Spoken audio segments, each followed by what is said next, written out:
Credit rating agency Fitch Ratings warned of a potential downgrade to the U.S.'s AAA rating. Only time will tell if the threat of a credit rating downgrade could galvanize negotiators into making a deal. And Bree, how are the parties dealing with the fact that most of their members are going to be heading home for this holiday weekend? Yeah, so Philip, even though a deal is still not finalized, members of Congress are returning home through a wrench, which throws a wrench into already stalled negotiations in a compressed timeline. Democratic Congresswoman Pramila Jayapal said Thursday after Democratic caucus meeting that they were told the earliest they would have to return to Washington is Sunday.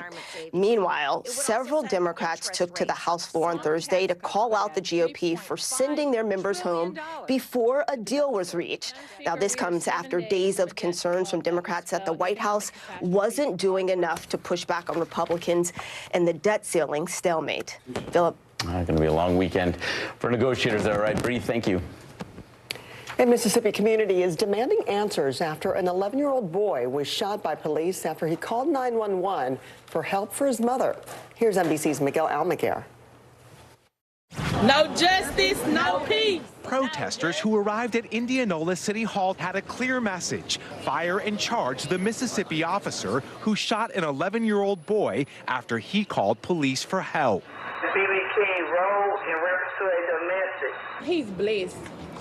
I don't know how else to describe it, how he survived. Nicola Murray says her son Adarian was following the officer's orders when he was gunned down inside their home. Saturday morning, Murray says she asked her son to call police over a domestic dispute as she argued with the father of one of her children. She says the officer arrived with his gun in hand, ordered everyone out of the home, and when Adarian came around a corner, he was shot in the chest.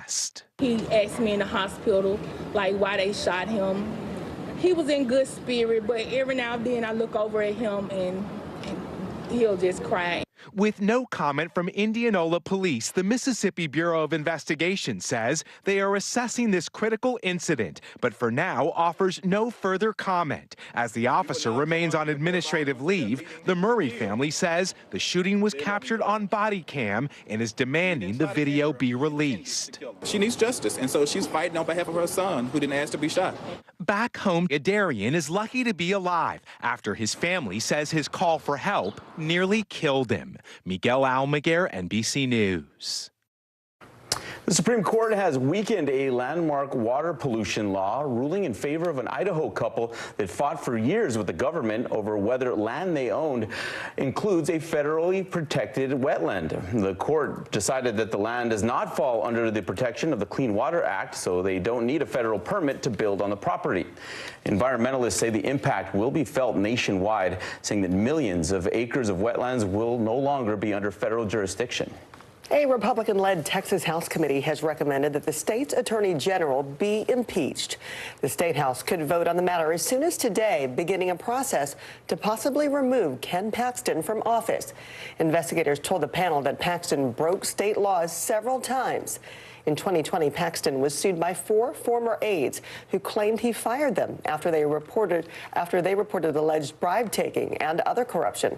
Earlier this year, that suit was settled to the tune of $3.3 million in taxpayer money, triggering the House probe. Paxton, in a statement, said the allegations are all, quote, based on hearsay and gossip. The NYPD is investigating after the death of a 4-month-old migrant girl Thursday morning. The girl was found unconscious at the Stewart Hotel in New York City, which has been used as a relief center for migrants seeking asylum since last November. She was declared dead following her arrival at Bellevue Hospital. Police did not suggest foul play in this tragic loss of life, and no arrests have been made. The medical examiner will determine the cause of death. A 17-year-old boy died after he fell while climbing a Los Angeles bridge on Saturday. Police say the teen was climbing one of the arches of the 6th Street Viaduct in an apparent attempt to post on social media. But Anthony Luna's father is disputing that claim, telling our Los Angeles station that his son was not trying to go live on social media or post online. He said he was goofing around with friends, as others have done. The bridge, designed to become a city landmark, opened last July and is the largest and most expensive span ever built in L.A. But police have closed it several times after it became a hotspot for street racing, graffiti, and dangerous social media stunts. We're learning more about miscommunication on an airport runway. Two planes were forced to abort their landings at the San Francisco International Airport last week because of a Southwest Airlines jet that was taxiing across the runways where the planes had been cleared to land. The FAA says they looked into what happened and determined that the appropriate steps were taken to ensure safe operations. Southwest says go-arounds are fairly routine, and there are half a dozen other recent close calls at airports that are still being looked into. We turn now to the war in Ukraine, which spilled into Russia this week. The Kremlin is still reeling after a daring cross-border raid in Belgorod, damaging infrastructure and homes and forcing thousands of Russians to evacuate. Let's go now to Claudia Lavanga. And Claudia, good morning. First, tell us what happened with this incursion.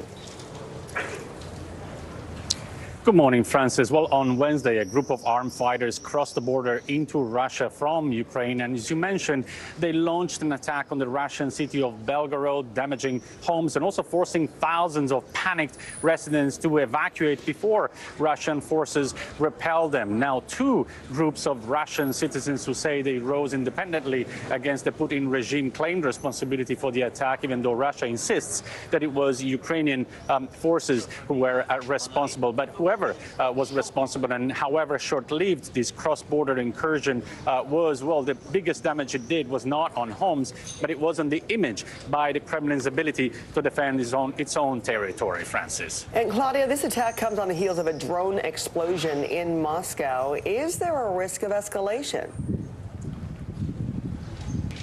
Well, on Thursday, the New York Times claimed that U.S. officials now believe that the drone attack on the Kremlin at the beginning of May was a part of a series of covert operations by Ukrainian secret services, even though President Zelensky may have not known anything about it. But the fact that now not just one, but two attacks may have been initiated or carried out from or by Ukraine in Russian territory, well, that opens up paves the way to two scenarios. On the one hand, it really damages the aura of invincibility of President Putin. But on the other hand, it kind of plays into the narrative by Russia that it is under attack, that it is under threat, and therefore it may foster the public support in Russia for the war, Francis. Okay, Claudia Lavanga for us. Claudia, thank you. Let's turn now to London, where a man has been arrested after crashing his car into the front gates of Downing Street. That's where the Prime Minister lives and works. Prime Minister Rishi Sunak was home at the time, but no one was hurt. Police say the driver was arrested on suspicion of criminal damage and dangerous driving. They are not treating this as a terror-related event. The unofficial start of summer is off to a stormy start in some parts. Let's check in with NBC meteorologist Michelle Grossman, who's here with your Friday weekend forecast. Hi, Michelle.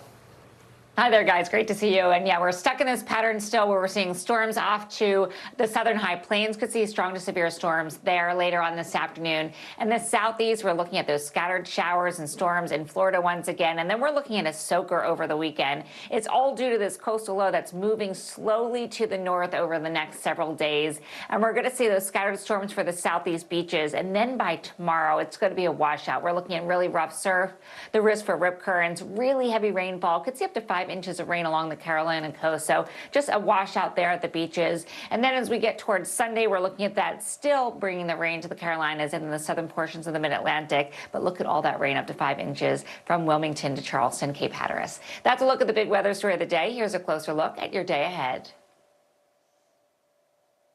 All right, a beautiful day in the Northeast. Enjoy it. Pretty perfect on this Friday. 60s in New England, 70s in parts of the Northeast. And it's feeling summer-like in the South with the chance for storms in Amarillo, Lubbock, hot in Houston, 90 degrees. All right, we're still stuck in that stormy setup. We'll talk more about that. We're also going to look at the beach forecast in just a bit.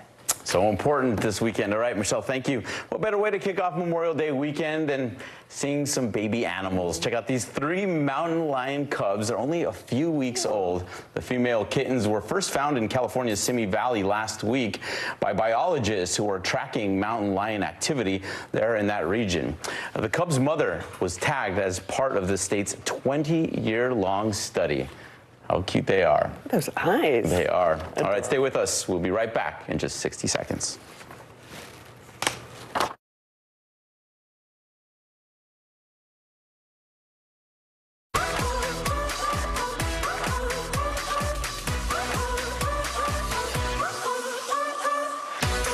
Today's gonna be great, gonna be great, gonna be a good day. Today's gonna be great, gonna be great, gonna be a good day. Thanks for tuning in. I'm Gotti Schwartz. Here are the stories we're following tonight. Storms keep coming here in California. The U.S. government just declassified this video. A lot more stories trending like crazy on social media. A controversy pitting lawmakers against young voters. What's the state of crypto today? What is going on when we're looking at trends there? Another mind-bending story on artificial intelligence. This is what my voice sounds like when I clone it. That wasn't me. You gotta see this. Stay tuned now. Weeknights at 8 Eastern, 5 Pacific on NBC News Now. What is going to happen now? Going back and forth quickly. Go ahead. This is it.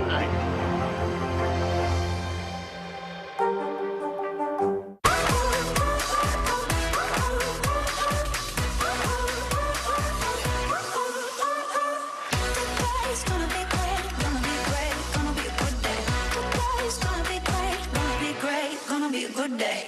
Hey, podcast fans, ready to unlock our true crime mysteries? Try Dateline Premium on Apple Podcasts. You'll get early access to originals, plus bonus content, and everything is ad-free. So head to Apple Podcasts now to subscribe. News lives in the now. It's coming at us every second.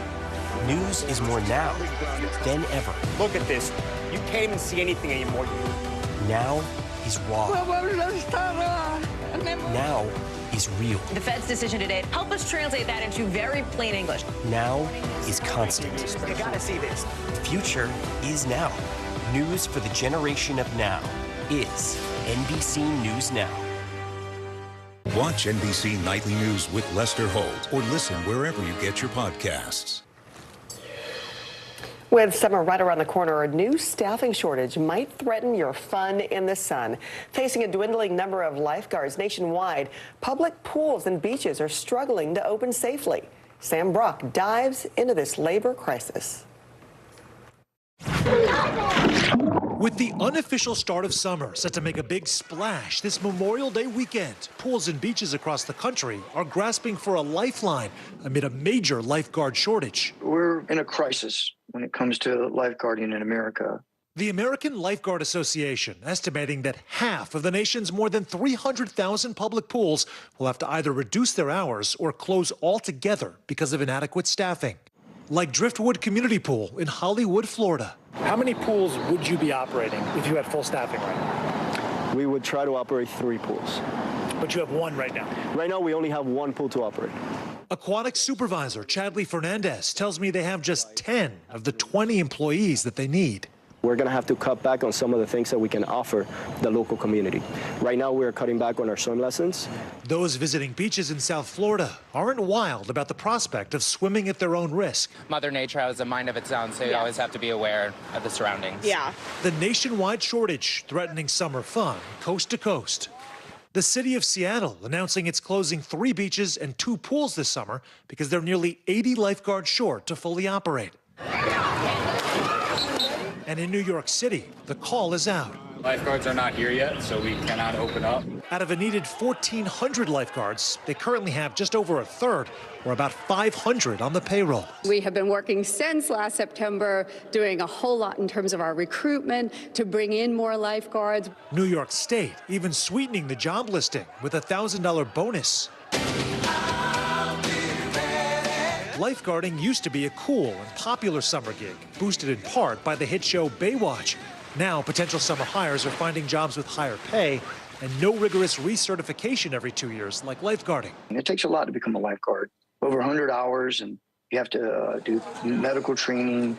You have to be a very strong swimmer, be in great shape. Some suggest it's time to rethink the role of lifeguard as a crucial emergency service. We are looking at lifeguards simply as a part-time employer, but they provide an essential job. A recruiting rush that can have life or death consequences. We've already had 8 drownings this year in our community, and unfortunately, all the drownings have happened in areas where there aren't lifeguards. Sam, thank you. In September of 2021, more than 3 million Boppy newborn loungers were recalled after being linked to the deaths of 8 babies. And since then, NBC News found that at least 5 more babies died in incidents linked to loungers. And NBC News has also determined that at least 21 other infants died in loungers from December 2015 to September 2021, which is more than twice as many deaths as the CPSC cited in public warnings. The Consumer Product Safety Commission wanted to consider regulations for other cushioned infant loungers, but 2 Republican commissioners scrapped that idea. According to interviews and reviews of documents, they approved an annual operating plan that removed regulating infant pillows. And still to come, we will hop back into the Barbie world with a new look at one of summer's most anticipated movies. And how Serena Williams' daughter reacted to finding out she was going to be a big sister. Hey, podcast fans, ready to unlock our true crime mysteries? Try Dateline Premium on Apple Podcasts. You'll get early access to originals, plus bonus content, and everything is ad-free. So head to Apple Podcasts now to subscribe. We begin top story with that breaking news. This is just in, a lot of stories to get to. What do people need most right now? Did the state and or law enforcement drop the ball anywhere? Are we headed for a recession or a recovery? Migrant families now stranded in Mexico. What's the World Cup experience been like? The civilian effort is not just about fighting, it's also about helping.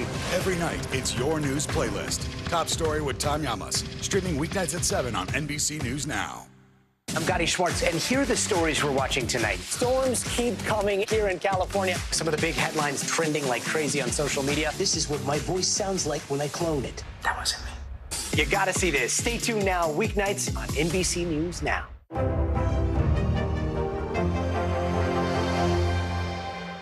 For Dateline Premium, subscribe now on Apple Podcasts.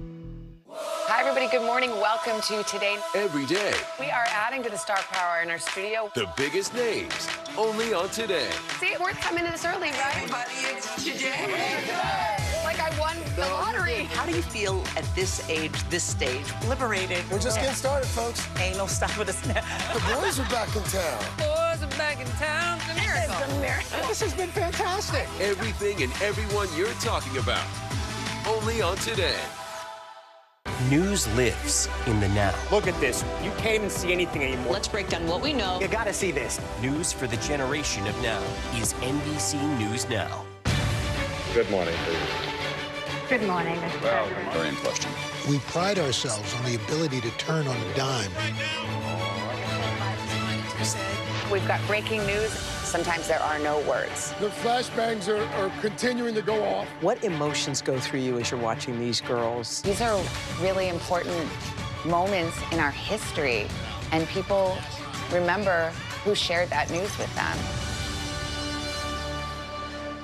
We're back now from Las From Vegas. Seattle, Guatemala City. From Wilmington. I was in space in Texas. From Normandy, From France. Surfside, Florida. Thank you for watching, everyone. For Dateline Premium, subscribe now on Apple Podcasts. News lives in the now. Look at this. You can't even see anything anymore. Let's break down what we know. You gotta see this. News for the generation of now is NBC News Now. This is the best day ever. It is the best day ever. So is yesterday, and so is tomorrow, and every day from now until forever. Do you guys ever think about dying? The newest trailer is here for the upcoming Barbie movie. As anticipation builds for the iconic Mattel Toys film, this one teased Barbie's idyllic life in Barbie Land and how that life comes crashing down, prompting her to take a trip to the real world. This is the 3rd trailer release, and it's out in theaters July 21st. The soundtrack is supposed to be really good, too. Ryan Gosling sings in it. Dua Lipa is in the movie and also sings on the soundtrack, so really good stuff. It is. I feel like I've seen half the movie, though, after this 3rd trailer. It's so fun. All right, looks like Serena Williams' daughter, Olympia, is ready to be a big sister. It turns out I'm not getting fat, but I have a baby in my belly. Are you kidding me? No. You're going to be a big sister. That was sweet. The tennis legend revealed the news to the public at the Met Gala earlier this month, but just a day before attending that event, she and her husband, Alexis Ohanian, let their 5-year-old daughter know the exciting news. It's much different than we told our 1-year-old. Yeah, right? She just went, no. If you get a chance to see the whole thing, she hops around, she runs around the whole beautiful. house. So excited. So cute. All right, Michelle's back after the break with your weekend beach forecast for the holiday. And later, do you know what armrests you should use when you get on a plane? We have some etiquette tips to keep you flying in style. Francis has thoughts. We're back now from Las Vegas. From Seattle, Guatemala City. From Wilmington. I was in space in Texas. From Normandy, from France. Surfside, Florida. Thank you for watching, everyone. I'm Gotti Schwartz, and here are the stories we're watching tonight. Storms keep coming here in California. Some of the big headlines trending like crazy on social media. This is what my voice sounds like when I clone it. That wasn't me. You gotta see this. Stay tuned now, weeknights on NBC News Now.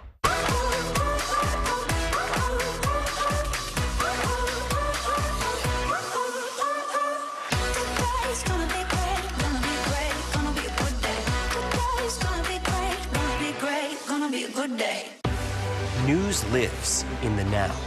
It's coming at us every second. News is more now than ever. Look at this. You can't even see anything anymore. Now is raw. Now is real. The Fed's decision today, help us translate that into very plain English. Now is constant. You gotta see this. The future is now. News for the generation of now is NBC News Now. We begin top story with that breaking news. This is just in. A lot of stories to get to. What do people need most right now? Did the state and/or law enforcement drop the ball anywhere? Are we headed for a recession or a recovery? Migrant families now stranded in Mexico. What's the World Cup experience been like? The civilian effort is not just about fighting, it's also about helping. Every night, it's your news playlist. Top Story with Tom Llamas. Streaming weeknights at 7 on NBC News Now.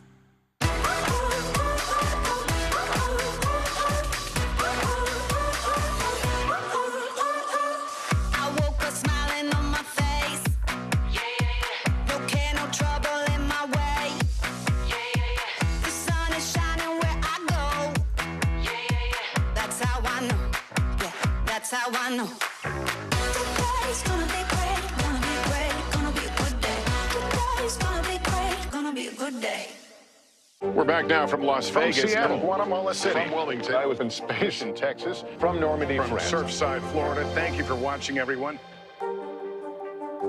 News lives in the now. Look at this. You can't even see anything anymore. Let's break down what we know. You gotta see this. News for the generation of now is NBC News Now. Welcome back on this Friday. If you're hitting the beach this weekend, looking really good for the Jersey Shore, Long Island beaches. Temperatures in the 70s, a little cool in New England, but still looking really good along the beaches of Cape Cod. Upper 60s, lots of sunshine. Ocean City, Maryland, we're looking at the upper 70s. And then, unfortunately, we're looking at a washout in portions of the Carolinas. Outer Banks, lots of rain, low 80s. Your music is so familiar. What do you think when people start humming back your tunes? How you doing, Lester?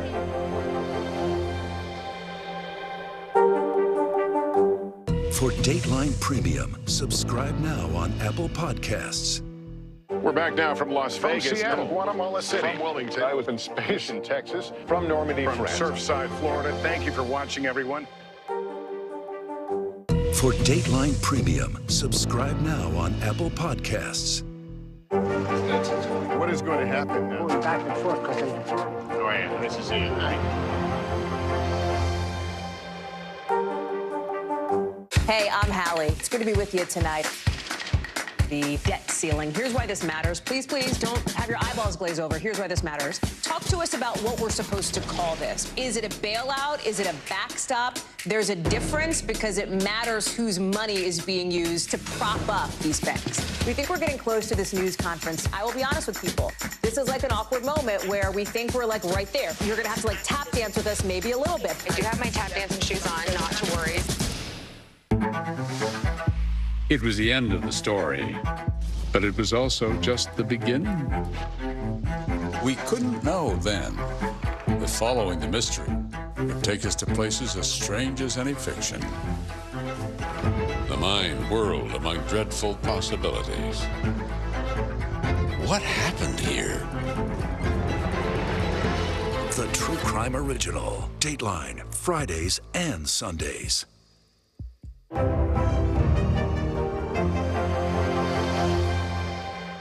News lives in the now. Look at this. You can't even see anything anymore. Let's break down what we know. You gotta see this. News for the generation of now is NBC News Now.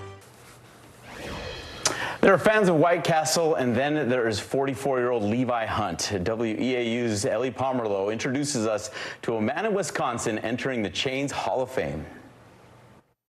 Every castle needs a king, and 44-year-old Levi Hunt is the king of White Castle merch. I have everything from a snow globe to pillows, blankets, you name it. And every king needs a queen. So when Hunt found his queen, he made sure she shared his love for White Castle and sealed the deal with White Castle-themed engagement photos. I just said, hey, what do you think about just doing some funny photos with White Castle as a backdrop?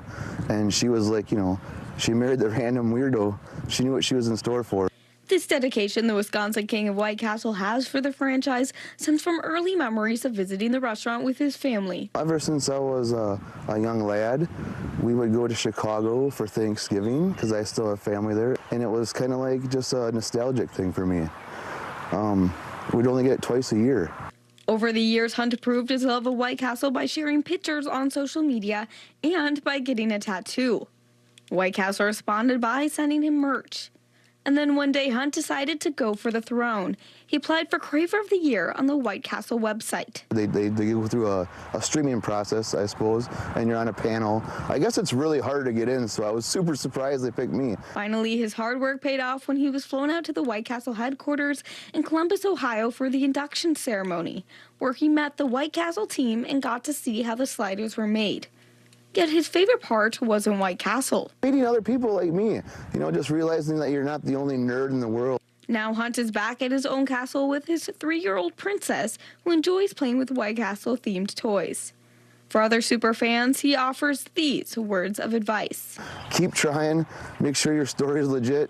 It's definitely a feat. I guess it is. Thanks to Ellie Pomerleau for bringing us that story. Hunt's next mission is to bring a White Castle to his hometown. All right, air travel is going to be busy this summer, and the season quickly is approaching, so a flight attendant has shared her do's and don'ts of plane etiquette with the New York Times. Christy Corbell exposes her top tips, like the middle seat gets both armrests. Discuss in a moment, okay? You don't have to switch seats if someone asks you. Also, keep your socks on, and flush, please, so you could read the other ones.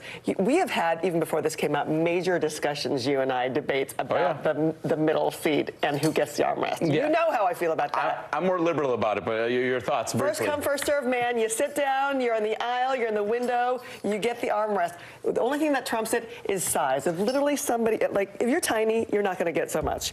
If you're hanging over it, you got to give way. Better gain some weight or get there before Francis. That's how you do it. Get out of my way. They're my armrests. And flush. Come on. An 11-year-old boy who called police for help shot by them instead. Mississippi officials investigating how this happened. Environmental ruling. The Supreme Court sides with a couple limiting the EPA's ability to curb water pollution, the ripples it's causing for the rest of the country. We've been talking about the debt limit nonstop, but how does this affect you and your credit rating? Our CNBC expert breaks it down. Plus, the only zoo in Puerto Rico closes its doors inside the relocation efforts to move hundreds of animals. It's Friday, May 26th. Early Today starts right now. Good to be with you. I'm Francis Rivera. And I'm Philip Mena. We begin with outrage in a small Mississippi town. There are growing demands for a police officer to be fired and charged after he shot an 11-year-old boy who had dialed 911 asking for help. Darian Murray's mother says she asked her son to call the police because of a domestic dispute. She says an officer arrived with a gun drawn and ordered everyone out of the home. And when her son came around the corner, he was shot in the chest. He asked me in the hospital, like, why they shot him. He was in good spirit, but every now and then I look over at him and he'll just cry. The Mississippi Board of Investigation says it's assessing the incident but did not give any other details. The officer involved is on administrative leave. Negotiators for the White House and Congress met for a fourth straight day as the clock rapidly ticks down to a potential debt ceiling default. And many members of Congress are already headed home for the Memorial Day weekend. For more, we go to NBC's Bree Jackson in Washington. And Bree, good morning. There's a lot for the government to do and not a lot of time to do it. So where do things stand now? Yeah, good morning, Francis. Well, President Biden and House Speaker Kevin McCarthy echoed the same sentiments on the potential debt ceiling deal that they have since last week. They've yet to reach an agreement, but talks are progressing. Speaker McCarthy told reporters before leaving the Capitol on Thursday evening that his team has been talking to the White House all day and wants to make sure they reach an agreement worthy of the American people. Meanwhile, the president spoke about the ongoing negotiations in the Rose Garden on Thursday afternoon. I want to be clear that the negotiations we're having with Speaker McCarthy is about the outlines of what the budget will look like, not about default. The only way to move forward is with a bipartisan agreement, and I believe we'll come to an agreement that allows us to move forward and that protects the hardworking Americans of this country. And while disagreements over spending remain the biggest stalemate in this process, there are fresh concerns over the potential effect on the economy that just the negotiating process could have. On Wednesday, major credit rating agency Fitch Ratings warned of a potential downgrade to the U.S.'s AAA rating.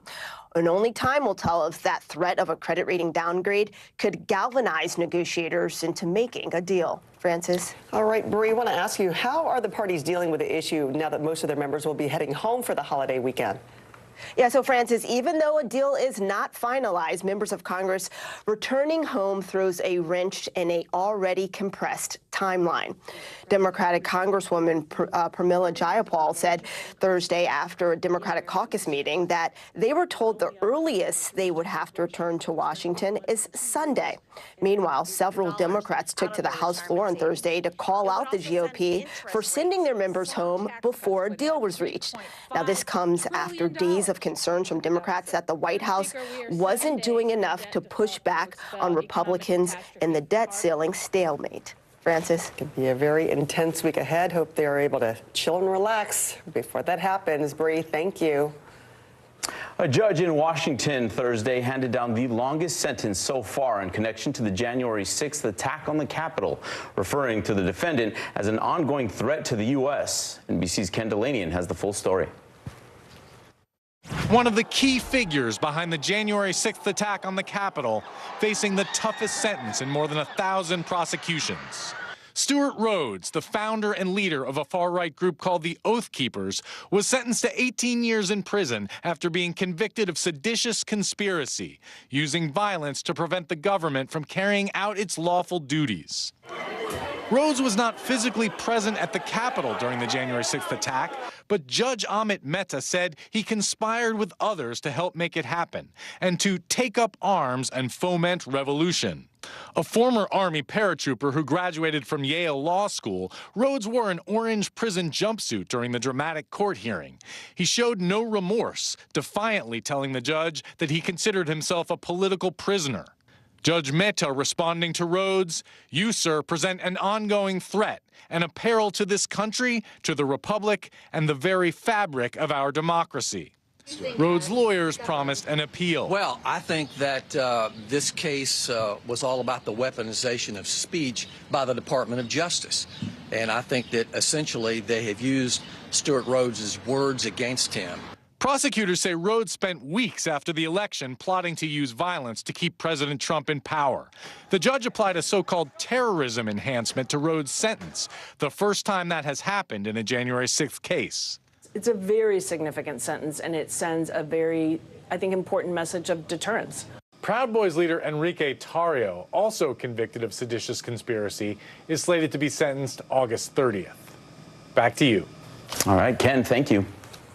The Supreme Court has weakened a landmark water pollution law, ruling in favor of an Idaho couple who fought for years with the government over whether land they own includes a federally protected wetland. The court decided that the land does not fall under the protection of the Clean Water Act, so they don't need a federal permit to build on the property. Environmentalists say the impact will be felt nationwide, saying that millions of acres of wetlands will no longer be under federal jurisdiction.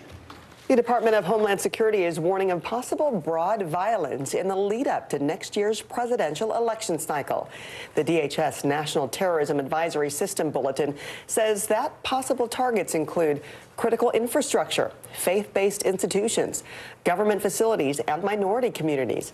The bulletin pointed to recent violent incidents like the May 8th mass shooting in Allen, Texas, where a suspected neo-Nazi killed 8 people before being shot dead by police. Let's turn now to London, where a man has been arrested after crashing his car into the front gates of Downing Street, where the Prime Minister lives and works. Prime Minister Rishi Sunak was home at the time, but no one was hurt. Police say the driver was arrested on suspicion of criminal damage and dangerous driving. They're not treating this as a terror-related event. A Connecticut woman lost her leg after she was bitten by a shark in Turks and Caicos. Police say the 22-year-old woman, who has not been identified, was snorkeling with a friend near a resort on one of the islands when she was attacked. She was later taken to the hospital in serious condition. A spokesperson for the resort clarified that the victim was a guest of a different hotel. Let's turn now to the war in Ukraine, which has spilled into Russia this week. The Kremlin is still reeling after a daring cross-border raid in Belgorod damaged infrastructure and homes, and it forced thousands of Russians to evacuate. We want to go live now to Claudio Lavanga. Claudio, good morning. First, tell us what happened with this incursion. Good morning, Philip. Well, on Wednesday, a group of armed fighters crossed into Russia from Ukraine and launched an attack on the Russian city of Belgorod, damaging homes and forcing thousands of panicked residents to evacuate until Russian forces repelled the attack. Now, 2 groups of Russian citizens within Ukraine who claim they rose independently to fight the Putin's regime claimed responsibility for the attack, even though Russia says it was Ukrainian forces who carried it out. But whoever carried out the attack and however short-lived this cross-border incursion was the greater damage it did was not on buildings, but on the image by the Kremlin's ability to defend its own territory, Philip. Claudio, this attack comes on the heels of that drone explosion in Moscow. What's the risk here of an escalation? Well, on Thursday, the New York Times claimed that U.S. officials now believe that that drone attack on Moscow at the beginning of May was carried out by Ukrainian security services, even though President Zelensky may have not ordered it or wasn't even aware of it. But the fact that now it looks like that not 1 but 2 attacks were carried out on Russian territory that were initiated or carried out from or by Ukraine. We seem to have lost Claudio's Good morning, Melissa. audio Pete, there. members of... So we'll move on as we try to work that out for you. Now to parts of the country's in for some wet weather. Let's see what's in store now when it comes to the holiday weekend. Here's NBC meteorologist Michelle Grossman. Hi, Michelle.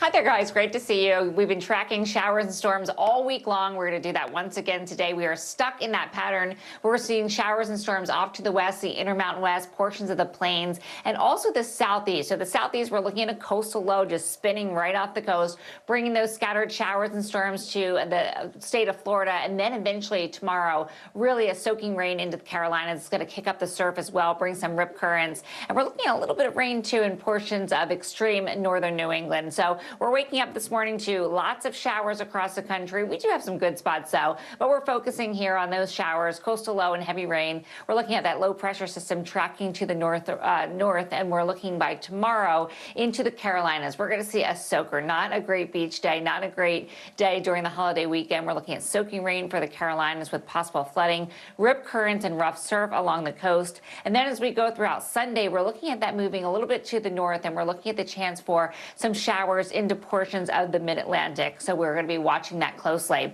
This is what it looks like in terms of the rainfall amounts. We're looking at locally 5 inches or greater, especially along the coast, but still even further inland into Charlotte, Raleigh, Augusta. We're looking at some heavy rainfall. So where you see those brighter colors, that's where we're seeing the heaviest rainfall or expecting the heaviest rainfall as we go throughout this weekend, especially on Saturday.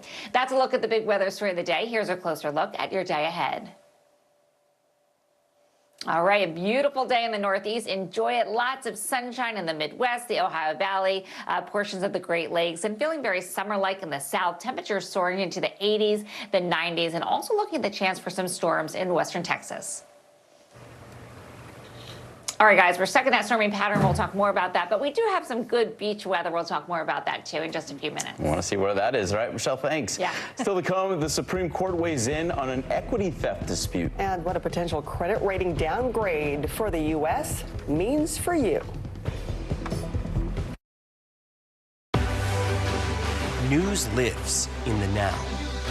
It's coming at us every second from all over the world. We have a full team. News is more now than ever.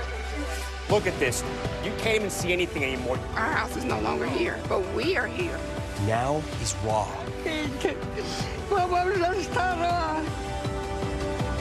Now is real. The Fed's decision today, help us translate that into very plain English. Is that good news for us? Now is constant. Morning News Now or breaking news. NBC News special report. You gotta see this. The future is now. News for the generation of now is NBC News Now. I'm Gotti Schwartz, and here are the stories we're watching tonight. Storms keep coming here in California. Some of the big headlines trending like crazy on social media. This is what my voice sounds like when I clone it. That wasn't me. You gotta see this. Stay tuned now, weeknights on NBC News Now. We're back now from Las Vegas. From Seattle, Guatemala City. From Wilmington. I was in space in Texas. From Normandy, From France. Surfside, Florida. Thank you for watching, everyone.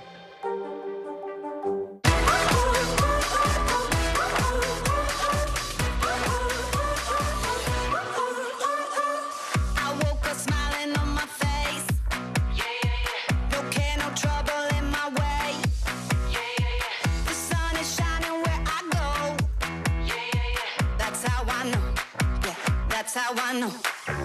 Today's gonna be great, gonna be great, gonna be a good day. Today's gonna be great, gonna be a good day. News lives in the now. Look at this. You can't even see anything anymore. Let's break down what we know. You gotta see this. News for the generation of now is NBC News Now. Watch NBC Nightly News with Lester Holt or listen wherever you get your podcasts. For Dateline Premium, subscribe now on Apple Podcasts. The Supreme Court has ruled in favor of a 94-year-old homeowner, Geraldine Tyler, who lost her home to her county government in Minnesota because she owed $15,000 in taxes and fees. The government sold her home for $40,000 and kept all of the money. The Supreme Court has ruled that the county violated the takings clause of the Constitution, which requires that the government pay compensation when property is taken. Another effect of the U.S. potentially defaulting on its debt obligations was unveiled as Fitch Ratings, one of the big three credit rating agencies, warned that the U.S. is at risk of having its AAA credit rating downgraded. CNBC's Steve Sedgwick joins us now to break down what U.S. credit ratings represent and how it could affect you. Morning, Steve.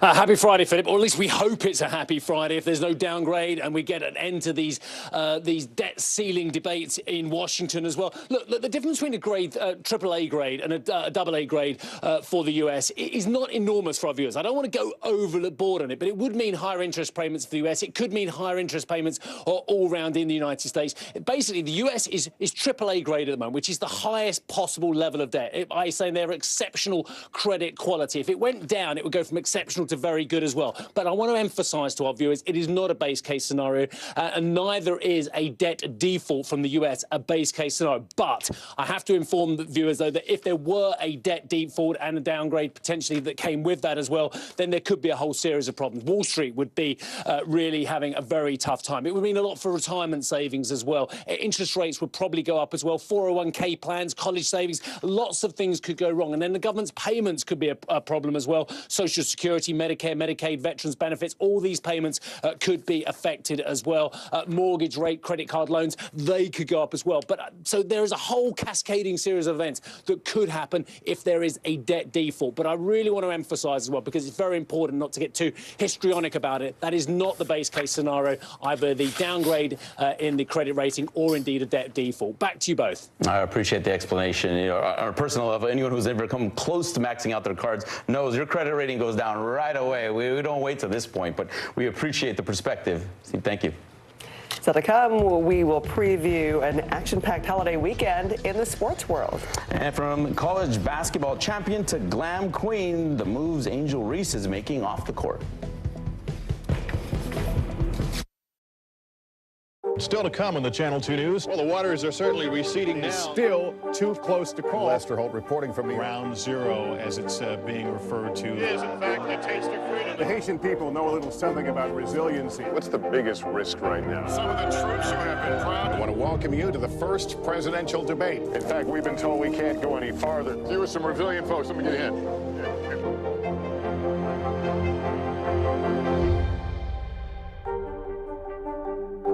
I'm Gotti Schwartz, and here are the stories we're watching tonight. Storms keep coming here in California. Some of the big headlines trending like crazy on social media. This is what my voice sounds like when I clone it. That wasn't me. You gotta see this. Stay tuned now, weeknights on NBC News Now.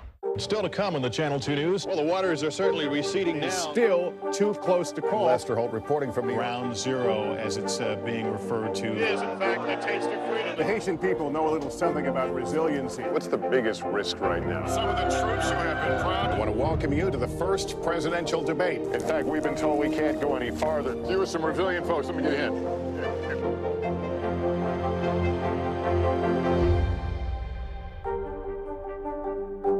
Hey, I'm Hallie. It's good to be with you tonight. The debt ceiling. Here's why this matters. Please, please don't have your eyeballs glaze over. Here's why this matters. Talk to us about what we're supposed to call this. Is it a bailout? Is it a backstop? There's a difference because it matters whose money is being used to prop up these banks. We think we're getting close to this news conference. I will be honest with people. This is like an awkward moment where we think we're like right there. You're going to have to like tap dance with us maybe a little bit. I do have my tap dancing shoes on, not to worry. Hey, podcast fans, ready to unlock our true crime mysteries? Try Dateline Premium on Apple Podcasts. You'll get early access to originals, plus bonus content, and everything is ad-free. So head to Apple Podcasts now to subscribe. News lives in the now. It's coming at us every second. News is more now than ever. Look at this. You can't even see anything anymore. Now is raw.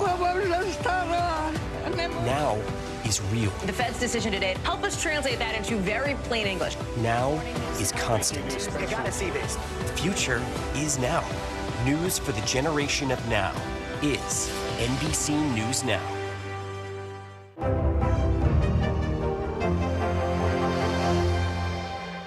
News lives in the now. Look at this. You can't even see anything anymore. Let's break down what we know. You gotta see this. News for the generation of now is NBC News Now.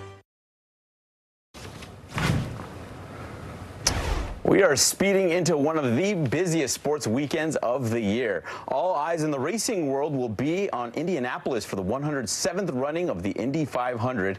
Coverage starts at 11 a.m. Eastern on Sunday right here on NBC. To basketball, last night, the Boston Celtics cooled down the Heat's offense for their second straight win. They are now just one win away from a huge comeback. And on the ice, Joe Pavelski scored the game winner in overtime to give the Stars the first win in their series against the Golden Knights. Both conference finals will play again tomorrow night. Miami and Vegas just one win away from advancing to their championship rounds. Meanwhile, the NCAA will crown its lacrosse champions this weekend. Semifinals in the men's tournament, that's tomorrow afternoon. It's Duke versus Penn State and Virginia versus Notre Dame. The action over on the women's side will start this afternoon with #1 Northwestern taking on the 5th seed Denver. Now back to the NBA. So the Celtics, they were down 3-0. They have never come back. No team has ever come back from 3-0. They've won 2 in a row, and they got the momentum now. It should be something exciting there. There we go. All right, now she was named NCAA's most outstanding player, and Angel Reese is making more outstanding plays off the court. The LSU forward who helped lead the Tigers to March Madness victory landed her first beauty brand deal. She announced the partnership with Mielle Organics on Instagram, saying that she wants to bridge the gap between sports and beauty. Number 10 recently made her Sports Illustrated swimsuit debut and currently holds the most NIL deals out of any NCAA basketball athlete. And she is just out there across the board. And if that's the goal, to bridge beauty and sports. She's doing it right there in the forefront. So it's fantastic when it comes to Mael Cosmetics, who's blown up, especially for women of color.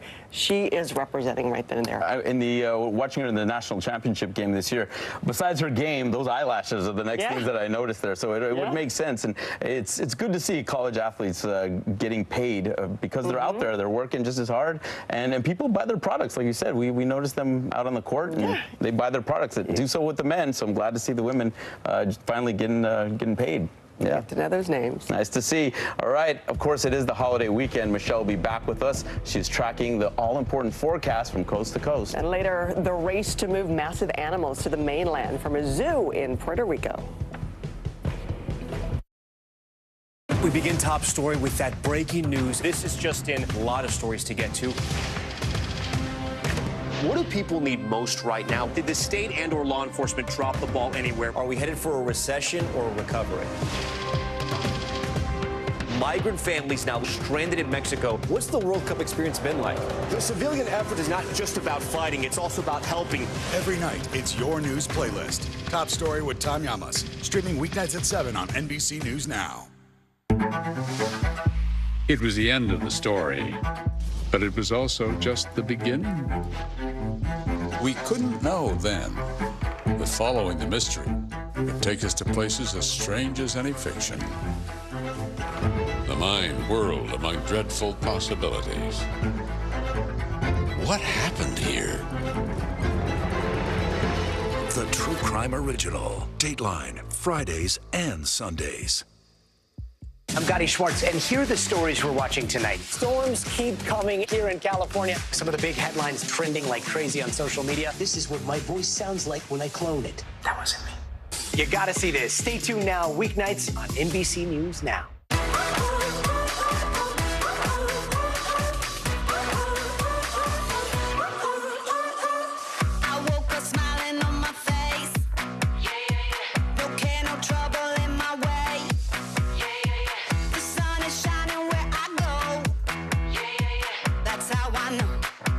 That's how I know. Today's gonna be great, gonna be great, gonna be a good day. Today's gonna be great, gonna be a good day. Your music is so familiar. What do you think when people start humming back your tunes? How you doing, Lester?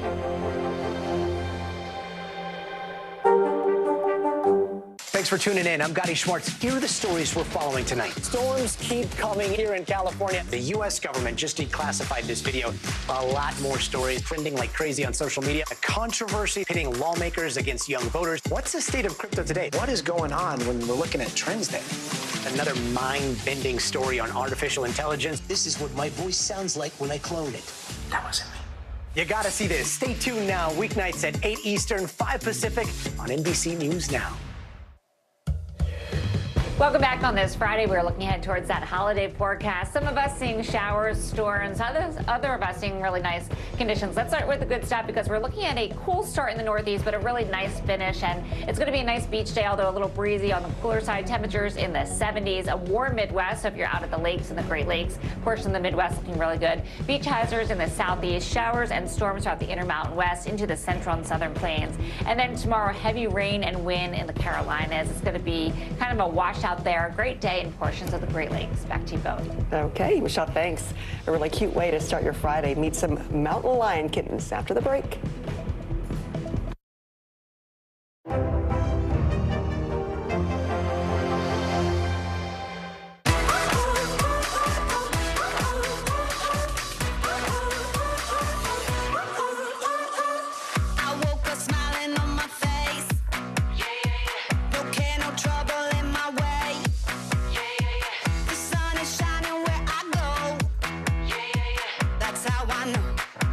That's how I know. Today's gonna be great, gonna be great, gonna be a good day. Today's gonna be great, gonna be a good day.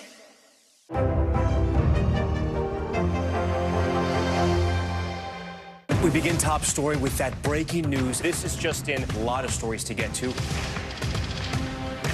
What do people need most right now? Did the state and/or law enforcement drop the ball anywhere? Are we headed for a recession or a recovery? migrant families now stranded in Mexico. What's the World Cup experience been like? The civilian effort is not just about fighting, it's also about helping. Every night, it's your news playlist. Top Story with Tom Llamas. Streaming weeknights at 7 on NBC News Now. It was the end of the story, but it was also just the beginning. We couldn't know then that following the mystery would take us to places as strange as any fiction. The mind whirled among dreadful possibilities. What happened here? The True Crime Original. Dateline, Fridays and Sundays. News lives in the now. Look at this. You can't even see anything anymore. Let's break down what we know. You gotta see this. News for the generation of now is NBC News Now. We're back now from Las Vegas. From Seattle, Guatemala City. From Wilmington. I was in space in Texas. From Normandy, From France. Surfside, Florida. Thank you for watching, everyone. More than 600 exotic animals are being relocated to an animal sanctuary in Colorado in the wake of Puerto Rico's only zoo closing its gates. NBC News' George Solis has the story. On Puerto Rico's far west exists a lost world. This is a Jurassic Park kind of thing, you know. Overgrown grass, decrepit buildings, and empty animal enclosures. Everything is rusted, rotted out. This is, rather was, the Dr. Juan A. Rivero Zoo, the island's only zoo. But in the last decade, animal care and management suffering. Financial troubles in Puerto Rico made worse after multiple hurricanes decimated the island. Pat Craig is on a mission to save all these animals. He runs the massive wild animal sanctuary in Colorado. This rescue calls for the relocation of more than 600 exotic animals. So what you're saying is if you had said no, these animals all likely would have died. They all would have, guaranteed. Fast forward to March of this year, when the DOJ and Puerto Rico's government came to an agreement, drop all probes into the zoo and relocate the animals to zoos and animal sanctuaries across the country, prompting what Pat believes is the largest move of wildlife in modern U.S. history. Little by little, lions, bears, zebras, and lemurs were relocated to the mainland. We were there as the team set out to relocate a rhino, 2 hippos, and a donkey, but perhaps most revered, a 34-year-old, 1,400-pound elephant named Mundi. Adding to the tension, ongoing criticism and violent threats against the relocation of the animals, specifically Mundi, who many consider the jewel of the zoo. And then, the news everyone had been waiting for all day. After many trials and tribulations, Mundi the elephant. Flanked by an army of police and federal agents, a caravan departed the zoo. By sunrise, all the animals were boarded onto a chartered flight to Florida. A bittersweet moment for many who realize this may be the last time they see their beloved Mundi on Puerto Rican soil. It feels like she was more than just an elephant to some people here. Yeah, it was. There was people crying. It's part of something huge. It's part of history of what's happening here. Sad to see them go, but glad they're safe. Our thanks to George for bringing us that story. Precious cargo right there. And how about this? A better way to kick off Memorial Day with more baby animals. Some cute ones here. Check out these 3 mountain lion cubs who are only a few weeks old. Look at the eyes. Yeah. The female kittens were first found in California's Simi Valley last week by biologists tracking mountain lion activity in the region. So the cub's mother was tagged as part of the state's 20-year-long study. And after that, look what we get. These great images. It's so cool. So look at this. Looks like he's smiling and laughing. Beautiful animals. Have a great weekend. Happy Memorial Day. Be safe.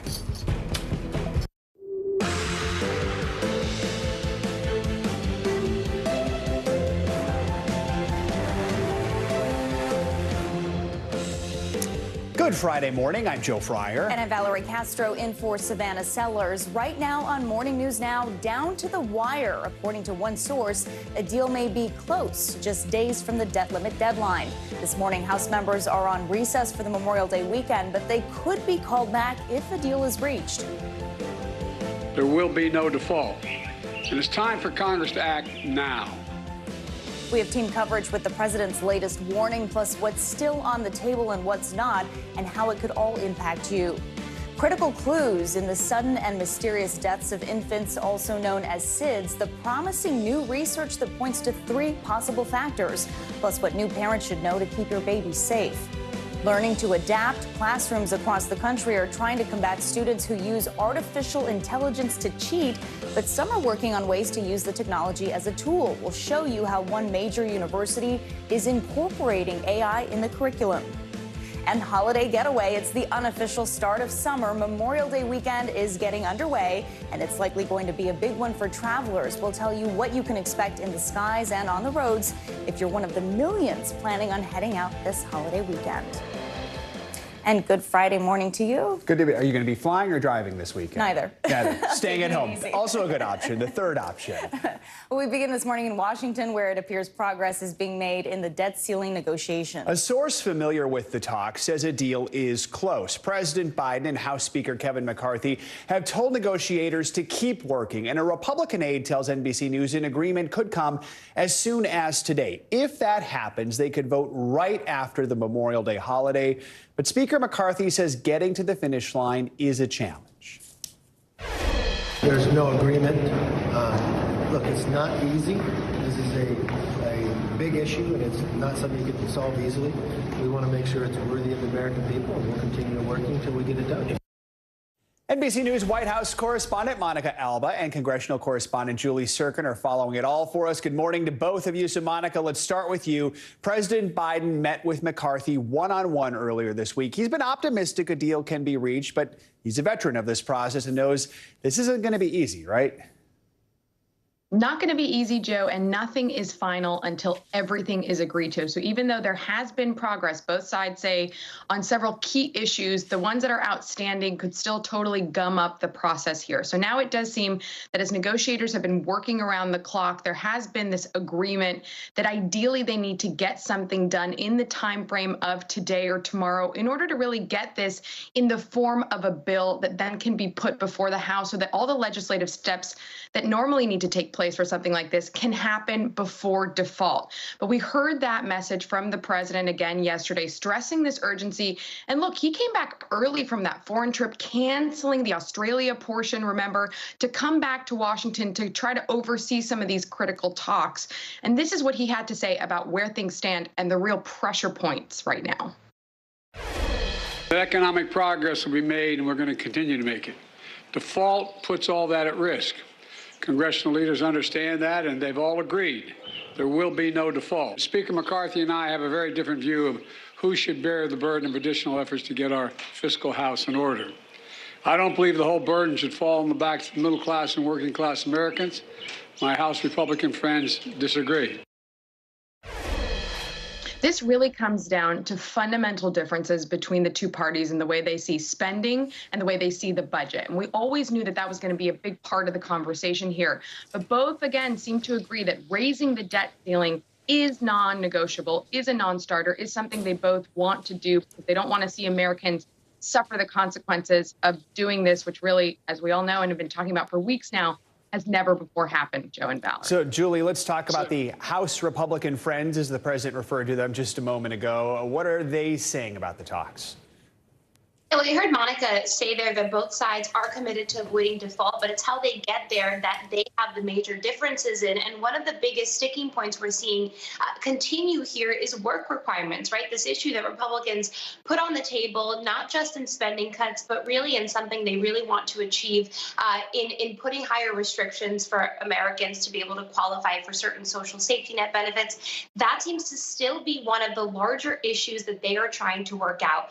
We heard from Republicans all week as they've been in the Capitol meeting with White House negotiators, sometimes having the biggest microphone more than the White House has, much Democrats' frustration. But when it comes to this issue, you know that Democrats under Leader Jeffries aren't really able to get all there. He's concerned that Republicans might not be able to have enough votes to then meet Democrats in the middle at the end there when it comes to this issue. Take a listen to what Garrett Graves had to say yesterday, who's the top Republican really in the room for McCarthy. Their efforts actually put in jeopardy those very benefits to senior citizens like Medicare and Social Security because they're refusing to negotiate on work requirements. So that's the major hang-up at this point? No, we have a lot of hang-ups, but that's one of the bigger issues that we're dealing with. Do you think it's possible to get a deal by this weekend? Look, we're not going to stop negotiating. So they're obviously process. But as I sit here 1 week ago from today, this issue was still one of the main issues on the table. And it's because, as Biden has said, Democrats really don't want to impose stricter work requirements. They don't want to unravel also some of the progress they've been able to make in the first 2 years of the president's term. And so this really all comes down to what they're able to swallow, what each side is able to have their members put down. And so it's not clear heading into the weekend if they're able to get there. So, Monica, the Treasury Secretary Janet Yellen says that June 1st deadline isn't going to move. Either we get a deal by then or the U.S. risks not being able to pay all of its debts. At that point, the Biden administration is going to have to start deciding which ones to pay. Real quickly, tell us a little more about that. Yeah, so likely bondholders that are owed interest would be first up on the list. And so making those kinds of payments means there would be delays on other really important things, checks that the government cuts all the time, like Social Security, federal benefits, specifically for veterans and their families. So if you go in that order, that is why we've been talking about millions of Americans being affected here, not to mention the fact that this could trigger a recession, which means high job loss, and just the uncertainty factor here of being in a place that we never have been before. So we really don't know about what the economy could end up doing catastrophically here. And then there's also the issue of a credit downgrade. You already saw one of the credit agencies kind of give a warning, putting the U.S. on notice that that could happen, which did happen back in 2011. Even though a deal was reached, they ended up actually still downgrading the credit of the U.S. in the days that followed because of how close they got to the brink. Joe and Valerie. High stakes as we head into the holiday weekend. Monica and Julie, thank you both. Memorial Day weekend is here, kicking off what is expected to be a huge travel season this summer. AAA says this Memorial Day will be the third busiest day for travel in the agency's history, with nearly 43 million Americans traveling 50 miles or more from home this weekend. That's up 7% overall from last year. And for those of you who are choosing to drive, there's some good news as you prepare to hit the road. Gas prices are significantly down compared to this time last year. Whether you're going by plane, car, bus, or train, we've got team coverage to help you have a smooth trip. NBC News meteorologist Michelle Grossman has your weather forecast for the holiday weekend. And CNBC Markets and investing reporter Pippa Stevens has a look at what you can expect to pay at the pump. We'll get to them in just a moment. But first, let's get to NBC News correspondent Tom Costello with more on this busy holiday travel season. Good morning, Tom. Yeah, good morning. So things are moving along pretty well so far today. This is the second busiest day, according to the FAA, of the long weekend travel. And so we've got about 50,000 flights expected today, about 2.5 million. I just checked. We have only right now about 90 delays nationwide, only about 9 cancellations. So things are moving pretty well. Now, listen, this all comes, of course, a year after that Memorial Day meltdown began a series of problems for the entire summer across the country. By the end of the summer, we had 20% of all flights delayed.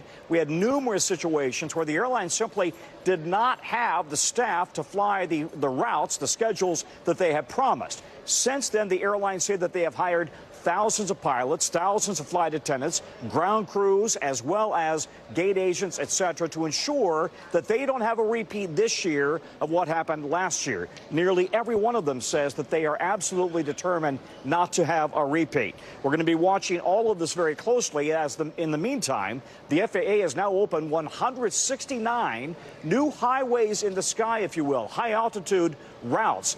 That, they hope, will speed things along and also help cut costs on fuel. All of this coming also as most Americans are driving. 37 million Americans are actually hitting the roads. Right now, they're paying on average about $3.57 a gallon. The national average a year ago was $4.60, so considerably cheaper than where we were just a year ago. Back here at the airport, as we watch all of the activity this weekend, the FAA also coordinating with NASA and the DOD to try to limit the rocket launches out of Florida. They've had so many that has also interfered with air traffic. And the FAA says, as they have tried to deal with all of the shortages of air traffic controllers in New York, they've actually seen airlines trim their schedules, but they've added bigger planes. So as a result, they're still getting the same, if not more, passengers coming into New York, even despite the fact that they're trimming their schedules. Busy day here. It's going to be a busy weekend. Guys, back to you. All right, thanks, Tom. And if you are not flying and driving, let's get to more on the gas prices. CNBC Markets and investing reporter Pippa Stevens joins us now. Pippa, thanks for being here. So gas prices, what are they looking like this morning as drivers prepare to hit the road? So right now, the national average is $3.57. That's almost $1 less than last year. So that is very good for people who are hitting the road. Of course, we've all been stressed by sky-high inflation at a 40-year high. And so gas prices coming down is a huge help for the American consumer. That said, at $3.57, the national average is higher than over the last 5 years, apart from that anomaly in 2022. So it still is higher, but remember, last year it topped out above $5. So it certainly has come down as we've seen oil prices retreat. Of course, that price may look good or bad to some people, that average, because where are we seeing the highest, where are we seeing the lowest prices right now? So we really see a huge divergence across the country, and typically California does pay the most. They're at around $4.80 on their state average. Down in the South, Mississippi, currently the cheapest, right around $3, and that has to do with a lot of factors, including where our refiners are located. So those are primarily around the Gulf Coast. So if the oil is refined right there, then the transport cost to your fuel stations is lower. Look at a place like California. They also have very strict blending standards, and so their refiners are very specialized. There's not a whole lot of their specific blend, and that does drive up those costs. So a lot of it has to do with location, and then it also comes down to the state parameters and the state taxes.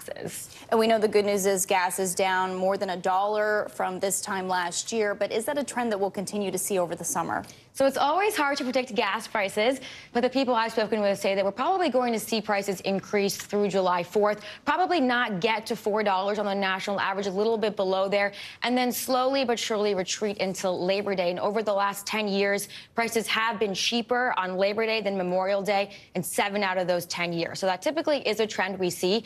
However, there are a lot of wild cards here, especially the price of oil. That is about 60% of what we pay at the pump.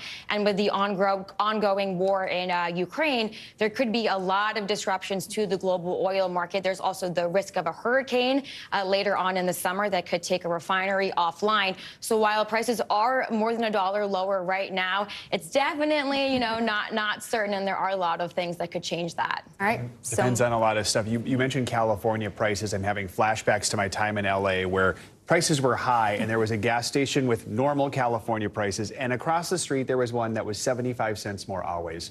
And people still filled up. Wow. I could never figure it out. Never. You got to shop around for gas prices. Exactly. Pippa Stevens, thank you. We appreciate it. The holiday weekend is starting with a washout for the southeast. Let's get a check on your Morning News Now weather. Meteorologist Michelle Grossman joins us now with your forecast. Good morning, Michelle. Good morning to you both. Great to see you. Yeah, we're looking at some really nasty conditions in the southeast, especially tomorrow in the Carolinas. A complete washout. We're looking at some beach hazards as well. But if you're traveling, as Tom mentioned, and Pippa, we're looking at some roadways that are going to be slow in the air in some spots, mainly in the Intermountain West, portions of the central and southern plains. And we're looking at the southeast as well with a coastal low spinning off the coast. So those are the big major stories. We're looking at a nice day, though, in the Northeast, New England, the Midwest. Really picture perfect on this Friday. That will change, though, for the later part of the weekend, but we'll enjoy today and also tomorrow before we see that weather kind of turn a bit on Sunday and Monday for some. But let's talk about that coastal low, because this is going to be a big story over the next couple of days. We have that area of low pressure just spinning slowly off the coast. It's bringing those scattered showers today, and it's bringing some rough seas to the southeast beaches. So not a great beach day today. Not a washout in Florida today, but it will be a washout tomorrow in portions of the Carolinas. Notice all those bright colors showing up. That's where we're seeing that heavy rain falling. So portions of North Carolina, South Carolina, soaking rains. We're going to see rip currents and rough surf along the coast.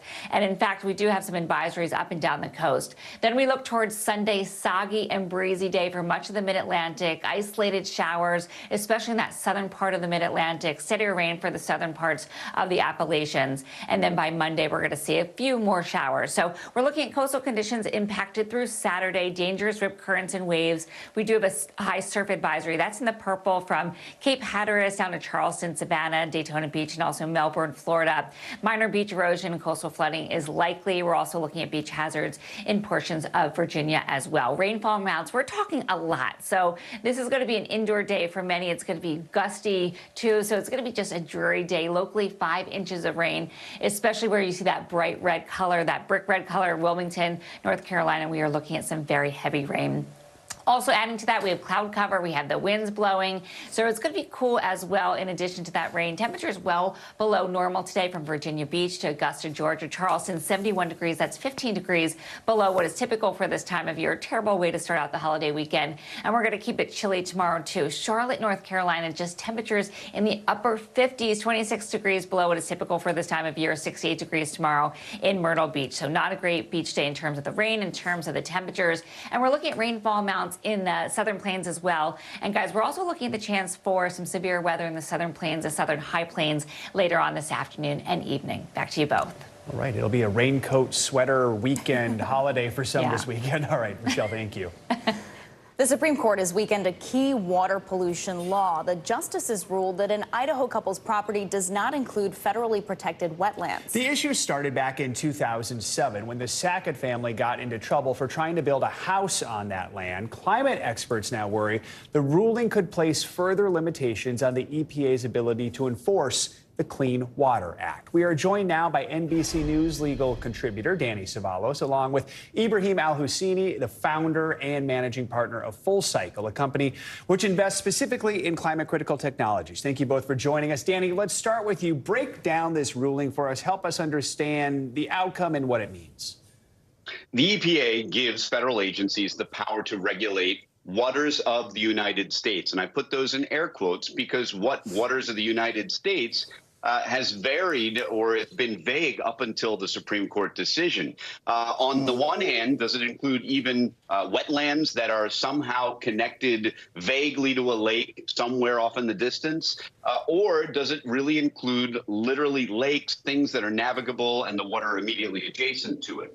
And the point here is it's not so much that the EPA has been weakened in its ability to enforce. It can still enforce with some very, very stringent remedies, including high dollar amounts, $40,000 a day if you violate by putting pollutants into these lakes. And by the way, pollutants can include things like sand and rocks, at least according to the court here.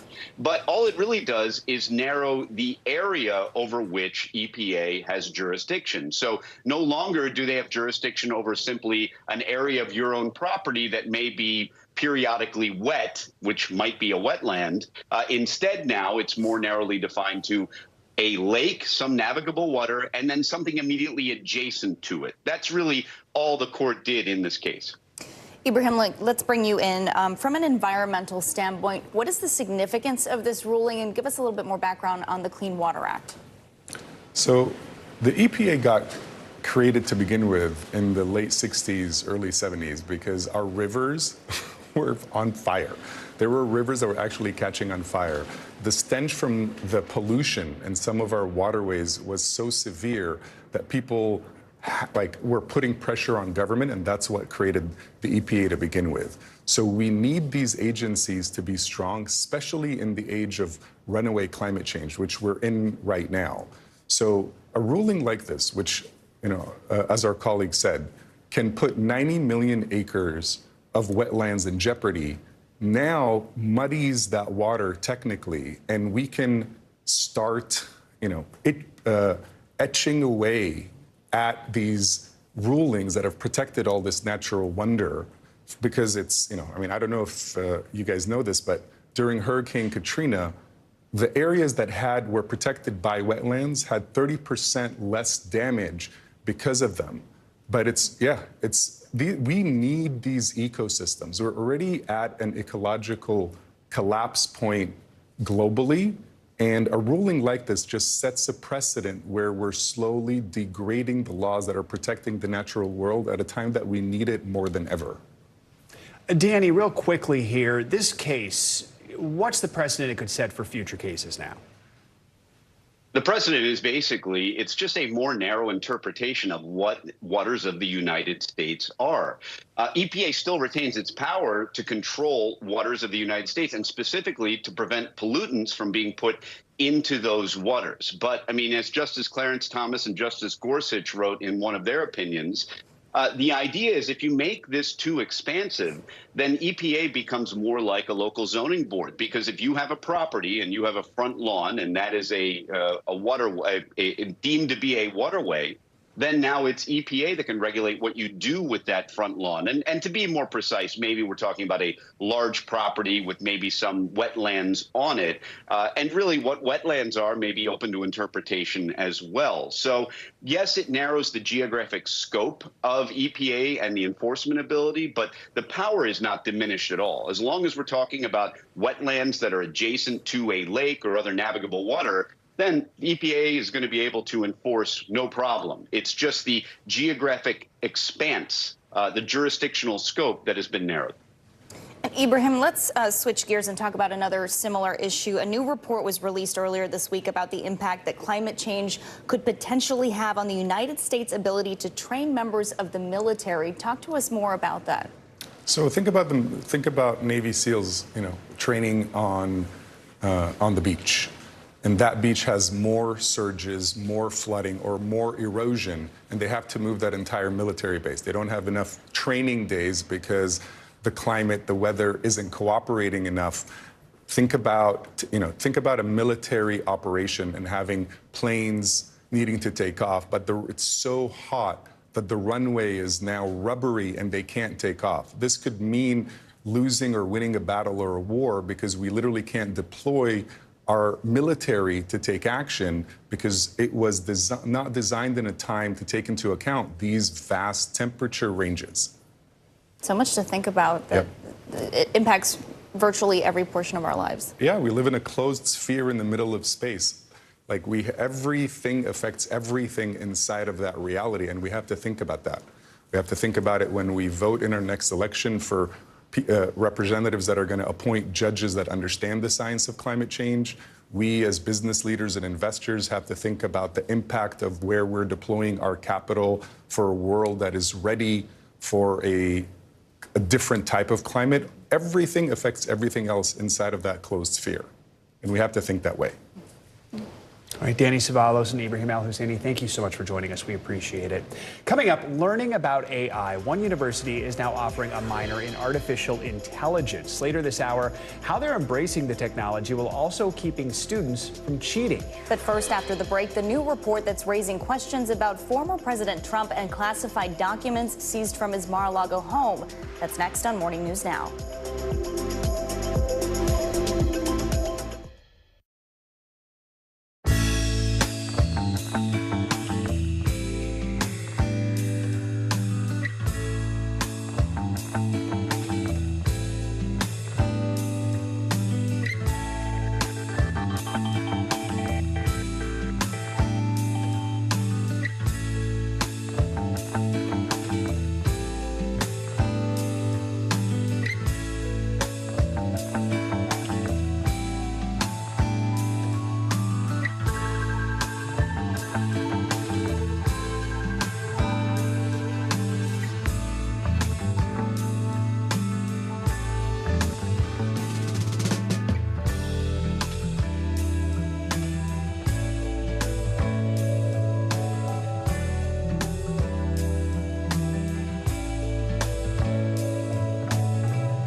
music is so familiar. What do you think when people start humming back your tunes? How you doing, Lester?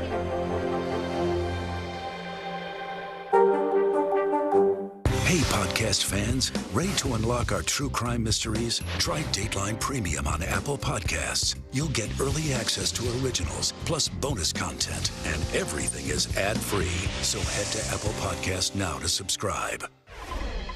We're back with a new report about the classified documents found at the Mar-a-Lago estate. According to a report from the Washington Post, people familiar with the investigation say Trump's staff moved boxes of documents the day before his estate was raided last summer.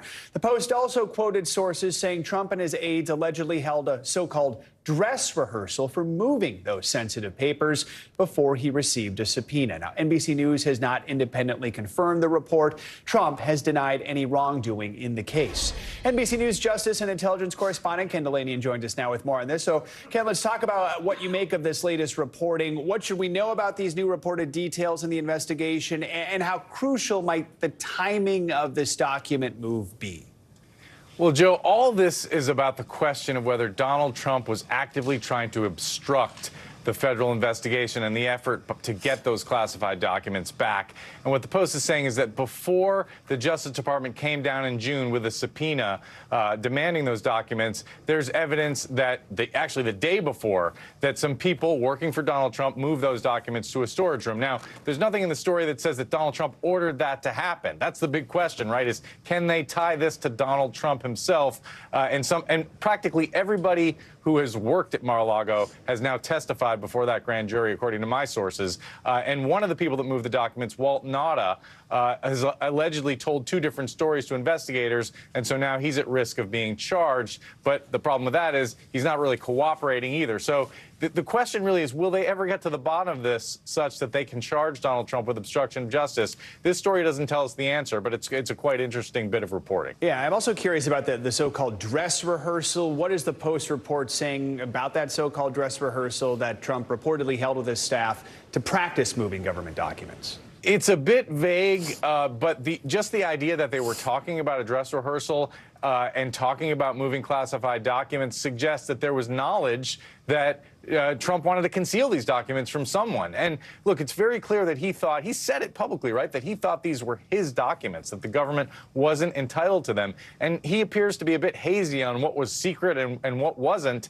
But the law is very clear on it. He was not entitled to classified documents after he left the presidency. And if he was plotting with his staff to try to keep them away from government investigators, that appears to be a big problem for Donald Trump, Joe.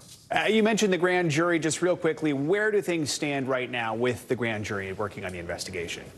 So it appears that the grand jury has not met in some time. It's hard to know what to make of that. But look, everybody I talk to with clients in this case believes that they are wrapping up this investigation and that they're moving into the phase where they make prosecutorial decisions. No one I speak to would be surprised to see some kind of resolution of this case, whether an indictment or a report or something else, sometime this summer, Joe. All right. Ken Delanian, thank you so much. And this morning, a key leader in the January 6th insurrection is facing the longest prison sentence yet in connection with the insurrection. Yesterday, a federal judge sentenced Stuart Rhodes, the founder of the far-right group the Oath Keepers, to 18 years in prison. Now, while Rhodes was not physically present during the attacks, he was still convicted of seditious conspiracy for his role in planning and mobilizing it. Another member of the Oath Keepers, Kelly Meggs, who was also convicted of seditious conspiracy, was sentenced to 12 years in prison. And now to a long-awaited update on Pope Francis' health. The Pope opening up in a Telemundo exclusive about some weighty topics, but also the positivity that's keeping him going. Here's NBC News correspondent Ann Thompson with more. Pope Francis showing the world his health is improving almost 2 months after he was hospitalized for bronchitis. In an interview with our sister network Telemundo, the 86-year-old pontiff thankful the doctors caught the infection in the nick of time, saying had they waited even a few more hours, it would have been more serious. The Pope laughing, saying when people tell him he looks good, he knows that's a compliment you give old people. The Pope meeting virtually with young people around the world in a town hall. But on his mind, the unending war in Ukraine. Francis saying President Zelensky asked him to help return the Ukrainian children taken to Russia, but sidestepping the question of whether Russia should return Ukrainian territories, saying it's a political problem. Francis reiterating his opposition to abortion and asking the world to remember migrants leave their home countries by necessity, as his father did when he left Italy for Argentina. When asked what changes he still hopes to make as Pope, Francis joking that he needs to change, but says change is hard even for him. And as for the church, he says there is always more to do. It is insatiable. Ann Thompson, NBC News. Coming up on Morning News Now, new clues this morning behind sudden infant death syndrome. Promising new research is offering more insight into SIDS, what parents should know after the break.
Good morning, please. Good morning, Mr. President. Very in question. We pride ourselves on the ability to turn on a dime. We've got breaking news. Sometimes there are no words. The flashbangs are continuing to go off. What emotions go through you as you're watching these girls? These are really important moments in our history, and people remember who shared that news with them. Welcome back. The CDC says nearly 1,400 infants died as a result of sudden infant death syndrome in 2020. But now a new study is offering insight into some of the risk factors that could lead to these sudden unexplained deaths, also known as SIDS. NBC News medical contributor Dr. Kavita Patel joins us now. Good morning, Dr. Patel. So tell us about this groundbreaking study. What were some of the major findings researchers discovered? Good morning. And unfortunately, as you mentioned, there are too many deaths that we still have from sudden infant death syndrome. So these are researchers out of the children's hospitals in Boston and San Diego. And what they did is they compared brains of infants who had died of SIDS with the brains of other infants who had died, but from causes that they had known, things like pneumonia or heart problems. And what they found in the babies that had died from SIDS was an altered metabolism and altered nuclei. Remember, that's kind of the core of every cell in the brain, specifically around a certain receptor related to serotonin. Serotonin might sound familiar to many of us because many of us take drugs to regulate serotonin, and that can help with things such as depression. But in these babies, they think it could be linked to why a baby might not actually pick up or try to get air if they're not able to get oxygen. So a key finding, but probably too premature to do anything about, which can be frustrating for mothers and fathers all around the world. Yeah, that, Dr. Patel, that kind of leads to my next question. With this study, how much closer are we to having a better understanding of SIDS, both what causes it and possibly how to prevent it? Yeah, Joe, look, this has definitely been like a longstanding target of research. Obviously, this many causes of unknown death. There are some physical and environmental factors that we do know about. And I think this is where we can talk about what we can do to prevent it. At least with some of the physical and environmental factors, we know that brain defects, such as the enzymes we're talking about, and some additional brain enzymes have been shown to be associated with SIDS. Low birth weight, also babies with respiratory infections. Remember, the key time for SIDS is really in that first year. And we know that many infants who died of SIDS recently had a cold, which could contribute to breathing problems. And then we have the physical factors. And these are things that we can control to make sleep safe for a baby. For my own babies, I followed these guidelines from the American Academy of Pediatrics. That's keeping a baby on their back versus sleeping on their stomach or side. About half the babies that die of SIDS are thought to have been found with sleeping on their stomach, so sleep on the back. Take away anything from their bedding area that could cause any difficulty breathing, so no fluffy comforters, no blankets, no things around the crib. And then recommending to have parents in the same room, not in the same bed, but in the same room for at least the first 6 months of life. Dr. Patel, there's no tests available to find out whether an infant may have a higher predisposition, is there? No, unfortunately there are not. But again, going back to thinking through this research, which points to potentially some of these brain factors, could lead to the development of some tests. That's exactly where researchers are headed. But until then, we know that kind of controlling the environment is the best thing a parent can do. Trust me, I understand that first year is filled with so many stressors. So we need to do as much as we can to decrease the chances that any of this could happen. All right, Dr. Kavita Patel, thank you so much. Coming up, close to the ceiling, the U.S. is just days away from default. After the break, what more that could mean for your wallet. Plus, more schools embracing AI in the classroom. The school now offering AI as a minor and how they're addressing cheating concerns. This is Morning News Now.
Your music is so familiar. What do you think when people start humming back your tunes? How you doing, Lester?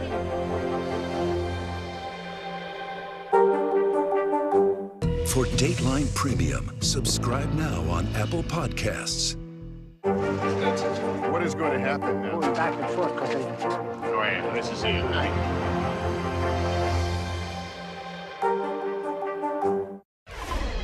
We're back now with the debt ceiling negotiations, where things stand this morning and what it all means for you. As we reported earlier this hour, a source tells NBC News a deal could be reached as early as today on an agreement. There's just a few days to go before the June 1st deadline of a potential default. And who better to talk with us about all this than NBC News senior business analyst and MSNBC 11th Hour host Stephanie Ruhle. Stephanie, good to have you with us. We don't like to let you sleep, especially around busy news times like this. I mean, these negotiations, they've gone late into the night, just like you. What are some of the things we should be on the lookout for as both the White House and House Republicans work on trying to get a deal done here?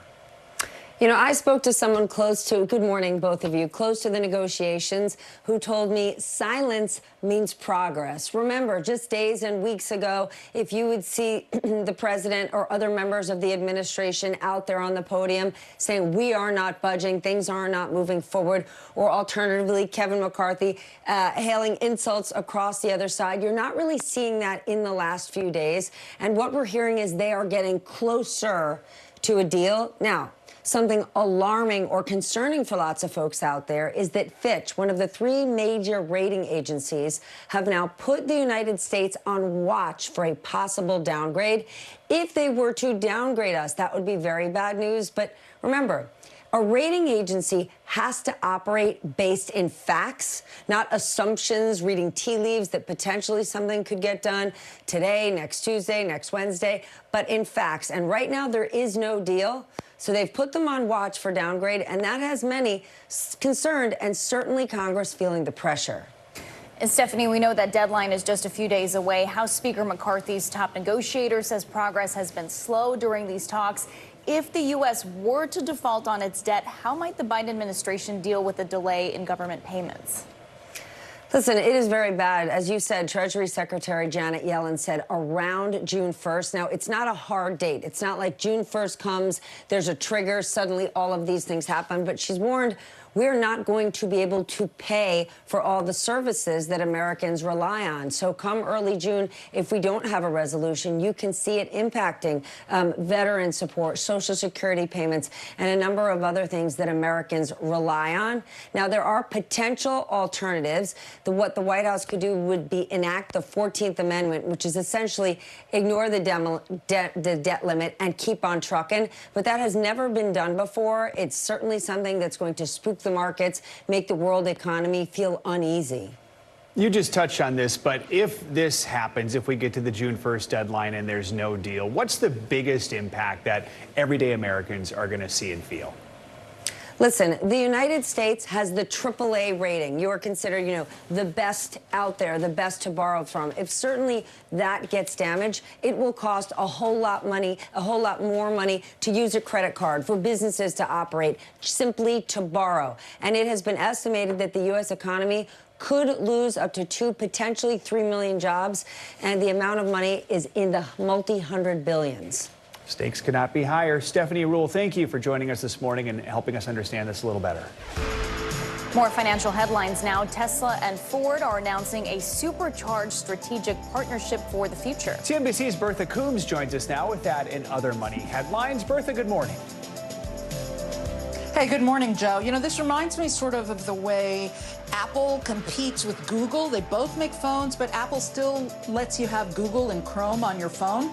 Tesla is opening up its charging network now to Ford customers in the United States. Ford owners will get access to more than 12,000 superchargers starting early next year with the use of an adapter.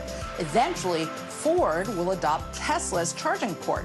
Tesla CEO Elon Musk saying he doesn't want Tesla's network to be like a walled garden, and it should be supportive of sustainable transportation. And it also wouldn't hurt if that were the de facto system, and it would probably mean good money for Tesla. Meantime, South Korea's Hyundai and LG Energy announcing plans to build a more than $4 billion electric vehicle battery plant in the U.S. Executives from both companies signing a deal today to build the joint venture in Savannah, Georgia, where Hyundai will also open a new EV factory. The joint venture will have an annual capacity of 30 gigawatt hours, or enough to produce about 300,000 vehicles. Hyundai currently has one U.S. assembly plant in Alabama. And Costco says it feels good about its ability to raise membership fees, even with inflation still high. The Wholesale Retail Club also doesn't think that it would hurt the number of customers renewing their memberships for new people signing up. Costco historically raises fees every 5 to 6 years, with the last one coming in the summer of 2017. It's kind of like Amazon. They raise them every few years or so as well. Back to you. Just have to have some more samples or something to make up for the price increase. As long as they don't raise the price Right. of the, what is it, the soda and hot dog deal? Okay, yeah, exactly. That's always low. Thank you, Bertha. Thank you. It seems artificial intelligence is infiltrating every aspect of our lives, from medical diagnoses to placing food orders. Well, now a Georgia school is offering an undergraduate minor in AI. Emory University in Atlanta claims their program is different from others because it doesn't just teach students to code AI, it helps them understand the complicated issues surrounding the technology. To help us put this in perspective, we are joined by Joanna Stern. She is the Wall Street Journal senior personal tech columnist. She's also a tech analyst for NBC News. She's a columnist for the Wall Street Journal. Also with us, Professor Vaidhi Sundaram. He is chair of the AI Humanity Education Subgroup at Emory University. Thank you both. Good morning. And first, let's start with you, Professor. Can you explain a little bit about what this program is and what it covers? Yes, good morning. First of all, thank you for having me on your show. AI, as everyone says, as the world is reading about in every newspaper these days, is infiltrating or embedded in all aspects of our life. And so what Emory University is doing is it's taking the lead on making sure that all of our young students are educated in what AI is, what it can do, what it cannot do, and what the pitfalls are, as well as what the advantages are. So we've designed a new minor in artificial intelligence that is accessible to every kind of major, whether you're a business major, a philosophy major, nursing, health, biological, any kind of student is going to be able to take these courses, get a minor in artificial intelligence, and understand how AI works, what it can do, and most importantly, how it impacts society, both how society influences the use and design of AI systems, as well as how AI can better people's lives, and at the same time be watchful of what it might, dangers it might pose. I mean, the truth is, the truth is AI is going to impact pretty much every single major out there. Joanna, I want to ask you real quick. I mean, students looking at which college to attend, to have an option like this, I mean, how important could it be to study AI technology like this? I think this is huge, and I think it's great for just even the entire industry of computer or tech education, because so much of it has been confined to computer science classes and engineering majors, which can be, it just can be a turnoff to some people that are not interested in that, right? If you're not interested in the STEM type of education, then you sort of shy away from those computer classes. And that's what's so integral with AI. I mean, I have a column up today about the intersection of AI and photography. This is, for, I would say, in the last decade, 2 decades, maybe longer, the biggest technology that we have seen, which intersects with all sorts of humanities and different industries, as you said. So I think this is huge. I think also another interesting thing is that you're seeing graduates that are coming out of school right now with no AI education looking to get and learn more about this topic. And so it will be interesting to see if we see other types of courses, and of course there will be other types of courses, but other types of degrees that add on to previous education. And Professor, you started to touch on this earlier. There's a lot of talk about the dangers of AI. How does this program address those moral and ethical questions around it? So one of the most important parts of the AI education that we are offering is this business of what we call AI ethics, and that deals with bias and fairness largely in AI systems. Like, for example, automatic zip code profiling or automatic screening of resumes, which have some biases built in, even things like facial recognition systems that impact on privacy. Those are all the factors that people need to be aware of, right? So the point of being aware of these is to make sure that when people are developing policy, you incorporate these kinds of potential dangers into the policy to prevent it from happening. And also when you're designing these systems, you incorporate sufficient safeguards to make sure that they don't creep into the technology. So those are the two, disinformation, misinformation. We hear about this every day. How do you detect it? How do you prevent it? How do you classify some piece of news which may have some truth in it, but may also have some falsehood and some bias in it, right? So those are all things that are happening. It's possible either through negligence or malice to embed these kinds of, undesirable features into news. And so one of the ways in which we are trying to prevent this is to teach students how these things work, how to detect when they're happening, and how to avoid them. We call that news literacy. Misinformation already such a problem, and so many worries AI is just going to accelerate those issues. Joanna, finally, you recently wrote an article for the Wall Street Journal where you talk about the experience of cloning yourself using AI. Talk a little about that technology, how accessible it is, and the concerns surrounding it. Well, I think this is why this is so important that there is education around this, that literacy. So what I did in this project was I used some pretty simple AI tools that are out there and created a video clone of myself, a version of me, a video version of me that I could just type in anything and it would say it. It was a deep fake, so to speak, but there was a lot of effort that sort of went into making that. And then there was a voice clone of me, which I was able to create using a service called 11 Labs. And it sounded quite convincingly like me. And I was able to fool some family members and even fool my bank. I called my bank with this and went through the voice biometric system. And guess what? It didn't know if it was me or AI me. And that's why I think this is really where we're at the cusp of this point where our success and so many people's success is going to be dependent on how we use these tools and how we use them in ethical and clear ways.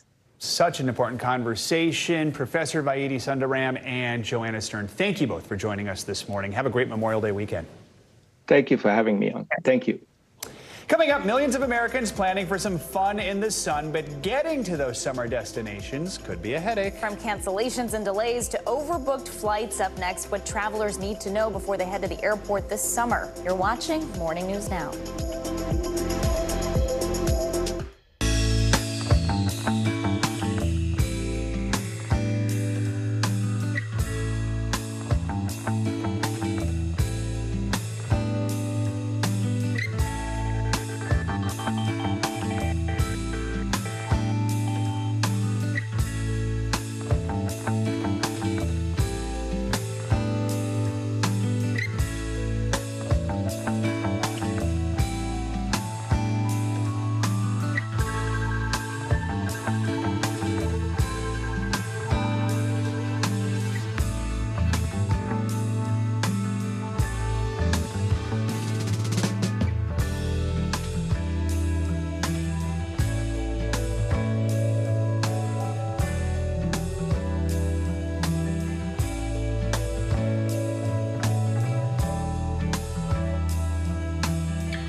It was the end of the story, but it was also just the beginning. We couldn't know then that following the mystery would take us to places as strange as any fiction. The mind whirled among dreadful possibilities. What happened here? The True Crime Original. Dateline, Fridays and Sundays. Welcome back. If you are still booking summer flights, a new list is out with the top 5 best airlines. Delta was named the best U.S. airline of 2023, according to travel information website The Point Sky. It's actually the 5th year in a row that airline ranked highest on the list, which considers reliability, affordability, and overall customer satisfaction. Second was United Airlines. Alaska Airlines came in third, followed by American and Southwest.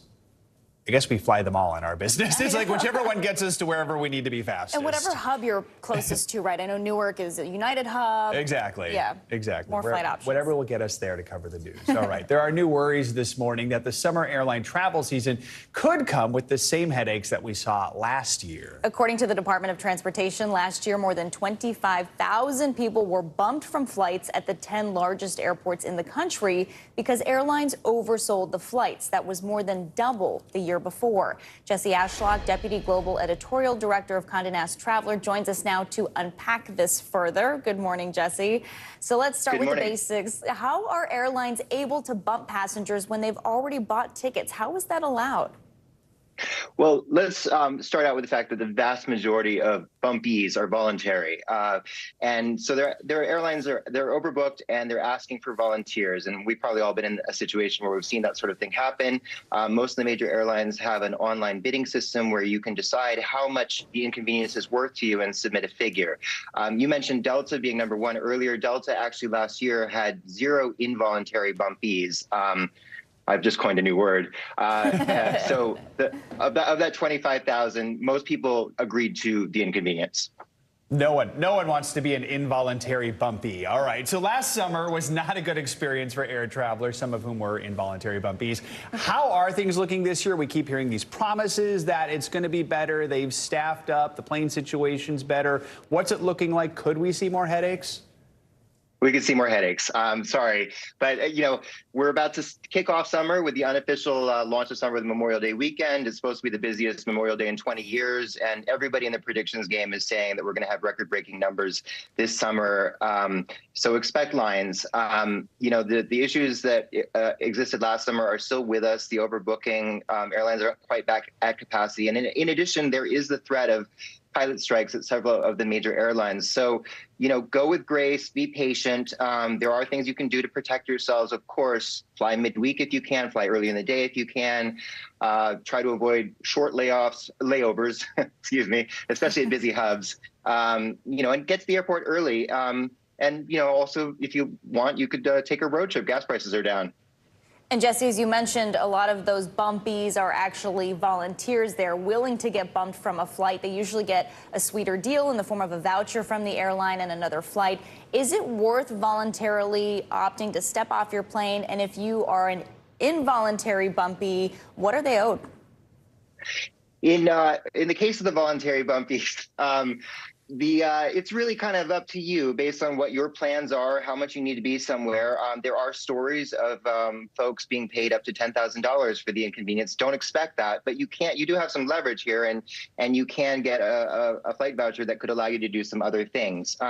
In the case of an involuntary bumpy, there are new federal requirements about compensation. They are complicated and baroque, but they are based on the duration of the delay. And in the case of a one-way flight, the compensation is supposed to be double the value of that flight. There's a bill in the Senate that's stalled out, but that would mandate a minimum payout of $1,350. So let's hope that gets through eventually. So, and I was going to say, if you are looking to volunteer, how much negotiating room can you have to try and get a sweeter deal? Well, see what you can get. It's always a good idea to do that. What's the worst that can happen? You wind up flying on the flight that you booked. There are stories of upgrades. There are stories of even folks getting cash. But for the most part, what you should expect is a voucher that is meaningful to you for a future flight. One other thing I want to say in the case of the involuntary bumpies is that you should remember that your credit cards can be your friend in an instance like this. They have travel insurance attached, and that can help you out if you're in a pinch. All right, some good advice there, and I always love a segment where we make up an expression or words. Jesse Ashlock from Condé Nast Traveler, thank you so much for joining us. Have a great Memorial Day weekend wherever you are traveling to. That does it for this hour of Morning News Now. The news continues right now.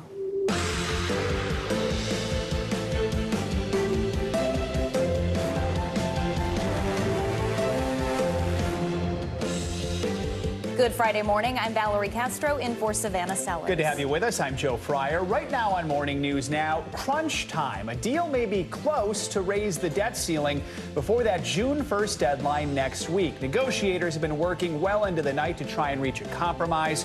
Well, there is optimism. A top GOP negotiator says progress has been slow. That's raising questions about whether a deal can be reached in time. We've got the latest on those talks and what happens next if we do get a deal. Significant sentencing. Stuart Rhodes, founder of the far-right Oath Keepers, sentenced to 18 years behind bars for his role in the January 6th insurrection. This is the longest Capitol riot sentence so far. We'll have more on what warranted that extended sentence and how Rhodes is responding. Also, on the road again, it is the unofficial start of summer. It's also one of the busiest travel weekends of the year. Some 43 million Americans expected to either drive or fly in the coming days. We got you covered with what you can do to ensure a stress-free getaway, plus the forecast for your holiday weekend. We've got team coverage this morning. And it's Friday. You know we've got your can't-miss list on deck. This week, none other than Arnold Schwarzenegger back for his first ever TV series. More on that later this hour. Hard to believe Arnold's never been on TV before. Now he's tackling that.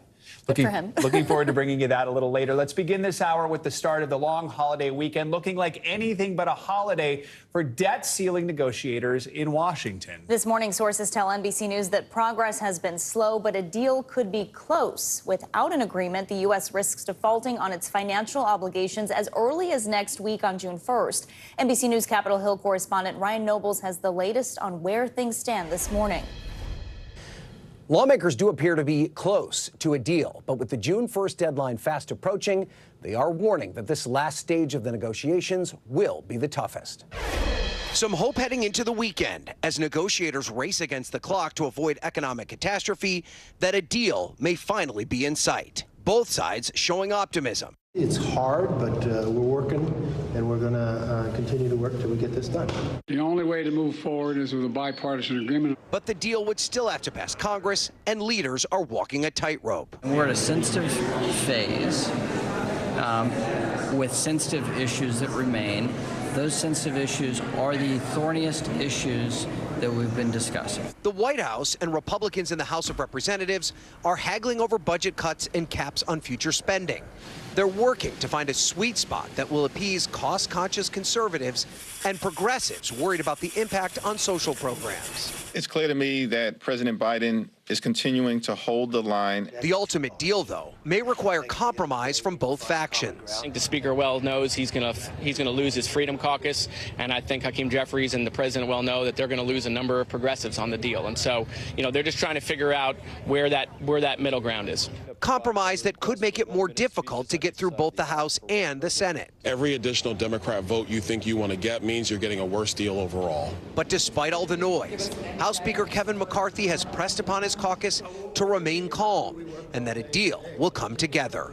Look, it's not easy. This is a big issue, and it's not something you can solve easily. We want to make sure it's worthy of the American people. Now, members have already left Washington for the Memorial Day break, but they've been warned they will need to be ready to return at any moment. It's going to take time to write and pass the legislation that comes from any deal. House Republicans have vowed to give the deal at least 72 hours to be reviewed before it's voted upon. And some Republicans in the Senate have warned that they will not speed up the process for a deal they cannot support. Ryan Nobles, thanks so much. This morning, the leader of the far-right group, the Oath Keepers, is facing 18 years in prison in connection with the attack on the Capitol. This is the longest sentence imposed of the more than 1,000 prosecutions stemming from January 6. NBC News Justice and Intelligence correspondent Ken Delaney joins us with the latest on this. Ken, good morning. Joe, good morning. Attorney General Merrick Garland says the stiff sentences imposed on Stuart Rhodes and his top deputy reflect the grave threat their actions pose to our democratic institutions, vowing the Justice Department will continue holding accountable those criminally responsible for the attack. It's the longest sentence imposed on any January 6th defendant so far. Oath Keepers founder Stuart Rhodes given 18 years in prison in connection with the attack on the nation's capital. Rhodes, a former Army paratrooper with a Yale law degree, was sentenced after being convicted of seditious conspiracy, using violence to prevent the government from carrying out its lawful duties. Rhodes was not physically present at the Capitol during the January 6th attack, but prosecutors say Rhodes plotted after the election to use violence to keep President Trump in power. Speaking in November 2020. We have men already stationed outside D.C. as a nuclear option. In case they attempt to remove the president illegally, we will step in and stop it. But Judge Amit Mehta said he conspired with others to help make it happen and to take up arms and foment revolution. Clad in an orange prison jumpsuit, Rhodes showed no remorse, telling the judge he considers himself a political prisoner. But Judge Mehta dismissed that claim, saying, "You, sir, present an ongoing threat and a peril to this country, to the republic, and the very fabric of our democracy." So I've got good men on the ground already. We've been did recon there last week. The Justice Department has arrested more than 1,000 people in connection with the riot. The Capitol assault also left more than 140 members of law enforcement injured. One of them, former Capitol Police Sergeant Aquilino Gonell, says justice has been served. 18 years for Stuart Rhodes. That's a long sentence by any stretch. Rightly deserved. It was not a political discourse. It was not peaceful. It was chaos. Rhodes' lawyers vowing to appeal, accusing the Justice Department of weaponizing Rhodes' words against him. He never went into the Capitol. He never assaulted anyone. He never destroyed any property. We think that ultimately this is going to be about free speech. The judge applied a so-called terrorism enhancement to Rhodes' sentence, the first time that's happened in a January 6th case. Looking ahead, another high-profile defendant convicted of sedition, Proud Boys leader Enrique Tarrio, is scheduled to be sentenced August 30th. Joe? All right, Ken, thank you so much. Americans are gearing up for a busy travel weekend. So what can you expect if you're hitting the road or the skies? Joining us now, meteorologist Michelle Grossman with your holiday weekend forecast. Michelle, good morning. Hey there, guys. It's all about location today, tomorrow, and throughout the weekend. We're looking at some spots that we'll see some rain, some heavy rain at times, also some really stormy conditions, especially in the southern high plains. So first, the southeast, we're looking at a coastal low. We've been talking about it for a few days, and it's still spinning off the coast. It's going to bring some heavy rain, some high winds, some coastal flooding, especially tomorrow in the Carolinas. But today, we're going to see that take shape. And then in the west, we're looking at widespread thunderstorms in the high plains. We're looking at the chance for really gusty winds gusting up to 60 miles per hour. Could see some large hail as well. And then we're looking at heavy rain in portions of the Intermountain West. You can see Billings, where we have those brighter colors. That's indicating where we will likely see some really heavy rain. We're looking at hazardous driving conditions along I-80 in the west, I-25. I-40 will not be great either, and I-95 from Richmond down to throughout portions of Florida, because we're looking at some really heavy rain falling over the next 48 hours or so. So as we go throughout the weekend, the Northeast looking really nice. At least the first part of the weekend, we're looking at lots of sunshine. It will be on the cooler side in some spots, but really nice today, really nice tomorrow, sunny and seasonable. The beaches will be really nice. And then Sunday, portions of the mid-Atlantic could see an increasing shower threat. That's as that coastal low gets a little bit closer. Even to the New Jersey beaches, we could see some showers Sunday and then possibly Monday as well.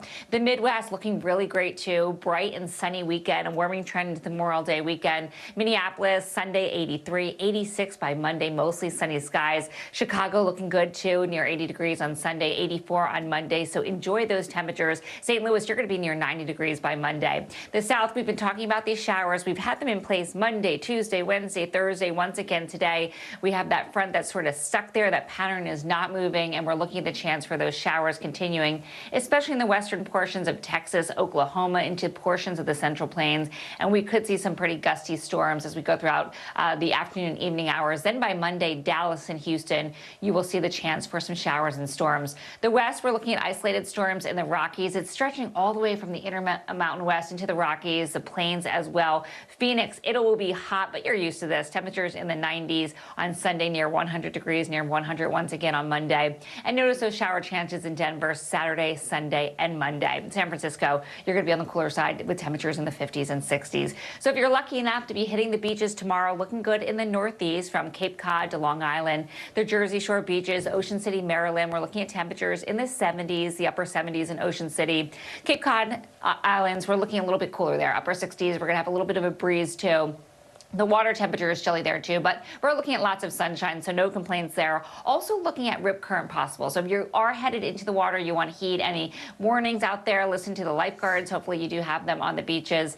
And as we head down to the south, this is where we're going to see the problem area. It's going to be a terrible beach day tomorrow. Also Sunday in the Carolinas, the Outer Banks, low 70s, breezy, lots of clouds, just a dreary, dreary day with the rain falling. It could be really heavy at times. And we could see over 5 inches of rain in some spots along the Carolina coast. Myrtle Beach, same story. Hilton Head, dangerous breaking waves in the surf zone. We do have a high surf advisory along those Carolina beaches. And then Florida, we have those typical summer-like storms popping up in Vero Beach, Miami Beach, but temperatures in the 80s. Clearwater Beach looking really nice. Lots of sunshine. Panama City, same story. Temperatures in the 80s. So this is that coastal low we're watching. It's going to be a nuisance. It's going to be a drag over the next couple of days with that low pressure just kind of spitting off the coast. It's bringing those scattered storms along the southeast beaches. And tomorrow, this is the big day where we're looking at this big washout. This is an indoor day for sure with those winds kind of howling outside, the rain falling, and some really chilly temperatures. We're looking at temperatures only in the 50s and 60s in this spot. So you guys, not ideal weather, but some spots looking really good this weekend.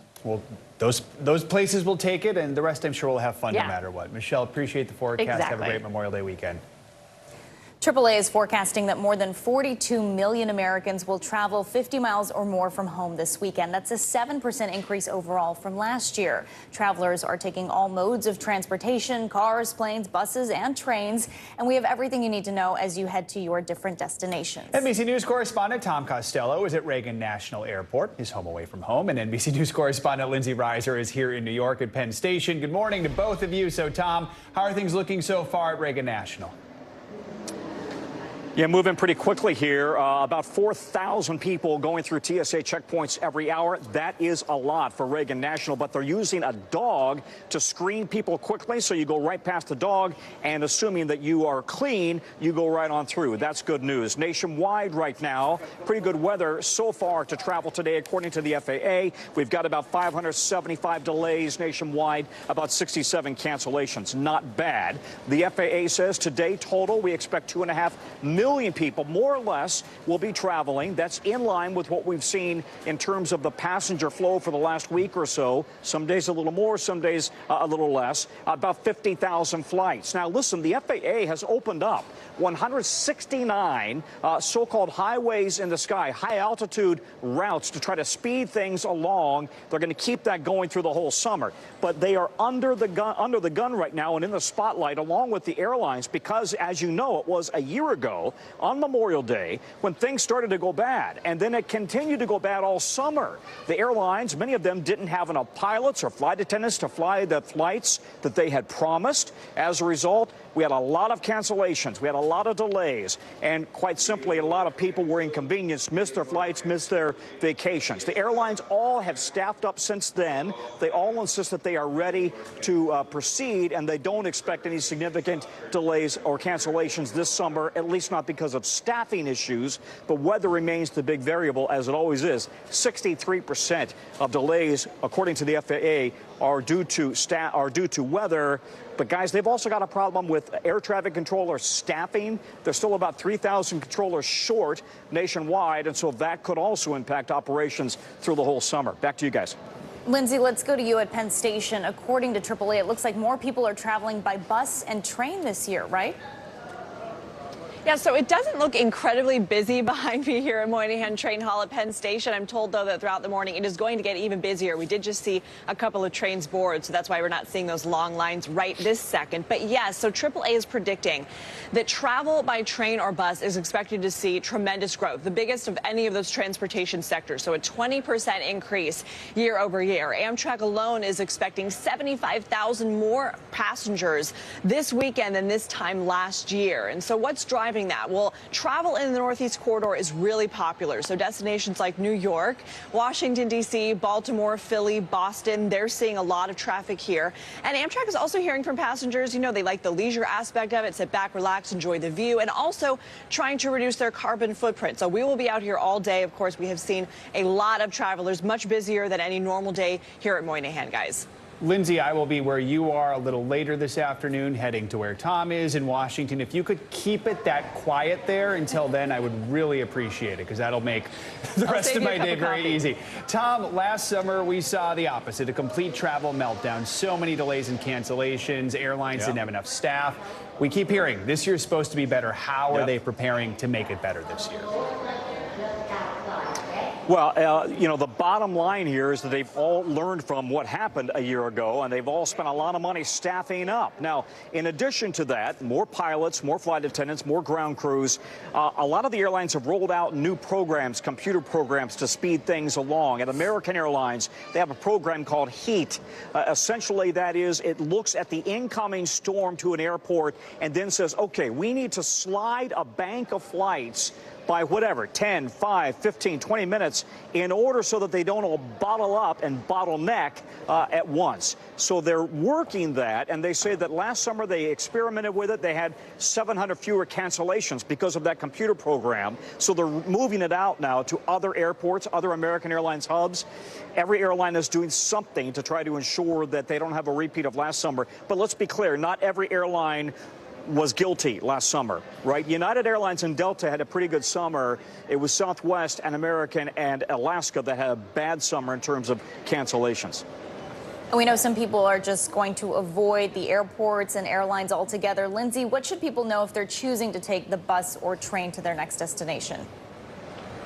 So Amtrak says about a third of their passengers this year will have never ridden the train before. So for those people, if you're not familiar with how things work, get here early, plenty of time, lots of places to eat. But also Amtrak, which is only one of the operators here, they say they have ambassadors out today and throughout the weekend wearing green and yellow vests just to make sure that people know where they're supposed to go, know how it works. And so they say they've got people on hand, extra people on staff this weekend to make it go smoothly, guys. All right, Tom and Lindsay with all things travel for this holiday weekend. Thank you so much. That was our version of planes, trains, and automobiles. All right, let's head to the beach. NBC News correspondent Sam Brock got the toughest assignment this weekend. Sam, you're in Miami. They've had problems with unruly crowds during spring break, so what's the city doing to prepare for this holiday weekend? Yeah, the amount of time, Joe and Valerie, that I've spent studying beaches and policing around beaches, I don't have enough time in this live shot to explain. Let's say this, though. We do know that there's going to be hundreds of thousands of people coming to Miami Beach for the holiday weekend. And as you correctly mentioned a second ago, Joe, over spring break just a couple of months ago, it was chaos, and it's been chaos for several seasons in a row. What are they doing to make sure folks are going to be safe? Police officers are going to be out there on 13-hour-long shifts. But in addition to that, there's local, state, and federal agencies that are also going to be on the ground, guys, to assist. As far as alcohol consumption on the beach, basically it's banned. There are small pockets where you can get permission, where there's concession agreements, but that's it. And I was out driving this morning. I saw barricades that are already going up, officers that are out on the street. They know there's going to be a lot of people out here. It is gorgeous. The water temperature, guys, is about 80 degrees here. Compare that to where you are in New York. Out on Long Island, it's like in the 50s. So you can understand why so many folks are coming down here. But everyone on the ground wants to keep the peace and make sure this goes off smoothly. They have an air and sea show that's going to be held here in Miami Beach. So a lot going on. The preparations are extensive. Yeah, we know the crowds will be out there, Sam. Which beaches are considered the hotspot destinations for summer travel? So Florida's Gulf Coast, according to many of the travel blogs, Valerie, is really the #1 destination. We interviewed Dr. Stephen Leatherman, or Dr. Beach, and he told us about the fact that St. George Island on his annual list of top 10 is #1. Now, that is right on the Florida Panhandle. You really have an entire extensive area, though, from Destin, which is the top of the Panhandle, all the way along the coast there, and then down Florida's peninsula and into the Florida Keys. If you have ever been out there to Isla Mirada or Key West, it is gorgeous. The boating is incredible, and they're going to be getting plenty of crowds as well. Other locations that are expected to see a bit of a surge, Cape Cod in Massachusetts. On the West Coast, guys, you have Malibu, California. And this one really warms my heart. Sanibel Island, which is right near Fort Myers, wiped out during Hurricane Ian. That was only 8 or 9 months ago. They're already back up and running again. It's not exactly the same as where we were prior to the hurricane, but the fact that they've been able to pick themselves up and are receiving visitors, it is a mystical and magical place known for its shells and unparalleled beauty. They're going to have people this season, so some pretty incredible news to share there. All right, Sam, not to be too intrusive, but 80-degree water, is this a barefoot live shot? It is a barefoot live shot. You know what I'm so embarrassed about, Joe? If you're going to pull out for a second, I actually specifically said not to because I'm walking around in pants and I already have like water rings on the bottom of my pants from the water coming up. Not a great look. Kind of like I'm rocking like a dad vibe right now. I'm not a dad, so that's never a good thing. But next time, shorts for sure, and I'll be more prepared, I promise. All right, good practice, and you can dry those at some point. All right, Sam Brock, thank you so much. Have a great Memorial Day weekend.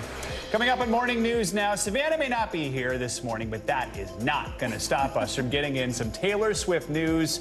You can't miss her 2 new tracks that she dropped overnight. Plus, China's latest wave of COVID that could reportedly peak at 65 million cases a week. We've got it all covered after this.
What is going to happen now? Going back and forth because they... Oh, yeah, nice to see you.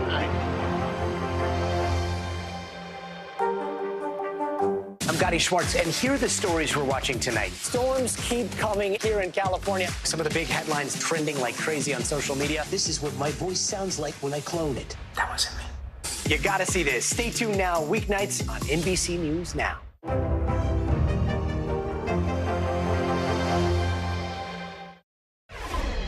Welcome back. History is made at the White House as Air Force General C.Q. Brown Jr. has been picked by President Biden to serve as his next Joint Chiefs Chairman. If confirmed by the Senate, it would mean for the first time ever, both the Pentagon's top military and civilian positions were held by African Americans. Current Defense Secretary Lloyd Austin is the first black person to hold the role. Brown would replace current Joint Chiefs Chairman General Mark Milley, whose term ends in October. Brown has served as the Air Force Chief of Staff for the last 3 years. His appointment would make Brown only the second black person to hold the role of Joint Chiefs Chairman. The late General Colin Powell was the first.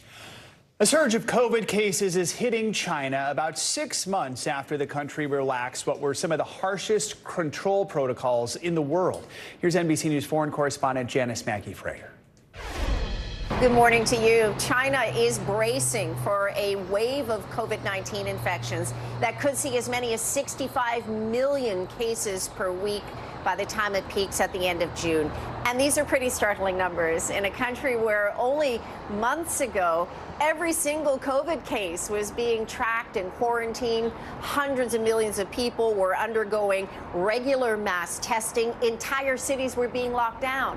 And now much of the country is shrugging this off, and that includes the government.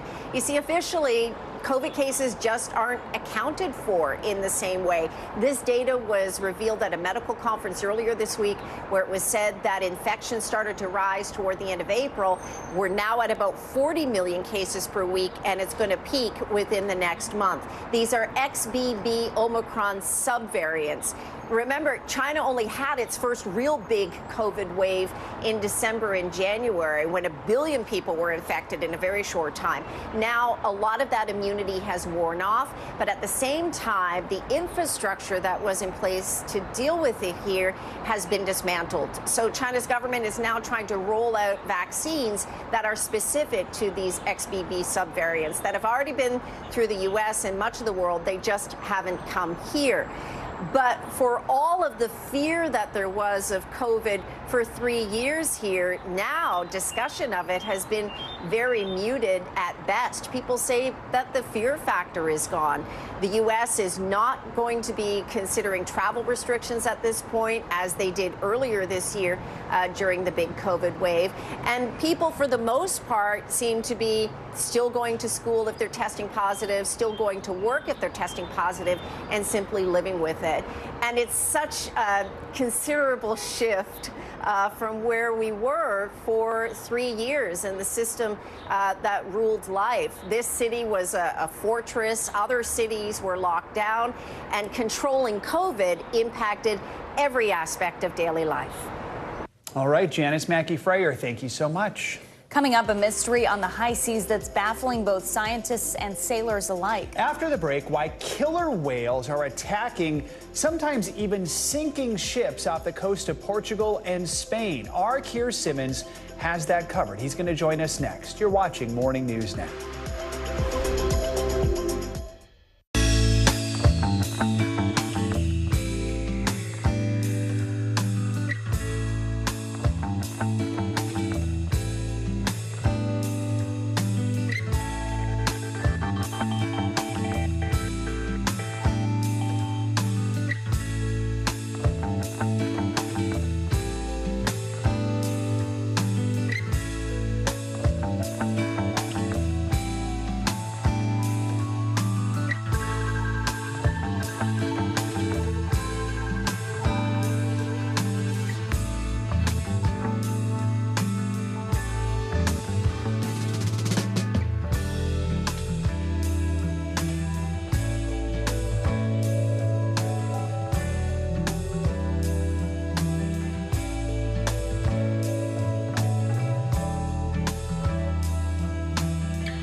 Music is so familiar. What do you think when people start humming back your tunes? How you doing, Lester?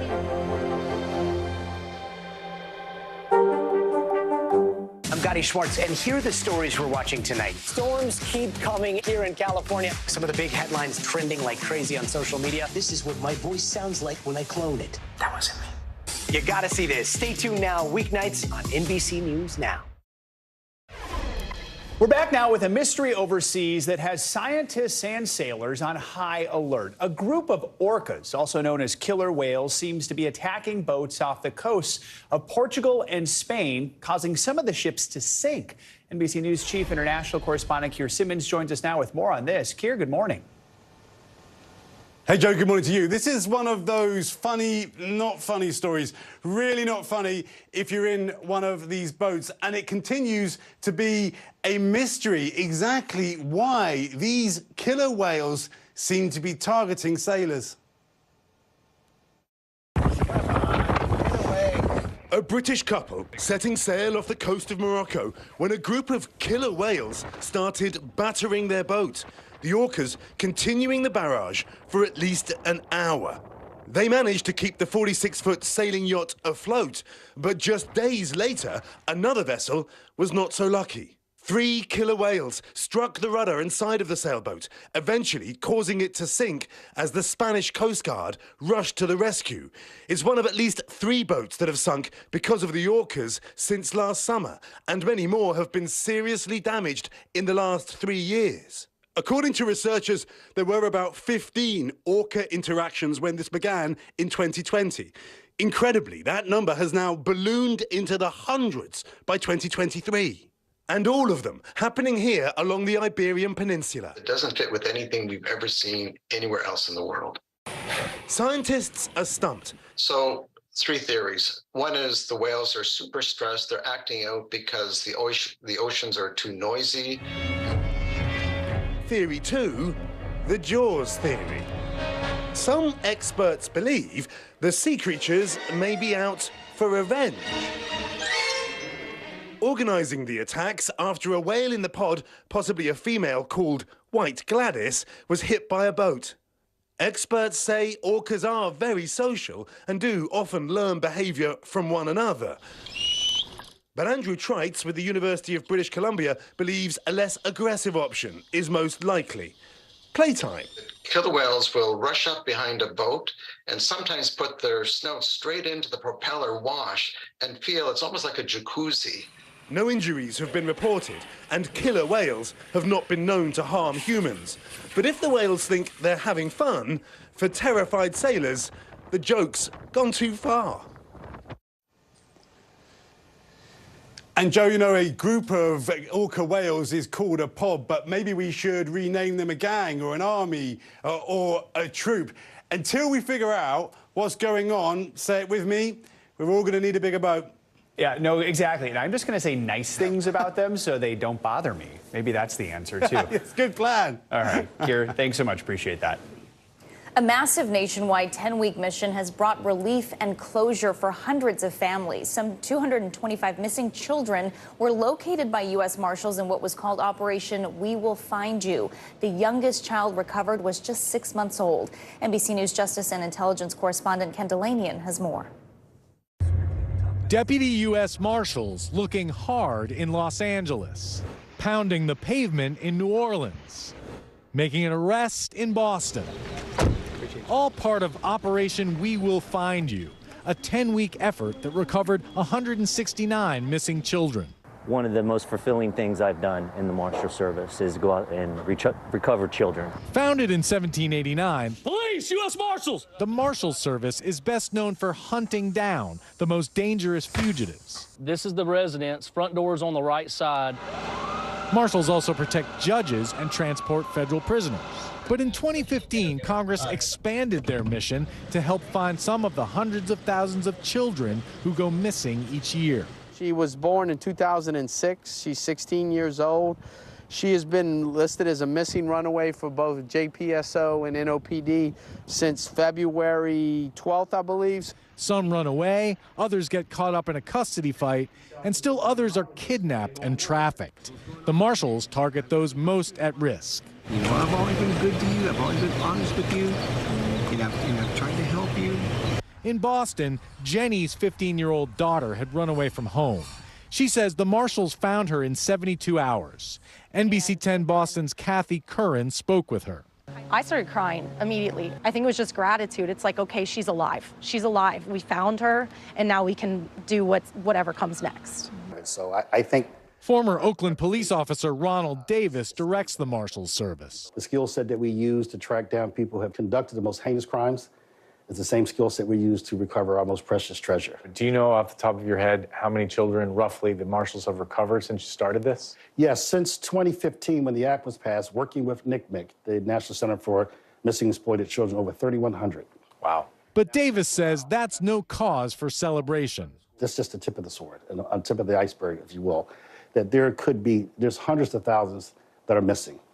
But it hopefully just underscores and highlights such a serious problem for the country. The marshals use high-tech tools and old-fashioned shoe leather to find people. All right, let's go. They say they have located missing children in 2/3 of the cases they worked.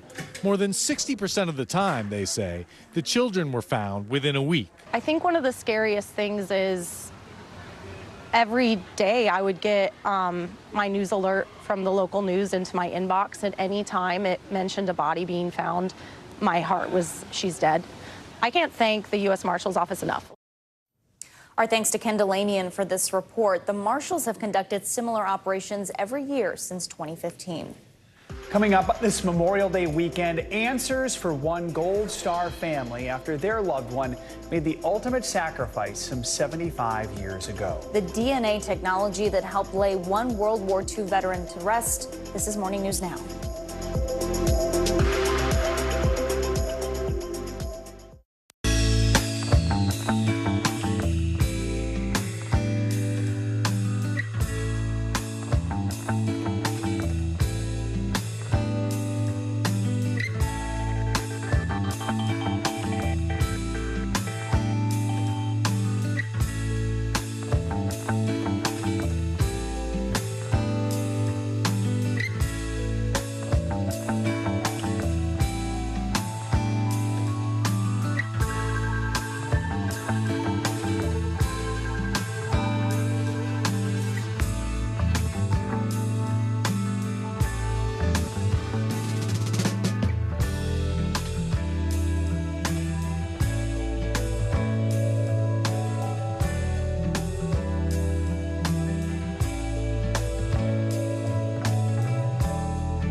Still to come on the Channel 2 News. Well, the waters are certainly receding now. Still too close to call. Lester Holt reporting from Ground Zero, as it's being referred to. It is, in fact, a taste of freedom. The Haitian people know a little something about resiliency. What's the biggest risk right now? Some of the troops who have been proud. I want to welcome you to the first presidential debate. In fact, we've been told we can't go any farther. You with some resilient folks. Let me get a hint.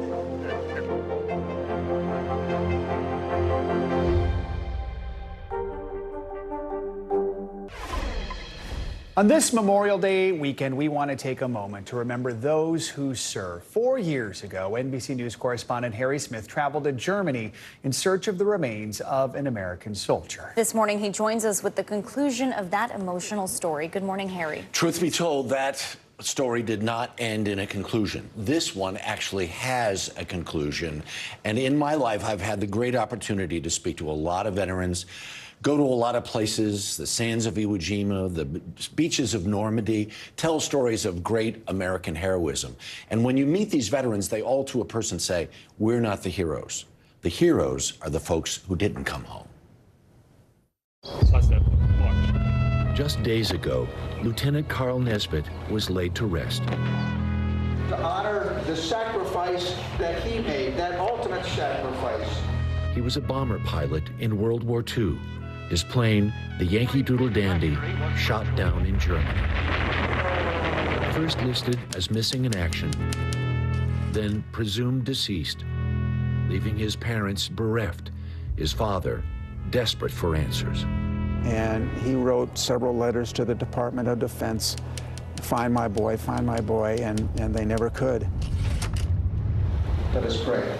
Reverend Greg Seckman is Lieutenant Nesbitt's nephew. Months back, he was surprised by a call. I was very suspicious because I couldn't believe that anyone would still be interested in my uncle some 75 years after he died.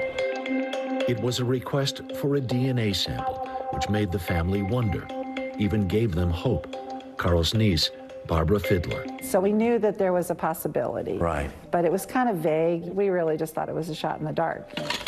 Not a shot in the dark so much as a determined effort by a group called History Flight. In both Europe and the Pacific, they perform archaeological digs, sifting through acres of earth in places they believe evidence of missing veterans can be found. No man left behind means we will do what we have to do to come back and get you. When you come on a site and you find something that might be helpful, what is that like? It's like the heavens opens up. Marine veteran Justin LaHue, History Flight COO. There are so many families that are out there that have this hole. They're missing something. They sent a loved one out the door expecting to see them again, and they didn't come back. And not only did they not come back, they don't have answers. What History Flight found near Leipzig, Germany, was sent to the Defense POW MIA agency, where it was painstakingly examined. Then, with the technology of a CSI-like lab, they look for a DNA match. When they make that match, they inform the family. Since they never recovered a body, there was never any closure. Carl Nesbitt is the lieutenant's namesake. You know, my uncle's a hero. He still is. And it was always a mystery until recently. And I'm so happy. Lieutenant Nesbitt's remains were discovered along with those of Navigator Second Lieutenant Wayne Dyer and Bombardier Lieutenant Melvin Meyer. History Flight unearthed more than 9,000 pieces in the ground at their crash site, including dog tags, even photographs. Pieces of people's lives. The men who died were leading their crew on a crucial mission. Somewhere over Germany. An air assault of unimaginable proportions, deep behind enemy lines, 1,000 B-17s and B-24s, and 1,000 fighters, Mustangs, Thunderbolts, Lightnings, charged that day to destroy German aircraft factories. Fatality rates on B-17s were more than 50%. It's just amazing. What dedication. Jesse Hoskins' father was the ball turret gunner on that plane. His father bailed out when the plane was hit, as did 6 others, thanks to Nesbitt. He was the key to that entire crew. Him holding those controls while the cables on this wing are shot out. He's holding that thing upside down, holding it with all of his might to keep that plane in there and give his buddies time to get out. And he did it. He did it. Jesse's dad described Nesbitt as a character from a Norman Rockwell painting. Oh, extremely proud of him. I thought he was a fun guy. A fun guy. Lieutenant Nesbitt's sister, Marcille, is 93. She remembers the big brother who took her to dances. He was sure nice to you, it sounds. Oh, he sure was. I used to like to bake cookies and stuff, and I'm sure they probably, most of them went to him. So maybe he was your favorite. He was. I never said he wasn't. 70-some years later, Lieutenant Nesbitt's family is justifiably proud, but more than anything, happy to have him home. Colonel Nesbitt, the pilot, That assault happened 79 years ago today. Today? Today, May 29th, 1944. Right? Such an important mission because you're right on the eve of the assault on the beaches of Normandy, just a couple of weeks later. But it's the Memorial Day weekend, and we all think about we're ready to go to the beach. This is a little reminder of why we were able to go. What extraordinary heroism by that man. Right? Upside down. Yeah. 6 crew members get out. Just amazing. And as we're doing the story, I kept saying, this is a movie, this is a movie, this is a movie. Phenomenal stuff. You gave us a little movie right there. We appreciate that. Harry Smith, thank you as always. Yeah. All right, let's get some financial headlines now. JP Morgan looking into the future of investing with the help of AI. CNBC's Bertha Coombs joins us now with that and other news. Good morning, Bertha. Hey, good morning, guys. You know, JP Morgan CEO Jamie Dimon totally scoffs when it comes to cryptocurrencies, but AI, not so much. The bank is developing an artificial intelligence service similar to ChatGPT that will give investment advice to its customers. CNBC has learned that the bank has tapped to trademark or applied to trademark a product called Index GPT. A filing says it will use AI to analyze and select securities tailored to customers' needs. JP Morgan, though, so far has declined to comment. You'll still be able to watch your favorite football team at your local sports bar this fall. DirecTV has struck a multi-year deal for commercial distribution of the Sunday Ticket package. It allows bars and restaurants to continue showing out-of-market games to their customers. The NFL signed a 7-year deal with YouTube TV in December for the home broadcast rights for Sunday Ticket. And fire up the grill. Your Memorial Day barbecue is going to cost less this year. Propane prices are down nearly 50% from last year to 64 cents a gallon, hitting the lowest level since December 2020. It's a basic case of supply and demand. Propane has been building up in storage over the last winter because a lot of homes didn't need it for heating. It was so mild. Some food prices have cooled off as well. Beef and pork are both down about 2% from this time a year ago. But hot dogs are up 2% and chicken prices are up 5%. I'm a chicken or turkey burger person, so I guess nothing there for me in terms of savings. You'll have to pay a little more. I'm sorry, Bertha. But we still, nevertheless, wish you a great Memorial Day weekend. You too. Coming up, Disney's latest Little Mermaid hits theaters today. While the film is being praised for its diverse cast, we didn't get here without some controversy. We've got moviegoers' reactions to Disney's first Black Ariel and what it means for representation on screen as a whole. That's coming up next.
What is going to happen now? Going back and forth because they...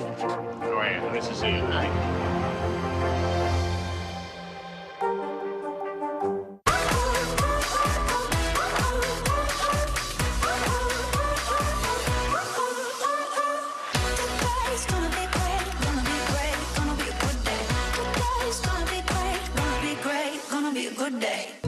Dateline Premium. Subscribe now on Apple Podcasts.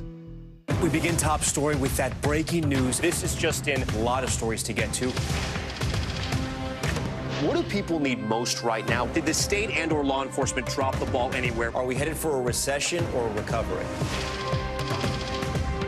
Migrant families now stranded in Mexico. What's the World Cup experience been like?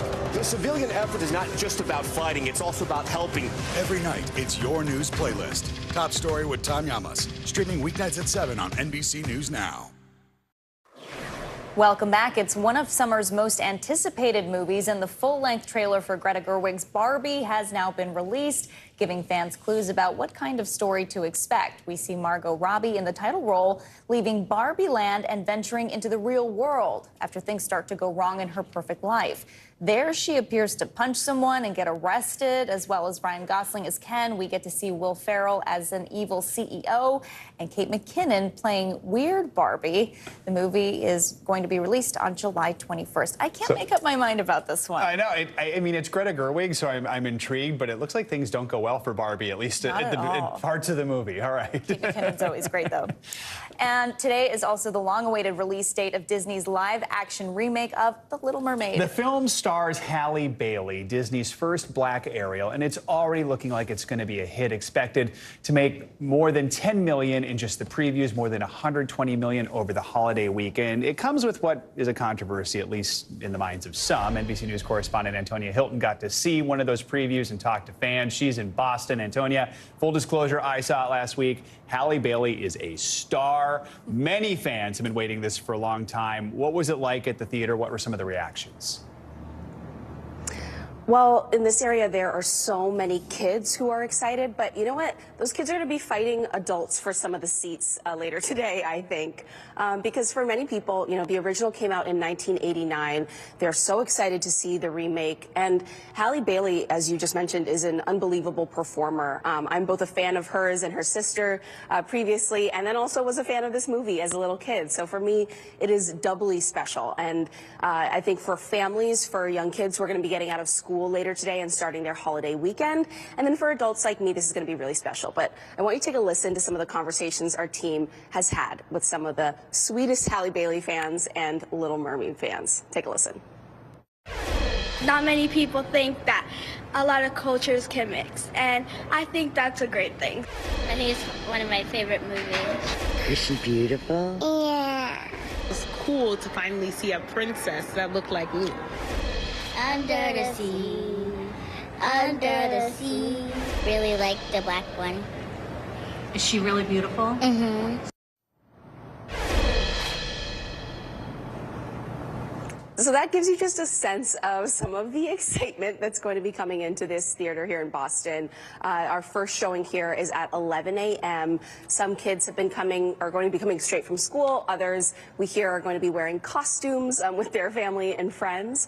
But this all comes on the heels of a lot of controversy around this film. So while you see this joy here in this space for months leading up to its release today, you know, there's been a lot of talk, pushback against the film, its themes of representation and diversity, not just through Halle, the main character, but also through other folks like the man who plays her father, Javier Bardem. And the conversation around that for many kids, frankly, just isn't what's on their minds today. They're excited to see a film that they know and love and to see someone who is such a talented performer take the helm of it. Joe. Antonia, talk about the impact of representation here. You're surrounded by all of the excitement from ages young and old. What does seeing a black mermaid on the big screen mean for people? And what would have meant for you to see that representation growing up?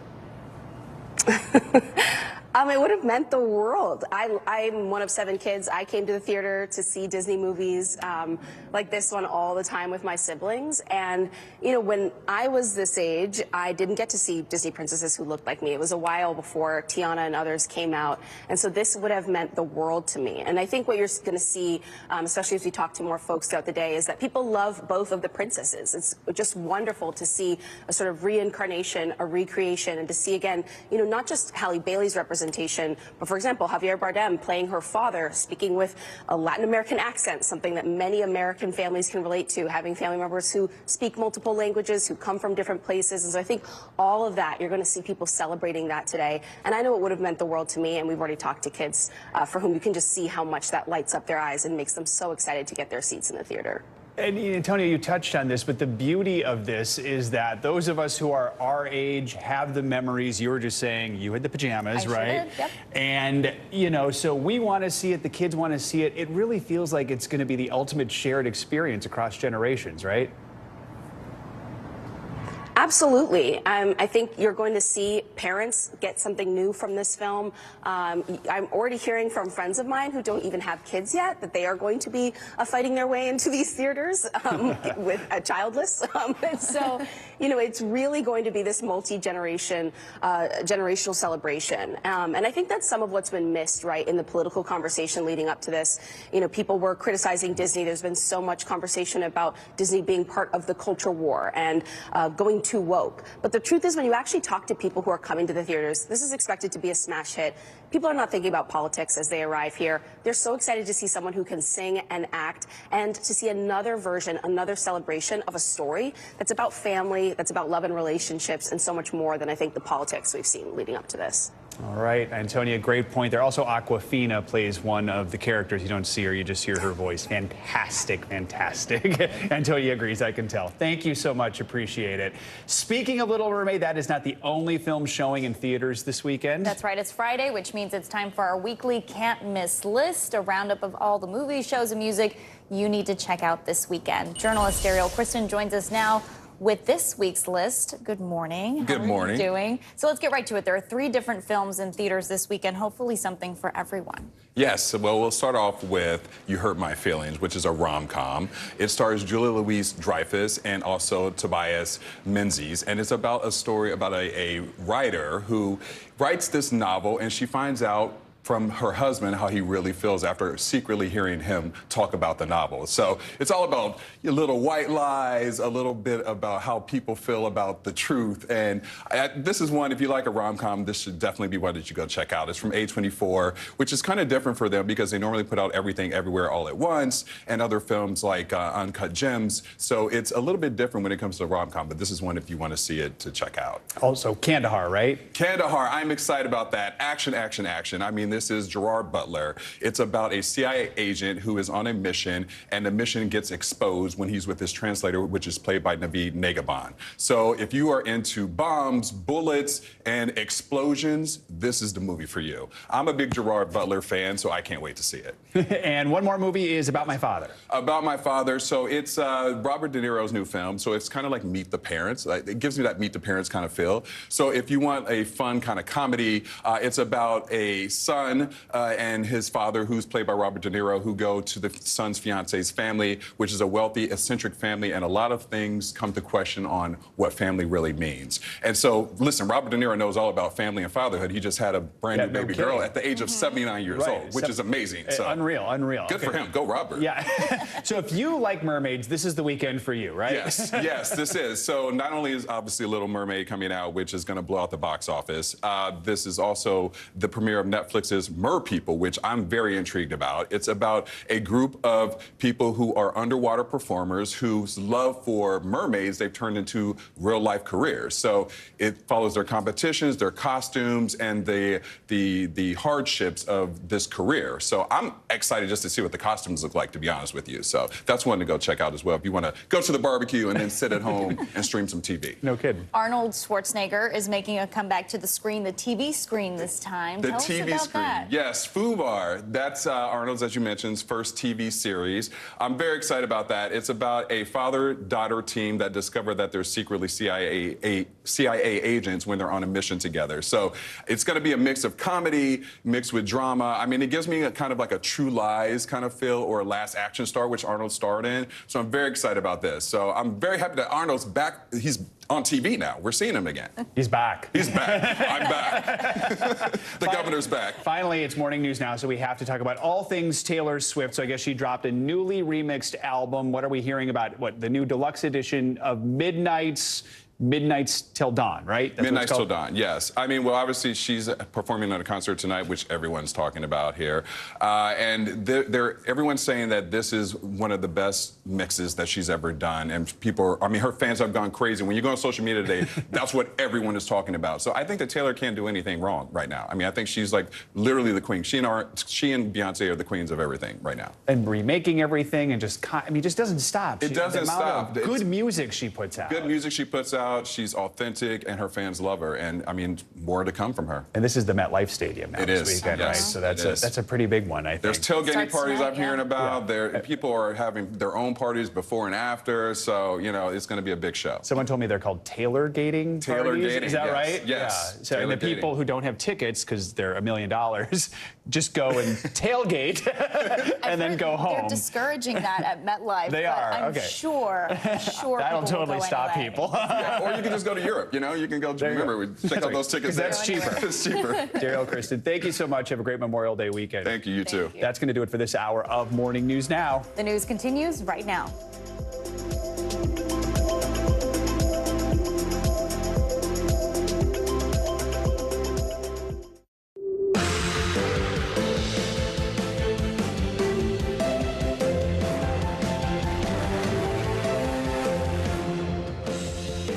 Good Friday morning. I'm Joe Fryer. And I'm Valerie Castro in for Savannah Sellers. Right now on Morning News Now, down to the wire. According to one source, a deal may be close, just days from the debt limit deadline.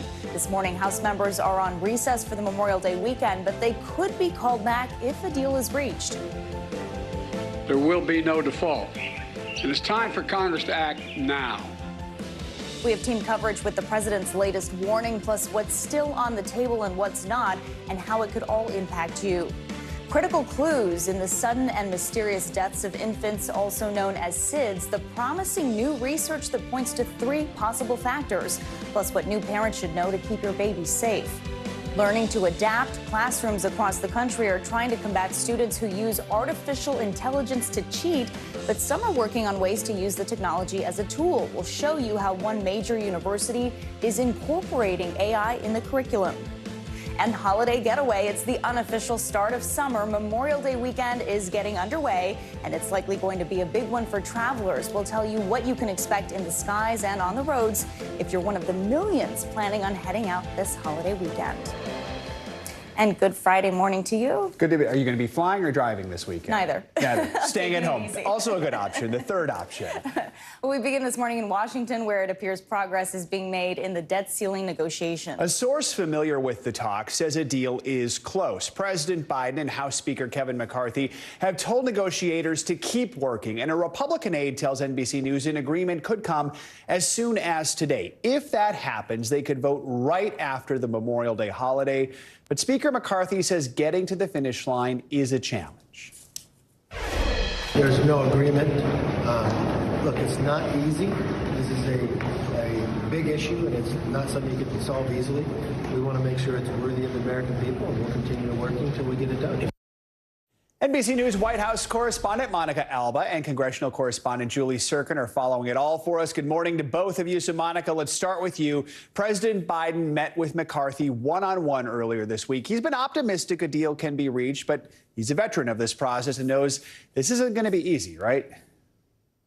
Not going to be easy, Joe, and nothing is final until everything is agreed to. So even though there has been progress, both sides say on several key issues, the ones that are outstanding could still totally gum up the process here. So now it does seem that as negotiators have been working around the clock, there has been this agreement that ideally they need to get something done in the time frame of today or tomorrow in order to really get this in the form of a bill that then can be put before the House so that all the legislative steps that normally need to take place for something like this can happen before default. But we heard that message from the president again yesterday, stressing this urgency. And look, he came back early from that foreign trip, canceling the Australia portion, remember, to come back to Washington to try to oversee some of these critical talks. And this is what he had to say about where things stand and the real pressure points right now. The economic progress will be made, and we're going to continue to make it. Default puts all that at risk. Congressional leaders understand that, and they've all agreed there will be no default. Speaker McCarthy and I have a very different view of who should bear the burden of additional efforts to get our fiscal house in order. I don't believe the whole burden should fall on the backs of middle class and working class Americans. My House Republican friends disagree.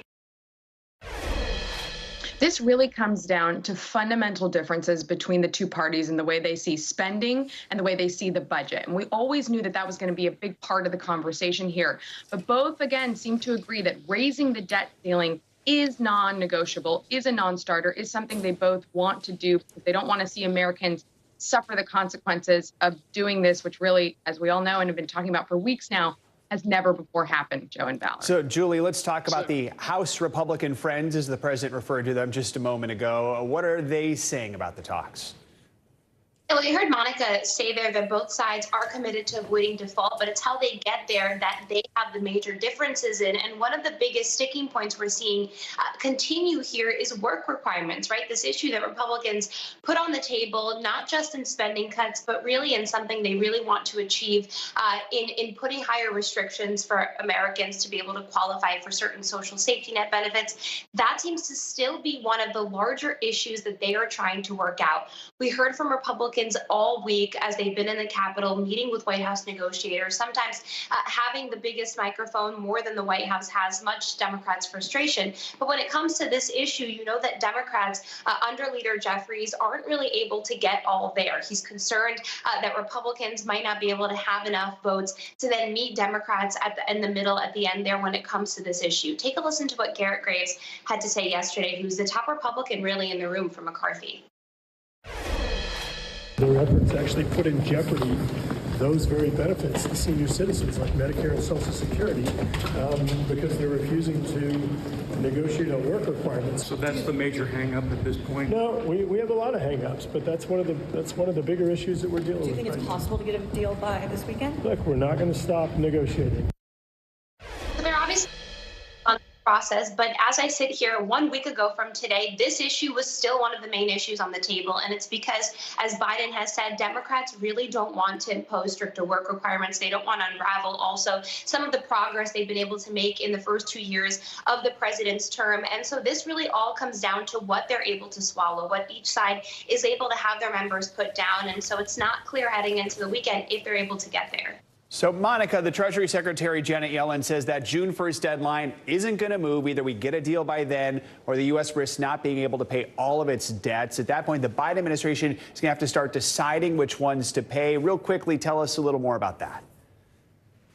Yeah, so likely bondholders that are owed interest would be first up on the list. And so making those kinds of payments means there would be delays on other really important things, checks that the government cuts all the time, like Social Security, federal benefits, specifically for veterans and their families. So if you go in that order, that is why we've been talking about millions of Americans being affected here, not to mention the fact that this could trigger a recession, which means high job loss, and just the uncertainty factor here of being in a place that we never have been before. So we really don't know about what the economy could end up doing catastrophically here. And then there's also the issue of a credit downgrade. You already saw one of the credit agencies kind of give a warning, putting the U.S. on notice that that could happen, which did happen back in 2011. Even though a deal was reached, they ended up actually still downgrading the credit of the U.S. in the days that followed because of how close they got to the brink. Joe and Valerie. High stakes as we head into the holiday weekend. Monica and Julie, thank you both. Memorial Day weekend is here, kicking off what is expected to be a huge travel season this summer. AAA says this Memorial Day will be the third busiest day for travel in the agency's history, with nearly 43 million Americans traveling 50 miles or more from home this weekend. That's up 7% overall from last year. And for those of you who are choosing to drive, there's some good news as you prepare to hit the road. Gas prices are significantly down compared to this time last year. Whether you're going by plane, car, bus, or train, we've got team coverage to help you have a smooth trip. NBC News meteorologist Michelle Grossman has your weather forecast for the holiday weekend. And CNBC Markets and investing reporter Pippa Stevens has a look at what you can expect to pay at the pump. We'll get to them in just a moment. But first, let's get to NBC News correspondent Tom Costello with more on this busy holiday travel season. Good morning, Tom. Yeah, good morning. So things are moving along pretty well so far today. This is the second busiest day, according to the FAA, of the long weekend travel. And so we've got about 50,000 flights expected today, about 2.5 million. I just checked. We have only right now about 90 delays nationwide, only about 9 cancellations. So things are moving pretty well. Now, listen, this all comes, of course, a year after that Memorial Day meltdown began a series of problems for the entire summer across the country. By the end of the summer, we had 20% of all flights delayed. We had numerous situations where the airlines simply did not have the staff to fly the routes, the schedules that they had promised. Since then, the airlines say that they have hired thousands of pilots, thousands of flight attendants, ground crews, as well as gate agents, etc., to ensure that they don't have a repeat this year of what happened last year. Nearly every one of them says that they are absolutely determined not to have a repeat. We're going to be watching all of this very closely as in the meantime, the FAA has now opened 169 new highways in the sky, if you will, high altitude routes. That, they hope, will speed things along and also help cut costs on fuel. All of this coming also as most Americans are driving. 37 million Americans are actually hitting the roads. Right now they're paying on average about $3.57 a gallon. The national average a year ago was $4.60, so considerably cheaper than where we were just a year ago. Back here at the airport, as we watch all of the activity this weekend, the FAA also coordinating with NASA and the DoD to try to limit the rocket launches out of Florida. They've had so many that has also interfered with air traffic. And the FAA says, as they have tried to deal with all of the shortages of air traffic controllers in New York, they've actually seen airlines trim their schedules, but they've added bigger planes. So as a result, they're still getting the same, if not more, passengers coming into New York, even despite the fact that they're trimming their schedules. Busy day here. It's going to be a busy weekend. Guys, back to you. All right, thanks, Tom. And if you are not flying and driving, let's get to more on the gas prices. CNBC Markets and investing reporter Pippa Stevens joins us now. Pippa, thanks for being here. So gas prices, what are they looking like this morning as drivers prepare to hit the road? So right now, the national average is $3.57. That's almost $1 less than last year. So that is very good for people who are hitting the road. Of course, we've all been stressed by sky-high inflation at a 40-year high. And so gas prices coming down is a huge help for the American consumer. That said, at $3.57, the national average is higher than over the last 5 years, apart from that anomaly in 2022. So it still is higher, but remember, last year it topped out above $5. So it certainly has come down as we've seen oil prices retreat. Of course, that price may look good or bad to some people, that average, because where are we seeing the highest, where are we seeing the lowest prices right now? So we really see a huge divergence across the country, and typically California does pay the most. They're at around $4.80 on their state average. Down in the South, Mississippi, currently the cheapest right around $3, and that has to do with a lot of factors, including where our refiners are located. So those are primarily around the Gulf Coast. So if the oil is refined right there, then the transport cost to your fuel stations is lower. Look at a place like California. They also have very strict blending standards, and so their refiners are very specialized. There's not a whole lot of their specific blend, and that does drive up those costs. So a lot of it has to do with location, and then it also comes down to the state parameters and the state taxes. And we know the good news is gas is down more than $1 from this time last year. But is that a trend that we'll continue to see over the summer? So it's always hard to predict gas prices, but the people I've spoken with say that we're probably going to see prices increase through July 4th, probably not get to $4 on the national average, a little bit below there, and then slowly but surely retreat until Labor Day. And over the last 10 years, prices have been cheaper on Labor Day than Memorial Day in 7 out of those 10 years. So that typically is a trend we see. However, there are a lot of wild cards here, especially the price of oil. That is about 60% of what we pay at the pump. And with the ongoing war in Ukraine, there could be a lot of disruptions to the global oil market. There's also the risk of a hurricane later on in the summer that could take a refinery offline. So while prices are more than $1 lower right now, it's definitely, not certain, and there are a lot of things that could change that. All right. Depends on a lot of stuff. You mentioned California prices. I'm having flashbacks to my time in LA where prices were high and there was a gas station with normal California prices, and across the street there was one that was 75 cents more always.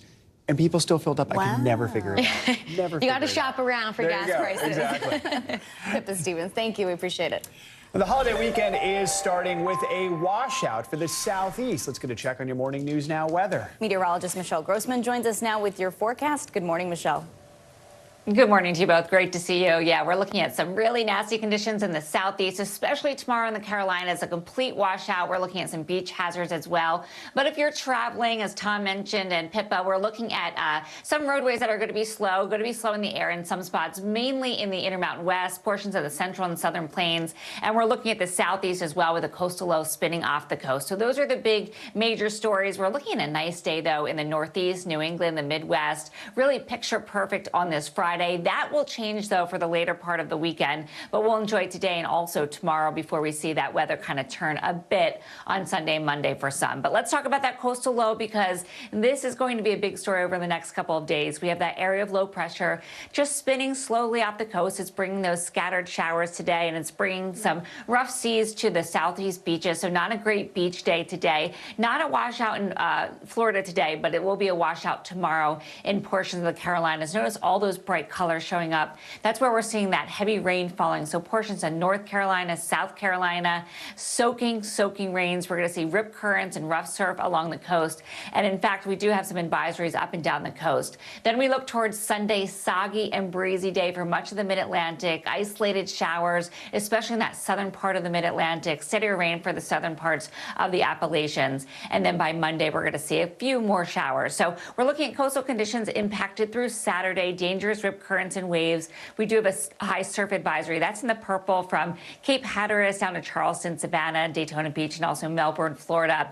Minor beach erosion and coastal flooding is likely. We're also looking at beach hazards in portions of Virginia as well. Rainfall amounts, we're talking a lot. So this is going to be an indoor day for many. It's going to be gusty too. So it's going to be just a dreary day. Locally, 5 inches of rain, especially where you see that bright red color, that brick red color, Wilmington, North Carolina. We are looking at some very heavy rain. Also adding to that, we have cloud cover. We have the winds blowing. So it's going to be cool as well in addition to that rain. Temperatures well below normal today from Virginia Beach to Augusta, Georgia. Charleston, 71 degrees. That's 15 degrees below what is typical for this time of year. Terrible way to start out the holiday weekend. And we're going to keep it chilly tomorrow, too. Charlotte, North Carolina, just temperatures in the upper 50s, 26 degrees below what is typical for this time of year, 68 degrees tomorrow in Myrtle Beach. So not a great beach day in terms of the rain, in terms of the temperatures. And we're looking at rainfall amounts in the southern plains as well. And guys, we're also looking at the chance for some severe weather in the southern plains, the southern high plains later on this afternoon and evening. Back to you both. All right, it'll be a raincoat, sweater weekend holiday for some this weekend. All right, Michelle, thank you. The Supreme Court has weakened a key water pollution law. The justices ruled that an Idaho couple's property does not include federally protected wetlands. The issue started back in 2007 when the Sackett family got into trouble for trying to build a house on that land. Climate experts now worry the ruling could place further limitations on the EPA's ability to enforce the Clean Water Act. We are joined now by NBC News legal contributor Danny Savalos, along with Ibrahim Al-Husseini, the founder and managing partner of Full Cycle, a company which invests specifically in climate-critical technologies. Thank you both for joining us. Danny, let's start with you. Break down this ruling for us. Help us understand the outcome and what it means. The EPA gives federal agencies the power to regulate waters of the United States. And I put those in air quotes because what waters of the United States has varied or it's been vague up until the Supreme Court decision. On the one hand, does it include even wetlands that are somehow connected vaguely to a lake somewhere off in the distance? Or does it really include literally lakes, things that are navigable and the water immediately adjacent to it? And the point here is it's not so much that the EPA has been weakened in its ability to enforce. It can still enforce with some very, very stringent remedies, including high dollar amounts, $40,000 a day if you violate by putting pollutants into these lakes. And by the way, pollutants can include things like sand and rocks, at least according to the court here. But all it really does is narrow the area over which EPA has jurisdiction. So no longer do they have jurisdiction over simply an area of your own property that may be periodically wet, which might be a wetland. Instead, now it's more narrowly defined to a lake, some navigable water, and then something immediately adjacent to it. That's really all the court did in this case. Ibrahim, let's bring you in. From an environmental standpoint, what is the significance of this ruling? And give us a little bit more background on the Clean Water Act. So the EPA got created to begin with in the late 60s, early 70s, because our rivers were on fire. There were rivers that were actually catching on fire. The stench from the pollution in some of our waterways was so severe that people were putting pressure on government, and that's what created the EPA to begin with. So we need these agencies to be strong, especially in the age of runaway climate change, which we're in right now. So a ruling like this, which, as our colleague said, can put 90 million acres of wetlands in jeopardy, now muddies that water technically, and we can start, etching away at these rulings that have protected all this natural wonder, because it's, I don't know if you guys know this, but during Hurricane Katrina, the areas that were protected by wetlands had 30% less damage because of them. But we need these ecosystems. We're already at an ecological collapse point globally, and a ruling like this just sets a precedent where we're slowly degrading the laws that are protecting the natural world at a time that we need it more than ever. Danny, real quickly here, this case, what's the precedent it could set for future cases now? The precedent is basically, it's just a more narrow interpretation of what waters of the United States are. EPA still retains its power to control waters of the United States, and specifically to prevent pollutants from being put into those waters. But I mean, as Justice Clarence Thomas and Justice Gorsuch wrote in one of their opinions, the idea is if you make this too expansive, then EPA becomes more like a local zoning board, because if you have a property and you have a front lawn and that is a waterway, deemed to be a waterway, then now it's EPA that can regulate what you do with that front lawn. And to be more precise, maybe we're talking about a large property with maybe some wetlands on it. And really what wetlands are may be open to interpretation as well. So yes, it narrows the geographic scope of EPA and the enforcement ability, but the power is not diminished at all. As long as we're talking about wetlands that are adjacent to a lake or other navigable water, then EPA is going to be able to enforce no problem. It's just the geographic expanse, the jurisdictional scope that has been narrowed. Ibrahim, let's switch gears and talk about another similar issue. A new report was released earlier this week about the impact that climate change could potentially have on the United States' ability to train members of the military. Talk to us more about that. So think about Navy SEALs, training on the beach. And that beach has more surges, more flooding, or more erosion, and they have to move that entire military base. They don't have enough training days because the climate, the weather isn't cooperating enough. Think about a military operation and having planes needing to take off, but it's so hot that the runway is now rubbery and they can't take off. This could mean losing or winning a battle or a war because we literally can't deploy our military to take action because it was not designed in a time to take into account these vast temperature ranges. So much to think about. Yep. It impacts virtually every portion of our lives. Yeah, we live in a closed sphere in the middle of space. Everything affects everything inside of that reality, and we have to think about that. We have to think about it when we vote in our next election for representatives that are going to appoint judges that understand the science of climate change. We as business leaders and investors have to think about the impact of where we're deploying our capital for a world that is ready for a different type of climate. Everything affects everything else inside of that closed sphere, and we have to think that way. All right, Danny Ceballos and Ibrahim Al-Husseini, thank you so much for joining us. We appreciate it. Coming up, learning about AI. One university is now offering a minor in artificial intelligence. Later this hour, how they're embracing the technology while also keeping students from cheating. But first, after the break, the new report that's raising questions about former President Trump and classified documents seized from his Mar-a-Lago home. That's next on Morning News Now.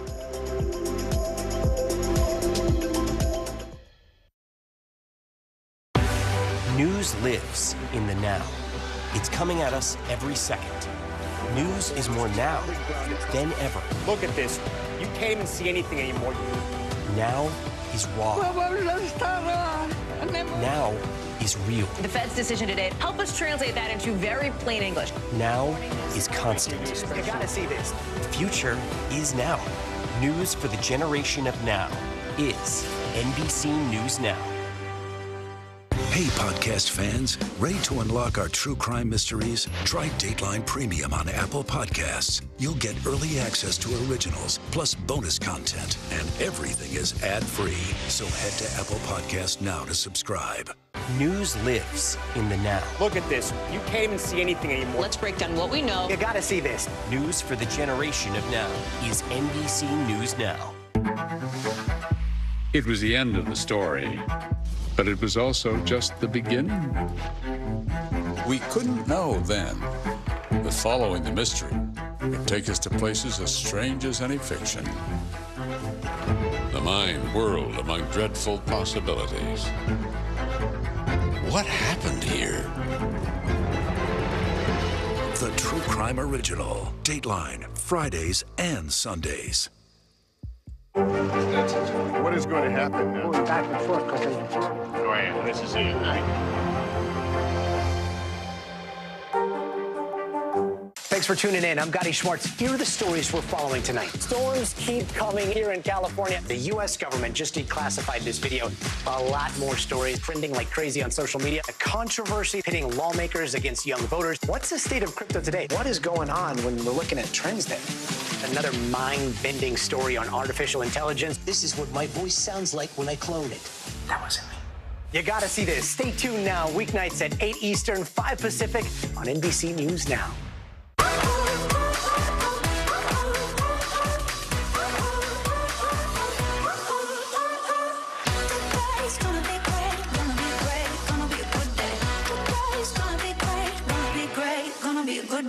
Thanks for tuning in. I'm Gotti Schwartz. Here are the stories we're following tonight. Storms keep coming here in California. The U.S. government just declassified this video. A lot more stories trending like crazy on social media. A controversy pitting lawmakers against young voters. What's the state of crypto today? What is going on when we're looking at trends there? Another mind-bending story on artificial intelligence. This is what my voice sounds like when I clone it. That wasn't me. You gotta see this. Stay tuned now. Weeknights at 8 Eastern, 5 Pacific on NBC News Now. What is going to happen now? going back and forth because Go ahead. This is it, right?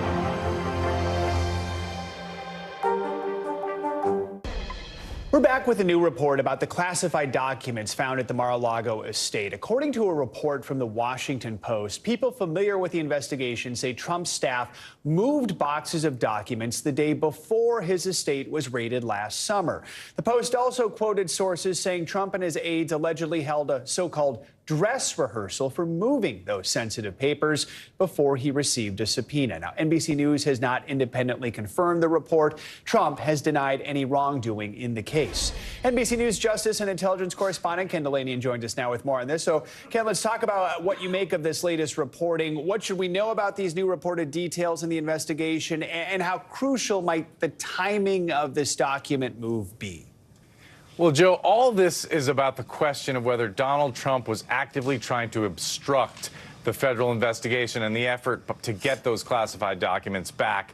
And what the Post is saying is that before the Justice Department came down in June with a subpoena demanding those documents, there's evidence that actually the day before that some people working for Donald Trump moved those documents to a storage room. Now, there's nothing in the story that says that Donald Trump ordered that to happen. That's the big question, right? Is can they tie this to Donald Trump himself? And practically everybody who has worked at Mar-a-Lago has now testified before that grand jury, according to my sources. And one of the people that moved the documents, Walt Nauta, has allegedly told two different stories to investigators, and so now he's at risk of being charged. But the problem with that is he's not really cooperating either. So the question really is, will they ever get to the bottom of this such that they can charge Donald Trump with obstruction of justice? This story doesn't tell us the answer, but it's a quite interesting bit of reporting. Yeah, I'm also curious about the so-called dress rehearsal. What is the Post report saying about that so-called dress rehearsal that Trump reportedly held with his staff to practice moving government documents? It's a bit vague, but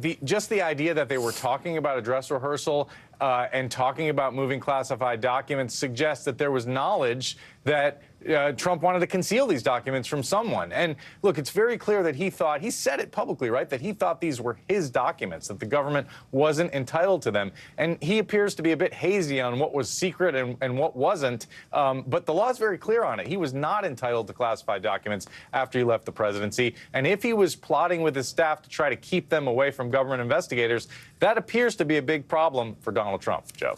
You mentioned the grand jury. Just real quickly, where do things stand right now with the grand jury working on the investigation?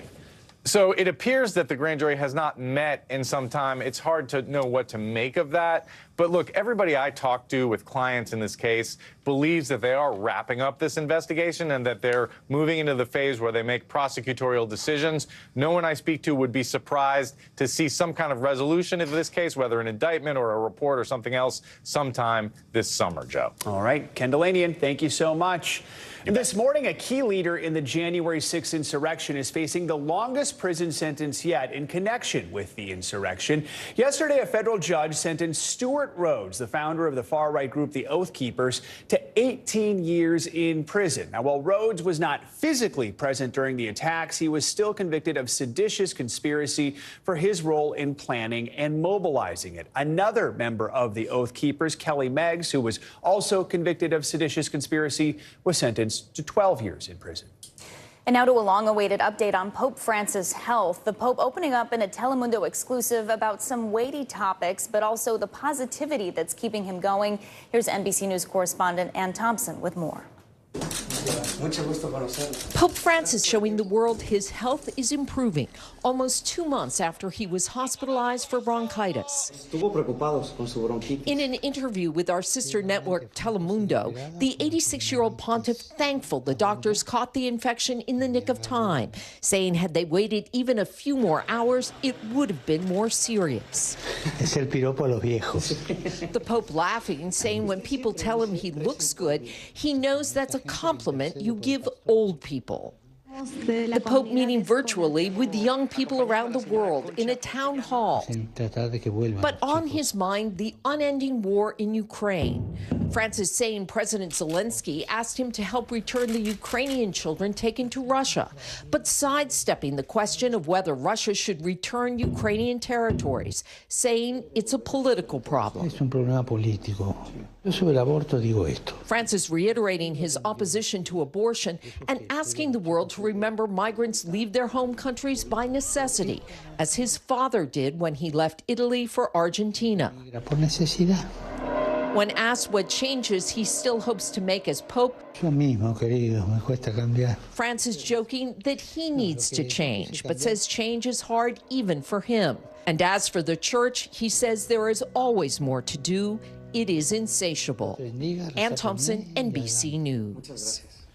Coming up on Morning News Now, new clues this morning behind sudden infant death syndrome. Promising new research is offering more insight into SIDS, what parents should know after the break.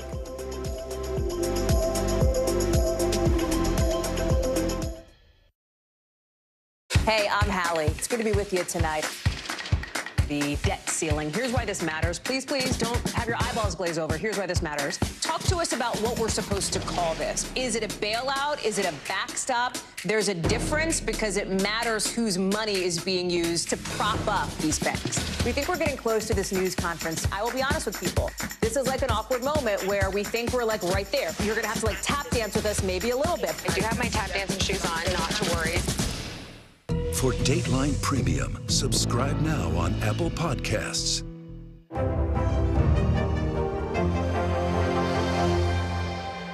Gotti Schwartz, and here are the stories we're watching tonight. Storms keep coming here in California. Some of the big headlines trending like crazy on social media. This is what my voice sounds like when I clone it. That wasn't me.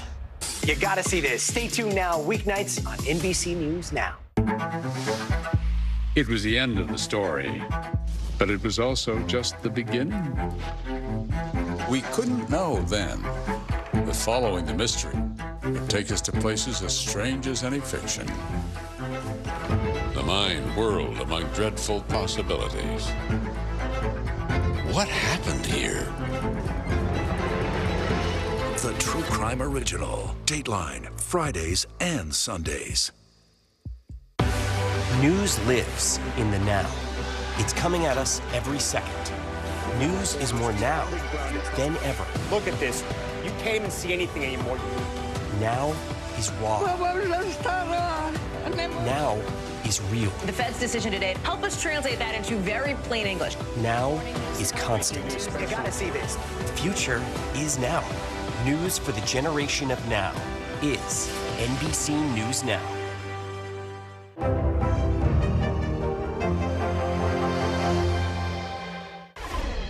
Welcome back. The CDC says nearly 1,400 infants died as a result of sudden infant death syndrome in 2020. But now a new study is offering insight into some of the risk factors that could lead to these sudden unexplained deaths, also known as SIDS. NBC News medical contributor Dr. Kavita Patel joins us now. Good morning, Dr. Patel. So tell us about this groundbreaking study. What were some of the major findings researchers discovered? Good morning. And unfortunately, as you mentioned, there are too many deaths that we still have from sudden infant death syndrome. So these are researchers out of the children's hospitals in Boston and San Diego. And what they did is they compared brains of infants who had died of SIDS with the brains of other infants who had died, but from causes that they had known, things like pneumonia or heart problems. And what they found in the babies that had died from SIDS was an altered metabolism and altered nuclei. Remember, that's kind of the core of every cell in the brain, specifically around a certain receptor related to serotonin. Serotonin might sound familiar to many of us because many of us take drugs to regulate serotonin, and that can help with things such as depression. But in these babies, they think it could be linked to why a baby might not actually pick up or try to get air if they're not able to get oxygen. So a key finding, but probably too premature to do anything about, which can be frustrating for mothers and fathers all around the world. Yeah, that, Dr. Patel, that kind of leads to my next question. With this study, how much closer are we to having a better understanding of SIDS, both what causes it and possibly how to prevent it?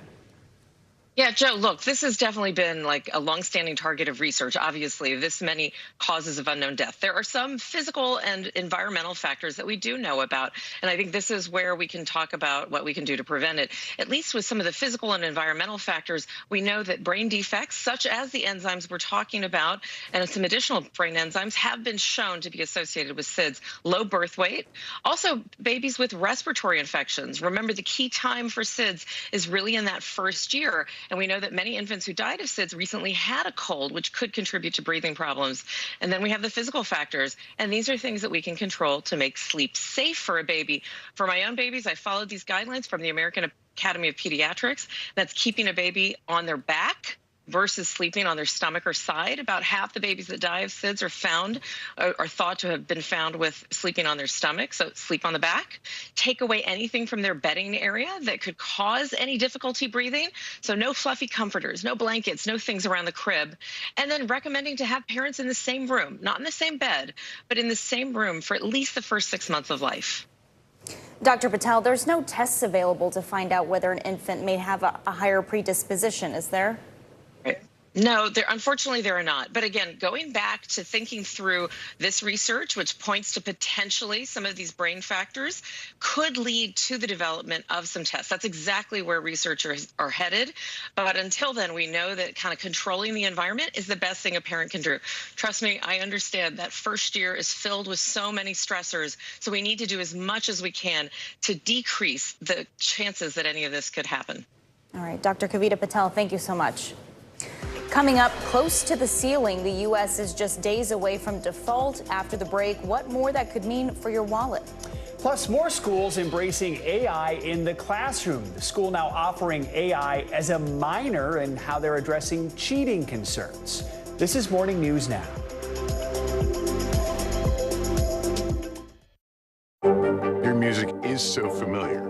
What do you think when people start humming back your tunes? How you doing, Lester?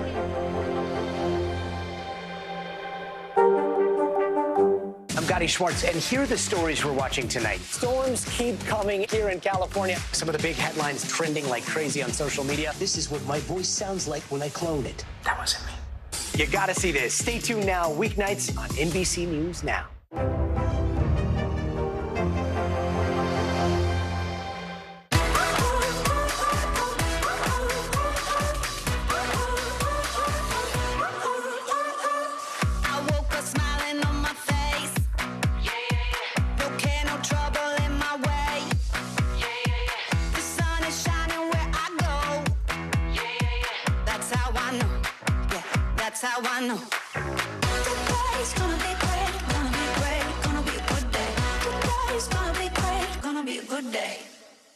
Watch NBC Nightly News with Lester Holt or listen wherever you get your podcasts. News lives in the now. Look at this. You can't even see anything anymore. Let's break down what we know. You gotta see this. News for the generation of now is NBC News Now. Your music is so familiar. What do you think when people start humming back your tunes? How you doing, Lester?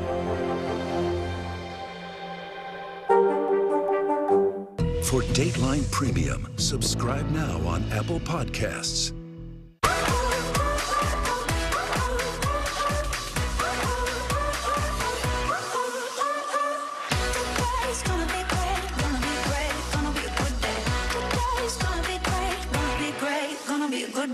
We begin top story with that breaking news. This is just in. A lot of stories to get to. What do people need most right now? Did the state and/or law enforcement drop the ball anywhere? Are we headed for a recession or a recovery? Migrant families now stranded in Mexico. What's the World Cup experience been like? The civilian effort is not just about fighting, it's also about helping. Every night, it's your news playlist. Top Story with Tom Llamas, streaming weeknights at 7 on NBC News Now. I'm Gotti Schwartz, and here are the stories we're watching tonight. Storms keep coming here in California. Some of the big headlines trending like crazy on social media. This is what my voice sounds like when I clone it. That wasn't me. You gotta see this. Stay tuned now, weeknights on NBC News Now. Your music is so familiar. What do you think when people start humming back your tunes? How you doing, Lester?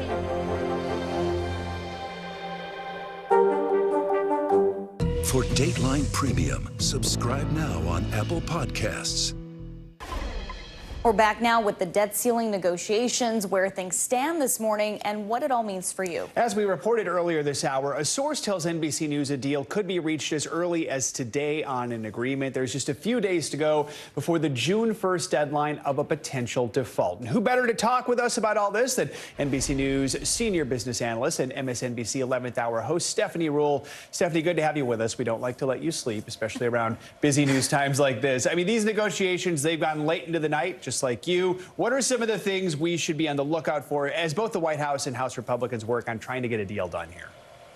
You know, I spoke to someone close to, good morning, both of you, close to the negotiations, who told me silence means progress. Remember, just days and weeks ago, if you would see the president or other members of the administration out there on the podium saying, we are not budging, things are not moving forward, or alternatively, Kevin McCarthy hailing insults across the other side, you're not really seeing that in the last few days. And what we're hearing is they are getting closer to a deal. Now, something alarming or concerning for lots of folks out there is that Fitch, one of the three major rating agencies, have now put the United States on watch for a possible downgrade.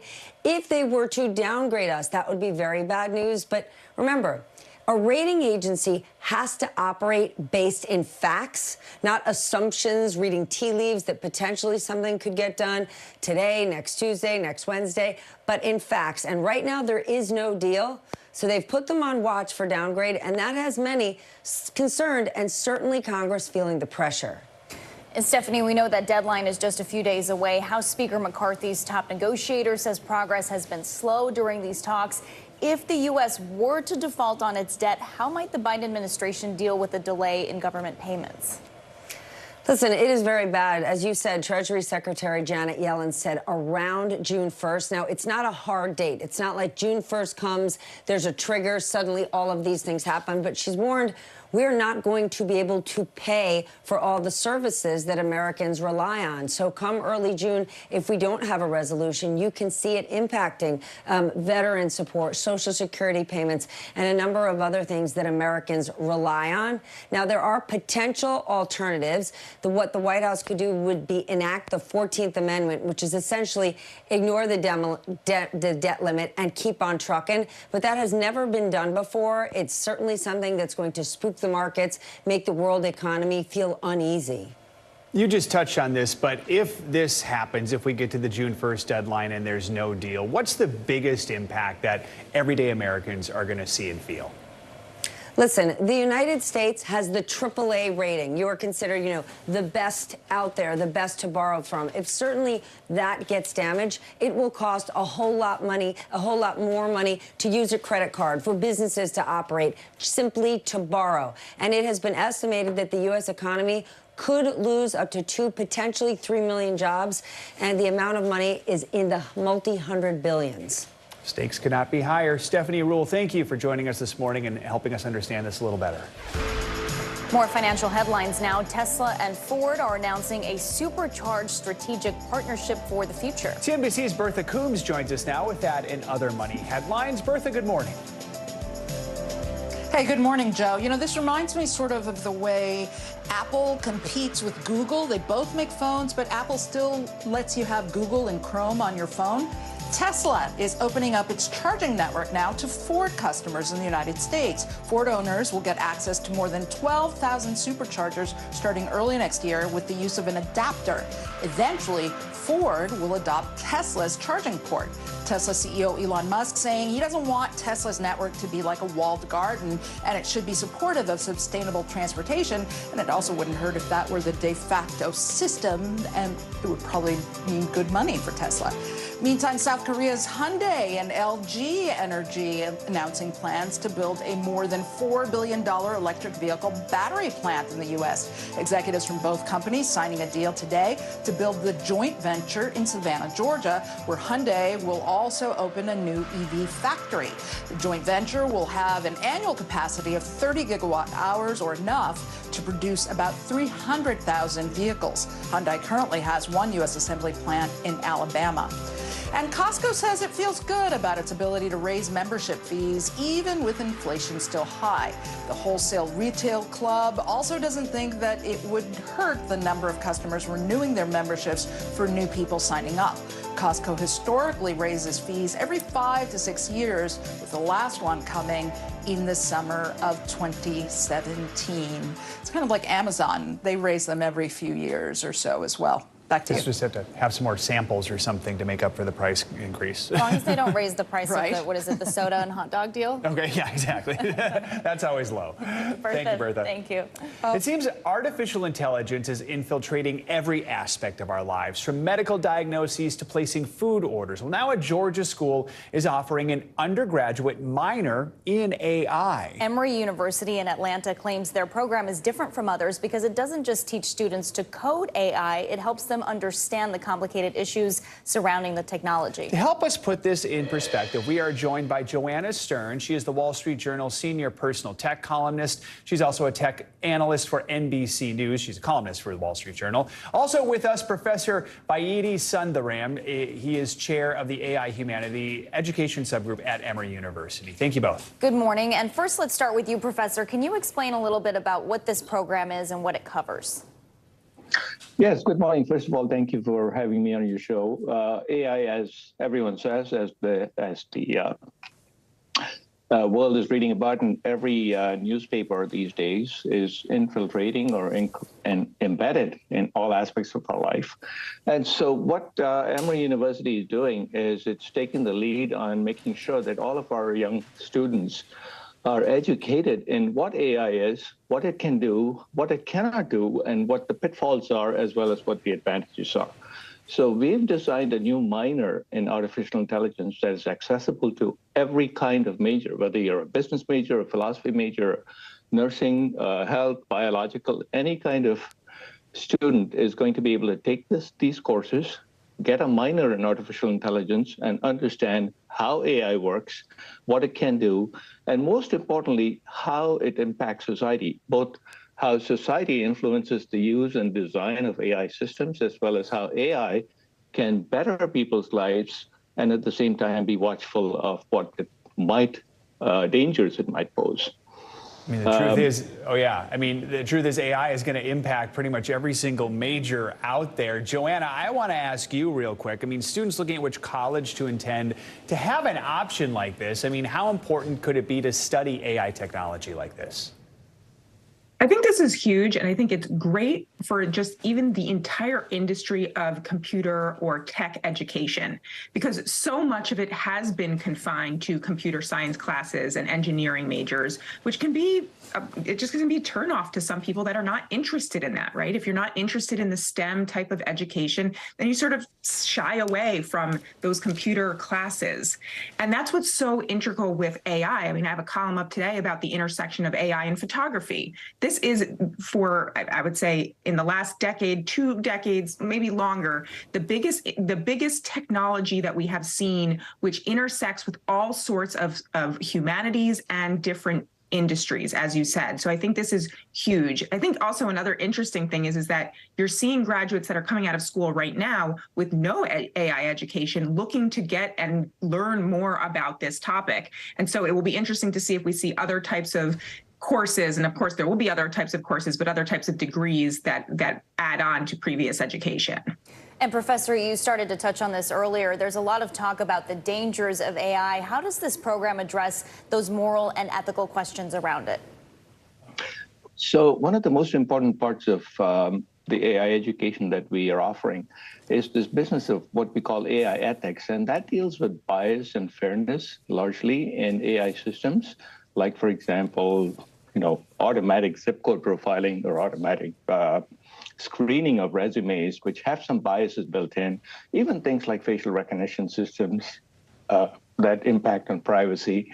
Those are all the factors that people need to be aware of, right? So the point of being aware of these is to make sure that when people are developing policy, you incorporate these kinds of potential dangers into the policy to prevent it from happening. And also when you're designing these systems, you incorporate sufficient safeguards to make sure that they don't creep into the technology.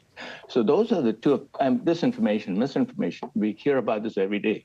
How do you detect it? How do you prevent it? How do you classify some piece of news which may have some truth in it, but may also have some falsehood and some bias in it, right? So those are all things that are happening. It's possible either through negligence or malice to embed these kinds of, undesirable features into news. And so one of the ways in which we are trying to prevent this is to teach students how these things work, how to detect when they're happening, and how to avoid them.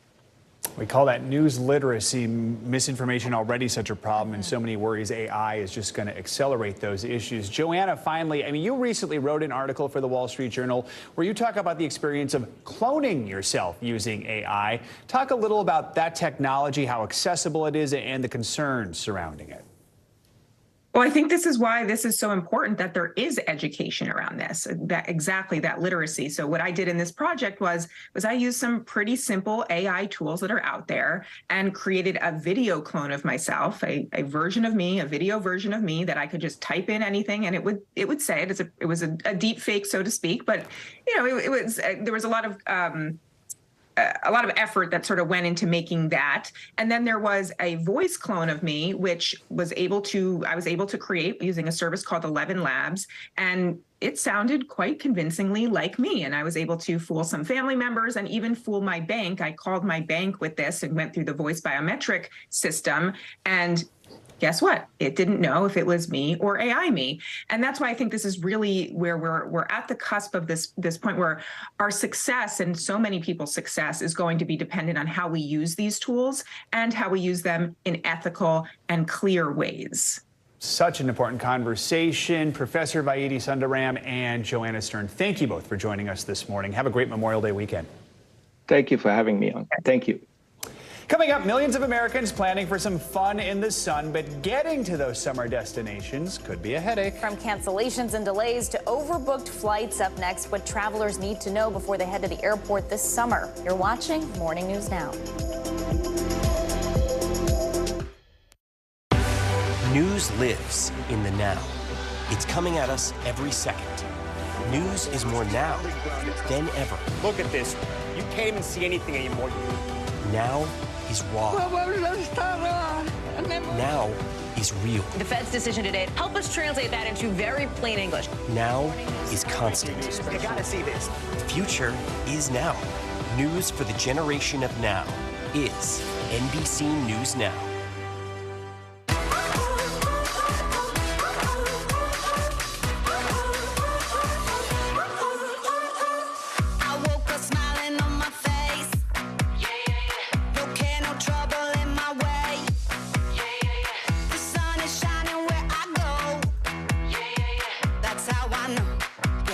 that's how I know.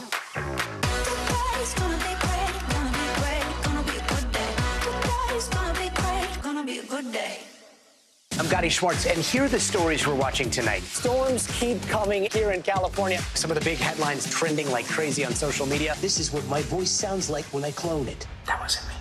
You gotta see this. Stay tuned now, weeknights on NBC News Now. We're back now from Las Vegas, Seattle, Guatemala City, from Wilmington, I was in space in Texas, from Normandy, from France, Surfside, Florida. Thank you for watching, everyone. For Dateline Premium, subscribe now on Apple Podcasts. Still to come on the Channel 2 News. Well, the waters are certainly receding now. Still too close to call. Lester Holt reporting from the Ground Zero, as it's being referred to. It is, in fact, the taste of freedom. The Haitian people know a little something about resiliency. What's the biggest risk right now? Some of the troops who have been proud. I want to welcome you to the first presidential debate. In fact, we've been told we can't go any farther. Here are some resilient folks. Let me get a hint.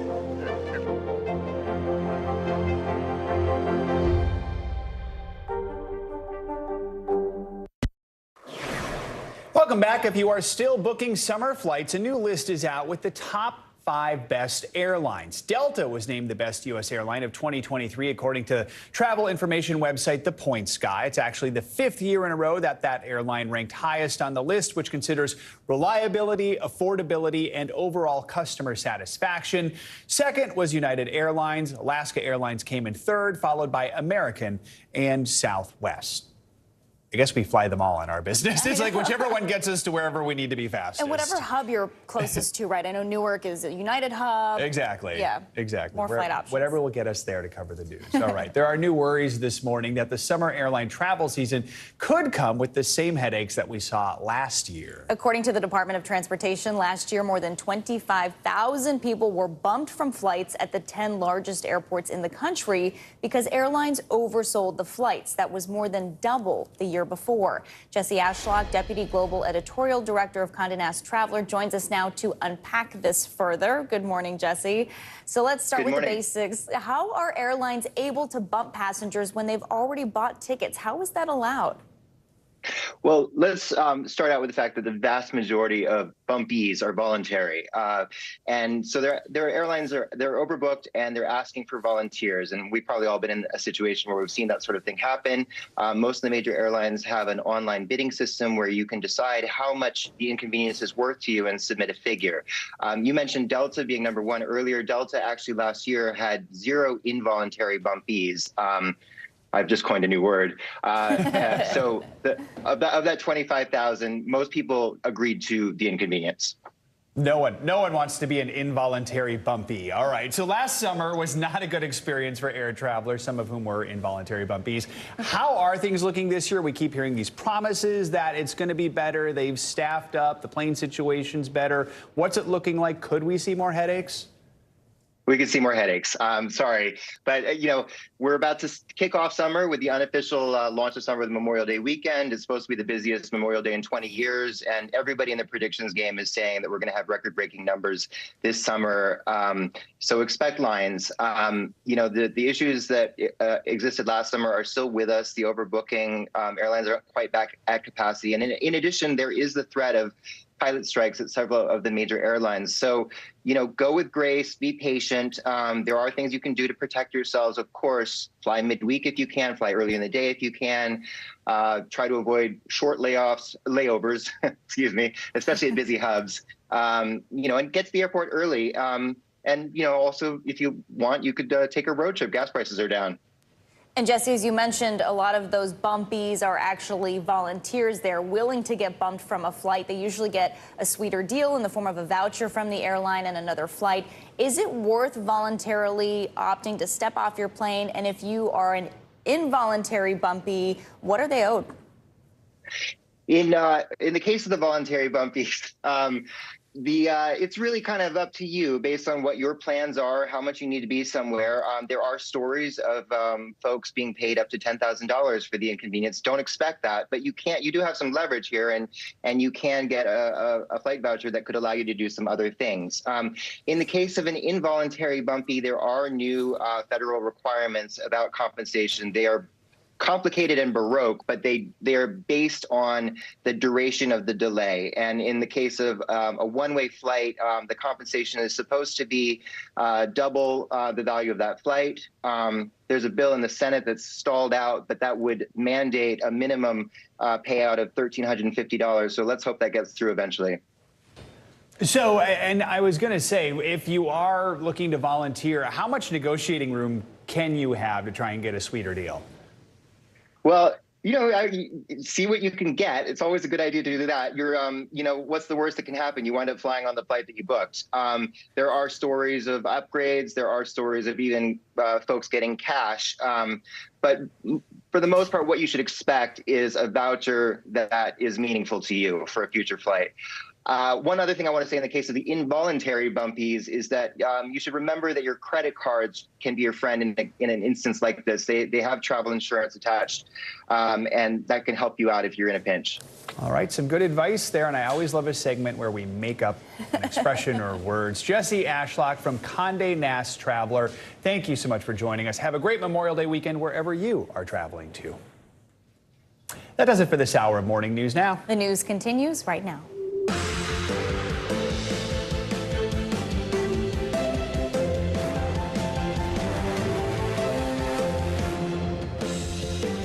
Good Friday morning. I'm Valerie Castro in for Savannah Sellers. Good to have you with us. I'm Joe Fryer. Right now on Morning News Now, crunch time. A deal may be close to raise the debt ceiling before that June 1st deadline next week. Negotiators have been working well into the night to try and reach a compromise. Well, there is optimism. A top GOP negotiator says progress has been slow. That's raising questions about whether a deal can be reached in time. We've got the latest on those talks and what happens next if we do get a deal. Significant sentencing. Stuart Rhodes, founder of the far-right Oath Keepers, sentenced to 18 years behind bars for his role in the January 6th insurrection. This is the longest Capitol riot sentence so far. We'll have more on what warranted that extended sentence and how Rhodes is responding. Also on the road again, it is the unofficial start of summer. It's also one of the busiest travel weekends of the year. Some 43 million Americans expected to either drive or fly in the coming days. We got you covered with what you can do to ensure a stress-free getaway, plus the forecast for your holiday weekend. We've got team coverage this morning. And it's Friday. You know, we've got your can't miss list on deck. This week, none other than Arnold Schwarzenegger back for his first ever TV series. More on that later this hour. Hard to believe Arnold's never been on TV before. Now he's tackling that. Looking forward to bringing you that a little later. Let's begin this hour with the start of the long holiday weekend, looking like anything but a holiday for debt ceiling negotiators in Washington. This morning, sources tell NBC News that progress has been slow, but a deal could be close. Without an agreement, the U.S. risks defaulting on its financial obligations as early as next week on June 1st. NBC News Capitol Hill correspondent Ryan Nobles has the latest on where things stand this morning. Lawmakers do appear to be close to a deal, but with the June 1st deadline fast approaching, they are warning that this last stage of the negotiations will be the toughest. Some hope heading into the weekend as negotiators race against the clock to avoid economic catastrophe that a deal may finally be in sight. Both sides showing optimism. It's hard, but we're working, and we're going to continue to work till we get this done. The only way to move forward is with a bipartisan agreement. But the deal would still have to pass Congress, and leaders are walking a tightrope. We're at a sensitive phase with sensitive issues that remain. Those sensitive issues are the thorniest issues that we've been discussing. The White House and Republicans in the House of Representatives are haggling over budget cuts and caps on future spending. They're working to find a sweet spot that will appease cost-conscious conservatives and progressives worried about the impact on social programs. It's clear to me that President Biden is continuing to hold the line. The ultimate deal, though, may require compromise from both factions. I think the Speaker well knows he's going to lose his Freedom Caucus, and I think Hakeem Jeffries and the President well know that they're going to lose a number of progressives on the deal. And so, they're just trying to figure out where that middle ground is. Compromise that could make it more difficult to get get through both the House and the Senate. Every additional Democrat vote you think you want to get means you're getting a worse deal overall. But despite all the noise, House Speaker Kevin McCarthy has pressed upon his caucus to remain calm and that a deal will come together.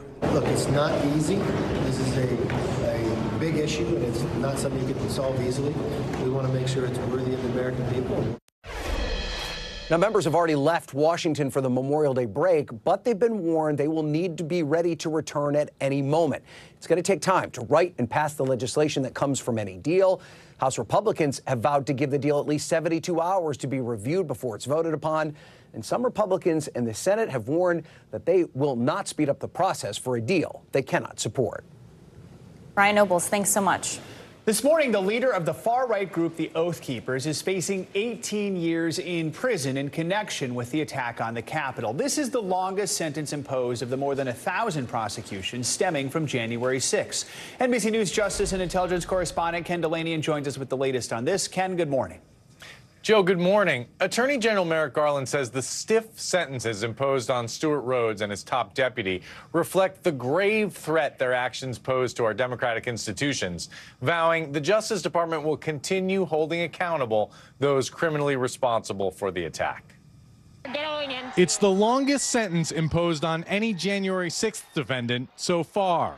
Oath Keepers founder Stuart Rhodes given 18 years in prison in connection with the attack on the nation's capital. Rhodes, a former Army paratrooper with a Yale law degree, was sentenced after being convicted of seditious conspiracy, using violence to prevent the government from carrying out its lawful duties. Rhodes was not physically present at the Capitol during the January 6th attack, but prosecutors say Rhodes plotted after the election to use violence to keep President Trump in power. Speaking in November 2020. We have men already stationed outside D.C. as a nuclear option in case they attempt to remove the president illegally.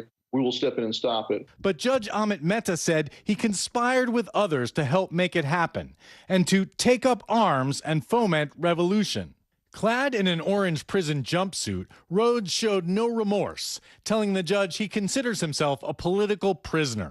But Judge Mehta dismissed that claim, saying, "You, sir, present an ongoing threat and a peril to this country, to the republic, and the very fabric of our democracy." So I've got good men on the ground already. We've did a leaders recon there last week. The Justice Department has arrested more than 1,000 people in connection with the riot. The Capitol assault also left more than 140 members of law enforcement injured. One of them, former Capitol Police Sergeant Aquilino Gonell, says justice has been served. 18 years for Stuart Rhodes. That's a long sentence by any stretch. Rightly deserved. It was not a political discourse. It was not peaceful.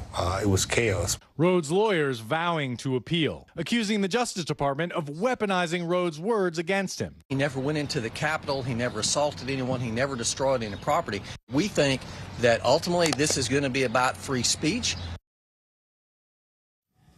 The judge applied a so-called terrorism enhancement to Rhodes' sentence, the first time that's happened in a January 6th case.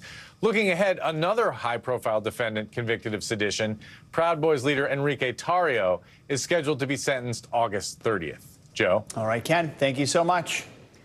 Americans are gearing up for a busy travel weekend. So what can you expect if you're hitting the road or the skies? Joining us now, meteorologist Michelle Grossman with your holiday weekend forecast. Michelle, good morning.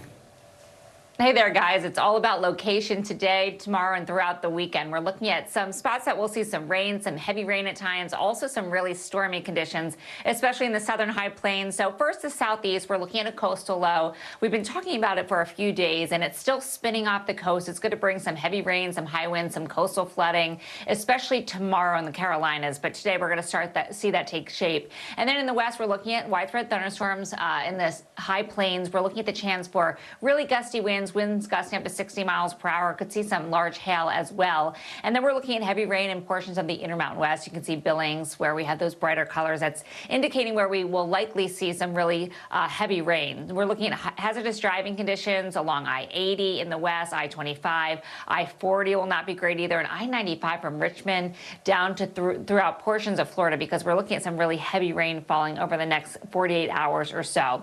So as we go throughout the weekend, the Northeast looking really nice. At least the first part of the weekend, we're looking at lots of sunshine. It will be on the cooler side in some spots, but really nice today, really nice tomorrow, sunny in Seasville. The beaches will be really nice. And then Sunday, portions of the mid-Atlantic could see an increasing shower threat. That's as that coastal low gets a little bit closer. Even into the New Jersey beaches, we could see some showers Sunday and then possibly Monday as well.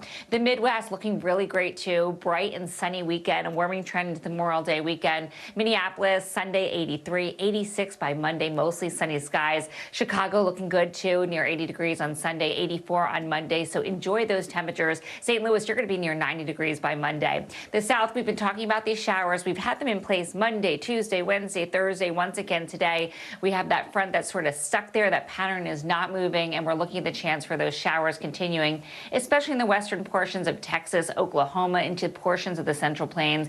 And we could see some pretty gusty storms as we go throughout the afternoon and evening hours. Then by Monday, Dallas and Houston, you will see the chance for some showers and storms. The West, we're looking at isolated storms in the Rockies. It's stretching all the way from the Intermountain West into the Rockies, the Plains as well. Phoenix, it will be hot, but you're used to this. Temperatures in the 90s on Sunday, near 100 degrees, near 100 once again on Monday. And notice those shower chances in Denver Saturday, Sunday, and Monday. In San Francisco, you're going to be on the cooler side with temperatures in the 50s and 60s. So if you're lucky enough to be hitting the beaches tomorrow, looking good in the Northeast from Cape Cod to Long Island, the Jersey Shore beaches, Ocean City, Maryland, we're looking at temperatures in the 70s, the upper 70s in Ocean City. Cape Cod Islands, we're looking a little bit cooler there, upper 60s. We're going to have a little bit of a breeze too. The water temperature is chilly there too, but we're looking at lots of sunshine, so no complaints there. Also looking at rip current possible. So if you are headed into the water, you want to heed any warnings out there. Listen to the lifeguards. Hopefully you do have them on the beaches. And as we head down to the south, this is where we're going to see the problem area. It's going to be a terrible beach day tomorrow. Also Sunday in the Carolinas, the Outer Banks, low 70s, breezy, lots of clouds, just a dreary, dreary day with the rain. We could see over 5 inches of rain in some spots along the Carolina coast, Myrtle Beach, same story, Hilton Head, dangerous breaking waves in the surf zone. We do have a high surf advisory along those Carolina beaches. And then Florida, we have those typical summer-like storms popping up in Vero Beach, Miami Beach, but temperatures in the 80s. Clearwater Beach looking really nice, lots of sunshine. Panama City, same story, temperatures in the 80s. So this is that coastal low we're watching. It's going to be a nuisance. It's going to be a drag over the next couple of days with that low pressure just kind of spitting off the coast. It's bringing those scattered storms along the southeast beaches. And tomorrow, this is the big day where we're looking at this big washout. This is an indoor day for sure, with those winds kind of howling outside, the rain falling, and some really chilly temperatures. We're looking at temperatures only in the 50s and 60s in this spot. So you guys, not ideal weather, but some spots looking really good this weekend. Well, those places will take it, and the rest I'm sure will have fun no matter what. Michelle, appreciate the forecast. Exactly. Have a great Memorial Day weekend. AAA is forecasting that more than 42 million Americans will travel 50 miles or more from home this weekend. That's a 7% increase overall from last year. Travelers are taking all modes of transportation, cars, planes, buses, and trains. And we have everything you need to know as you head to your different destinations. NBC News correspondent Tom Costello is at Reagan National Airport, his home away from home. And NBC News correspondent Lindsay Reiser is here in New York at Penn Station. Good morning to both of you. So, Tom, how are things looking so far at Reagan National? Yeah, moving pretty quickly here. About 4,000 people going through TSA checkpoints every hour. That is a lot for Reagan National, but they're using a dog to screen people quickly. So you go right past the dog, and assuming that you are clean, you go right on through. That's good news. Nationwide right now, pretty good weather so far to travel today, according to the FAA. We've got about 575 delays nationwide, about 67 cancellations. Not bad. The FAA says today total, we expect 2.5 million people, more or less, will be traveling. That's in line with what we've seen in terms of the passenger flow for the last week or so. Some days a little more, some days a little less. About 50,000 flights. Now, listen, the FAA has opened up 169 so-called highways in the sky, high-altitude routes to try to speed things along. They're going to keep that going through the whole summer. But they are under the gun right now and in the spotlight, along with the airlines, because, as you know, it was a year ago on Memorial Day when things started to go bad, and then it continued to go bad all summer. The airlines, many of them didn't have enough pilots or flight attendants to fly the flights that they had promised. As a result, we had a lot of cancellations, we had a lot of delays, and quite simply, a lot of people were inconvenienced, missed their flights, missed their vacations. The airlines all have staffed up since then. They all insist that they are ready to proceed, and they don't expect any significant delays or cancellations this summer, at least not because of staffing issues. The weather remains the big variable, as it always is. 63% of delays, according to the FAA, are due to weather. But guys, they've also got a problem with air traffic controller staffing. They're still about 3,000 controllers short nationwide, and so that could also impact operations through the whole summer. Back to you guys. Lindsay, let's go to you at Penn Station. According to AAA, it looks like more people are traveling by bus and train this year, right? Yeah, so it doesn't look incredibly busy behind me here at Moynihan Train Hall at Penn Station. I'm told, though, that throughout the morning it is going to get even busier. We did just see a couple of trains board, so that's why we're not seeing those long lines right this second. But yes, so AAA is predicting that travel by train or bus is expected to see tremendous growth, the biggest of any of those transportation sectors. So a 20% increase year over year. Amtrak alone is expecting 75,000 more passengers this weekend than this time last year. And so what's driving that? Well, travel in the Northeast Corridor is really popular. So destinations like New York, Washington, D.C., Baltimore, Philly, Boston, they're seeing a lot of traffic here. And Amtrak is also hearing from passengers, you know, they like the leisure aspect of it, sit back, relax, enjoy the view, and also trying to reduce their carbon footprint. So we will be out here all day. Of course, we have seen a lot of travelers, much busier than any normal day here at Moynihan, guys. Lindsay, I will be where you are a little later this afternoon, heading to where Tom is in Washington. If you could keep it that quiet there until then, I would really appreciate it, because that'll make the rest of my day very easy. Tom, last summer we saw the opposite, a complete travel meltdown. So many delays and cancellations. Airlines didn't have enough staff. We keep hearing this year's supposed to be better. How are they preparing to make it better this year? Well, you know, the bottom line here is that they've all learned from what happened a year ago, and they've all spent a lot of money staffing up. Now, in addition to that, more pilots, more flight attendants, more ground crews. A lot of the airlines have rolled out new programs, computer programs, to speed things along. At American Airlines, they have a program called HEAT. Essentially, that is, it looks at the incoming storm to an airport and then says, okay, we need to slide a bank of flights by whatever, 10, 5, 15, 20 minutes in order so that they don't all bottle up and bottleneck at once. So they're working that, and they say that last summer they experimented with it. They had 700 fewer cancellations because of that computer program. So they're moving it out now to other airports, other American Airlines hubs.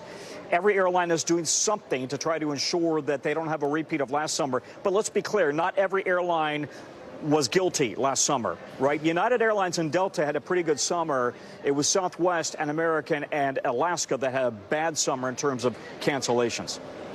We know some people are just going to avoid the airports and airlines altogether. Lindsay, what should people know if they're choosing to take the bus or train to their next destination?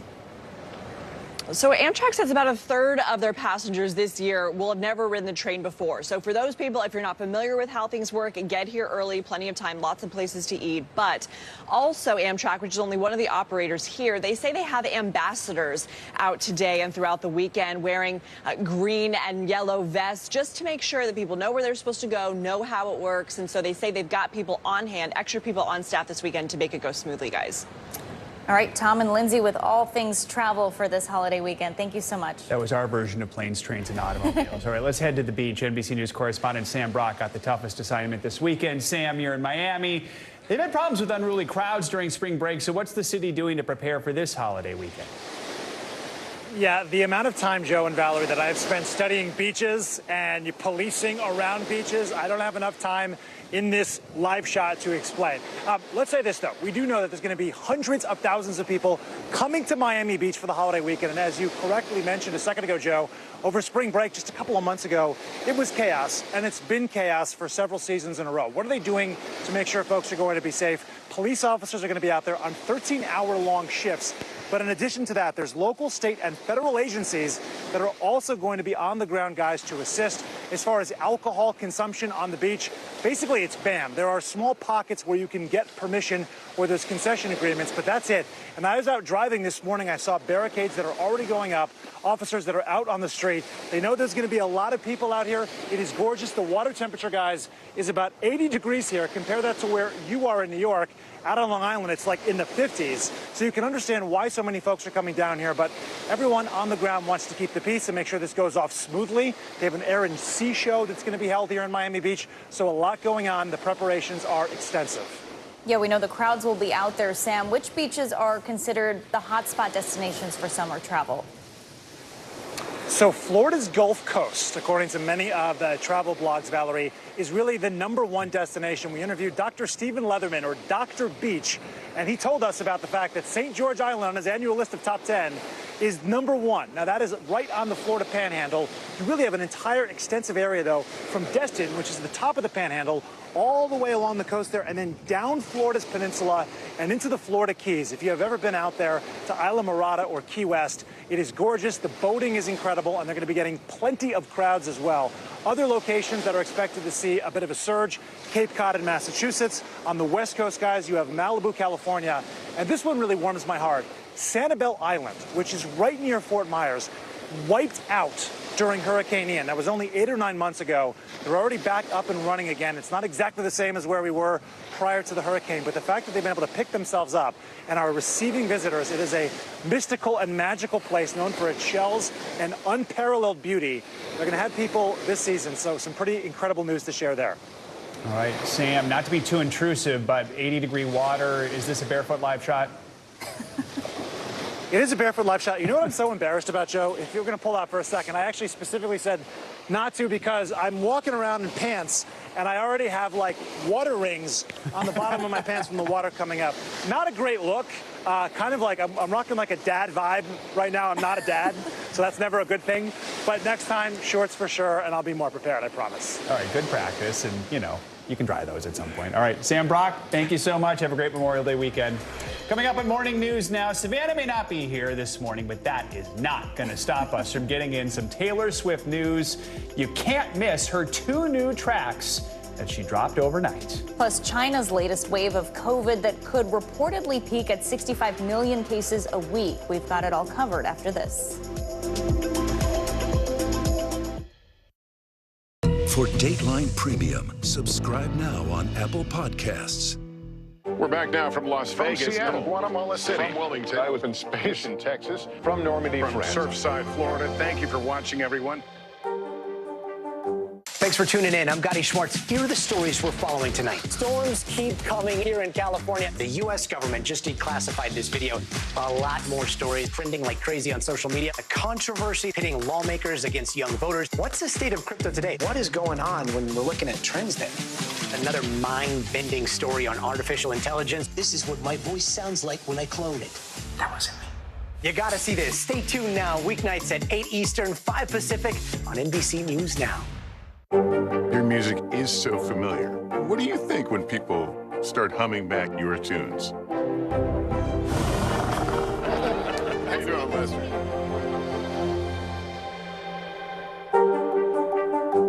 Hey, podcast fans, ready to unlock our true crime mysteries? Try Dateline Premium on Apple Podcasts. You'll get early access to originals, plus bonus content, and everything is ad-free. So head to Apple Podcasts now to subscribe. Thanks for tuning in. I'm Gotti Schwartz. Here are the stories we're following tonight. Storms keep coming here in California. The U.S. government just declassified this video. A lot more stories trending like crazy on social media. A controversy pitting lawmakers against young voters. What's the state of crypto today? What is going on when we're looking at trends there? Another mind-bending story on artificial intelligence. This is what my voice sounds like when I clone it. That wasn't me. You gotta see this. Stay tuned now. Weeknights at 8 Eastern, 5 Pacific on NBC News Now. News lives in the now. It's coming at us every second. News is more now than ever. Look at this. You can't even see anything anymore. Now is raw.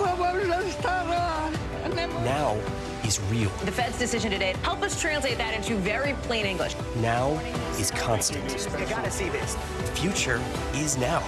News for the generation of now is NBC News Now. We're back now from Las Vegas. From Seattle, and Guatemala City. From Wilmington. I was in space in Texas. From Normandy, from France. Surfside, Florida. Thank you for watching, everyone. Hi, everybody. Good morning. Welcome to Today. Every day, We are adding to the star power in our studio. the biggest names, only on Today. See, we're coming in this early, right? Everybody, it's Today. Like I won the lottery. How do you feel at this age, this stage? Liberated. We're just getting started, folks. Ain't no stop with us now. The boys are back in town. Boys are back in town. It's a miracle. It's a miracle. This has been fantastic. Everything and everyone you're talking about, only on Today. Watch NBC Nightly News with Lester Holt or listen wherever you get your podcasts.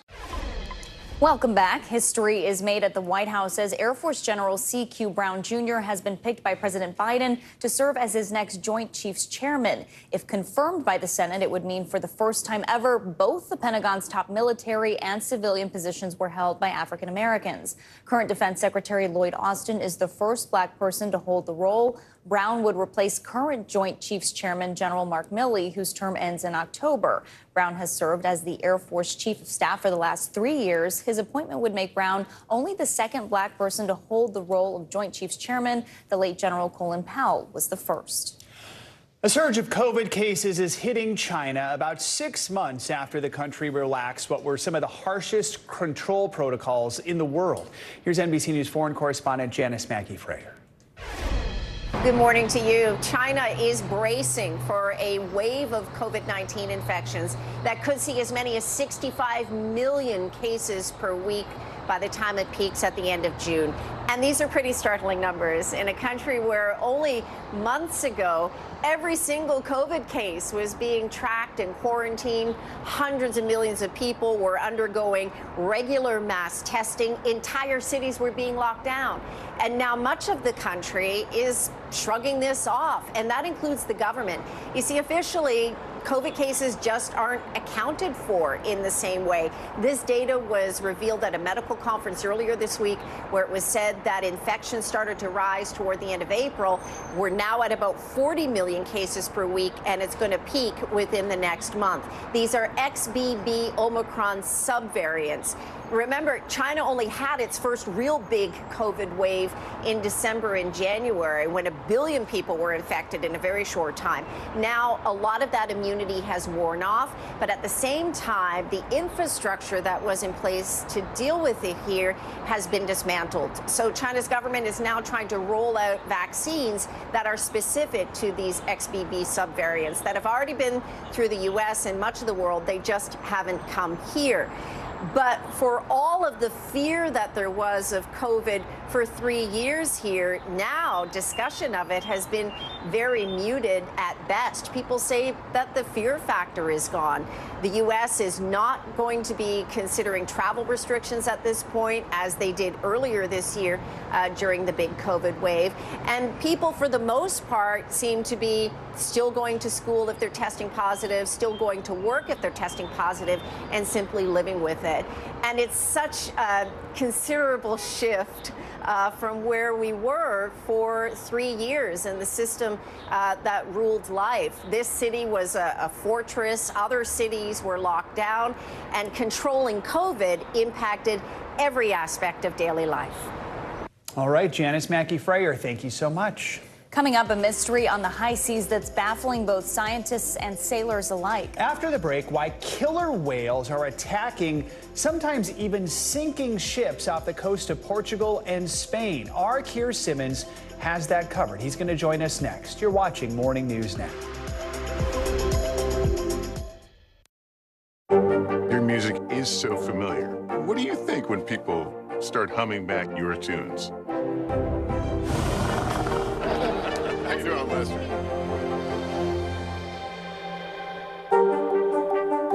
We begin top story with that breaking news. This is just in, a lot of stories to get to. What do people need most right now? Did the state and or law enforcement drop the ball anywhere? Are we headed for a recession or a recovery?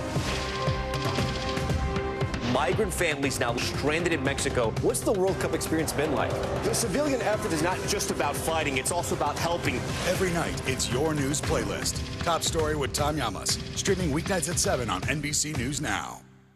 News lives in the now. Look at this. You can't even see anything anymore. Let's break down what we know. You gotta see this. News for the generation of now is NBC News Now.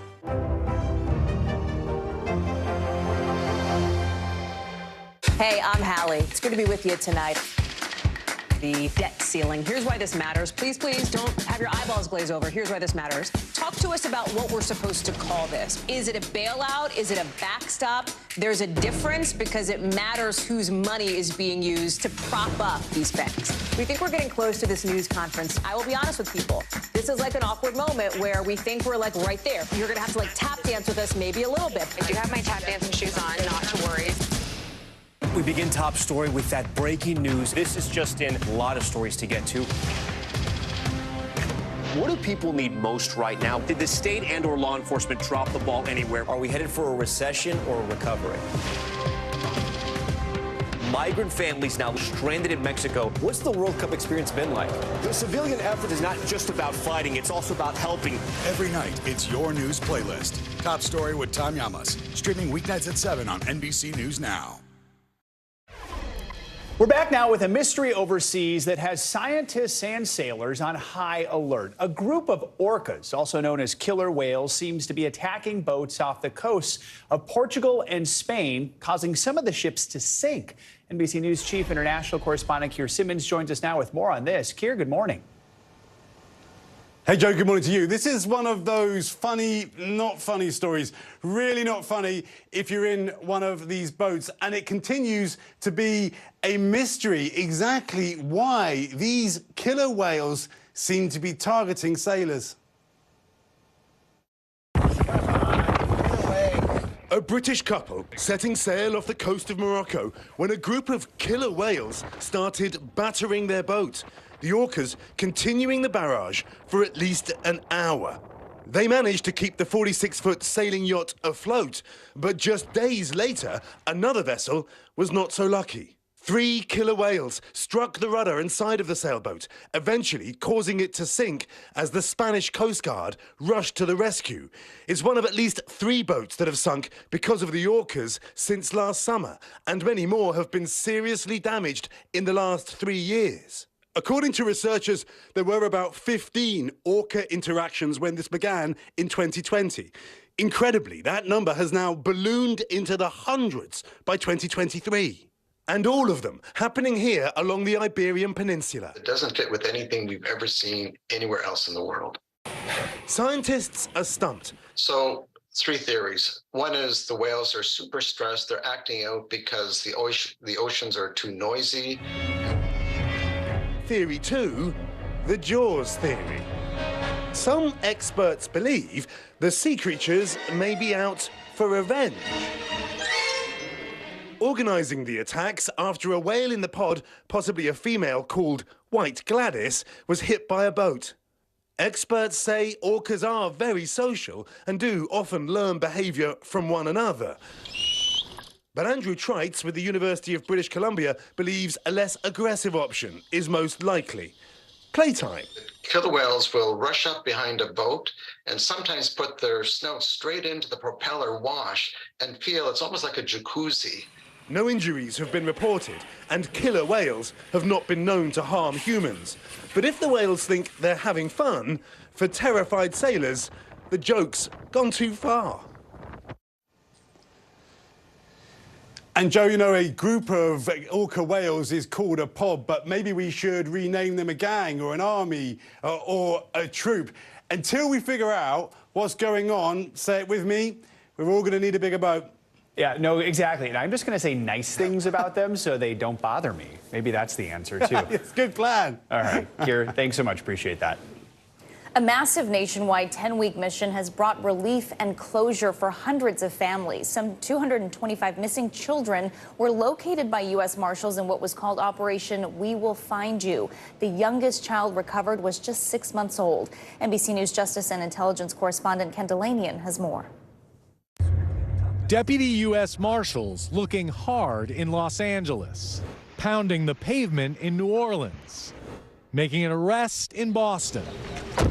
All part of Operation We Will Find You, a 10-week effort that recovered 169 missing children. one of the most fulfilling things I've done in the Marshal Service is go out and recover children. Founded in 1789, Police, U.S. Marshals! the Marshal Service is best known for hunting down the most dangerous fugitives. This is the residence. Front door's on the right side. Marshals also protect judges and transport federal prisoners.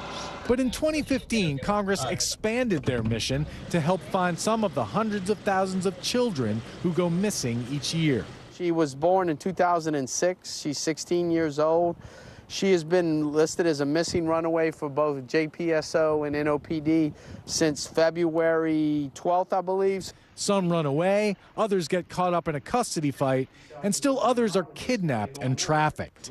The Marshals target those most at risk. You know, I've always been good to you. I've always been honest with you, and I've tried to help you. In Boston, Jenny's 15-year-old daughter had run away from home. She says the Marshals found her in 72 hours. NBC 10 Boston's Kathy Curran spoke with her. I started crying immediately. I think it was just gratitude. It's like, okay, she's alive. She's alive. We found her, and now we can do whatever comes next. So I think former Oakland police officer Ronald Davis directs the Marshals Service. the skill set that we use to track down people who have conducted the most heinous crimes is the same skill set we use to recover our most precious treasure. Do you know off the top of your head how many children roughly the Marshals have recovered since you started this? Yes, since 2015 when the act was passed, working with NCMEC, the National Center for Missing and Exploited Children, over 3,100. Wow. But Davis says that's no cause for celebration. This is just the tip of the sword, and the tip of the iceberg, if you will, that there's hundreds of thousands that are missing. But hopefully this underscores and highlights such a serious problem for the country. The Marshals use high-tech tools and old-fashioned shoe leather to find people. All right, let's go. They say they have located missing children in 2/3 of the cases they worked. More than 60% of the time, they say, the children were found within a week. I think one of the scariest things is every day I would get my news alert from the local news into my inbox, and any time it mentioned a body being found, my heart was, she's dead.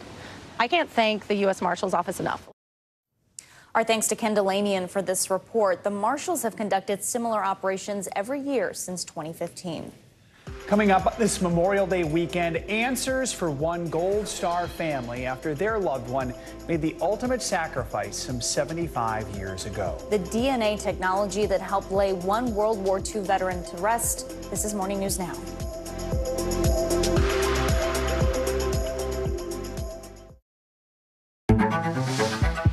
It was the end of the story, but it was also just the beginning.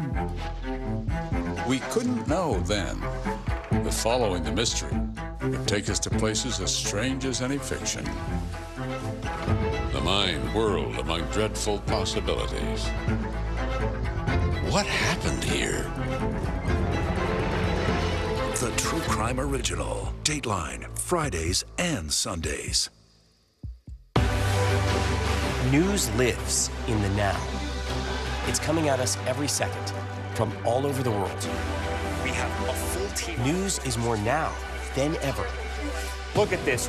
You can't even see anything anymore. Our house is no longer here, but we are here. Now is raw.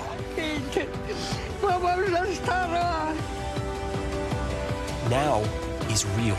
The Fed's decision today, help us translate that into very plain English. Is that good news for us? Now is constant. Morning News Now, we're breaking news. NBC News special report. You gotta see this. The future is now. News for the generation of now is NBC News Now. Still to come on the Channel 2 News. Well, the waters are certainly receding now. Still too close to call. Lester Holt reporting from the Ground Zero, as it's being referred to. It is, in fact, a taste of freedom. The Haitian people know a little something about resiliency. What's the biggest risk right now? Some of the troops who have been proud. I want to welcome you to the first presidential debate. In fact, we've been told we can't go any farther. Here are some resilient folks. Let me get a hint.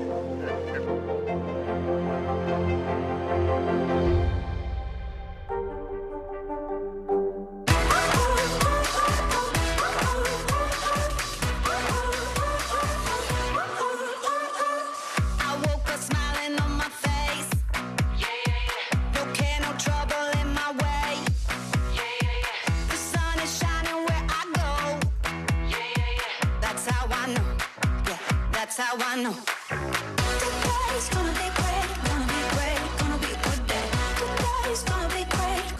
good day. What is going to happen now? Going back and forth because they... Go ahead. This is it.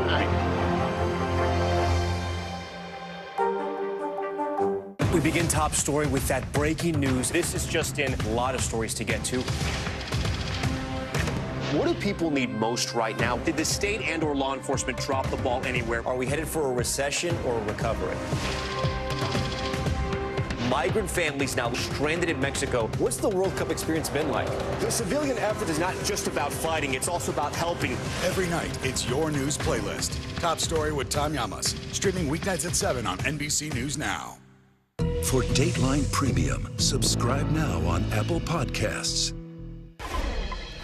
On this Memorial Day weekend, we want to take a moment to remember those who served. 4 years ago, NBC News correspondent Harry Smith traveled to Germany in search of the remains of an American soldier. This morning, he joins us with the conclusion of that emotional story. Good morning, Harry. Truth be told, that story did not end in a conclusion. This one actually has a conclusion.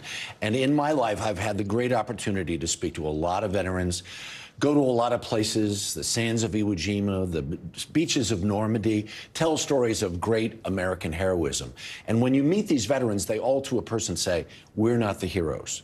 The heroes are the folks who didn't come home. Just days ago, Lieutenant Carl Nesbitt was laid to rest. To honor the sacrifice that he made, that ultimate sacrifice. He was a bomber pilot in World War II. His plane, the Yankee Doodle Dandy, shot down in Germany. First listed as missing in action, then presumed deceased, leaving his parents bereft, his father desperate for answers. And he wrote several letters to the Department of Defense, find my boy, and they never could. Let us pray. Reverend Greg Seckman is Lieutenant Nesbitt's nephew. Months back, he was surprised by a call. I was very suspicious because I couldn't believe that anyone would still be interested in my uncle some 75 years after he died. It was a request for a DNA sample, which made the family wonder, even gave them hope.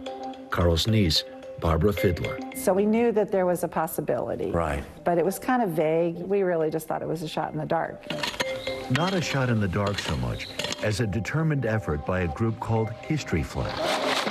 In both Europe and the Pacific, they perform archaeological digs, sifting through acres of earth in places they believe evidence of missing veterans can be found. No man left behind means we will do what we have to do to come back and get you. When you come on a site and you find something that might be helpful, what is that like? It's like the heavens opens up. Marine veteran Justin LaHue, History Flight COO. There are so many families that are out there that have this hole. They are missing something. They sent a loved one out the door expecting to see them again, and they didn't come back. And not only did they not come back, they don't have answers.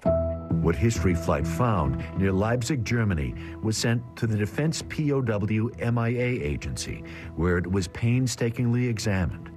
Then, with the technology of a CSI-like lab, they look for a DNA match. When they make that match, they inform the family. Since they never recovered a body, there was never any closure. Carl Nesbitt is the lieutenant's namesake. You know, my uncle's a hero. He still is. And it was always a mystery until recently. And I'm so happy. Lieutenant Nesbitt's remains were discovered along with those of Navigator Second Lieutenant Wayne Dyer and Bombardier Lieutenant Melvin Meyer.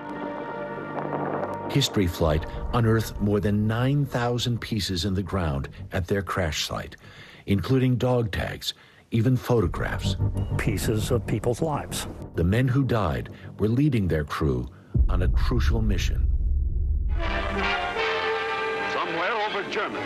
An air assault of unimaginable proportions, deep behind enemy lines, 1,000 B-17s and B-24s, and 1,000 fighters, Mustangs, Thunderbolts, Lightnings, charged that day to destroy German aircraft factories. fatality rates on B-17s were more than 50%. It's just amazing.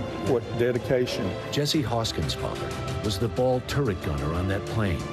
His father bailed out when the plane was hit, as did 6 others, thanks to Nesbitt. He was the key to that entire crew. Him holding those controls while the cables on this wing are shot out. He's holding that thing upside down, holding it with all of his might to keep that plane in there and give his buddies time to get out. And he did it. He did it. Jesse's dad described Nesbitt as a character from a Norman Rockwell painting. Oh, extremely proud of him. I thought he was a fun guy. A fun guy. Lieutenant Nesbitt's sister, Marcille, is 93. She remembers the big brother who took her to dances. He was sure nice to you, it sounds. Oh, he sure was. I used to like to bake cookies and stuff, and I'm sure they probably, most of them went to him. So maybe he was your favorite. He was. I never said he wasn't. 70-some years later, Lieutenant Nesbitt's family is justifiably proud, but more than anything, happy to have him home. Such an important mission because you're right on the eve of the assault on the beaches of Normandy, just a couple of weeks later. But it's the Memorial Day weekend, and we all think about we're ready to go to the beach. This is a little reminder of why we were able to go. What extraordinary heroism by that man. Right, upside down. Yeah. 6 crew members get out. Just amazing. And as we're doing the story, I kept saying, this is a movie, this is a movie, this is a movie. Phenomenal stuff. You gave us a little movie right there. We appreciate that. Harry Smith, thank you as always. Yeah. All right, let's get some financial headlines now. JP Morgan looking into the future of investing with the help of AI. CNBC's Bertha Coombs joins us now with that and other news. Good morning, Bertha. Hey, good morning, guys. You know, JP Morgan CEO Jamie Dimon totally scoffs when it comes to cryptocurrencies, but AI, not so much. The bank is developing an artificial intelligence service similar to ChatGPT that will give investment advice to its customers. CNBC has learned that the bank has tapped to trademark or applied to trademark a product called Index GPT. A filing says it will use AI to analyze and select securities tailored to customers' needs. JP Morgan, though, so far has declined to comment. You'll still be able to watch your favorite football team at your local sports bar this fall. DirecTV has struck a multi-year deal for commercial distribution of the Sunday Ticket package. It allows bars and restaurants to continue showing out-of-market games to their customers. The NFL signed a 7-year deal with YouTube TV in December for the home broadcast rights for Sunday Ticket. And fire up the grill. Your Memorial Day barbecue is going to cost less this year. Propane prices are down nearly 50% from last year to 64 cents a gallon, hitting the lowest level since December 2020. It's a basic case of supply and demand. Propane has been building up in storage over the last winter because a lot of homes didn't need it for heating. It was so mild. Some food prices have cooled off as well. Beef and pork are both down about 2% from this time a year ago. But hot dogs are up 2% and chicken prices are up 5%. I'm a chicken or turkey burger person, so I guess nothing there for me in terms of savings. You'll have to pay a little more. I'm sorry, Bertha. But we still, nevertheless, wish you a great Memorial Day weekend. You too. Coming up, Disney's latest Little Mermaid hits theaters today. While the film is being praised for its diverse cast, we didn't get here without some controversy. We've got moviegoers' reactions to Disney's first Black Ariel and what it means for representation on screen as a whole. That's coming up next. Watch NBC Nightly News with Lester Holt or listen wherever you get your podcasts. Hi, everybody. Good morning. Welcome to Today. Every day, We are adding to the star power in our studio. the biggest names, only on Today. See, it worth coming in this early, right? Everybody, it's Today. Like I won the lottery. How do you feel at this age, this stage? Liberated. We're just getting started, folks. Ain't no stopping us now. The boys are back in town. Boys are back in town. It's a miracle. It's a miracle. This has been fantastic. Everything and everyone you're talking about. only on Today. News lives in the now. Look at this. You can't even see anything anymore. Let's break down what we know. You gotta see this. News for the generation of now is NBC News Now. We begin top story with that breaking news. This is just in. A lot of stories to get to. What do people need most right now? Did the state and or law enforcement drop the ball anywhere? Are we headed for a recession or a recovery? Migrant families now stranded in Mexico. What's the World Cup experience been like? The civilian effort is not just about fighting, it's also about helping. Every night, it's your news playlist. Top story with Tom Llamas. Streaming weeknights at 7 on NBC News Now. For Dateline Premium, subscribe now on Apple Podcasts.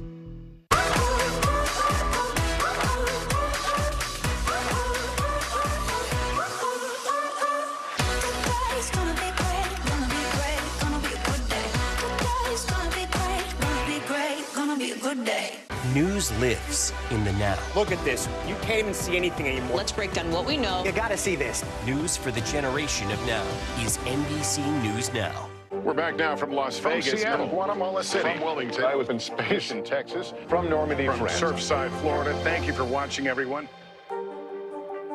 For Dateline Premium, subscribe now on Apple Podcasts. It was the end of the story, but it was also just the beginning. We couldn't know then that following the mystery would take us to places as strange as any fiction. The mind whirled among dreadful possibilities. What happened here? The True Crime Original. Dateline, Fridays and Sundays. Welcome back. It's one of summer's most anticipated movies, and the full-length trailer for Greta Gerwig's Barbie has now been released, giving fans clues about what kind of story to expect. We see Margot Robbie in the title role, leaving Barbie land and venturing into the real world after things start to go wrong in her perfect life. There, she appears to punch someone and get arrested, as well as Ryan Gosling as Ken. We get to see Will Ferrell as an evil CEO and Kate McKinnon playing Weird Barbie. The movie is going to be released on July 21st. I can't make up my mind about this one. I know. I mean, it's Greta Gerwig, so I'm intrigued, but it looks like things don't go well for Barbie, at least in parts of the movie. All right. Kate McKinnon's always great, though. And today is also the long-awaited release date of Disney's live-action remake of The Little Mermaid. The film stars Halle Bailey, Disney's first black Ariel, and it's already looking like it's going to be a hit, expected to make more than $10 million in just the previews, more than $120 million over the holiday weekend. It comes with what is a controversy, at least in the minds of some. NBC News correspondent Antonia Hilton got to see one of those previews and talk to fans. She's in Boston. Antonia, full disclosure, I saw it last week. Halle Bailey is a star. Many fans have been waiting this for a long time. What was it like at the theater? What were some of the reactions? Well, in this area, there are so many kids who are excited, but you know what? Those kids are going to be fighting adults for some of the seats later today, I think. Because for many people, you know, the original came out in 1989. They're so excited to see the remake. And Halle Bailey, as you just mentioned, is an unbelievable performer. I'm both a fan of hers and her sister previously, and then also was a fan of this movie as a little kid. So for me, it is doubly special. And I think for families, for young kids who are going to be getting out of school later today and starting their holiday weekend. And then for adults like me, this is going to be really special. But I want you to take a listen to some of the conversations our team has had with some of the sweetest Halle Bailey fans and Little Mermaid fans. Take a listen. Not many people think that a lot of cultures can mix, and I think that's a great thing. I think it's one of my favorite movies. Is she beautiful? Yeah. It's cool to finally see a princess that looked like me. Under the sea, under the sea. Really like the black one. Is she really beautiful? Mm-hmm. So that gives you just a sense of some of the excitement that's going to be coming into this theater here in Boston. Our first showing here is at 11 a.m. Some kids are going to be coming straight from school. Others we hear are going to be wearing costumes with their family and friends. But this all comes on the heels of a lot of controversy around this film. So while you see this joy here in this space for months leading up to its release today, you know, there's been a lot of talk, pushback against the film, its themes of representation and diversity diversity, not just through Hallie, the main character, but also through other folks like the man who plays her father, Javier Bardem.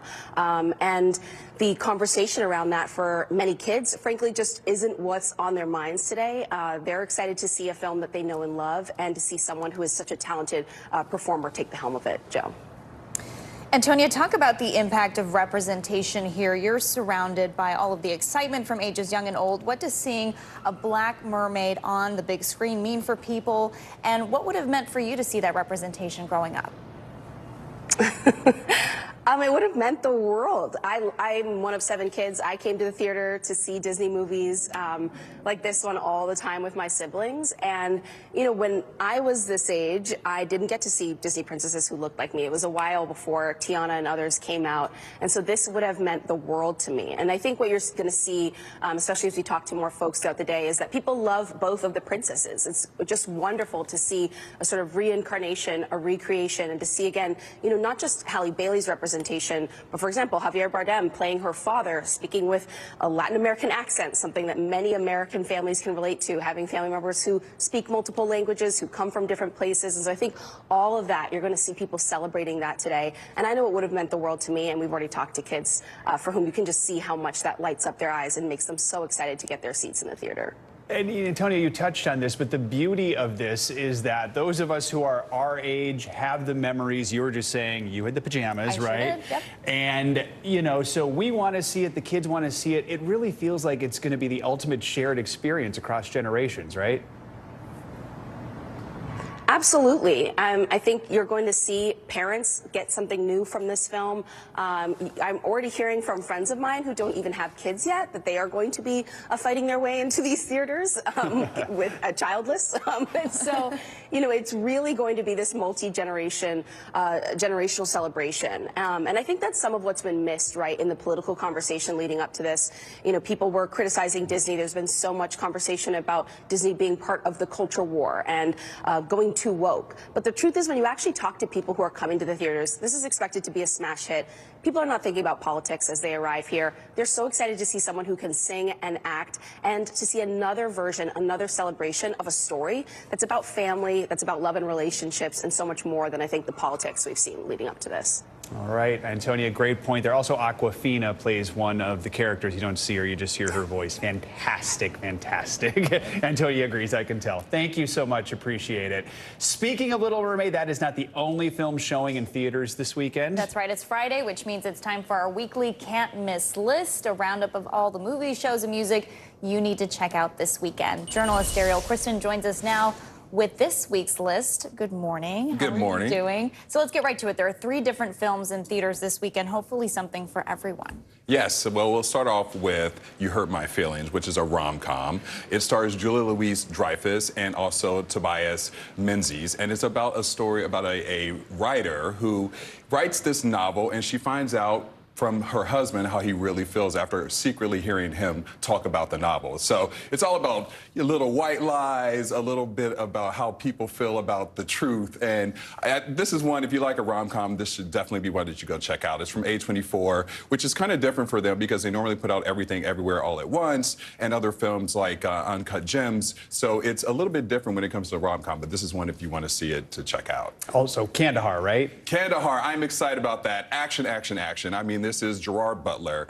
It's about a CIA agent who is on a mission, and the mission gets exposed when he's with his translator, which is played by Naveed Negahban. So if you are into bombs, bullets, and explosions, this is the movie for you. I'm a big Gerard Butler fan, so I can't wait to see it. And one more movie is About My Father. About My Father. So it's Robert De Niro's new film. So it's kind of like Meet the Parents. It gives me that Meet the Parents kind of feel. So if you want a fun kind of comedy, it's about a son and his father, who's played by Robert De Niro, who go to the son's fiance's family, which is a wealthy, eccentric family, and a lot of things come to question on what family really means. And so, listen, Robert De Niro knows all about family and fatherhood. He just had a brand new baby girl at the age of 79 years old, which is amazing. So unreal, unreal. Good for him. Go Robert. Yeah.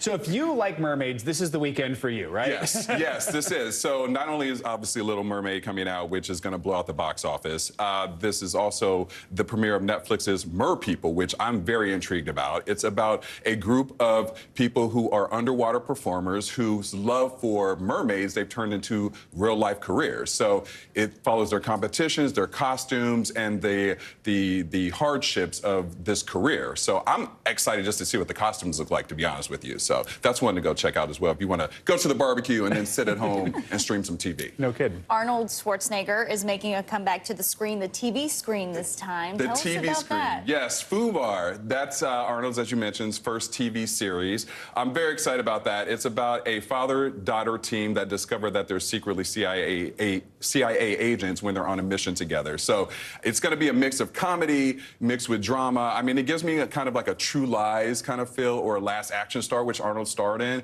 So I'm very excited about this. So I'm very happy that Arnold's back. He's on TV now. We're seeing him again. He's back. He's back. I'm back. The governor's back. Finally, it's Morning News Now, so we have to talk about all things Taylor Swift. So I guess she dropped a newly remixed album. What are we hearing about? What, the new deluxe edition of Midnights Till Dawn, right? That's Midnights Till Dawn, yes. I mean, well, obviously, she's performing at a concert tonight, which everyone's talking about here. And everyone's saying that this is one of the best mixes that she's ever done. And people, I mean, her fans have gone crazy. When you go on social media today, that's what everyone is talking about. So I think that Taylor can't do anything wrong right now. I mean, I think she's like literally the queen. She and Beyonce are the queens of everything right now. And remaking everything and just doesn't stop. It doesn't stop. Good music she puts out. Good music she puts out. She's authentic, and her fans love her. And I mean, more to come from her. And this is the MetLife Stadium now this weekend, yes, right? So that's a pretty big one, I think. There's tailgating parties I'm hearing about. Yeah. People are having their own parties before and after. So, you know, it's going to be a big show. Someone told me they're called Taylor-gating parties. Is that right? Yes. Yeah. So and the people who don't have tickets, because they're $1 million, just go and tailgate and then go home. They're discouraging that at MetLife. They are. I'm okay. sure That'll totally stop people. Yeah, or you can just go to Europe. You know, you can go. Remember, check out those tickets. That's cheaper. It's cheaper. Daryl, Kristen, thank you so much. Have a great Memorial Day weekend. Thank you. You too. That's going to do it for this hour of Morning News Now. The news continues right now.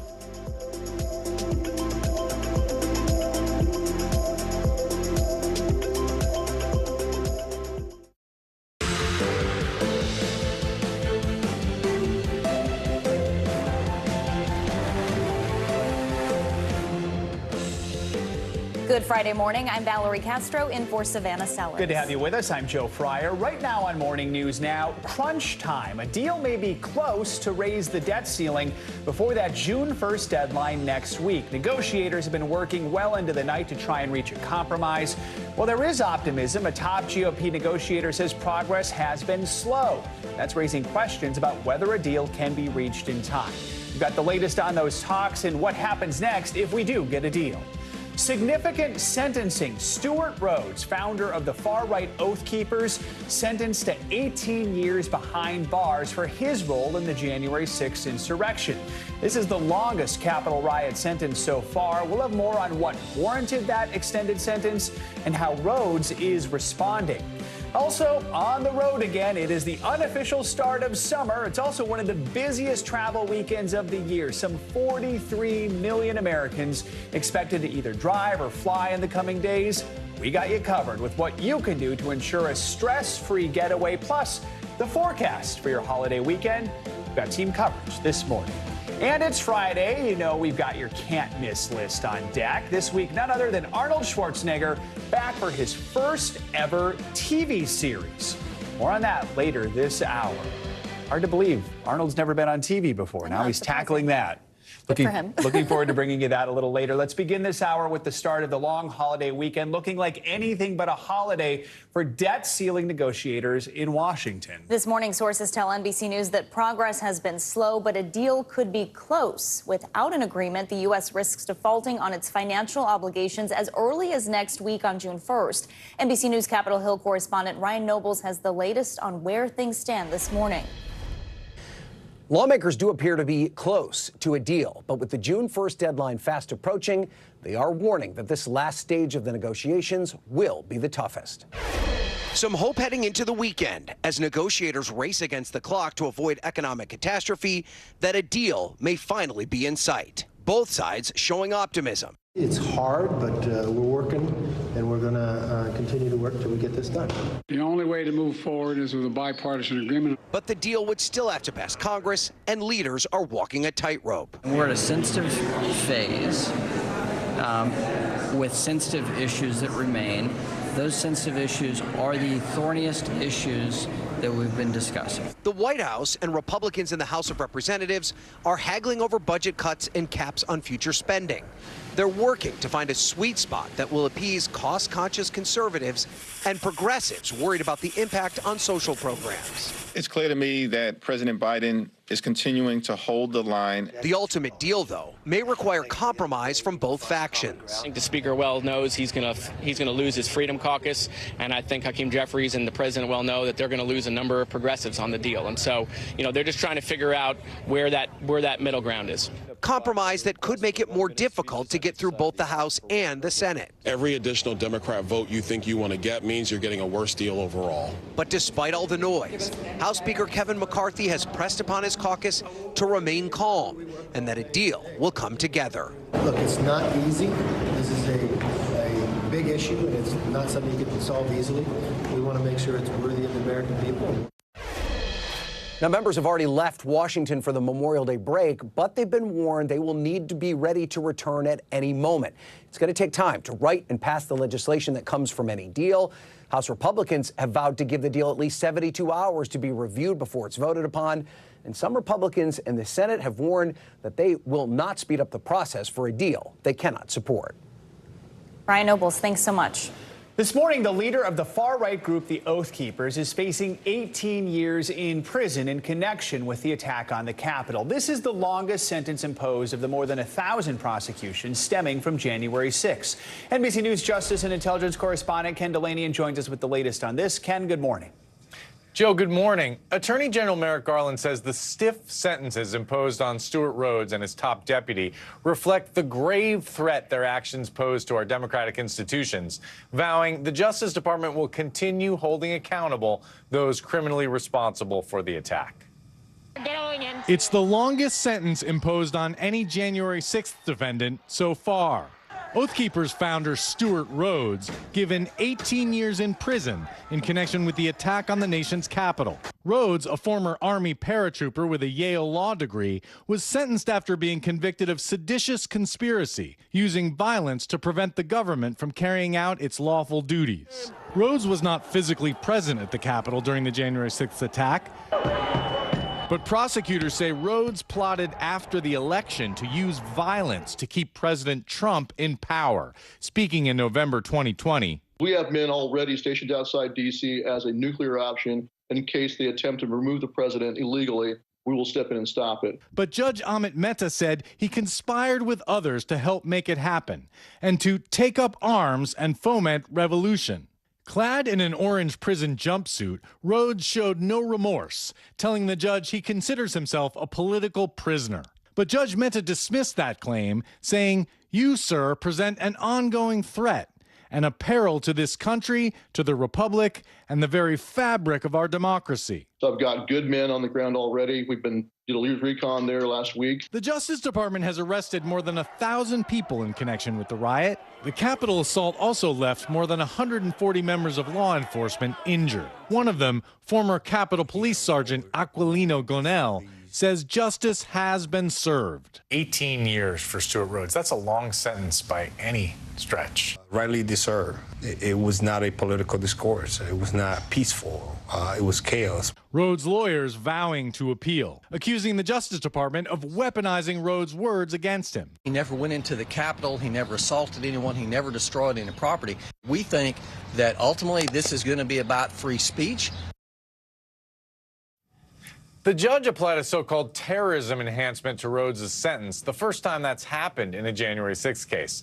Looking ahead, another high-profile defendant convicted of sedition, Proud Boys leader Enrique Tarrio, is scheduled to be sentenced August 30th. Joe? All right, Ken, thank you so much. Americans are gearing up for a busy travel weekend. So what can you expect if you're hitting the road or the skies? Joining us now, meteorologist Michelle Grossman with your holiday weekend forecast. Michelle, good morning. Hey there, guys. It's all about location today, tomorrow, and throughout the weekend. We're looking at some spots that we'll see some rain, some heavy rain at times, also some really stormy conditions, especially in the southern high plains. So first, the southeast, we're looking at a coastal low. We've been talking about it for a few days, and it's still spinning off the coast. It's going to bring some heavy rain, some high winds, some coastal flooding, especially tomorrow in the Carolinas. But today, we're going to see that take shape. And then in the west, we're looking at widespread thunderstorms in the high plains. We're looking at the chance for really gusty winds gusting up to 60 miles per hour. Could see some large hail as well. And then we're looking at heavy rain in portions of the Intermountain West. You can see Billings, where we have those brighter colors. That's indicating where we will likely see some really heavy rain. We're looking at hazardous driving conditions along I-80 in the west, I-25. I-40 will not be great either, and I-95 from Richmond down to throughout portions of Florida, because we're looking at some really heavy rain falling over the next 48 hours or so. So as we go throughout the weekend, the Northeast looking really nice. At least the first part of the weekend, we're looking at lots of sunshine. It will be on the cooler side in some spots, but really nice today, really nice tomorrow, sunny and seasonable. The beaches will be really nice. And then Sunday, portions of the mid-Atlantic could see an increasing shower threat. That's as that coastal low gets a little bit closer. Even into the New Jersey beaches, we could see some showers Sunday and then possibly Monday as well. The Midwest looking really great too. Bright and sunny weekend, a warming trend into the Memorial Day weekend. Minneapolis, Sunday 83, 86 by Monday, mostly sunny skies. Chicago looking good too, near 80 degrees on Sunday, 84 on Monday. So enjoy those temperatures. St. Louis, you're going to be near 90 degrees by Monday. The South, we've been talking about these showers. We've had them in place Monday, Tuesday, Wednesday, Thursday. Once again today, we have that front that's sort of stuck there. That pattern is not moving, and we're looking at the chance for those showers continuing, especially in the western portions of Texas, Oklahoma, into portions of the Central Plains. And we could see some pretty gusty storms as we go throughout the afternoon and evening hours. Then by Monday, Dallas and Houston, you will see the chance for some showers and storms. The West, we're looking at isolated storms in the Rockies. It's stretching all the way from the Intermountain West into the Rockies, the plains as well. Phoenix, it will be hot, but you're used to this. Temperatures in the 90s on Sunday, near 100 degrees, near 100 once again on Monday. And notice those shower chances in Denver Saturday, Sunday, and Monday. In San Francisco, you're going to be on the cooler side with temperatures in the 50s and 60s. So if you're lucky enough to be hitting the beaches tomorrow, looking good in the Northeast from Cape Cod to Long Island, the Jersey Shore beaches, Ocean City, Maryland, we're looking at temperatures in the 70s, the upper 70s in Ocean City. Cape Cod Islands, we're looking a little bit cooler there, upper 60s. We're going to have a little bit of a breeze too. The water temperature is chilly there too, but we're looking at lots of sunshine, so no complaints there. Also looking at rip current possible. So if you are headed into the water, you want to heed any warnings out there. Listen to the lifeguards. Hopefully you do have them on the beaches. And as we head down to the south, this is where we're going to see the problem area. It's going to be a terrible beach day tomorrow. Also Sunday in the Carolinas, the Outer Banks, low 70s, breezy, lots of clouds, just a dreary, dreary day with the rain falling. It could be really heavy at times. And we could see over 5 inches of rain in some spots along the Carolina coast. Myrtle Beach, same story. Hilton Head, dangerous breaking waves in the surf zone. We do have a high surf advisory along those Carolina beaches. And then Florida, we have those typical summer-like storms popping up in Vero Beach, Miami Beach, but temperatures in the 80s. Clearwater Beach looking really nice. Lots of sunshine. Panama City, same story. Temperatures in the 80s. So this is that coastal low we're watching. It's going to be a nuisance. It's going to be a drag over the next couple of days with that low pressure just kind of spitting off the coast. It's bringing those scattered storms along the southeast beaches. And tomorrow, this is the big day where we're looking at this big washout. This is an indoor day for sure, with those winds kind of howling outside, the rain falling, and some really chilly temperatures. We're looking at temperatures only in the 50s and 60s in this spot. So you guys, not ideal weather, but some spots looking really good this weekend. Well, those places will take it, and the rest I'm sure will have fun no matter what. Michelle, appreciate the forecast. Exactly. Have a great Memorial Day weekend. AAA is forecasting that more than 42 million Americans will travel 50 miles or more from home this weekend. That's a 7% increase overall from last year. Travelers are taking all modes of transportation, cars, planes, buses, and trains. And we have everything you need to know as you head to your different destinations. NBC News correspondent Tom Costello is at Reagan National Airport, his home away from home. And NBC News correspondent Lindsay Reiser is here in New York at Penn Station. Good morning to both of you. So, Tom, how are things looking so far at Reagan National?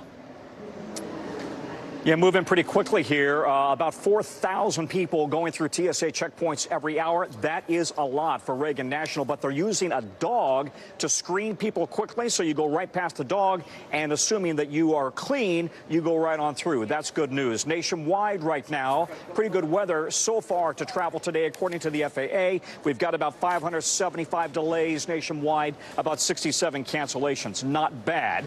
The FAA says today total, we expect 2.5 million people, more or less, will be traveling. That's in line with what we've seen in terms of the passenger flow for the last week or so. Some days a little more, some days a little less. About 50,000 flights. Now, listen, the FAA has opened up 169 so-called highways in the sky, high-altitude routes to try to speed things along. They're going to keep that going through the whole summer. But they are under the gun right now and in the spotlight, along with the airlines, because, as you know, it was a year ago on Memorial Day when things started to go bad, and then it continued to go bad all summer. The airlines, many of them didn't have enough pilots or flight attendants to fly the flights that they had promised. As a result, we had a lot of cancellations. We had a lot of delays, and quite simply, a lot of people were inconvenienced, missed their flights, missed their vacations. The airlines all have staffed up since then. They all insist that they are ready to proceed, and they don't expect any significant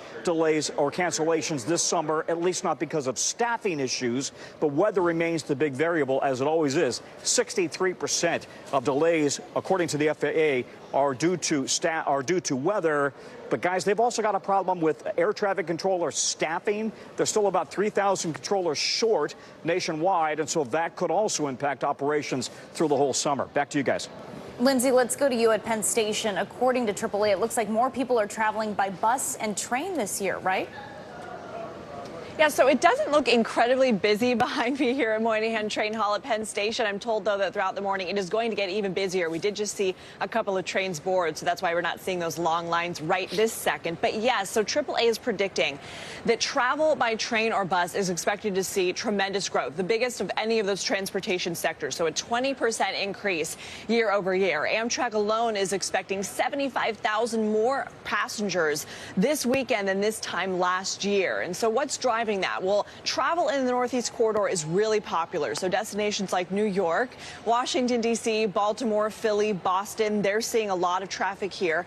And Amtrak is also hearing from passengers, you know, they like the leisure aspect of it, sit back, relax, enjoy the view, and also trying to reduce their carbon footprint. So we will be out here all day. Of course, we have seen a lot of travelers, much busier than any normal day here at Moynihan, guys.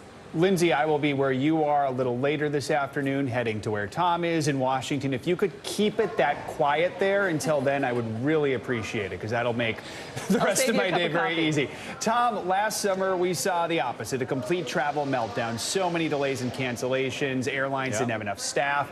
We keep hearing this year's supposed to be better. How are they preparing to make it better this year? Well, you know, the bottom line here is that they've all learned from what happened a year ago, and they've all spent a lot of money staffing up. Now, in addition to that, more pilots, more flight attendants, more ground crews. A lot of the airlines have rolled out new programs, computer programs, to speed things along. At American Airlines, they have a program called HEAT. Essentially, that is, it looks at the incoming storm to an airport and then says, okay, we need to slide a bank of flights by whatever, 10, 5, 15, 20 minutes in order so that they don't all bottle up and bottleneck at once. So they're working that, and they say that last summer they experimented with it. They had 700 fewer cancellations because of that computer program. So they're moving it out now to other airports, other American Airlines hubs. Every airline is doing something to try to ensure that they don't have a repeat of last summer. But let's be clear, not every airline was guilty last summer, right? United Airlines and Delta had a pretty good summer. It was Southwest and American and Alaska that had a bad summer in terms of cancellations. And we know some people are just going to avoid the airports and airlines altogether. Lindsay, what should people know if they're choosing to take the bus or train to their next destination? So Amtrak says about a third of their passengers this year will have never ridden the train before. So for those people, if you're not familiar with how things work, get here early, plenty of time, lots of places to eat. But also Amtrak, which is only one of the operators here, they say they have ambassadors out today and throughout the weekend wearing green and yellow vests just to make sure that people know where they're supposed to go, know how it works. And so they say they've got people on hand, extra people on staff this weekend to make it go smoothly, guys. All right, Tom and Lindsay with all things travel for this holiday weekend. Thank you so much. That was our version of planes, trains, and automobiles. All right, let's head to the beach. NBC News correspondent Sam Brock got the toughest assignment this weekend. Sam, you're in Miami. They've had problems with unruly crowds during spring break, so what's the city doing to prepare for this holiday weekend? Yeah, the amount of time, Joe and Valerie, that I've spent studying beaches and policing around beaches, I don't have enough time in this live shot to explain. Let's say this, though. We do know that there's going to be hundreds of thousands of people coming to Miami Beach for the holiday weekend. And as you correctly mentioned a second ago, Joe, over spring break just a couple of months ago, it was chaos, and it's been chaos for several seasons in a row. What are they doing to make sure folks are going to be safe? Police officers are going to be out there on 13-hour-long shifts. But in addition to that, there's local, state, and federal agencies that are also going to be on-the-ground guys to assist. As far as alcohol consumption on the beach, basically it's banned. There are small pockets where you can get permission, where there's concession agreements, but that's it. And I was out driving this morning. I saw barricades that are already going up, officers that are out on the street. They know there's going to be a lot of people out here. It is gorgeous. The water temperature, guys, is about 80 degrees here. Compare that to where you are in New York. Out on Long Island, it's like in the 50s. So you can understand why so many folks are coming down here. But everyone on the ground wants to keep the peace and make sure this goes off smoothly. They have an air and sea show that's going to be held here in Miami Beach. So a lot going on. The preparations are extensive. Yeah, we know the crowds will be out there, Sam. Which beaches are considered the hotspot destinations for summer travel? So Florida's Gulf Coast, according to many of the travel blogs, Valerie, is really the #1 destination. We interviewed Dr. Stephen Leatherman, or Dr. Beach, and he told us about the fact that St. George Island on his annual list of top 10 is #1. Now, that is right on the Florida Panhandle. You really have an entire extensive area, though, from Destin, which is the top of the Panhandle, all the way along the coast there, and then down Florida's peninsula and into the Florida Keys. If you have ever been out there to Isla Mirada or Key West, it is gorgeous. The boating is incredible, and they're going to be getting plenty of crowds as well. Other locations that are expected to see a bit of a surge, Cape Cod in Massachusetts. On the West Coast, guys, you have Malibu, California. And this one really warms my heart.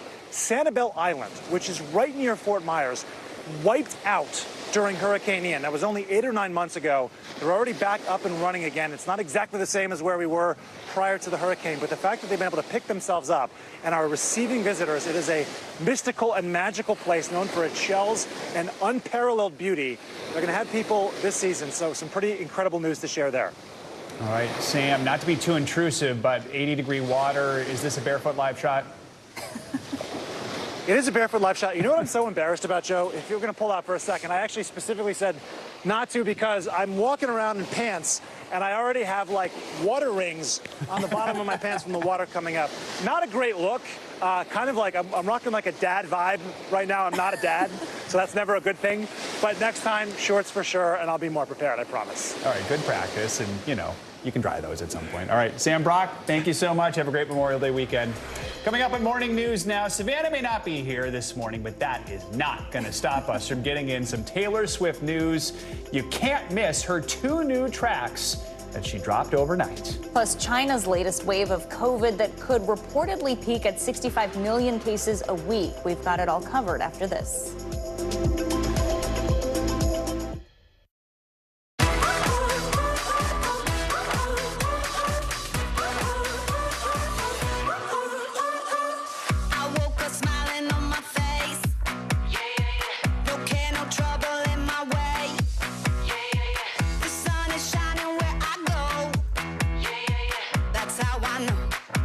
That's how I know.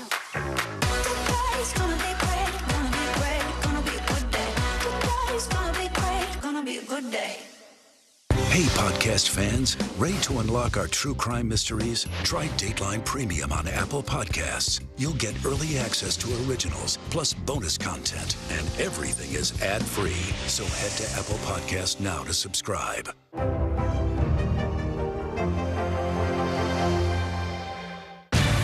Good morning, Good morning, Mr. President. Very in question. We pride ourselves on the ability to turn on a dime. We've got breaking news. Sometimes there are no words. The flashbangs are continuing to go off. What emotions go through you as you're watching these girls? These are really important moments in our history, and people remember who shared that news with them. We're back now from Las Vegas, From Seattle, from Guatemala City, from Wilmington, I was in space in Texas, from Normandy, from France, Surfside, Florida. Thank you for watching, everyone. Thanks for tuning in. I'm Gotti Schwartz. Here are the stories we're following tonight. Storms keep coming here in California. The U.S. government just declassified this video. A lot more stories trending like crazy on social media. A controversy pitting lawmakers against young voters. What's the state of crypto today? What is going on when we're looking at trends there? Another mind-bending story on artificial intelligence. This is what my voice sounds like when I clone it. That wasn't me. You gotta see this. Stay tuned now, weeknights at 8 Eastern, 5 Pacific on NBC News Now. We're back now from Las from Vegas, Seattle, from Guatemala City, from Wilmington, I was in space in Texas, from Normandy, from France, Surfside, Florida. Thank you for watching, everyone. I'm Gotti Schwartz, and here are the stories we're watching tonight. Storms keep coming here in California. Some of the big headlines trending like crazy on social media. This is what my voice sounds like when I clone it. That wasn't me. You gotta see this. Stay tuned now, weeknights on NBC News Now. Still to come on the Channel 2 News. Well, the waters are certainly receding now. Still too close to call. Lester Holt reporting from the Ground Zero, as it's being referred to. It is, in fact, a taste of freedom. The Haitian people know a little something about resiliency. What's the biggest risk right now? Some of the troops who have been proud. I want to welcome you to the first presidential debate. In fact, we've been told we can't go any farther. You were some resilient folks. Let me get a hint.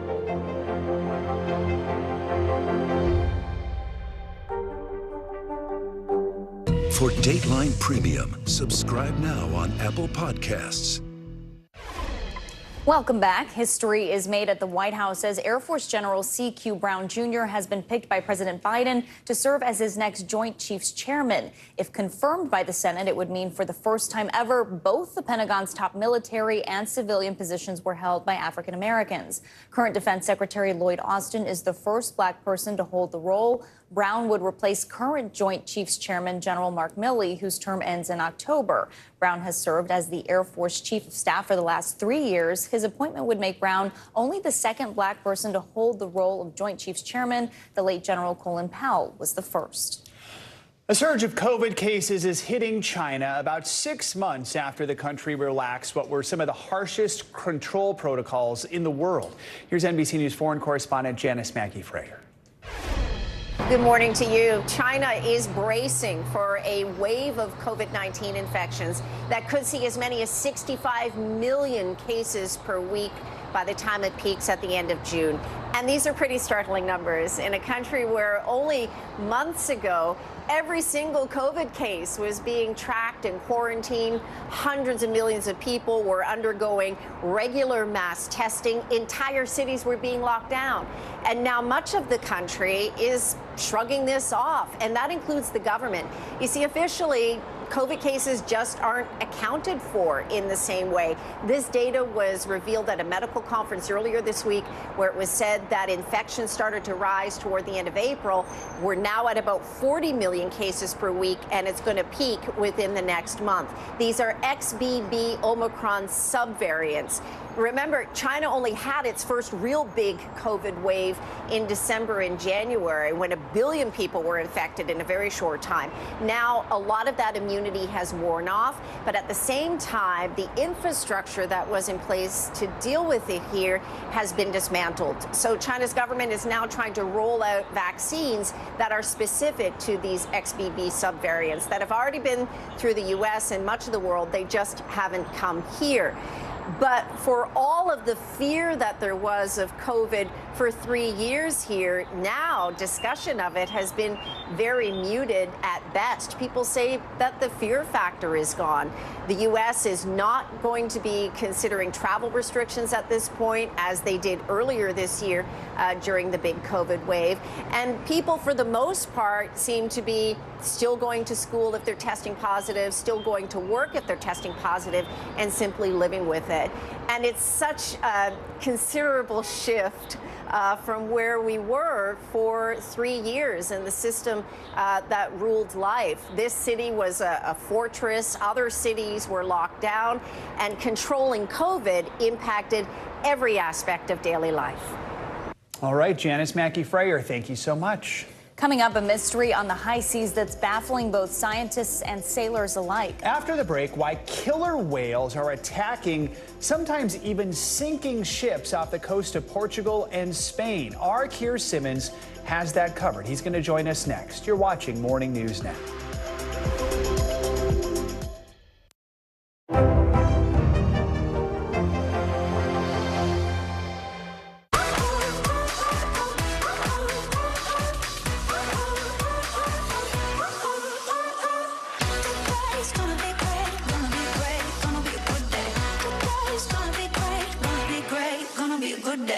News lives in the now. Look at this. You can't even see anything anymore. Let's break down what we know. You gotta see this. News for the generation of now is NBC News Now.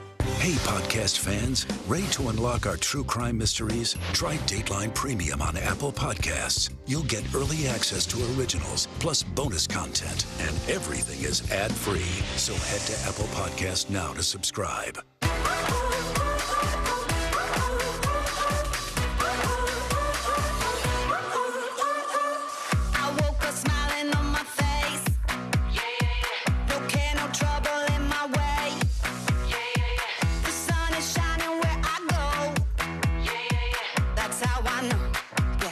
How I know. Today's gonna be great, gonna be great, gonna be a good day. Today's gonna be great, gonna be a good day. Thanks for tuning in. I'm Gotti Schwartz. Here are the stories we're following tonight. Storms keep coming here in California. The U.S. government just declassified this video. A lot more stories trending like crazy on social media. A controversy pitting lawmakers against young voters. What's the state of crypto today? What is going on when we're looking at trends there? Another mind-bending story on artificial intelligence. This is what my voice sounds like when I clone it. That wasn't me. You gotta see this. Stay tuned now, weeknights at 8 Eastern, 5 Pacific on NBC News Now. News lives in the now. Look at this. You can't even see anything anymore. Let's break down what we know. You gotta see this. News for the generation of now is NBC News Now. Watch NBC Nightly News with Lester Holt or listen wherever you get your podcasts. We're back now with a mystery overseas that has scientists and sailors on high alert. A group of orcas, also known as killer whales, seems to be attacking boats off the coasts of Portugal and Spain, causing some of the ships to sink. NBC News Chief International Correspondent Keir Simmons joins us now with more on this. Keir, good morning. Hey, Joe, good morning to you. This is one of those funny, not funny stories. Really not funny if you're in one of these boats. And it continues to be a mystery exactly why these killer whales seem to be targeting sailors.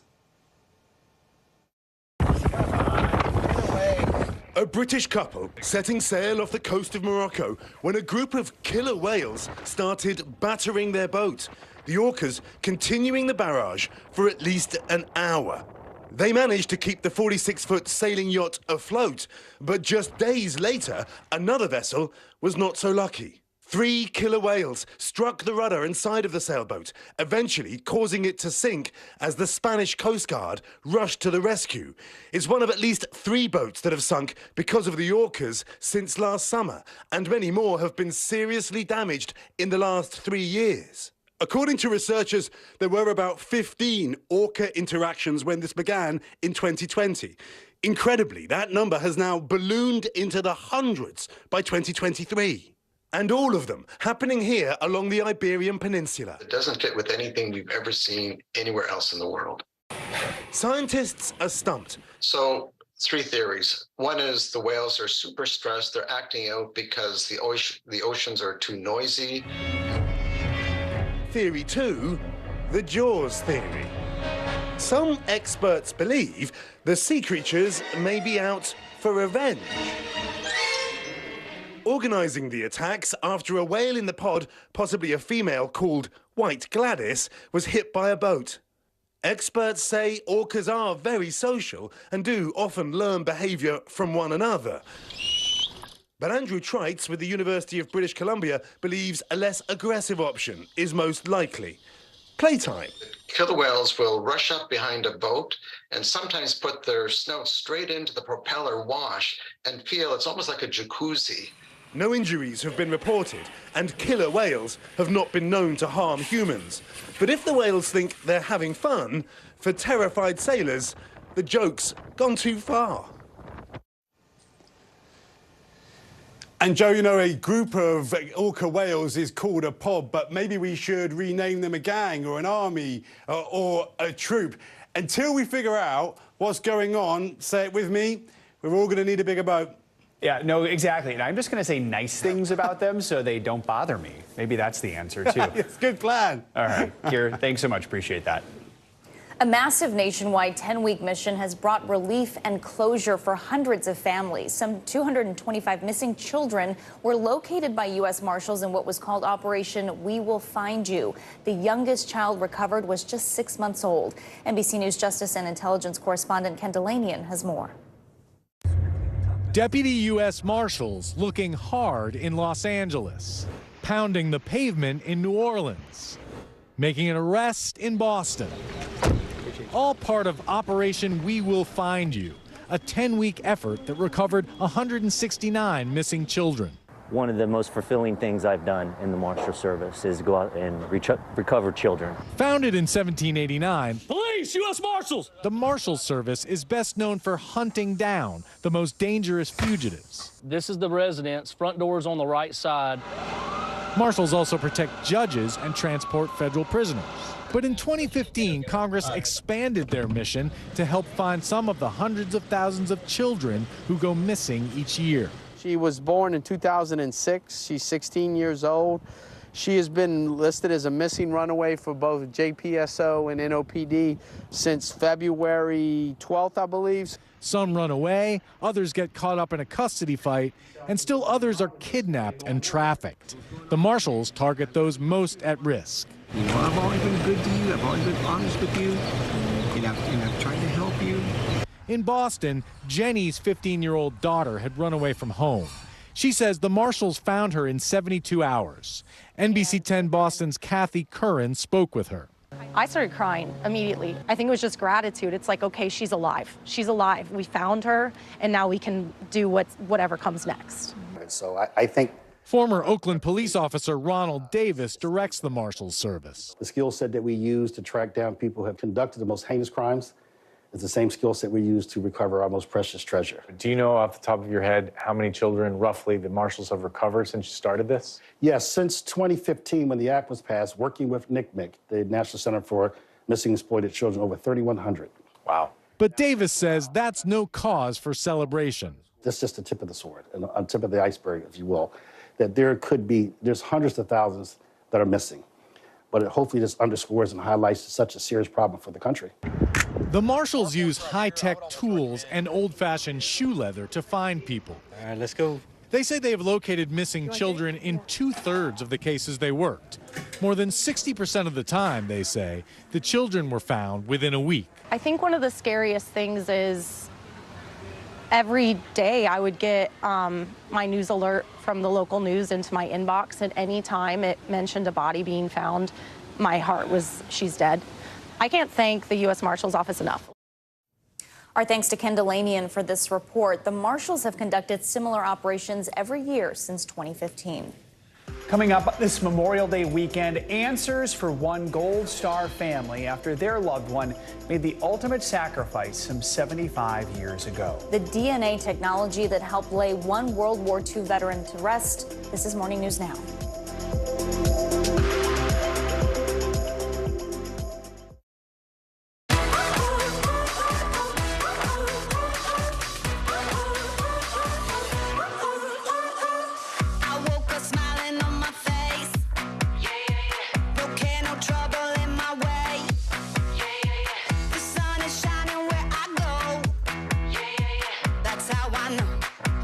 That's how I know. Today's gonna be great, gonna be great, gonna be a good day. Today's gonna be great, gonna be a good day.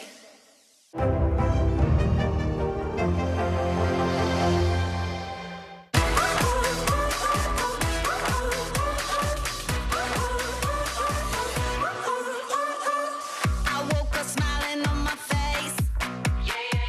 No care, no trouble in my way. The sun is shining where I go. That's how I know. Yeah, that's how I know. Today's gonna be great, gonna be great, gonna be a good day. Today's News lives in the now. It's coming at us every second. News is more now than ever. Look at this. You can't even see anything anymore. Now is raw. Now is real. The Fed's decision today, help us translate that into very plain English. Now is constant. You gotta see this. Future is now. News for the generation of now is NBC News Now. Good morning, please. Good morning, Mr. President. Very in question. We pride ourselves on the ability to turn on a dime. We've got breaking news. Sometimes there are no words. The flashbangs are continuing to go off. What emotions go through you as you're watching these girls? These are really important moments in our history, and people remember who shared that news with them.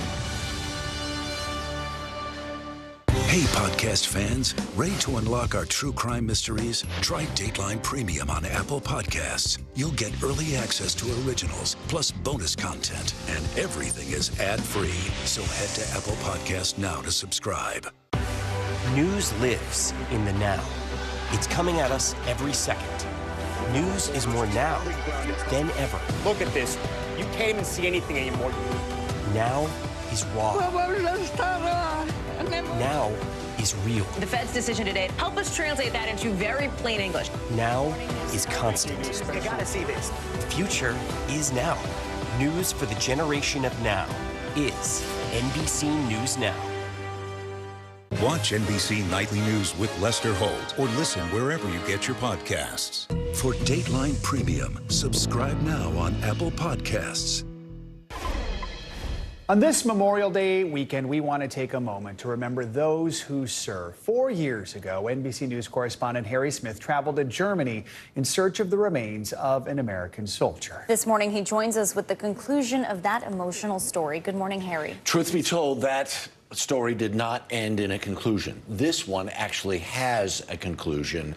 And in my life, I've had the great opportunity to speak to a lot of veterans, go to a lot of places, the sands of Iwo Jima, the beaches of Normandy, tell stories of great American heroism. And when you meet these veterans, they all to a person say, we're not the heroes. The heroes are the folks who didn't come home. Just days ago, Lieutenant Carl Nesbitt was laid to rest. To honor the sacrifice that he made, that ultimate sacrifice. He was a bomber pilot in World War II. His plane, the Yankee Doodle Dandy, shot down in Germany.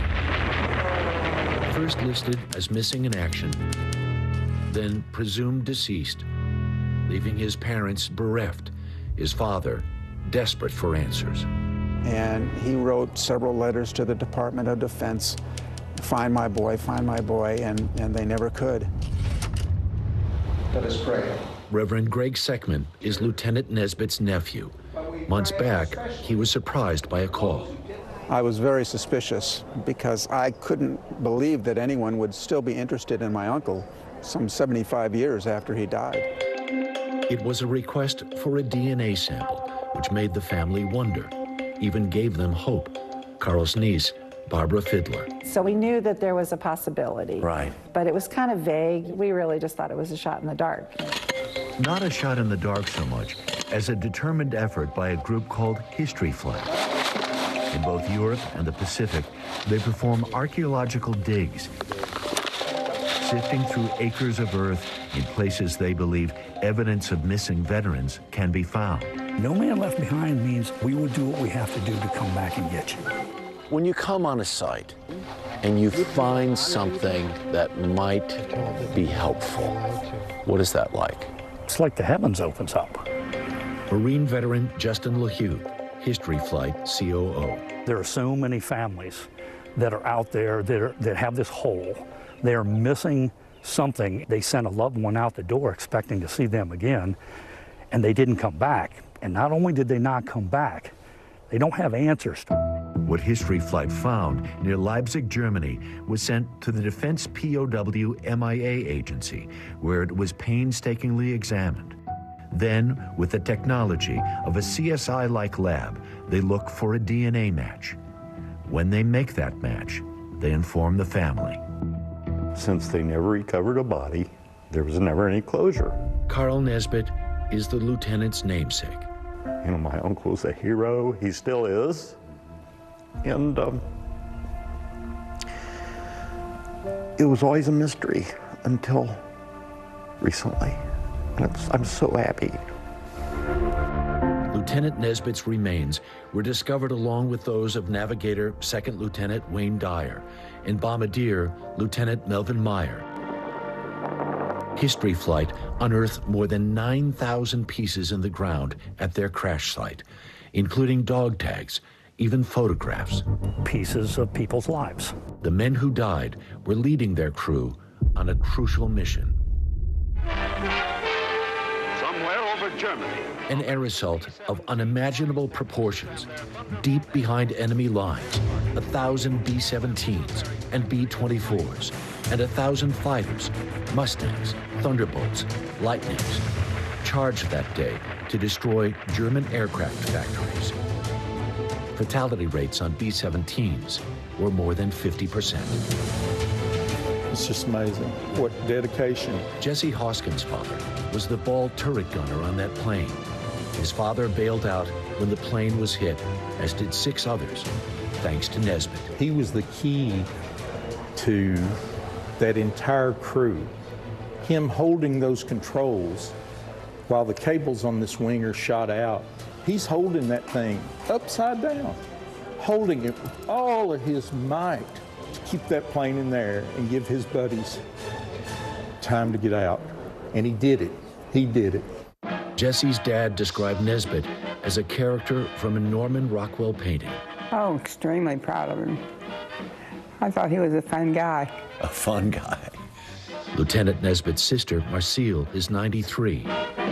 She remembers the big brother who took her to dances. He was sure nice to you, it sounds. Oh, he sure was.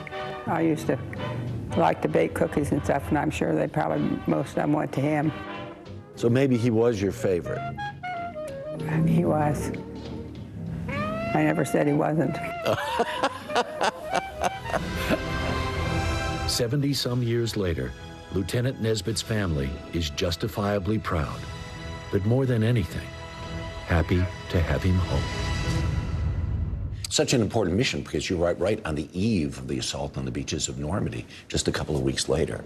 But it's the Memorial Day weekend, and we all think about we're ready to go to the beach. This is a little reminder of why we were able to go. What extraordinary heroism by that man. Right, upside down. Yeah. 6 crew members get out. Just amazing. And as we're doing the story, I kept saying, this is a movie, this is a movie, this is a movie. Phenomenal stuff. You gave us a little movie right there. We appreciate that. Harry Smith, thank you as always. Yeah. All right, let's get some financial headlines now. JP Morgan looking into the future of investing with the help of AI. CNBC's Bertha Coombs joins us now with that and other news. Good morning, Bertha. Hey, good morning, guys. You know, JP Morgan CEO Jamie Dimon totally scoffs when it comes to cryptocurrencies, but AI, not so much. The bank is developing an artificial intelligence service similar to ChatGPT that will give investment advice to its customers. CNBC has learned that the bank has tapped to trademark or applied to trademark a product called Index GPT. A filing says it will use AI to analyze and select securities tailored to customers' needs. JP Morgan, though, so far has declined to comment. You'll still be able to watch your favorite football team at your local sports bar this fall. DirecTV has struck a multi-year deal for commercial distribution of the Sunday Ticket package. It allows bars and restaurants to continue showing out-of-market games to their customers. The NFL signed a 7-year deal with YouTube TV in December for the home broadcast rights for Sunday Ticket. And fire up the grill. Your Memorial Day barbecue is going to cost less this year. Propane prices are down nearly 50% from last year to 64 cents a gallon, hitting the lowest level since December 2020. It's a basic case of supply and demand. Propane has been building up in storage over the last winter because a lot of homes didn't need it for heating. It was so mild.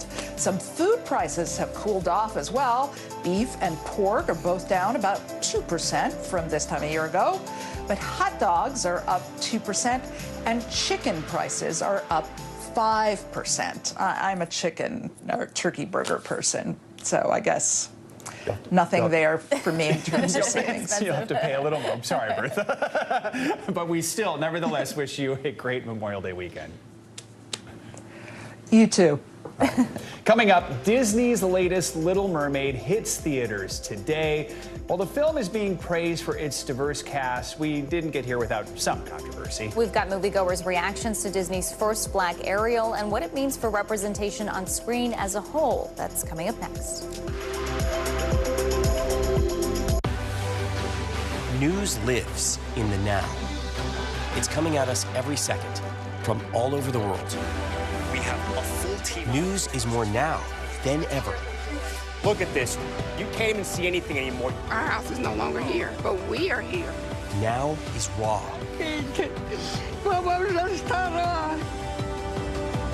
Now is real. The Fed's decision today, help us translate that into very plain English. Is that good news for us? Now is constant. Morning News Now, we're breaking news. NBC News special report. You gotta see this. The future is now. News for the generation of now is NBC News Now. Still to come on the Channel 2 News. Well, the waters are certainly receding now. Still too close to call. Lester Holt reporting from the Ground Zero, as it's being referred to. It is, in fact, a taste of freedom. The Haitian people know a little something about resiliency. What's the biggest risk right now? Some of the troops who have been proud. I want to welcome you to the first presidential debate. In fact, we've been told we can't go any farther. You were some resilient folks. Let me get in.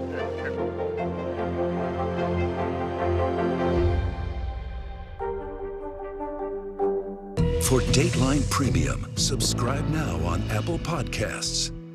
Still to come on the Channel 2 News. Well, the waters are certainly receding now. Still too close to call. Lester Holt reporting from the Ground Zero, as it's being referred to. It is, in fact, a taste of freedom. The Haitian people know a little something about resiliency. What's the biggest risk right now? Some of the troops who have been proud. I want to welcome you to the first presidential debate. In fact, we've been told we can't go any farther. You were some resilient folks. Let me get in.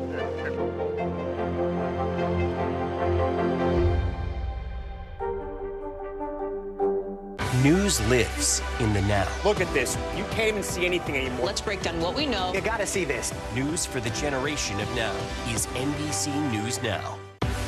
News lives in the now. It's coming at us every second. News is more now than ever. Look at this. You can't even see anything anymore. Now is raw. Now is real. The Fed's decision today, help us translate that into very plain English. Now is constant. You gotta see this. The future is now. News for the generation of now is NBC News Now. Welcome back. It's one of summer's most anticipated movies, and the full-length trailer for Greta Gerwig's Barbie has now been released, giving fans clues about what kind of story to expect. We see Margot Robbie in the title role, leaving Barbie land and venturing into the real world after things start to go wrong in her perfect life. There, she appears to punch someone and get arrested, as well as Ryan Gosling as Ken. We get to see Will Ferrell as an evil CEO and Kate McKinnon playing Weird Barbie. The movie is going to be released on July 21st. I can't make up my mind about this one. I know. I mean, it's Greta Gerwig, so I'm intrigued, but it looks like things don't go well for Barbie, at least at parts of the movie. All right. Kate McKinnon's always great, though. And today is also the long-awaited release date of Disney's live-action remake of The Little Mermaid. The film stars Halle Bailey, Disney's first Black Ariel, and it's already looking like it's going to be a hit, expected to make more than $10 million in just the previews, more than $120 million over the holiday weekend. It comes with what is a controversy, at least in the minds of some. NBC News correspondent Antonia Hilton got to see one of those previews and talk to fans. She's in Boston. Antonia, full disclosure, I saw it last week. Halle Bailey is a star. Many fans have been waiting this for a long time. What was it like at the theater? What were some of the reactions? Well, in this area, there are so many kids who are excited, but you know what? Those kids are going to be fighting adults for some of the seats later today, I think. Because for many people, you know, the original came out in 1989.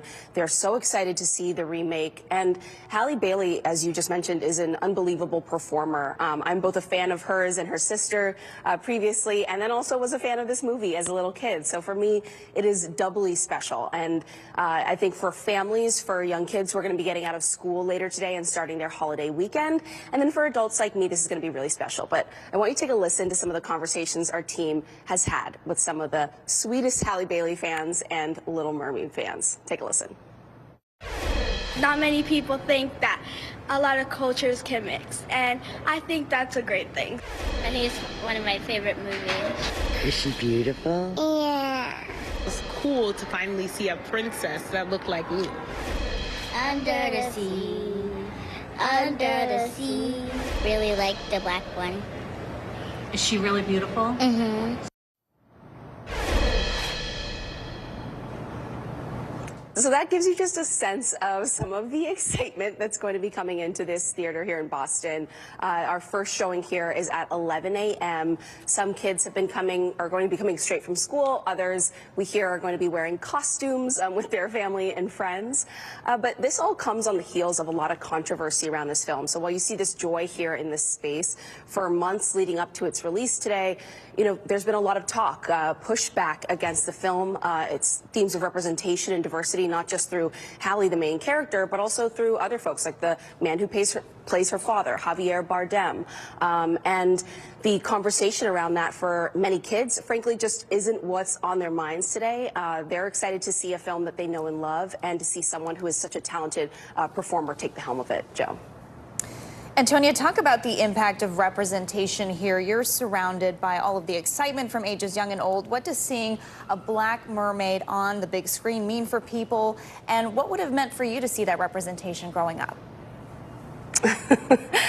It would have meant the world. I'm one of 7 kids. I came to the theater to see Disney movies like this one all the time with my siblings. And, you know, when I was this age, I didn't get to see Disney princesses who looked like me. It was a while before Tiana and others came out. And so this would have meant the world to me. And I think what you're going to see, especially as we talk to more folks throughout the day, is that people love both of the princesses. It's just wonderful to see a sort of reincarnation, a recreation, and to see again, you know, not just Halle Bailey's representation, but for example, Javier Bardem playing her father, speaking with a Latin American accent, something that many American families can relate to, having family members who speak multiple languages, who come from different places. And so I think all of that, you're going to see people celebrating that today. And I know it would have meant the world to me, and we've already talked to kids for whom you can just see how much that lights up their eyes and makes them so excited to get their seats in the theater.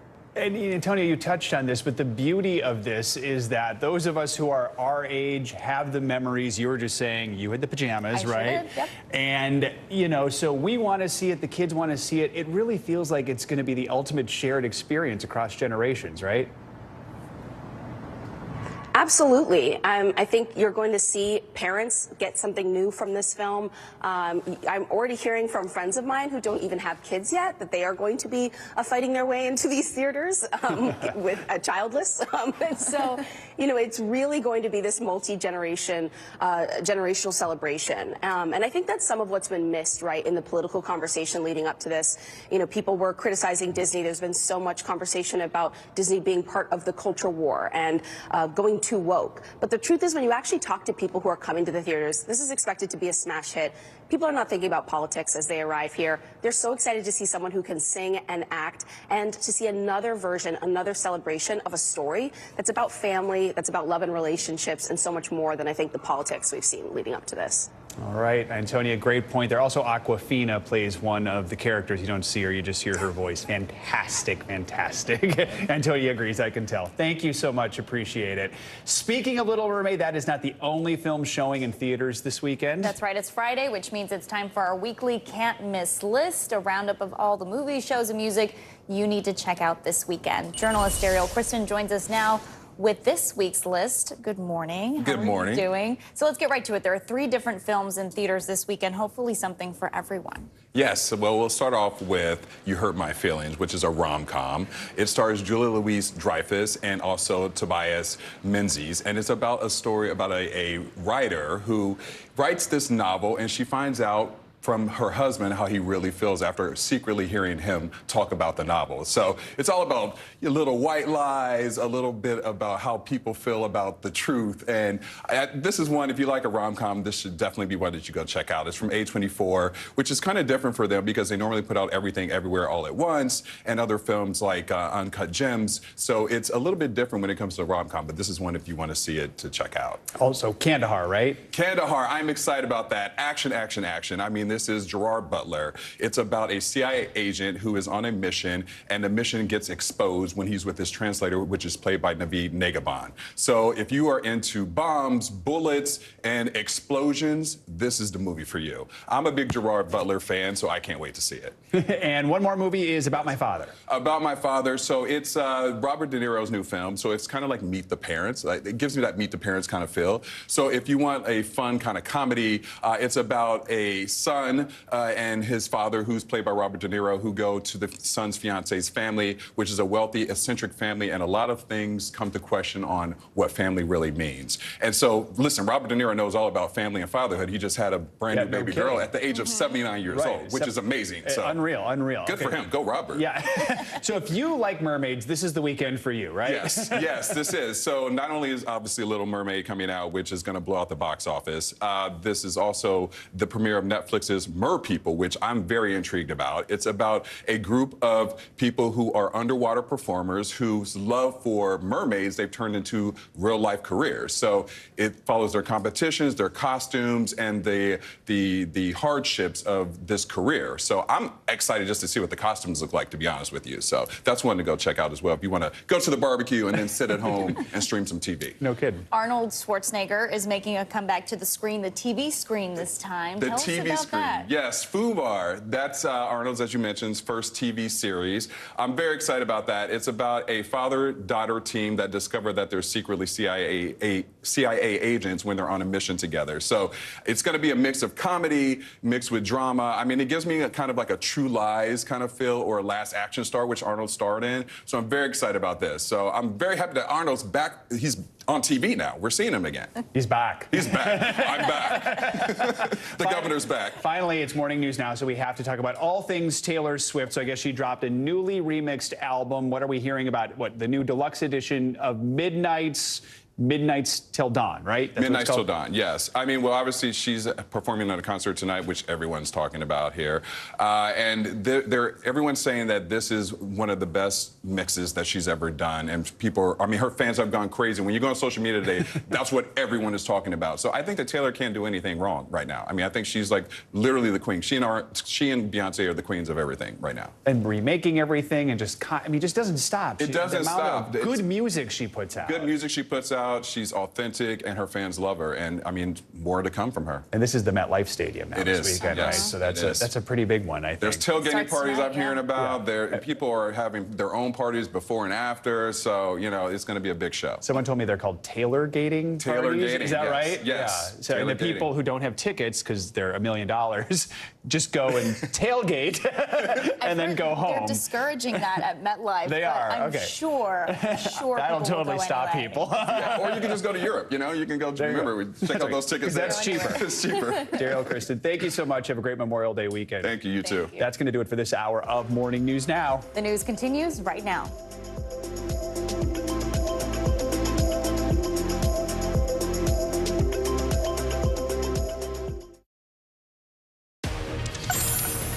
Hi, everyone. Good Friday. So happy you're with us. I'm Vicki Nguyen. And I'm Zinklea Samoa. NBC News Daily starts right now.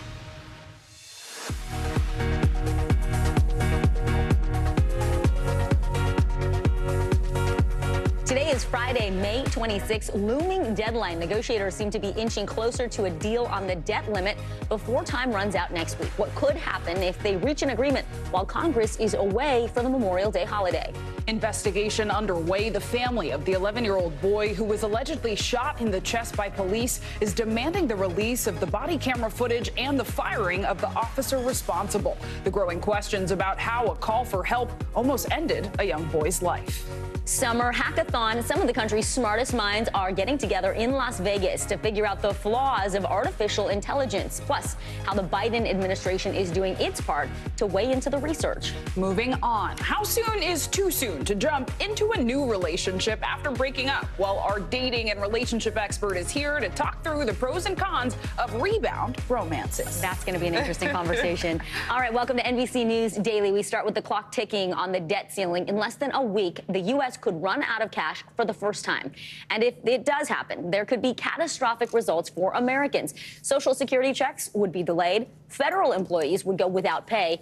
Interest rates would spike, and millions of jobs could be lost. As of this very moment, there's still no deal. Negotiators on both sides seem optimistic, but they acknowledge that this last stage of negotiations will be the toughest. NBC News Capitol Hill correspondent Ryan Nobles joins us now from his post. So, Ryan, I know you're there in Capitol Hill. It looks like negotiators worked late into the night. They're haggling over budget cuts and caps on future spending. So can you just tell us more about the budgetary reforms that are still on the table and the sweet spot that negotiators are trying to reach?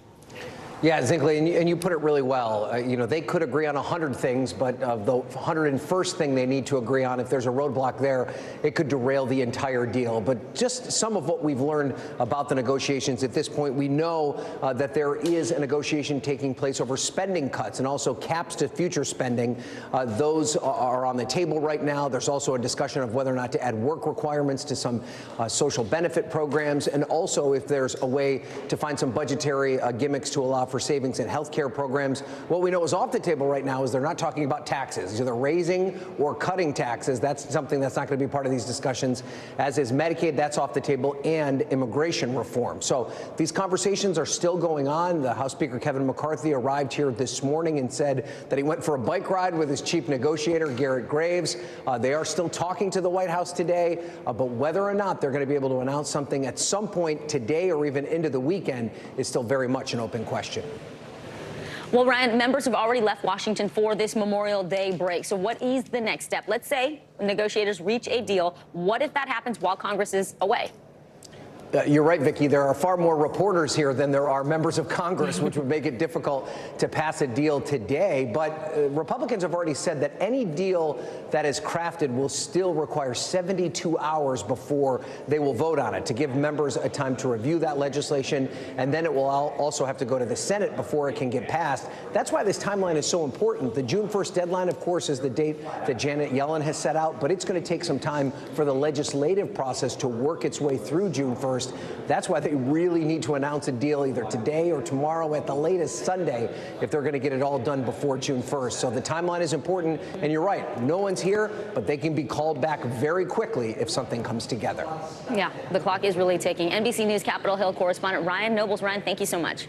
Thank you. Well, Vicki, today in Mississippi, an investigation has been launched into the shooting of an 11-year-old boy. The boy called 911 for help and instead was shot by a responding officer in his home. The boy's family is now demanding the body camera footage of that shooting be released. Our very own NBC News correspondent Erin McLaughlin has more. Hey there. Right now, there are more questions than answers in this case. The mother of the child says her son was following the officer's directions immediately before he was shot. And the family's attorney is calling on police to release the video so they can determine exactly what happened. No justice, no peace. Outside City Hall in Indianola, Mississippi, growing frustration and increasing demands to fire a police officer accused of shooting an 11-year-old boy in the chest after the child called authorities for help. Told me to get him justice. Those were his words. Adarian Murray is home recovering after investigators say he was seriously wounded while police responded to a domestic disturbance call at the child's home. He asked me in the hospital, like, why they shot him. Murray's mother, Nikayla, says she asked Adarian to call the police when an altercation with the father of one of her other children escalated early Saturday. She says an officer holding a gun ordered everyone inside to leave the home, including Adarian, who was shot while coming out of his bedroom. He heard the officer and obeyed the command and was immediately shot by that same officer that just told him to come out. It makes no sense. According to CNN, Indianola police have confirmed the officer involved in the shooting is Greg Capers. NBC News has not independently confirmed that, although the city's alderman has told us Officer Capers has been placed on paid administrative leave after a unanimous vote by the city council. NBC News has not been able to reach Officer Capers for comment. The Mississippi Department of Public Safety tells NBC News the State Bureau of Investigation is currently assessing this critical incident and gathering evidence, adding there will be no further comment until the probe is over. Now, as Adarian Murray heals from his wounds, which according to the family's attorney includes a collapsed lung, lacerated liver, and fractured ribs, there are growing questions about how this nearly fatal altercation with police almost ended a young boy's life. An 11-year-old black boy in the city of Indianola came within an inch of losing his life. He had done nothing wrong and everything right. The family's lawyer says he plans to file a federal civil rights lawsuit against the city, the police chief, and Officer Greg Capers next week. Back to you. Aaron, thank you. We are on track to see the second highest number of travelers for Memorial Day weekend than we've seen in more than 20 years. This all according to the experts at AAA. For drivers, gas prices are down, but for flyers, airfare has almost doubled from 2022. The biggest travel growth this year actually comes from travelers taking trains and buses. MSNBC anchor Lindsay Reiser is live in Moynihan Train Hall in New York City. Hey, Lindsay, good to see you. So Amtrak says it's expecting a lot of first-time passengers this weekend, and AAA says travel up across the board. What is it like there today? And give us an overall travel snapshot. Hey, Vicki, good to be with you. It has been steady here all day, and you're right. We're talking 42 million Americans expected to travel this weekend, 50 miles or more. And it is up across the board. Air travel is up 11% over last year. Road trips up 6%. And the biggest sector of growth we're talking about here, travel by train and bus, that's expected to see the largest growth, 20% year to year. And so we're seeing what's driving that, a demand in the Northeast corridors. So places like New York City, Washington, D.C., Baltimore, Philly. And also, as you mentioned, Amtrak says that they're expecting to see this weekend about a third of their passengers trying this out for the first time, Vicki. Hey, Linz, there is some good news for the bulk of travelers who are all going to be commuting by car this weekend. The national gas average is down more than $1 from this time last year, according to AAA data. So what are prices like across the U.S.? And also, give us the things drivers need to think about as they are heading out. Yeah, I mean, remember last year we were talking about record high gas prices. So this year we're paying about $1 less on average. That's the national average this year. So a lot of people deciding to go out and drive. And let's talk about some of the states that are seeing the biggest increase and where gas is the most expensive. So biggest increase first, we're talking about states like Wisconsin, Colorado, Indiana, New Jersey. But the states where it is the most expensive right now, California, Hawaii, Washington State, and Arizona. Of course, there are cities that are expecting really big traffic congestion this time of year, especially Friday morning, Friday afternoon, evening, places, again, here in the Northeast, on the East Coast. So definitely, if you're going to come out here, we talked to a lot of people taking the train today who came out here early, plenty of time. That's always the best advice, Vicki. All right, MSNBC anchor Lindsay Reiser, have a great weekend. Thank you. Turning now to our CNBC Money Minute. Inflation stayed stubbornly high last month. It rose 0.4% in April, excluding food and energy costs, and that's according to a key inflation gauge closely watched by the Fed. CNBC Tech Check anchor Deirdre Bosa joins us now. So, Deirdre, the index increased nearly 5% from a year ago. Take us through the numbers and which areas saw the biggest price increases. So food prices saw one of the biggest jumps, rising nearly 7% from a year ago. On an annual basis, goods prices increased over 2%. Services rose by 5.5%. So the data suggests that the Fed may not yet have inflation under control, and it could need to keep interest rates higher for longer. Meanwhile, Walgreens Boots Alliance is slashing its corporate staff by around 10% as it streamlines operations and focuses on its consumer-facing healthcare businesses. None of the 504 roles being cut are based at its stores or call centers. The pharmacy chain lost market share to its rivals after closing several stores during the pandemic. And finally, two auto rivals are teaming up as Ford and Tesla announced a surprise partnership on EV charging charging initiatives. The new agreement will allow Ford's growing slate of EVs to use Tesla's charging network. This comes as Ford attempts to ramp up its sales in the EV segment. Guys, that all took place on Twitter Spaces, as Elon Musk now is often likes to do. And were there any glitches on that one, Deirdre? Not as many as before. They're starting to iron them out. All right. Well, that's good news. A lot of happy Ford owners. Okay, Deirdre Bosa, thank you so much. Have a great weekend, friend.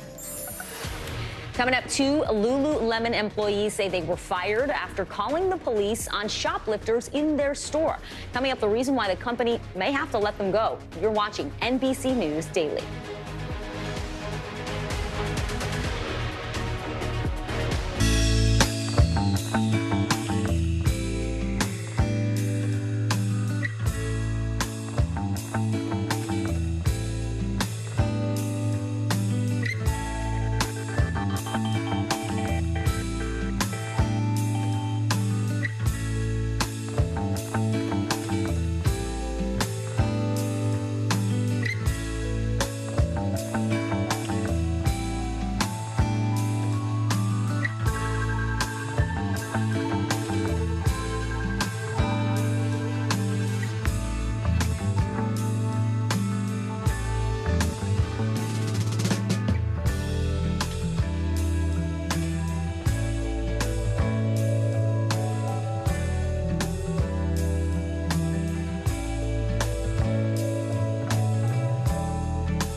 Hey, I'm Hallie. It's good to be with you tonight.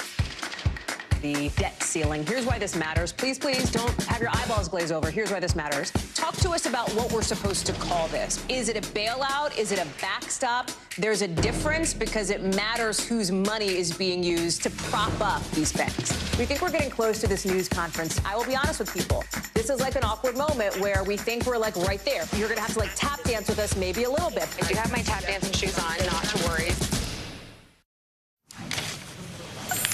Welcome back. In Georgia, an incident is raising questions about what retail workers should do when they catch shoplifters in their store. 2 women are now without a job after they say they were fired for Lululemon for calling the police on a robbery. NBC News correspondent Stephen Romo has the details.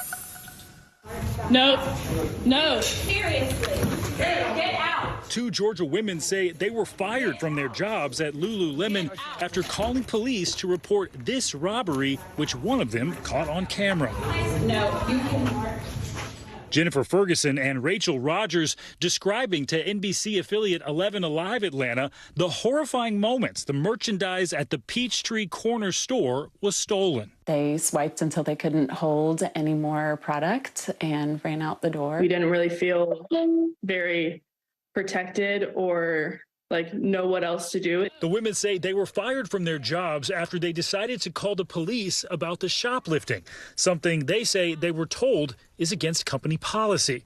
So what are they supposed to do instead? You kind of clear a path for whatever they're going to do, and then after it's over, you scan a QR code. Rogers, who says she's worked at the company for 5 years, claims that the store has been dealing with thefts for months, recalling another incident. Someone like sent me a picture of the front entrance table, and I was like, oh my gosh, like we just sold all the product, like good job. And they were like, no, like someone just came in and stole everything.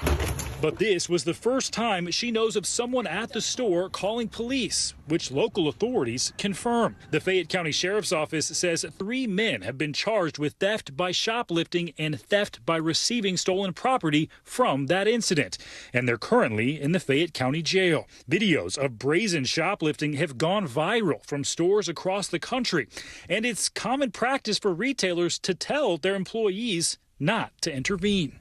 80% of retailers are experiencing violent incidents.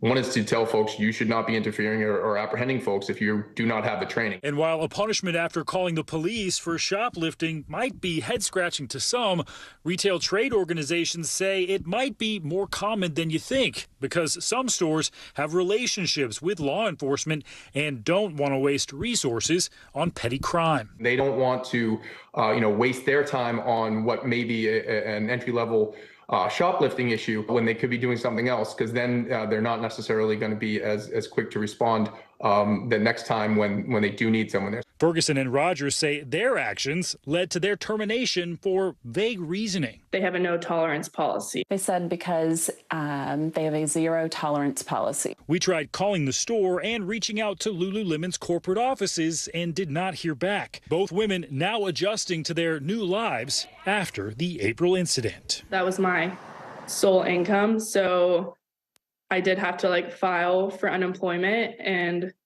use all of my savings to pay for my car payment. It put us in a bit of a bind. My husband is self-employed, so we're trying to figure out insurance. Stephen Romo, NBC News. A head scratcher there. Now to Texas, where a state House committee unanimously voted to recommend that Attorney General Ken Paxton be impeached and removed from office. NBC Dallas reporter Lily Zhang has more on the allegations of misconduct. In regards to Matter A relates to the Office of the Attorney General. That office under investigation by this panel. Aaron Epley serves as lead counsel looking into Attorney General Ken Paxton, the state's top law enforcement officer at the center of a $3.3 million agreement to settle a lawsuit filed by 4 former staffers. They claim they were fired after accusing Paxton of accepting bribes and other misconduct. Each of these 4 men is a conservative Republican civil servant. Interviews showed that they wanted to be loyal to General Paxton, and they tried to advise him well, often, and strongly.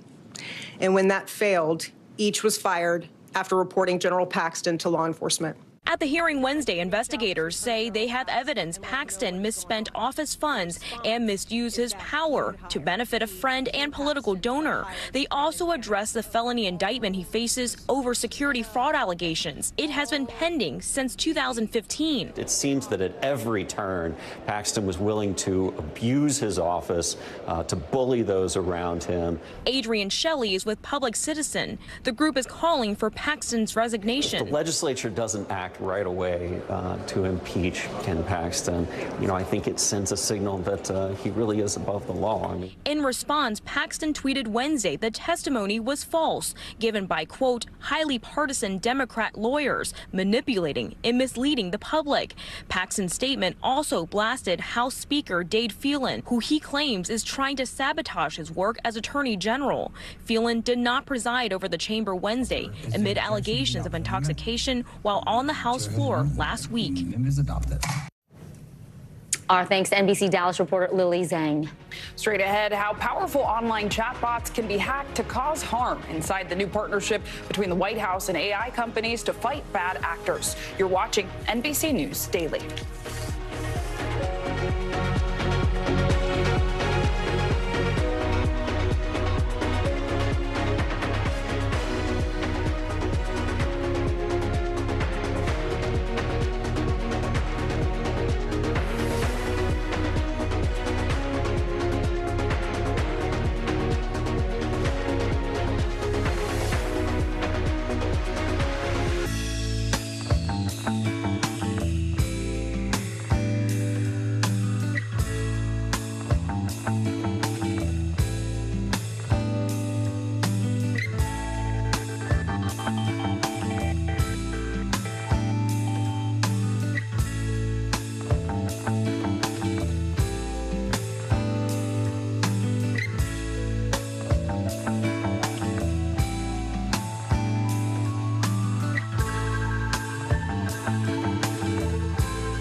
so familiar. What do you think when people start humming back your tunes? How you doing, Lester?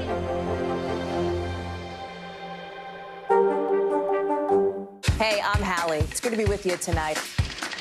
The debt ceiling. Here's why this matters. Please, please don't have your eyeballs glaze over. Here's why this matters. Talk to us about what we're supposed to call this. Is it a bailout? Is it a backstop? There's a difference because it matters whose money is being used to prop up these banks. We think we're getting close to this news conference. I will be honest with people. This is like an awkward moment where we think we're like right there. You're going to have to like tap dance with us maybe a little bit. I do have my tap dancing shoes on, not to worry.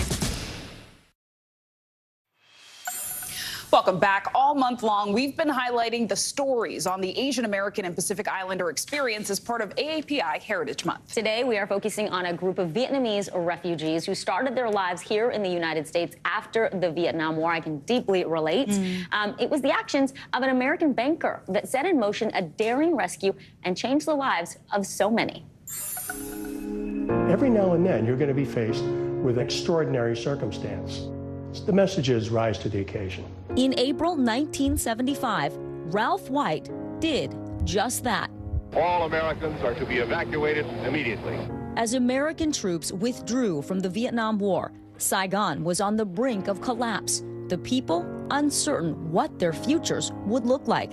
Ralph, then a 27-year-old banker for Chase Manhattan, was assigned to its Saigon branch. What did they say your job would be? The mission was to keep the branch open as long as possible and to evacuate the Vietnamese employees. In his memoir, Getting Out of Saigon, Ralph details the 13 days he spent trying to devise a plan for evacuation. This was a very unpredictable situation. It was extremely tense. First of all, there were 70,000 enemy troops only 36 miles away. The South Vietnamese government wouldn't let its citizens out. Ming A Tran was the bank's assistant manager of operations when she first met Ralph. What did you think of him when you met him? Good-looking guy. The general manager did tell us we would be saved, so I really believed him. How dire was the situation for these employees and their families? I thought there was a 50-50 chance that my senior employees would be shot and that the junior employees would be sent into these prison camps. I did have a plan. I had $25,000 in bribe money, and I had a revolver, and I ended up never using it. What turned out to work was, well, luck. On April 24th, 1975, 6 days before the fall of Saigon, Ralph received news he'd been waiting for. I got a call from the commercial attaché at the embassy and was offered a bus to get through the gates of Tan Son Nhut Air Base. He instructed his senior-level employees to close the bank, eventually getting them on a military flight out of Vietnam. Ming A was on that plane. What was the hardest part about leaving Vietnam? Well, leaving my parents and brothers and sisters. Van Lay was 12 years old at the time, his sister Michelle, 13. Their mother was a bank teller, their father, a college professor. I was one of the youngest children to get out. I thought, hey, we're going on a vacation. When we got on the plane, I can see my dad, because I'm like scared, hold on to him. And we take a look at the last look at Saigon. Originally, Ralph was tasked with evacuating 4 bank employees. In the end, he helped 113 people get out, including many of the staff's loved ones. With the help of sponsor families, the evacuees resettled in the U.S. in the summer of 1975. And just recently, some of the refugees reunited with Ralph. Looking back almost 50 years, I'm filled with immense gratitude towards the people who helped us. Life is really about taking chances, about leap of faith. Sometimes you don't notice it, but it changes people's life. Did you think of the 113 lives that changed as a result of your decision making? I thought of them all the time. I never had children of my own. I really do think of them as my families. Wow. And it's really special. And many of the bank's staff, like me now, were re-employed by Chase after they settled in the U.S. Sinclair, this whole book really just reads like a movie. And one last tidbit I'll leave you with. Ralph randomly picked this photo for his book cover. And when his book was released last month, he received a call from one of the refugees who told him she was one of the people he helped. And those are her kids. Those are her kids in that picture on the cover of his book. So what, are there coincidences in life? Are there accidents, or, are some of these things just meant to be? Yeah, absolutely. And I have chills just hearing this is such an important report and shows the power of small actions to make really big change. Yes, truly. Vicki, thanks for that. You're watching NBC News Daily. Stay with us. You can keep watching free 24/7 on our streaming network, NBC News Now, wherever you stream. Stay with us.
News lives in the now. It's coming at us every second. News is more now than ever. Look at this. You can't even see anything anymore. Now is raw.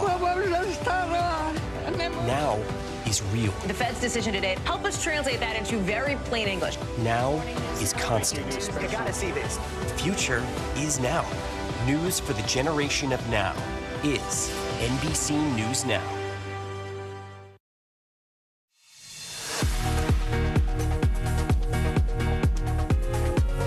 Welcome back. I'm Sinclair Samoa. I'm Vicki Wynn. Glad you are with us. Making news right now, New Jersey Senator Robert Menendez and his wife, they're under federal investigation for corruption. Sources tell NBC News they're suspected of accepting expensive gifts, including a luxury car, apartment, and jewelry in exchange for an exclusive business contract. The senator, who leads the Foreign Relations Committee, denies any wrongdoing.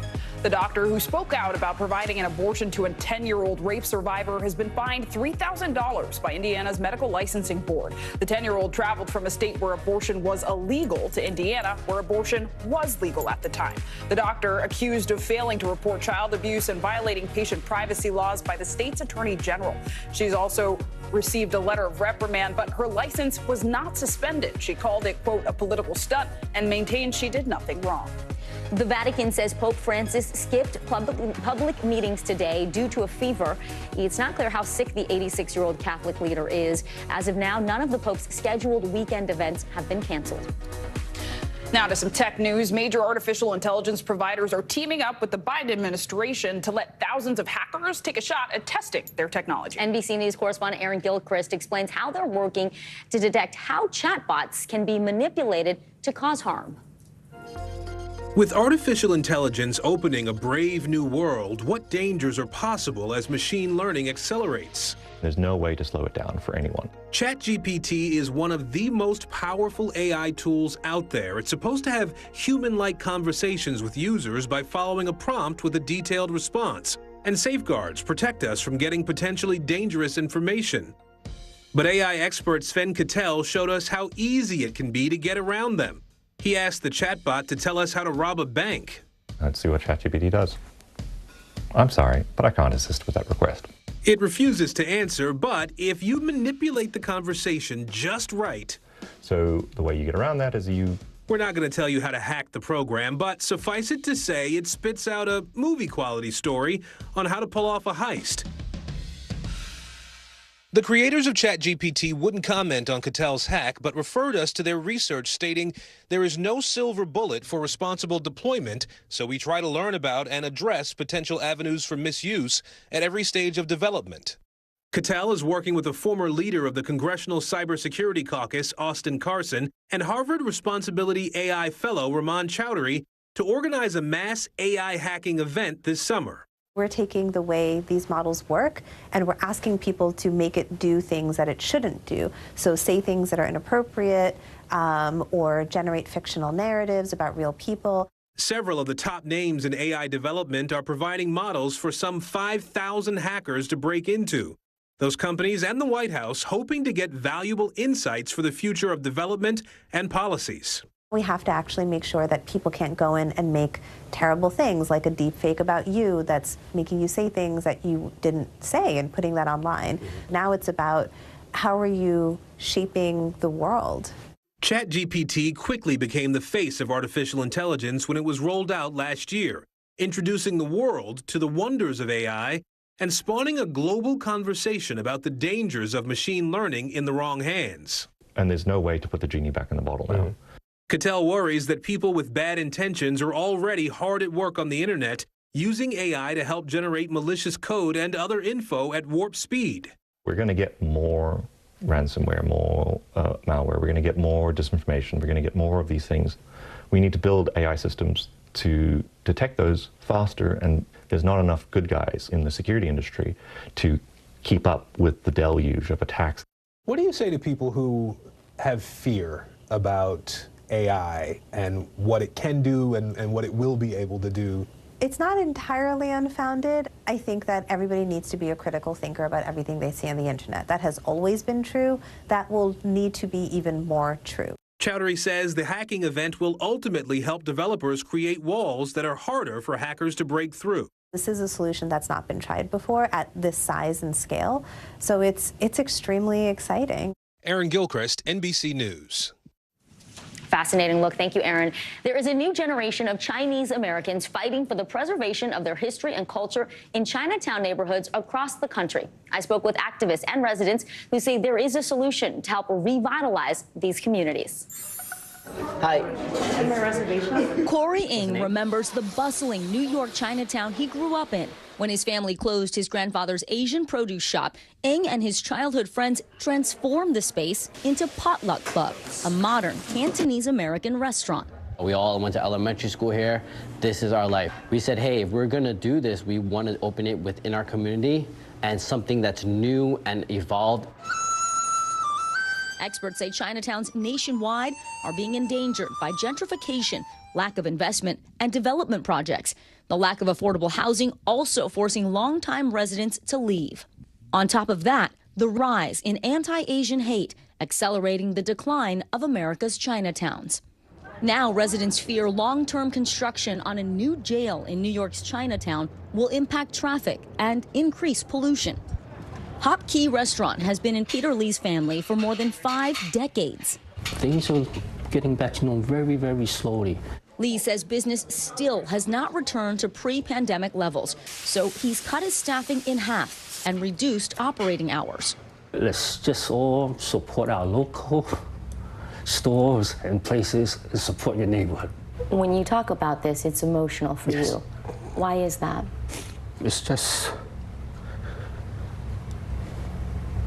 kind of upsetting to see changes in the neighborhood because as a kid, it was thriving. Betty Lau and Brian Chow say they've seen Seattle's Chinatown International District reshaped many times after resident concerns were ignored. Now, a proposed light rail expansion threatens more disruption. I call upon you to do the right thing. Lau and Chow are leading a coalition of residents. Why is it so important to you to go to these meetings and be involved in the decisions? For me, it's important to participate. For some of us who have had to learn the hard way, if we don't speak up, we get eaten up alive. I'm here to protect the people of Chinatown, the residents, and the businesses. Back in New York, Corey Eng says the best way to revitalize Chinatown is to reinvest. Our generation has to come back to the community and build new businesses and bring new energy, but do something new that's going to last for the next 50 years. A new generation helping Chinatown preserve its history and evolve into the future. Zinkley, so encouraging to see it, and also a reminder that if you care about these cultural centers in your community, to go and shop those small businesses, support those restaurants to help keep everyone alive, really, and thriving. Over to you. Such a great story, Vicki. Thank you so much. Well, this next story may sound like the plot in a movie, but it's real. There's been an alarming spike in the number of orcas attacking boats. NBC News chief international correspondent Keir Simmons describes the latest incidents near Portugal and Spain. A British couple setting sail off the coast of Morocco when a group of killer whales started battering their boat. The orcas continuing the barrage for at least an hour. They managed to keep the 46-foot sailing yacht afloat, but just days later, another vessel was not so lucky. 3 killer whales struck the rudder and side of the sailboat, eventually causing it to sink as the Spanish Coast Guard rushed to the rescue. It's one of at least 3 boats that have sunk because of the orcas since last summer, and many more have been seriously damaged in the last 3 years. According to researchers, there were about 15 orca interactions when this began in 2020. Incredibly, that number has now ballooned into the hundreds by 2023. And all of them happening here along the Iberian Peninsula. It doesn't fit with anything we've ever seen anywhere else in the world. Scientists are stumped. So, 3 theories. One is the whales are super stressed. They're acting out because the oceans are too noisy. Theory 2, the Jaws theory. Some experts believe the sea creatures may be out for revenge. Organising the attacks after a whale in the pod, possibly a female called White Gladys, was hit by a boat. Experts say orcas are very social and do often learn behaviour from one another. But Andrew Trites with the University of British Columbia believes a less aggressive option is most likely. Playtime. Killer whales will rush up behind a boat and sometimes put their snouts straight into the propeller wash and feel it's almost like a jacuzzi. No injuries have been reported, and killer whales have not been known to harm humans. But if the whales think they're having fun, for terrified sailors, the joke's gone too far. Keir Simmons, NBC News. Wild. Let's hope they Intense. do think they're having fun. Oh my gosh, I don't want to think about the alternative. All right, now to Washington, where the leader of the far-right Oath Keepers group, Stuart Rhodes, was sentenced to 18 years in federal prison for his role in the January 6th attack on the Capitol. Yeah, NBC News Justice and Intelligence correspondent Ken Delanian has more on the criminal conviction and sentencing. It's the longest sentence imposed on any January 6th defendant so far. Oath Keepers founder Stuart Rhodes given 18 years in prison in connection with the attack on the nation's capital. Rhodes, a former Army paratrooper with a Yale law degree, was sentenced after being convicted of seditious conspiracy, using violence to prevent the government from carrying out its lawful duties. Rhodes was not physically present at the Capitol during the January 6th attack, but prosecutors say Rhodes plotted after the election to use violence to keep President Trump in power. Speaking in November 2020. We have men already stationed outside D.C. as a nuclear option in case they attempt to remove the president illegally. We will step in and stop it. But Judge Amit Mehta said he conspired with others to help make it happen and to take up arms and foment revolution. Clad in an orange prison jumpsuit, Rhodes showed no remorse, telling the judge he considers himself a political prisoner. But Judge Mehta dismissed that claim, saying, You, sir, present an ongoing threat and a peril to this country, to the republic, and the very fabric of our democracy. So I've got good men on the ground already. We've did a lead recon there last week. The Justice Department has arrested more than 1,000 people in connection with the riot. The Capitol assault also left more than 140 members of law enforcement injured. One of them, former Capitol Police Sergeant Aquilino Gonell, says justice has been served. 18 years for Stuart Rhodes. That's a long sentence by any stretch. Rightly deserved. It was not a political discourse. It was not peaceful. It was chaos. Rhodes' lawyers vowing to appeal, accusing the Justice Department of weaponizing Rhodes' words against him. He never went into the Capitol. He never assaulted anyone. He never destroyed any property. We think that ultimately this is going to be about free speech. Ken Delanian, NBC News. For that, well, rebound relationships. They might feel good after a tough breakup, but are they healthy? We'll break it down after the break. You're watching NBC News Daily. Stay with us. Can't wait.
That's how I know. Today's gonna be great, gonna be great, gonna be a good day. Today's gonna be great, gonna be a good day.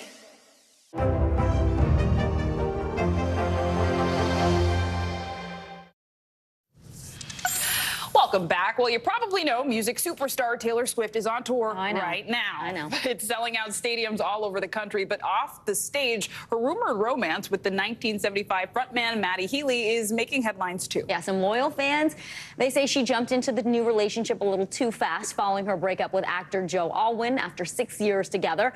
But internet hot takes aside, could getting into a new relationship actually be beneficial, or are rebounds bound to fail?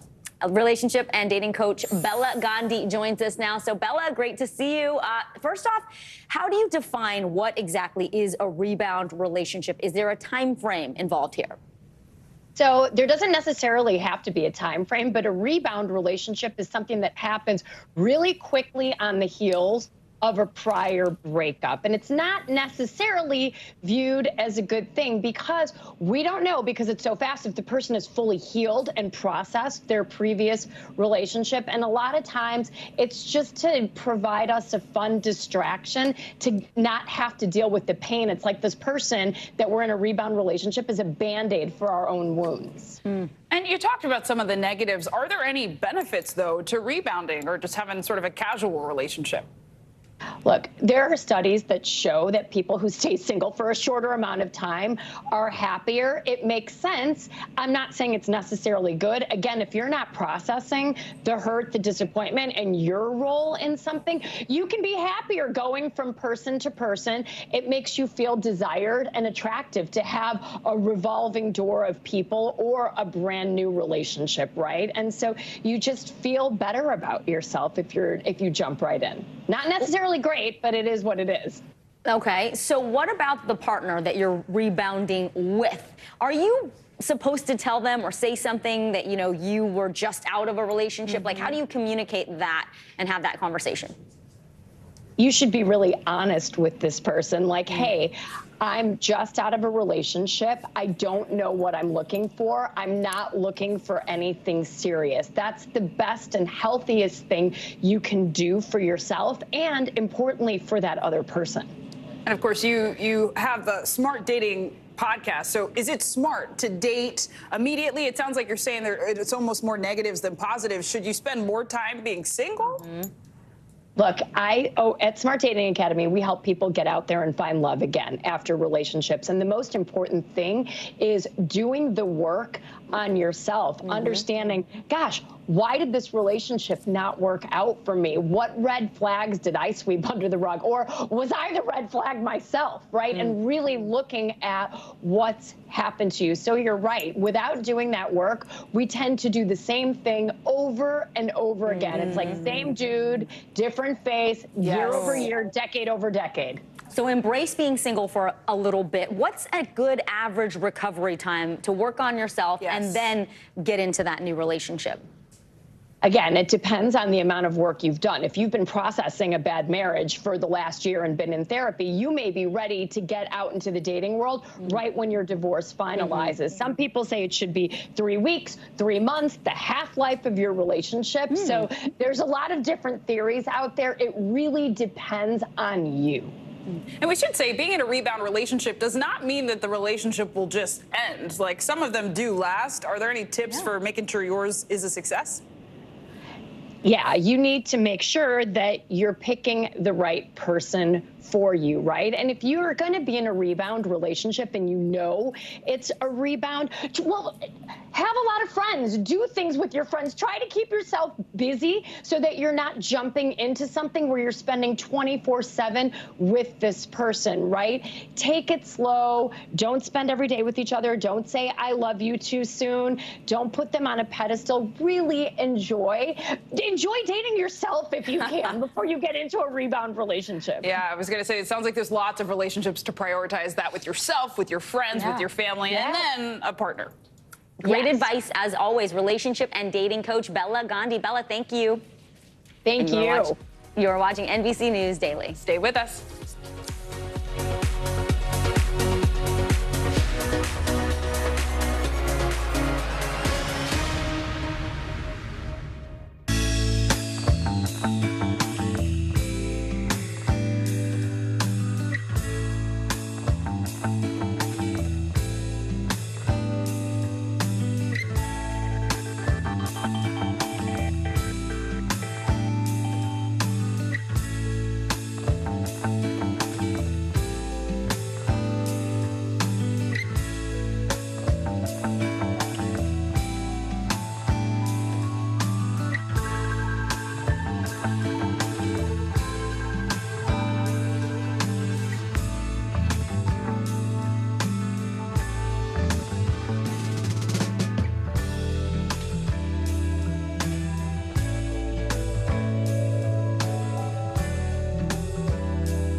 Scotty Schwartz, and here are the stories we're watching tonight. Storms keep coming here in California. Some of the big headlines trending like crazy on social media. This is what my voice sounds like when I clone it. That wasn't me.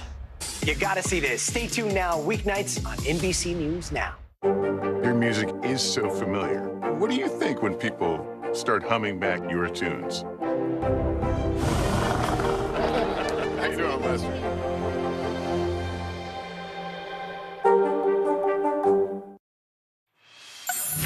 Welcome back. Well, for many seniors, prom season is now in full swing. But this year, it wasn't just high schoolers enjoying the big dance. Yes, NBC News correspondent Emily Ikeda introduces us to a group of senior citizens who danced the night away at their very own celebration decades after graduation.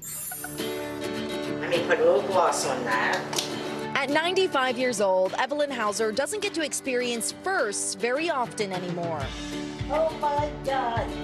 But just outside of Baltimore, she's getting primped and pampered for a day that's long overdue. Final thing to make the outfit complete. Evelyn's daughter-in-law is helping her get ready for senior prom for senior citizens. Evelyn, why didn't you go to prom? I didn't finish high school. I had to go to work. I think it was tough. Her mom brought up 7 children by herself, forcing her to work a lot. And the kids, as soon as they could work, they went out to work. Turns out Evelyn isn't alone. Dozens of residents at Atrium Village Senior Living have never been to prom before. I said, well, we have to do a prom. You have to go to prom once in your life. Seniors and staffers spending weeks planning the perfect night, including clothes shopping, dance lessons, even promposals. I knocked on the door and Joan was on the other side and it said, will you go to the prom with me? And she said, I will go to the prom with you.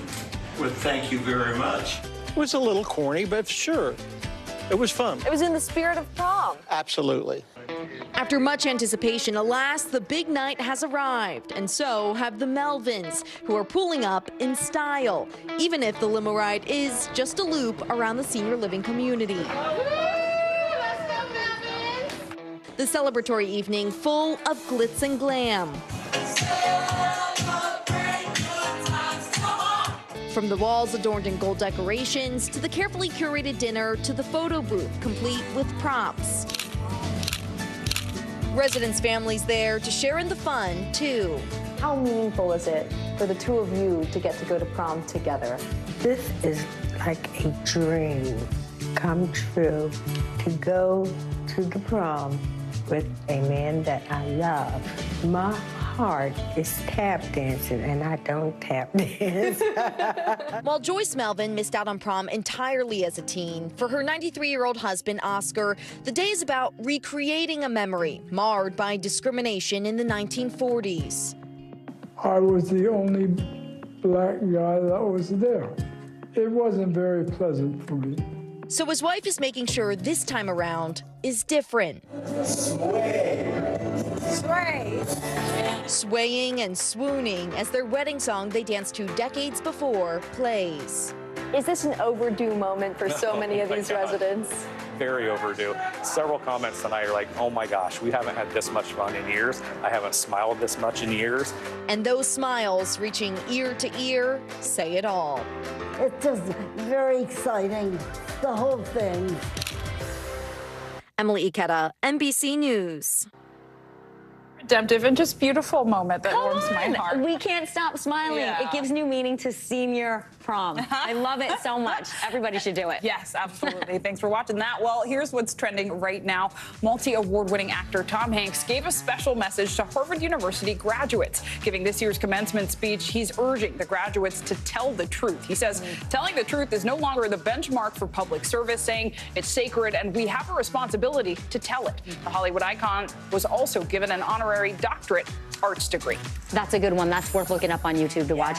All right, guys, the first official official trailer for the upcoming movie Barbie is here. The trailer shows Barbie leaving her world for the real world. The film stars Margot Robbie as Barbie and Ryan Gosling as Ken. It hits theaters in July. You got a really all-star cast. Yes, I cannot John wait. Cena. Issa Rae. Yes. It's going to be good. It looks so funny. And Lizzo's music's in it. too. Yes, Lizzo, yes, Dua Lipa. Well, speaking of famous people, Drew Barrymore is showing mutual love for her fans. During the filming of her talk show, Barrymore rushes into the audience when she spots a fan in tears. Asking if she was okay, the woman actually told Barrymore she's her childhood idol and loves her. Barrymore naturally responded, "This is just such an honor for me to meet you." Oh, that is so sweet. So sweet. We love to see that. Okay, I'm Vicky Nguyen. I'm Sinclair Samoa. You're watching NBC News Daily, and you can keep watching us free 24/7 on our streaming network, NBC News Now, wherever you stream. Don't miss us.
It was the end of the story, but it was also just the beginning.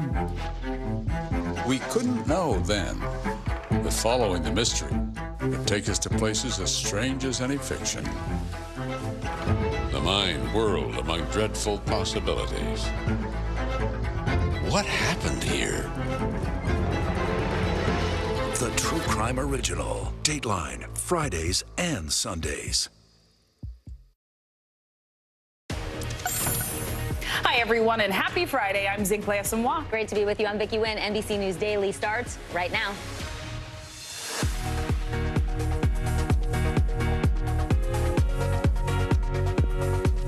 Friday, May 26th. Travel rush right now. Millions of Americans are walking out the door and heading off to spend Memorial Day weekend away from home. We have your traffic forecast and tips on when to hit the road. Smoke signal. New research suggests a link between marijuana use and mental health risks in young people. More later this hour on the research that's raising red flags. Boaters beware, we have harrowing new images of a killer whale attack off the coast of Morocco. Why researchers say there has been an unprecedented rise in close counters. Wildest dreams. Superfans of Taylor Swift have a lot to be enchanted by between her sold-out Eras tour, upcoming album release, and rumored new boyfriend. We'll talk to someone who got a job as a security guard just so he could see the pop star live on tour. That's creative. That's what we call commitment. Yes, indeed. Well, welcome to NBC News Daily. We're going to start with the holiday weekend. The number of travelers hitting the road, skies, or rails for Memorial Day is expected to be the second highest in over 20 years. Some good news for drivers, though. The national gas average is down more than $1 from last year. AAA predicting over 37 million people will drive to their weekend destinations. For those people flying this weekend, some not so good news. AAA says some flight prices are are almost double this year what they were in 2022. Interesting to note, bus and train reservations actually saw the biggest growth from last year. NBC News correspondent George Solis is live in Philadelphia, Pennsylvania for us.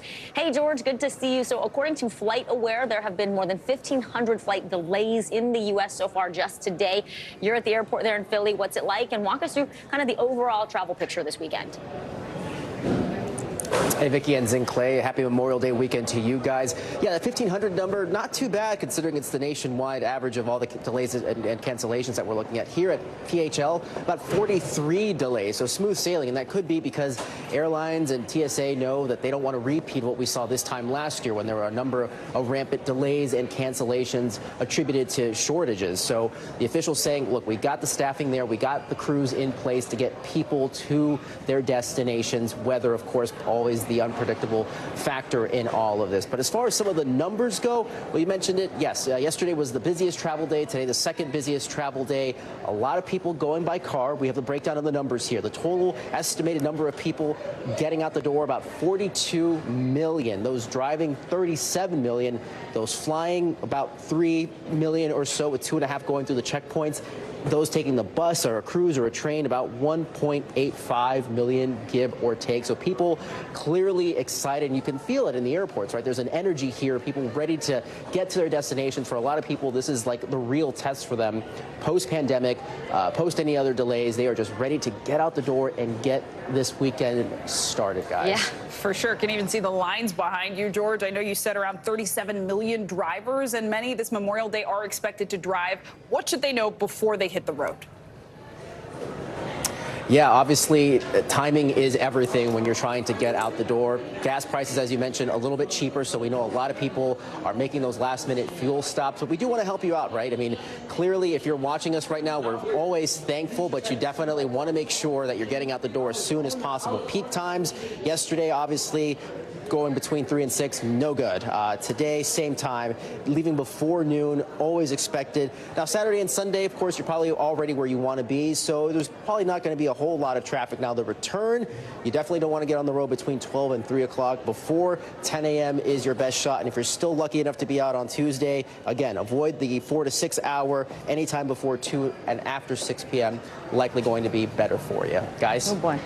Helpful breakdown there, George Solis. Thank you so much. Thank you, George. All right, now let's get a look at the weather people can expect across the U.S. as they kick off their weekend plans. Yeah, NBC News meteorologist Angie Lassman joins us now. Angie, I'm hoping you have some good news for folks who plan to be outside this weekend. You know, it depends on where you are. If you live in the Carolinas or you live in the Plains, we're going to have some bumpy spots for the weather, especially if you have those outdoor plans. Let's get an idea of what's happening right now, though. Satellite radar shows some of these thunderstorms that we were expecting to develop in parts of Texas and Oklahoma. We also have an area of low pressure that's going to bring a whole lot of moisture onshore for folks in the Carolinas over the next couple of days. This is going to be an extended kind of rainy forecast for folks there.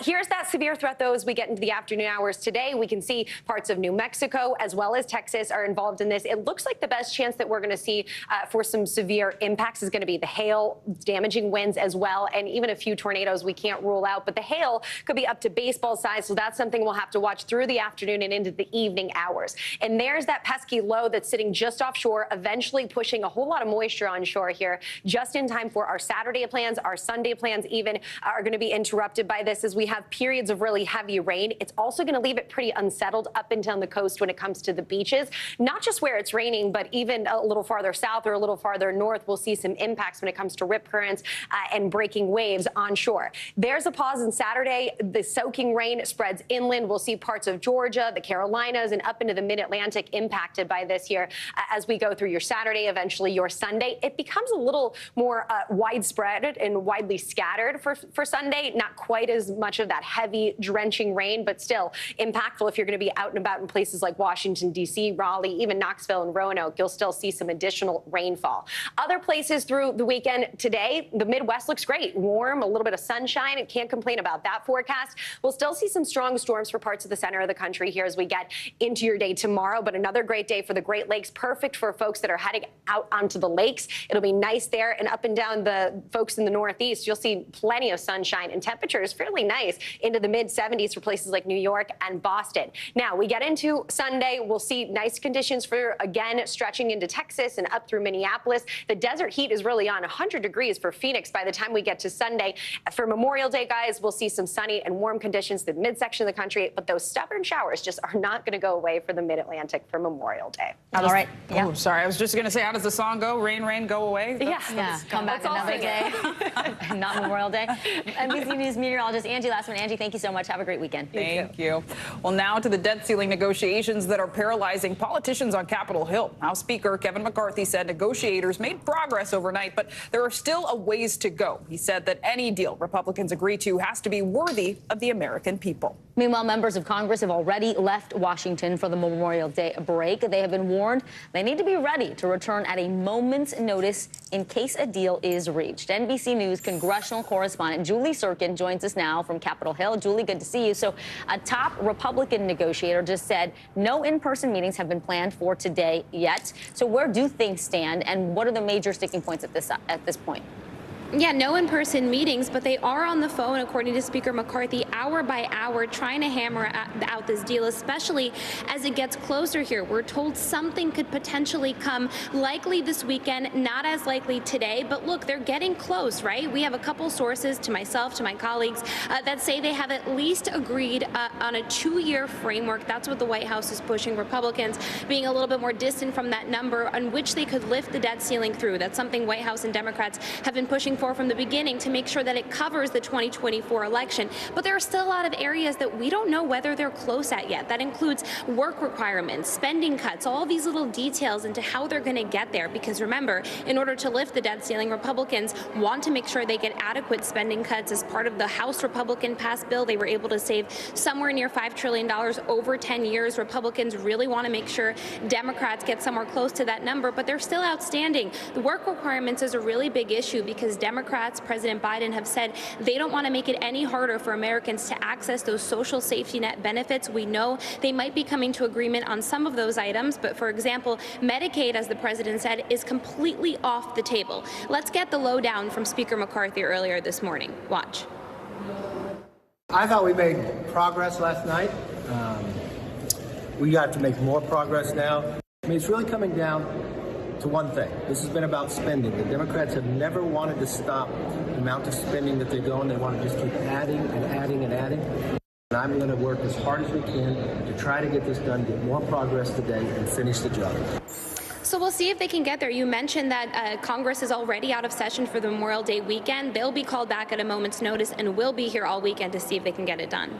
And Julie, all week we've been talking, you just broke it down, deal or no deal. But practically, what does this mean for the American people if these talks break down again and a deal is not reached by June 1st?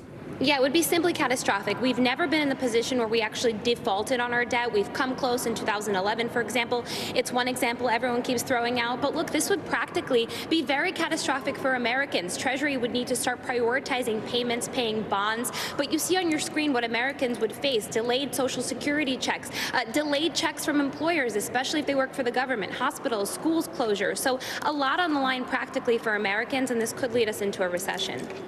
All right, NBC News congressional correspondent Julie Sirkin, we know you'll stay on this one. Thank you. Thanks, Julie. It is time now for our CNBC Money Minute. JP Morgan getting into artificial intelligence. The company now developing a chat GPT-like software program to choose where customers should invest. This is interesting. Interesting stuff. Okay, CNBC senior markets correspondent Dominic Tute joins us now. So, Dom, and a filing show the company applied to trademark a product called Index GPT, as if we need another abbreviation. Hello. So what do we know about the new tech and how exactly it works? So Zinkley, Vicky, who's not getting into artificial intelligence these days, right? Yeah. So we know, as you point out, JP Morgan is planning for the service to analyze and select securities tailored to customer needs. So what Index GPT will lean on is a disruptive form of artificial intelligence, and it will tap into cloud computing software as well. It's a lot of buzzwords, but JP Morgan joins a growing list of banks looking to capitalize on AI, not just for customer service, but now to help people pick investments. Also, Neuralink, which is the neurotech startup co-founded by Elon Musk, said it has received FDA approval to conduct its first clinical trials. The company is building a brain implant, yes, brain implant, aimed at helping patients control external technologies using just their neural or brain signals. The startup said in a tweet that the approval represents an important first step for its technology to help many people. The FDA has not yet responded to CNBC's request for any kind of comment there. And San Francisco was just rated the most expensive city in the U.S. to raise a child. According to an analysis from Smart Asset, the average annual cost of raising a child in the Bay Area is a whopping $35,000 plus, which is nearly double what Americans typically pay. I would say this, Zincle, Vicky, I am a Bay Area native. I was born and raised out there. I don't think my parents spent anywhere near that amount of money when my brother and I were growing up. And look what a gem you are. Look how great you turned out. Money isn't everything, Dominic. Hopefully not. Dom Chu, thank you so much. Sure. Well, coming up, a Mississippi mother is now demanding a police officer be charged for shooting her 11-year-old son while responding to a 911 call the child made. Why a call for help ended in injury. You're watching NBC News Daily.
Thanks for tuning in. I'm Gotti Schwartz. Here are the stories we're following tonight. Storms keep coming here in California. The U.S. government just declassified this video.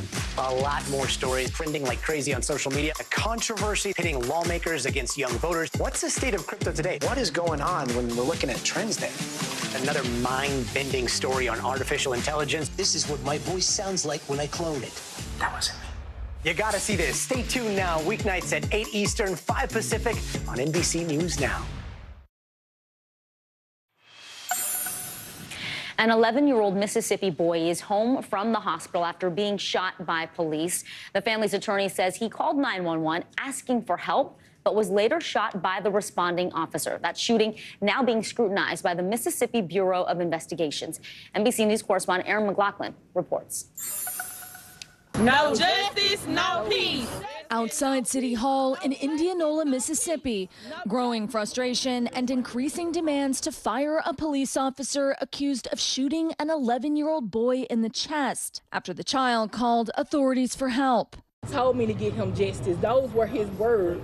Adarian Murray is home recovering after investigators say he was seriously wounded while police responded to a domestic disturbance call at the child's home. He asked me in the hospital, like, why they shot him. Murray's mother, Nikayla, says she asked Adarian to call the police when an altercation with the father of one of her other children escalated early Saturday. She says an officer holding a gun ordered everyone inside to leave the home, including Adarian, who was shot while coming out of his bedroom. He heard the officer and obeyed the command and was immediately shot by that same officer that just told him to come out. It makes no sense. According to CNN, Indianola police have confirmed the officer involved in the shooting is Greg Capers. NBC News has not independently confirmed that, although the city's alderman has told us Officer Capers has been placed on paid administrative leave after a unanimous vote by the city council. NBC News has not been able to reach Officer Capers for comment. The Mississippi Department of Public Safety tells NBC News the State Bureau of Investigation is currently assessing this critical incident and gathering evidence, adding there will be no further comment until the probe is over.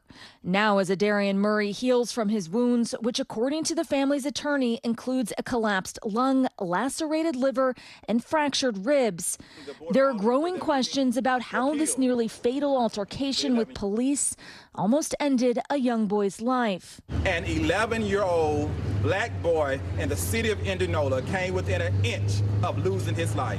He had done nothing wrong and everything right. Aaron McLaughlin, NBC News. Aaron, thank you for that. Well, we're going to turn now to Washington, Vicki, where the leader of the far-right Oath Keepers group, Stuart Rhodes, was sentenced for 18 years in federal prison for his role in the January 6th attack on the Capitol. NBC News Justice and Intelligence correspondent Ken Delaney has more on the criminal conviction and sentencing. It's the longest sentence imposed on any January 6th defendant so far. Oath Keepers founder Stuart Rhodes given 18 years in prison in connection with the attack on the nation's capital. Rhodes, a former Army paratrooper with a Yale law degree, was sentenced after being convicted of seditious conspiracy, using violence to prevent the government from carrying out its lawful duties. Rhodes was not physically present at the Capitol during the January 6th attack, but prosecutors say Rhodes plotted after the election to use violence to keep President Trump in power. Speaking in November 2020. We have men already stationed outside D.C. as a nuclear option in case they attempt to remove the president illegally. We will step in and stop it. But Judge Amit Mehta said he conspired with others to help make it happen and to take up arms and foment revolution. Clad in an orange prison jumpsuit, Rhodes showed no remorse, telling the judge he considers himself a political prisoner.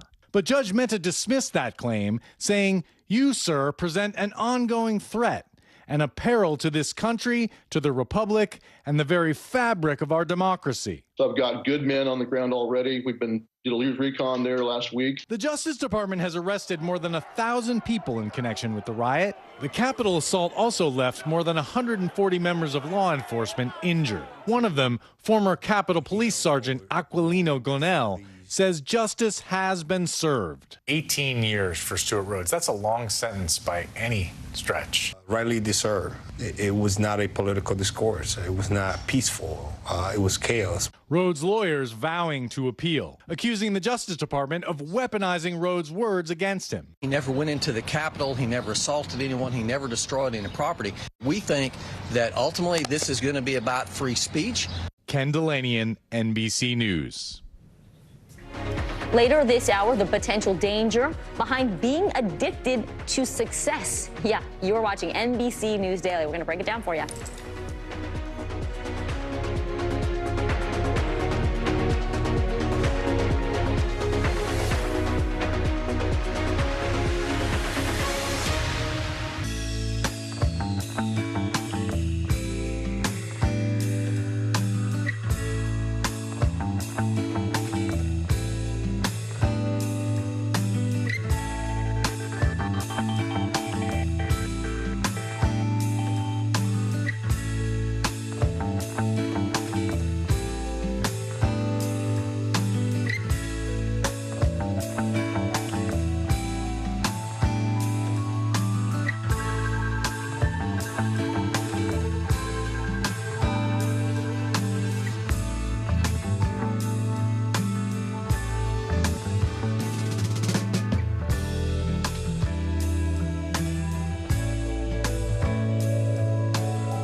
good to be with you tonight.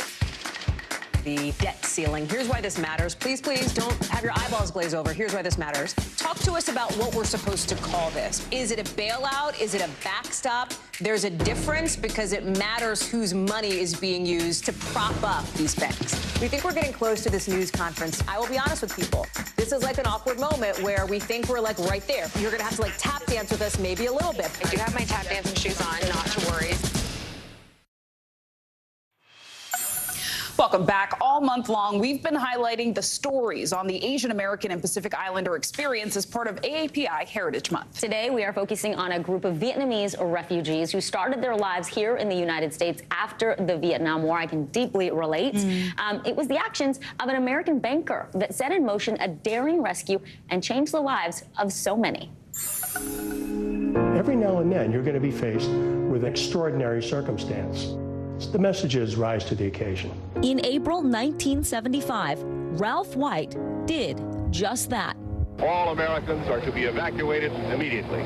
As American troops withdrew from the Vietnam War, Saigon was on the brink of collapse. The people uncertain what their futures would look like. Ralph, then a 27-year-old banker for Chase Manhattan, was assigned to its Saigon branch. What did they say your job would be? The mission was to keep the branch open as long as possible and to evacuate the Vietnamese employees. In his memoir, Getting Out of Saigon, Ralph details the 13 days he spent trying to devise a plan for evacuation. This was a very unpredictable situation. It was extremely tense. First of all, there were 70,000 enemy troops only 36 miles away. The South Vietnamese government wouldn't let its citizens out.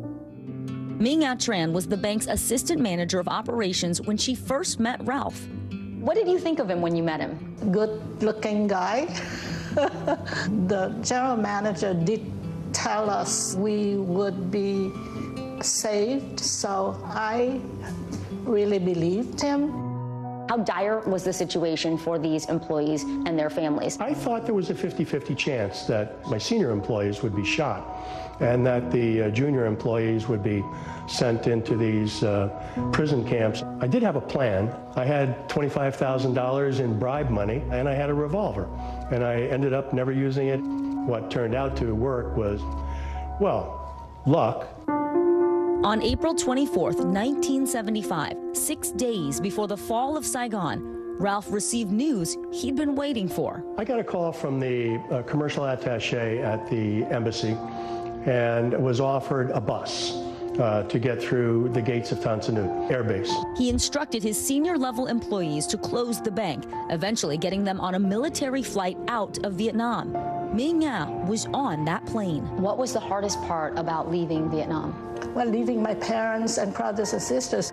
Van Lay was 12 years old at the time, his sister Michelle, 13. Their mother was a bank teller, their father, a college professor. I was one of the youngest children to get out. I thought, hey, we're going on a vacation. When we got on the plane, I can see my dad, because I'm like scared, hold on to him. And we take a look at the last look at Saigon. Originally, Ralph was tasked with evacuating 4 bank employees. In the end, he helped 113 people get out, including many of the staff's loved ones. With the help of sponsor families, the evacuees resettled in the U.S. in the summer of 1975. And just recently, some of the refugees reunited with Ralph. Looking back almost 50 years, I'm filled with immense gratitude towards the people who helped us. Life is really about taking chances, about leap of faith. Sometimes you don't notice it, but it changes people's life. Did you think of the 113 lives that changed as a result of your decision making? I thought of them all the time. I never had children of my own. I really do think of them as my families. Wow. And that's really special. And many of the bank staff, like Ming Au, were re-employed by Chase after they settled in the U.S. Sinclair, this whole book really just reads like a movie. And one last tidbit I'll leave you with. Ralph randomly picked this photo for his book cover. And when his book was released last month, he received a call from one of the refugees who told him she was one of the people he helped. And those are her kids. Those are her kids in that picture on the cover of his book. So what, are there coincidences in life? Are there accidents, or, are some of these things just meant to be? Yeah, absolutely. And I have chills just hearing this is such an important report and shows the power of small actions to make really big change. Yes, truly. Vicki, thanks for that. You're watching NBC News Daily. Stay with us. You can keep watching free 24/7 on our streaming network, NBC News Now, wherever you stream. Stay with us.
Going to happen now. Going back and forth because they... All right, nice to see you tonight. For Dateline Premium, subscribe now on Apple Podcasts.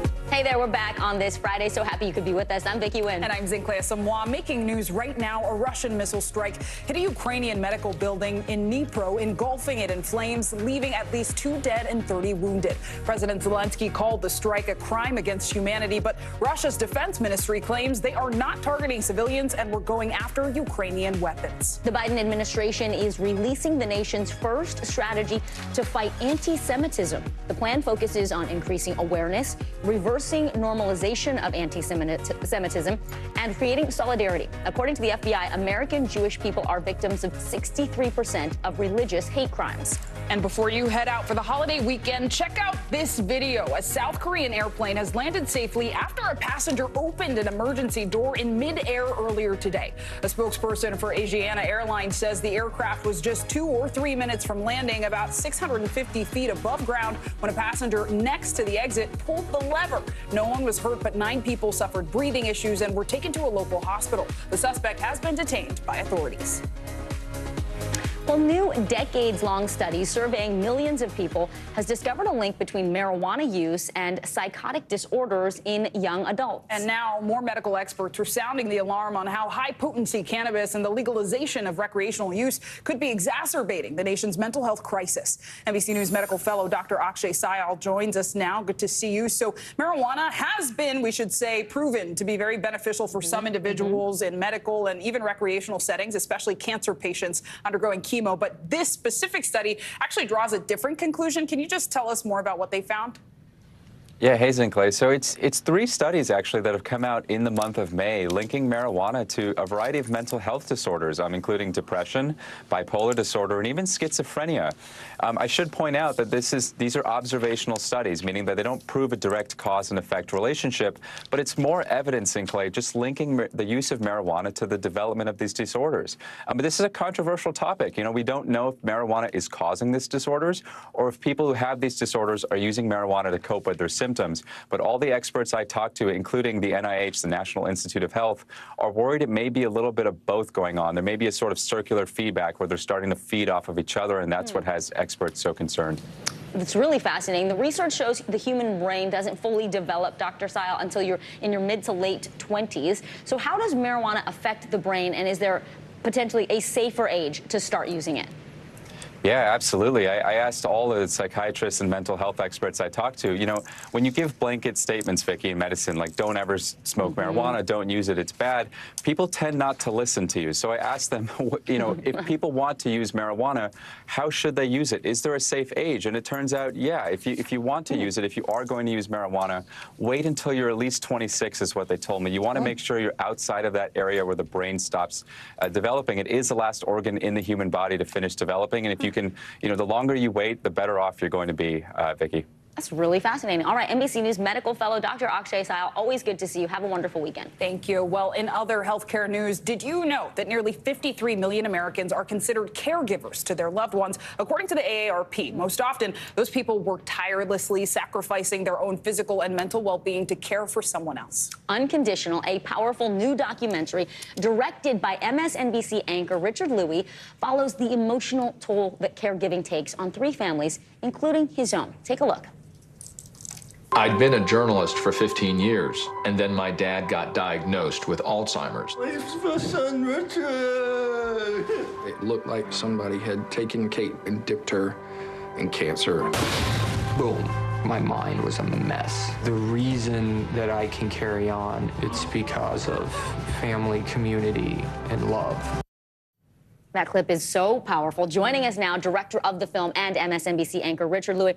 Richard, we're so happy to have you here to talk about this. I've known you for many years. I've known you as you were providing care for your father on the West Coast while living here on the East Coast. This is extraordinarily personal for you. Tell us a little bit more about the decision-making in making this film. Yeah, Vicki and Zinkley, thanks for having me. And yeah, it's an important topic. As I was going through this, I realized caring for my dad and mom over the last 7-8 years, it was taking a personal and financial toll upon me personally. I even had to change my work schedule, which you both know. I only work on weekends for a reason for the last 7 years. And I felt like I was alone.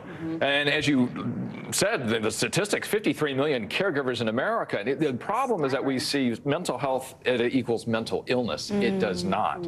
And the numbers are staggering, as you saw right there. In fact, mental health should be seen as a potential strength, just like physical health can be. We have a misunderstanding, misperception. That's why I did this film. Wow, and of course you tell the story of your family, but you also highlight 2 others, one supporting someone through PTSD, another supporting someone through terminal cancer illness, as I understand it. Why those families? You know, on the surface, what you see here is a lot of difficulty, but I want to underline that what they showed me over the last 7 years in this project is a lot of joy despite difficulty. So what you saw with the Bushatzes and what you saw with the Thomases, Kate Thomas, who had stage 4 cancer, actually an act was signed by President Biden last year that guarantees mammograms for all women veterans for the rest of their lives. That didn't happen. That's a joy despite difficulty. Luke Bushatz, who's in Alaska, he has an Outback excursion company, a 501c3 that helps other veterans get through this stuff.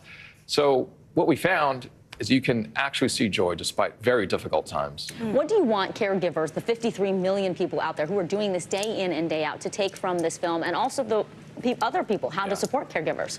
Reach out directly or indirectly for help. Also see that don't wait for the difficult stuff to go away before living the good stuff. My mom played the violin for my dad for 3 years, 4 years. It was for herself and for my father. She lived the good stuff despite the bad stuff.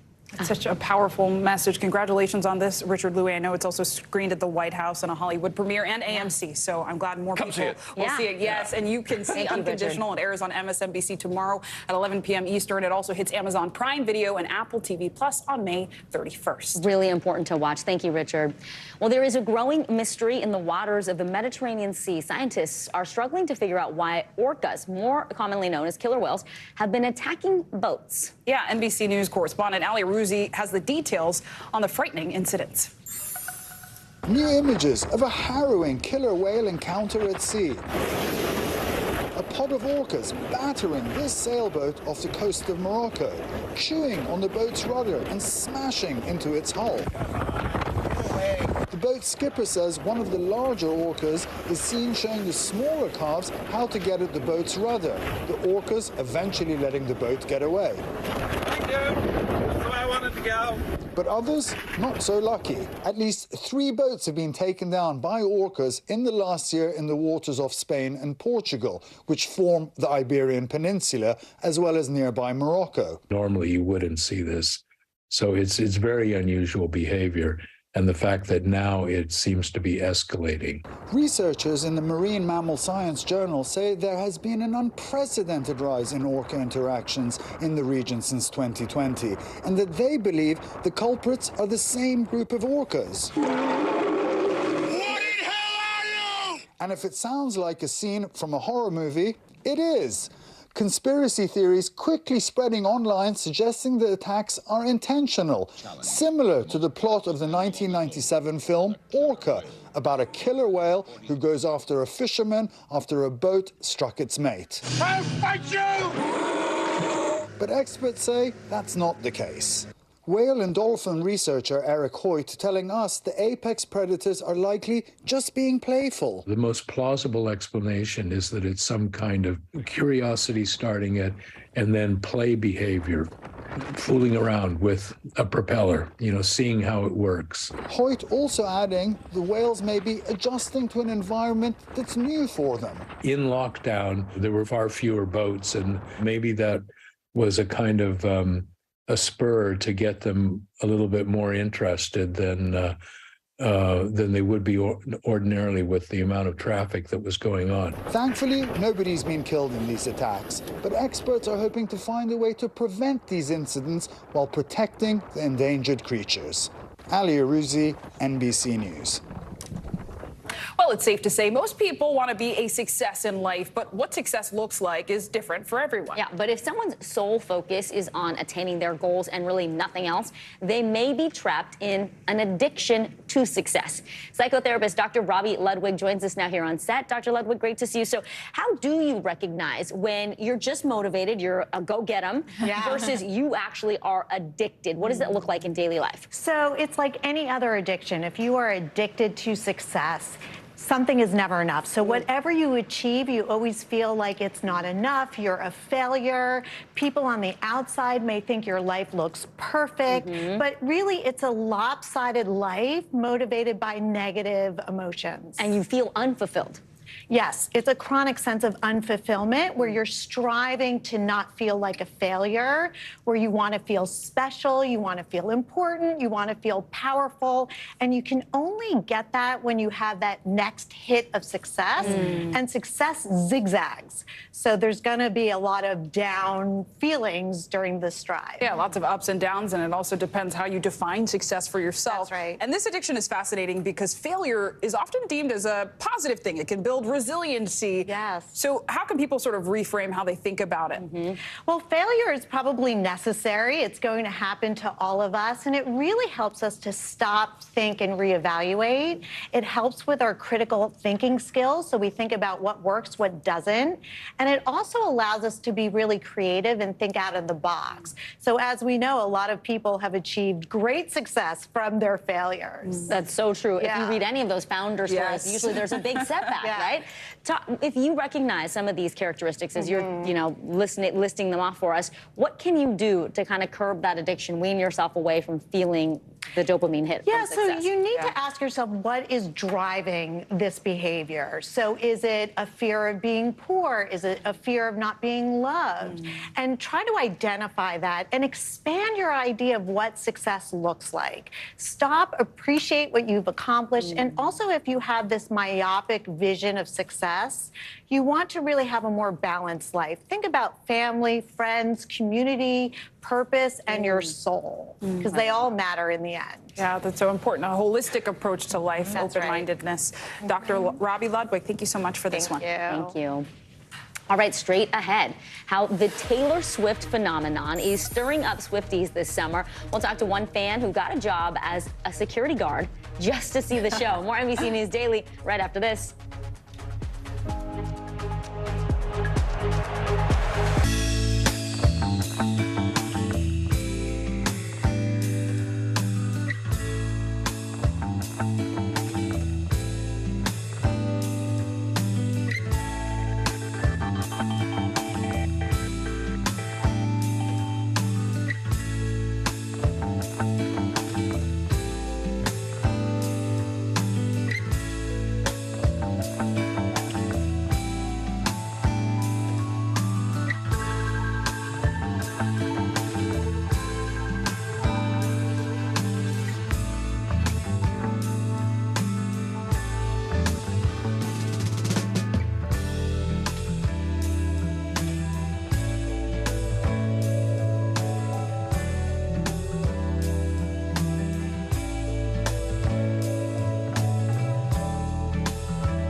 That's how I know. Today's gonna be great, gonna be great, gonna be a good day. Today's gonna be great, gonna be a good day.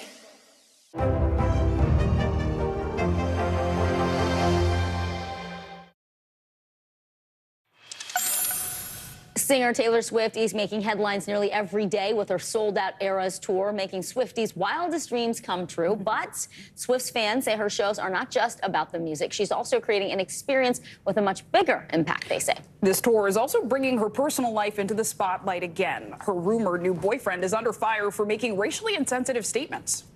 NBC News internet culture reporter Callan Rosenblatt joins us now. So, Callan, let's talk about the controversy first. What are Swift's fans saying? Why are they up in arms about her new relationship? Hey, Vicky, hey, Zane Clay. So the issue with the new relationship, and again, they have not confirmed what the nature of the relationship is that Maddie Healy, the lead singer of the 1975, earlier this year, sort of engaged in behaviors and commentary on a podcast that many deemed racist. He also sort of joined in on the mocking of rapper Ice Spice, who Taylor Swift just released a collaboration with. And people are essentially saying that Taylor is connecting herself with someone, even if it's just a friendship, who has hurt minorities and marginalized groups. And her fans have even released an open letter asking her to consider this, to sort of reflect on how this behavior could hurt those fans and to do better in the future. This is something that has been ongoing in her career, this talk of quote unquote white feminism, and how she sometimes profits off of her controversies. So that's really the issue at heart here. Yeah, her fans have always been invested both in her personal life and her public music. And we do want to switch gears now because many of her fans say this concert, the Eras Tour, feels different. Of course, she's got a big reputation. There's been a million huge tours and Vegas shows from other artists, but none have really managed to do what she's done. Break Ticketmaster have these giant tours. So why is this tour such a big deal for her? Well, there's a lot of different issues we could point to. The first, I think, is COVID related. She released 3 albums since before the pandemic began, or rather than after the pandemic began, which is Folklore, Evermore, and the latest Midnight. So people are like, there's so much music I want to see. There's so much I want to engage with. Additionally, though, we've all grown up with her. You know, she came out when I was in high school. So I've grown up with her. Who hasn't fallen in love, fallen out of love, you know, moved to a new city and hung out with their friends. She's so relatable. The lyrics are really applicable to almost anyone. But also, it's just that nostalgia factor. Taylor, additionally, has been really, really good at cultivating her fan base and her parasocial relationships. Whether this is back in her Tumblr days of sending her fans packages that were custom made for them, inviting fans to her home. People feel like they know her, and that has been an incredibly powerful marketing strategy. It has worked, indeed. NBC News internet culture reporter Callan Rosenblatt, thank you very much. And we're not done with the Swiftie news because one Swiftie is being called a mastermind after he somehow found a way to see the pop star's very sold-out show without having tickets. Nashville resident Davis Pergo, devised a plan to get a job as a security guard at the stadium where Swift would be performing. Well, he actually joins us now from Nashville. Davis, I am impressed to say the least. Tell us how you came up with this plan. Yeah, so I came up with a plan after not being able to get tickets. I knew I needed to find a way to get into the stadium. And so my dad had been a security guard when I was a kid. And so I thought, you know, that seems like a great idea to go, you know, get tickets to a sold out show. So that was my plan. And I actually ended up getting a lot closer than I ever imagined, which was a real treat. Davis, I think we have some videos of you at the concert. They're going viral. Looks like you're having a fantastic time. What is your advice to other people who might want to do this, whether it's for Taylor or anyone else? Was it worth it? You happy? Oh, I mean, was it worth it? Absolutely, 100%. I mean, I got paid, you know, $150 a night to go out there and enjoy the concert. You know, in that video right there, I'm, you know, standing 20 feet away. You know, I can't see the show. I think you're singing too. Yeah, but I did enjoy the show very much. I mean, I heard you enjoyed it so much you might have actually gotten in trouble for singing. How did you shake that one off? I got a little bit in trouble. Got in a little bit of trouble with Taylor security, and actually it's kind of turning into more trouble. But it was definitely worth it for sure. The fans are pretty calm, though. I think everybody's there to have a good time. No major security incidents, right, Davis? Oh, not in the Nashville show, that's for sure. Awesome. But yeah, no, the fans were great. The fans were great. Would you recommend this to other fans who can't get in? Oh yeah, 10 out of 10 times. It was definitely worth it. It was a blast. Look, I might have to try it out. Look, I'll be your next bouncer. For sure, absolutely. Davis Pergo, thank you so much. Have a great weekend. Thank you, and congrats. Thanks for being with us, and thanks for watching NBC News Daily.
Today's gonna be great, gonna be great, gonna be a good day.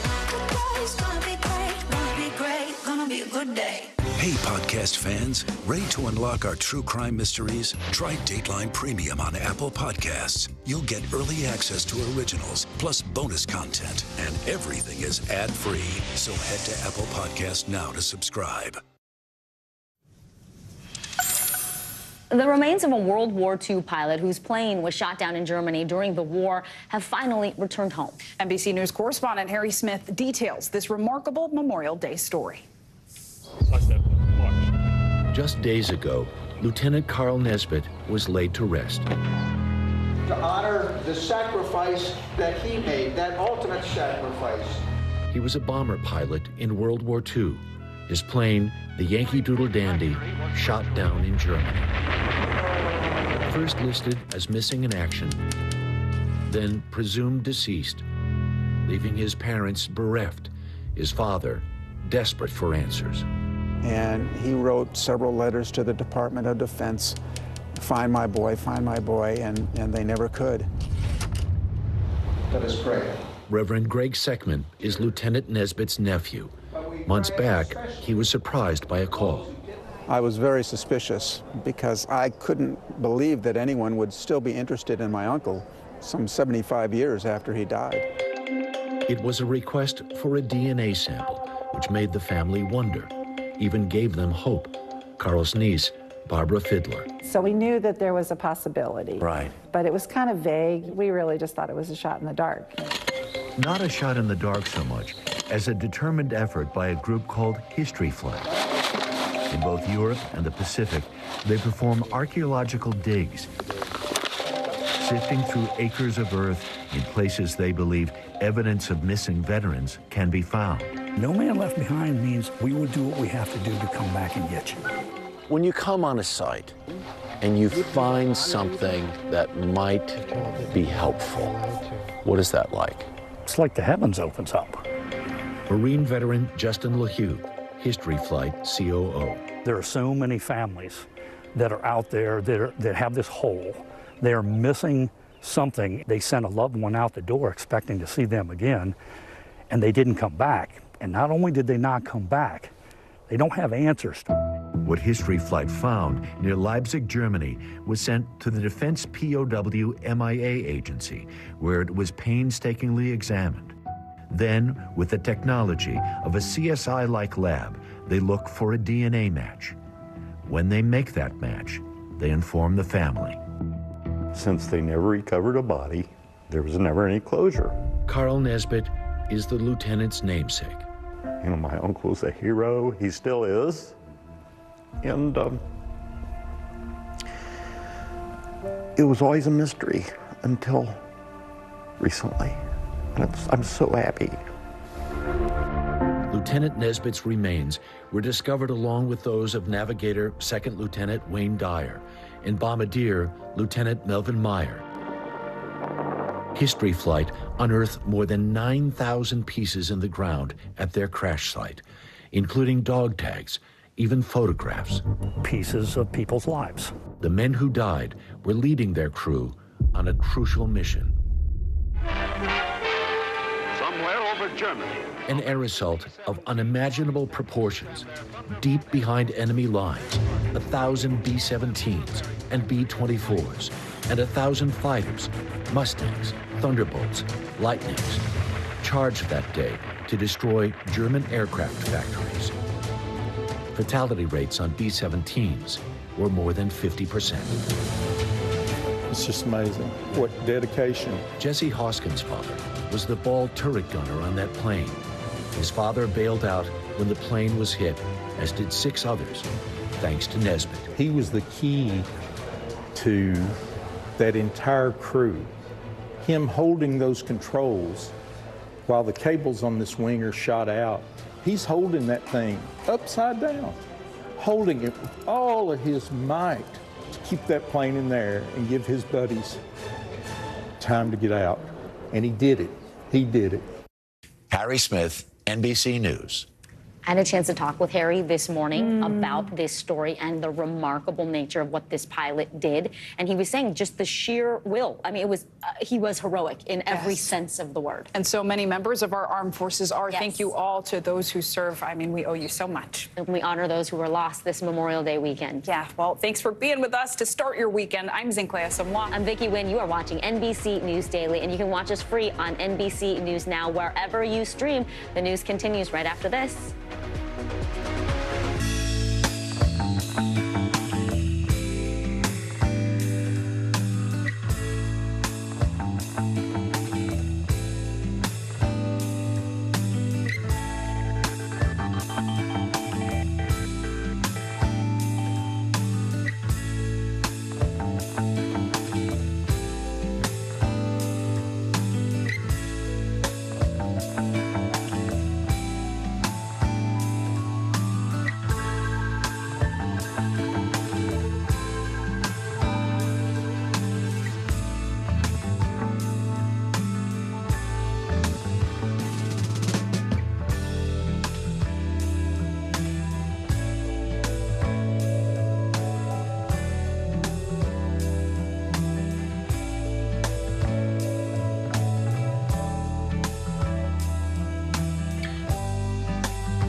News lives in the now. It's coming at us every second. News is more now than ever. Look at this. You can't even see anything anymore. Now is raw. Now is real. The Fed's decision today, help us translate that into very plain English. Now is constant. You gotta see this. Future is now. News for the generation of now is NBC News Now.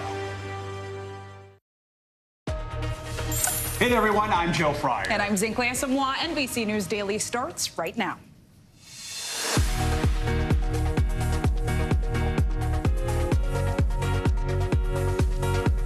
Today is Friday, May 26, 2023, Getaway Day. Americans across the country are hitting the road for the holiday weekend, what travelers are facing on the roads and in the air. Out of office, Congress is out for holiday break with the debt ceiling deadline looming large. The sticking points negotiators are trying to iron out with time running out. Desperate search, the frantic effort to find an American high school student lost in the Bahamas. What we're learning about the teen's disappearance and what's being done to try to find him. And lasting impact. A highly anticipated study on long COVID is now out. What the findings mean for the people still struggling with symptoms from the virus.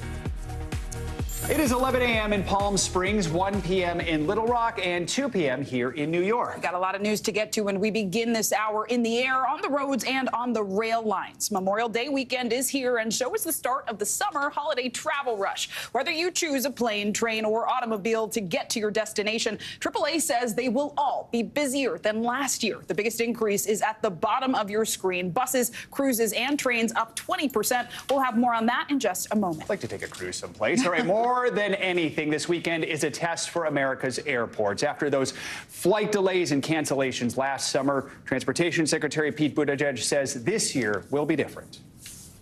So, look, this is a big stress test of the system. We're seeing huge demand. But so far, this holiday weekend appears to be headed in a good direction. We do see some weather coming in. We're keeping a close eye on that. NBC News meteorologist Angie Lassman has the weekend forecast for us in a minute. But first, NBC's Lindsay Reiser is tracking train conditions right here in New York City. Lindsay, my friend, as we just saw, trains are in the fastest growing category of ways to get to your holiday destination. So what are travelers telling you at that station about just why they're choosing that mode of transit? And for anyone new to train travel, what should they know?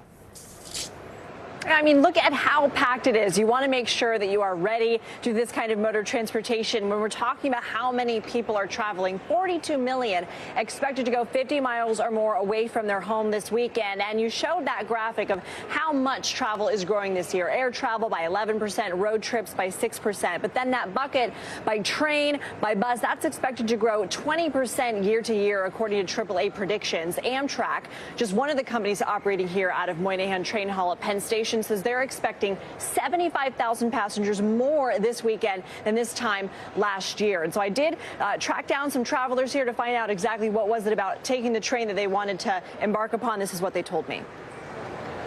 For me, it was the easiest and also the best way for me to surprise my parents because they don't know I'm coming. So it's the easiest and cheapest option. The cost and the fact that you don't have to deal with traffic at all, as opposed to driving or taking a bus or whatever. Any of these, like, I feel like the bus is a little cheaper, but you have to deal with, you know, on a holiday weekend, getting stuck in, you know, exiting the city. And so it really is the travel in the Northeast corridor that's driving a lot of this demand. Cities like New York City, D.C., Baltimore, Philly. And also, I should mention, if you are taking the train for the first time, get here early. One of those travelers we talked to, she said she got here a few minutes before her train last time. She missed it, so she got here 2 hours early today. Back to you guys.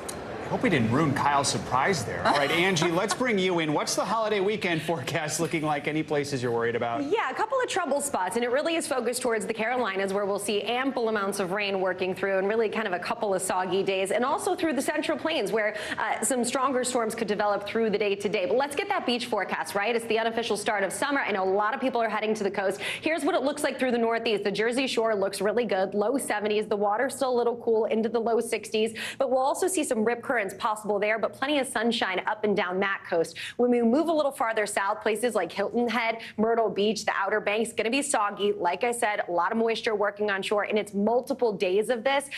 In Jacksonville Beach, you'll deal with that too, although you'll get a couple of peaks of sunshine too. Moving a little farther south, parts of Miami and into Vero Beach, we'll deal with some unsettled afternoons, but it's mainly along the coast in the southeast where we'll see that heavy rain, the high winds. It'll be difficult for travel even today. And through the west, we'll see those widespread thunderstorms. Watch for that on places like I-95 up and down from Richmond to Miami. We'll see that heavy rain continuing through at least Sunday and into Monday, guys. All right, rain, go away. Angie Lassman and Lindsay Reiser, thank you so much. Congress is in recess, and most lawmakers have left Washington for the long holiday weekend without an agreement to raise the debt ceiling. Key negotiators are still working to strike a deal. The time is running out. We are now just 6 days away from June 1st. That's when the Treasury Secretary says the U.S. will no longer be able to guarantee payments on all its loans.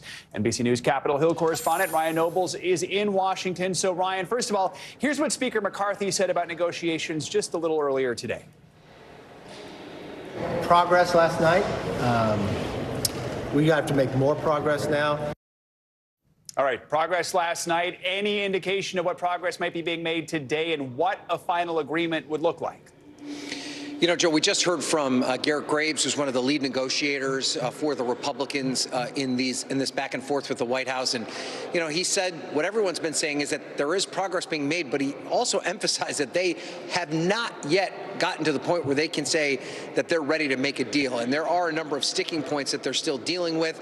There's any number of issues that still need to be hashed out. One of the things they've talked about is rolling back the baseline federal spending to 2024 levels on most discretionary programs. There's also a talk about rescinding some of the IRS funding in the Inflation Reduction Act. The problem with that is that it would actually increase the deficit because it's designed to bring in more tax payments. And then, of course, there are budget increases for the Pentagon and veterans' health benefits. Those are all things that they seem to be close to making a deal on. But one of the things we've talked about over and over again in these negotiations is, you know, you can get 99 of the 100 items that you want to get to a conclusion on, but if you can't get that last one, Joe, there's always the chance the entire deal could blow up. Yeah, and I mean, Ryan, deal is step one, but then it has to pass Congress. So can a bill make its way through Republican-controlled House, Democratic-controlled Senate to the president's desk, all on this tight deadline? Joe, I'm not trying to be hyperbolic here, but every second that you and I are talking about the deal not being reached, it is that much more difficult for them to pull this off in time to meet that June 1st deadline. Republicans have said they're going to wait at least 72 hours after the deal is reached and the legislation is passed before they even begin voting.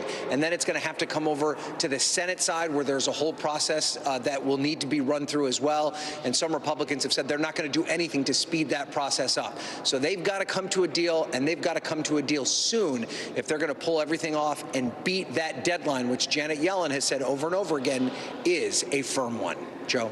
All right, Ryan Nobles, thank you.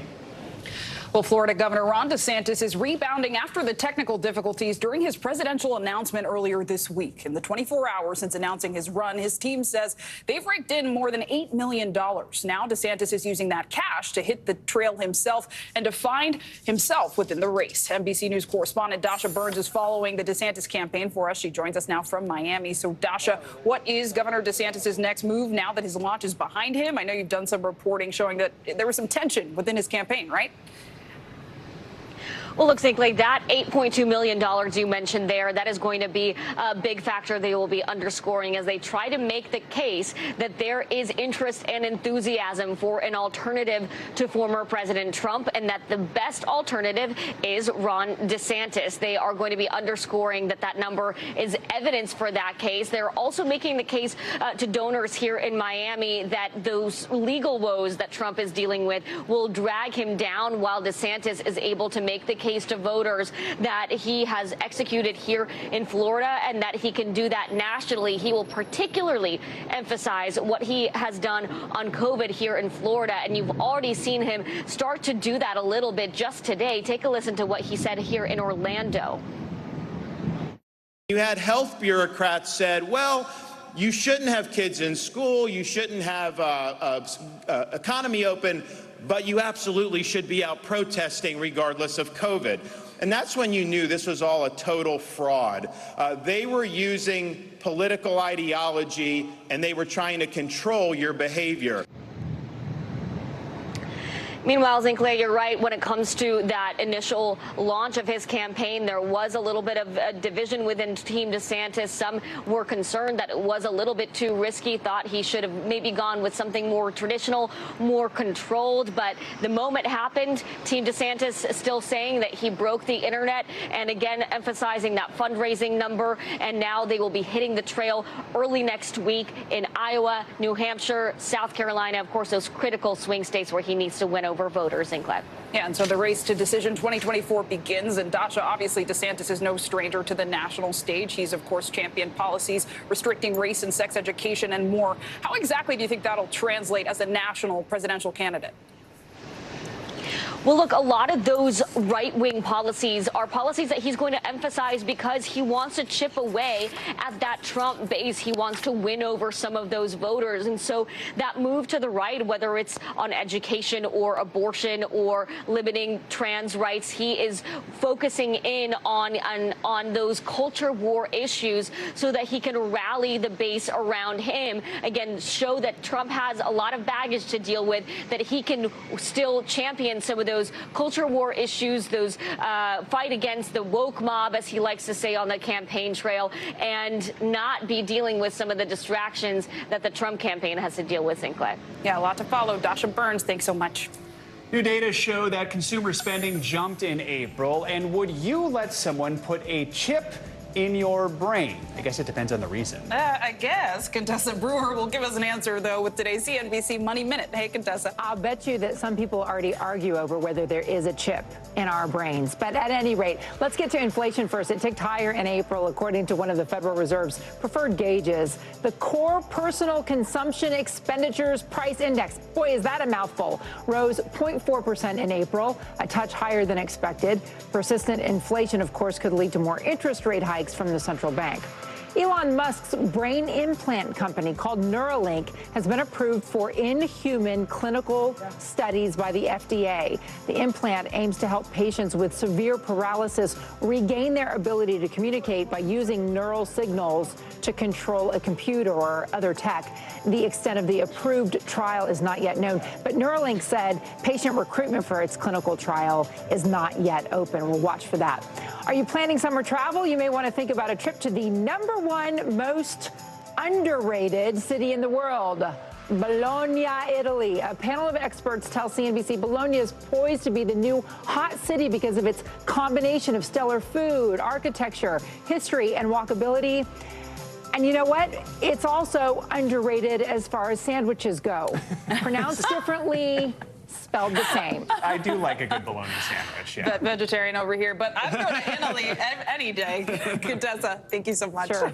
Coming up, what is being done to rescue hundreds of animals left strained and stranded after the shutdown of Puerto Rico Zoo? But first, the all-out search for an American high schooler missing in the Bahamas. You're watching NBC News Daily.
Is so familiar. What do you think when people start humming back your tunes?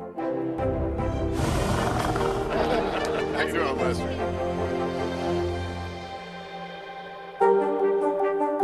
I'm Gotti Schwartz, and here are the stories we're watching tonight. Storms keep coming here in California. Some of the big headlines trending like crazy on social media. This is what my voice sounds like when I clone it. That wasn't me. You gotta see this. Stay tuned now, weeknights on NBC News Now. Welcome back. Right now, authorities in the Bahamas are frantically searching for an American teen who they say went overboard on a sunset cruise while celebrating his high school graduation. NBC News correspondent Maggie Vespa is following this story for us. Maggie, what's the latest on the search efforts right now? Yeah, so basically, Zinclair, we have authorities from 2 countries, obviously the Bahamas and now the U.S. The Coast Guard confirming they are assisting with this search for 18-year-old Cameron Robbins. We've been able to confirm his Instagram account and have a few photos of him. He just graduated from high school in Baton Rouge, Louisiana, obviously a star athlete. He just graduated a few days ago. And according to LSU, because he goes to a prep school through the university, Louisiana State saying that he was on this trip in the Bahamas, in Nassau specifically, celebrating his high school school graduation with a number of other graduates. NBC News kind of trying to nail down the circumstances surrounding this incident Wednesday night, after which he went missing. And we actually talked to an employee with a local touring company called Blackbeard's Revenge. It's a local party boat company that, among other things, offers like pirate-themed sunset cruises. And an employee with that company confirmed to us that Robbins was on their boat. He said, quote, "This happened on our boat Wednesday evening." There is a video that we have yet to confirm, but reportedly it is from Snapchat that shows Robbins in the water next to the boat Wednesday night. There's a life preserver floating nearby. It's unclear at this point. Authorities also not confirming why he would have gone into the water or what exactly would have led up to this. But basically what we know right now is that was the last time, Wednesday evening on this boat, or apparently in the water next to it, that this 18-year-old from Louisiana was seen, again, in the Bahamas. So now, again, you have authorities from both countries in this search. We are now coming up on 2 days into it. Tonight will mark 2 days, and the director of his high school releasing a statement saying he's in touch with Cameron's family, adding, quote, "Words fall short of expressing the worry our entire school community is feeling." We've also reached out to the Robbins family, and at this point, in Clay, we have yet to hear back. But just a horrifying story there, and we hope we get a resolution soon. Absolutely. Hopefully it all ends soon. Maggie Vespa, thank you so much. And you can watch more of Maggie's reporting on this tonight on NBC News Nightly News with Lester Holt. A man who spent more than 3 decades behind bars for a crime he did not commit has been exonerated. And investigators say the person who did commit the crime is still on the loose. Ted Chen from our NBC station in Los Angeles reports. Did you ever lose hope? No, I never lost hope. Surrounding Daniel Saldana at the Hall of Justice was not just his family, but everything he's missed in the last 33 years. All the while, he was behind bars for a crime he did not commit. What got you through? Jesus. We must ensure that convictions are accurate and trustworthy. LA County District Attorney George Gascon says Saldana's conviction for attempted murder began unraveling in 2017 at a parole hearing when a former gang member who took part in a shooting in Baldwin Park in 1989 admitted Saldana wasn't there. Gascon says that wasn't revealed to his office until February of this year. An investigation then determined Saldana was innocent. I know that this won't bring you back the decades you endure in prison, and I hope that our apology is some small comfort to you as you begin your new life. For the last month, Saldana has been catching up with a family that helped get him through, that never stopped visiting him in prison, with nieces and nephews he never got to play with. Gascon says an investigation has been launched to find the real people responsible for the crime and to find others wrongfully convicted. We never gave up. We always knew that Danny was innocent. I just knew he was, innocent, and I knew one day that, God would, open the cage and just let him fly. And I always knew that this day would come. I just didn't know when. In downtown Los Angeles, Ted Chen, NBC4 News. Ted, thanks so much for that. Well, coming up, the emotional recount from first responders more than a week after that deadly inferno in Charlotte. But first, time for today's daily snapshot. It's an image of service members placing flags at headstones at Arlington National Cemetery to prepare for Memorial Day. More than 1,000 members of the military entered the cemetery before dawn to begin placing those flags at the headstones. There are more than 270,000 headstones at Arlington Cemetery. More NBC News Daily right after this.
Thanks for tuning in. I'm Gotti Schwartz. Here are the stories we're following tonight. Storms keep coming here in California. The U.S. government just declassified this video.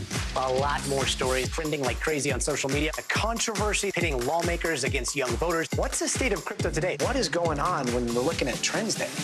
Another mind-bending story on artificial intelligence. This is what my voice sounds like when I clone it. That wasn't me. You gotta see this. Stay tuned now, weeknights at 8 Eastern, 5 Pacific on NBC News Now.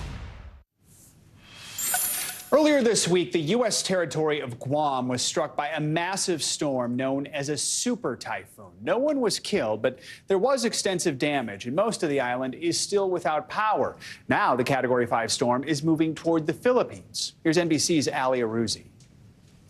Typhoon Marwar, packed with ferocious winds and torrential rain, has torn through the U.S. territory of Guam, leaving most of the island without power or running water. The typhoon, the most powerful to hit Guam in decades, reached peak winds of 140 miles an hour with gusts of up to 165 miles an hour that tore off rooftops, blew away cars, uprooted trees, and ripped down power lines. Now, according to the Power Authority, nearly all of the island's 52,000 homes and businesses experienced power outages. The Power Authority said that it was working hard to restore electricity, but needed to wait till the winds reached safe levels. They also warned that it might be days, perhaps weeks, until electricity and water is restored, as they have to wait for the storm to pass. Thankfully, there haven't been any reports of fatalities, but there have been plenty of reports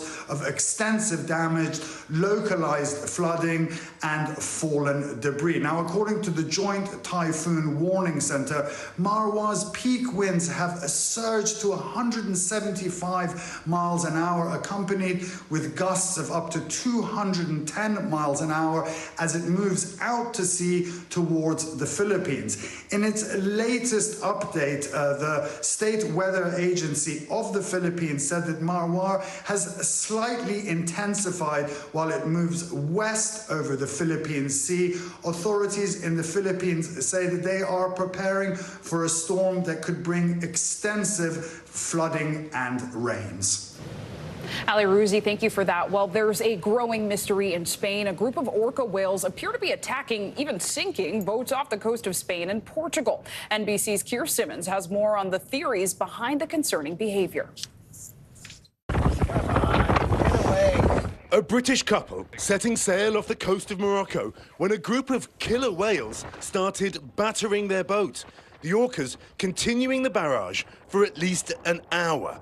They managed to keep the 46-foot sailing yacht afloat, but just days later, another vessel was not so lucky. 3 killer whales struck the rudder and side of the sailboat, eventually causing it to sink as the Spanish Coast Guard rushed to the rescue. It's one of at least 3 boats that have sunk because of the orcas since last summer, and many more have been seriously damaged in the last 3 years. According to researchers, there were about 15 orca interactions when this began in 2020. Incredibly, that number has now ballooned into the hundreds by 2023. And all of them happening here along the Iberian Peninsula. It doesn't fit with anything we've ever seen anywhere else in the world. Scientists are stumped. So, 3 theories. One is the whales are super stressed. They're acting out because the oceans are too noisy. Theory 2, the Jaws theory. Some experts believe the sea creatures may be out for revenge. Organising the attacks after a whale in the pod, possibly a female called White Gladys, was hit by a boat. Experts say orcas are very social and do often learn behaviour from one another. But Andrew Trites with the University of British Columbia believes a less aggressive option is most likely. Playtime. Killer whales will rush up behind a boat and sometimes put their snout straight into the propeller wash and feel it's almost like a jacuzzi. No injuries have been reported, and killer whales have not been known to harm humans. But if the whales think they're having fun, for terrified sailors, the joke's gone too far. Now, thankfully, this kind of fashion, this kind of whale trend doesn't appear to have spread. There are 39 whales in this particular pod off the Iberian coast. But until the scientists figure out exactly what's going on, say it with me, we're going to need a bigger boat. Gonna need a bigger boat. All right, thank you, Keir. Coming up, the American who changed countless lives during the fall of Saigon. You're watching NBC News Digital.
Music is so familiar.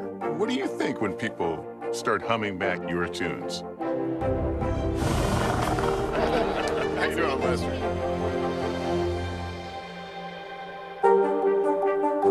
Hey, podcast fans, ready to unlock our true crime mysteries? Try Dateline Premium on Apple Podcasts. You'll get early access to originals, plus bonus content, and everything is ad-free. So head to Apple Podcasts now to subscribe.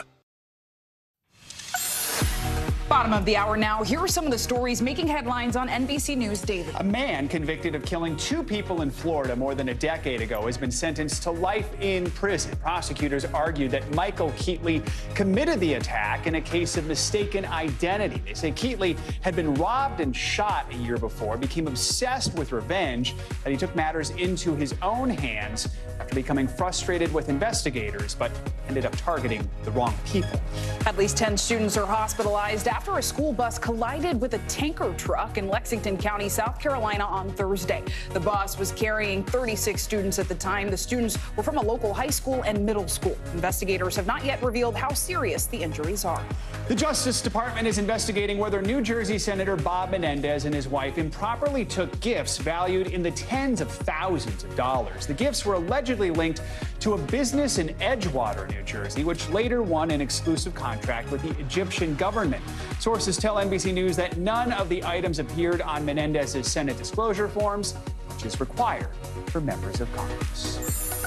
This weekend is, of course, the unofficial start to summer, and America is now, except for us, out of the office. That's right. More than 43 million Americans are expected to travel this weekend, but at least this time it'll cost you less. Right now, a gallon of regular gas will run you about $3.57 on average. That's more than $1 cheaper than a year ago. But keep in mind, if you are driving to your weekend getaway, you are joining more than 37 million other Americans. That is still 500,000 shy of pre-pandemic levels. Here to talk holiday numbers are CNBC's Pippa Stevens and NBC's Brian Chung. Pippa, let's talk gas prices. How much savings are Americans getting this weekend compared with last year's holiday?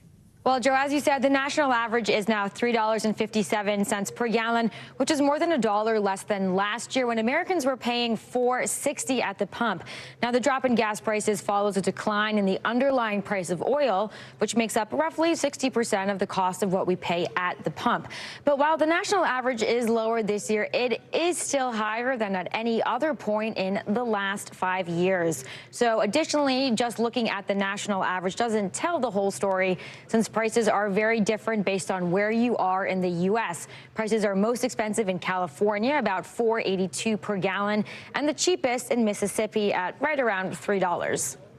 With that, Brian, are gas prices expected to remain around these levels for the rest of the summer? Well, the experts I've spoken with forecast that prices will rise through July 4th as demand accelerates, although they don't see the national average breaking above that $4 per gallon level. Now, we do typically see cheaper prices by Labor Day, with 7 of the last 10 years seeing declines over the course of the summer, according to AAA. But there are a number of wild cards that could change that narrative. Most importantly, an unexpected jump in oil prices as the war in Ukraine continues. There's also the risk of a hurricane that knocks out some refining capacity. So kind of the bottom line is that we have lower prices for the time being, but it is a little precarious, guys. For sure. CNBC's Pippa Stevens, thank you so much. So what is Memorial Day weekend going to look like for your wallet? NBC News business and data reporter Brian Chung breaks down those numbers.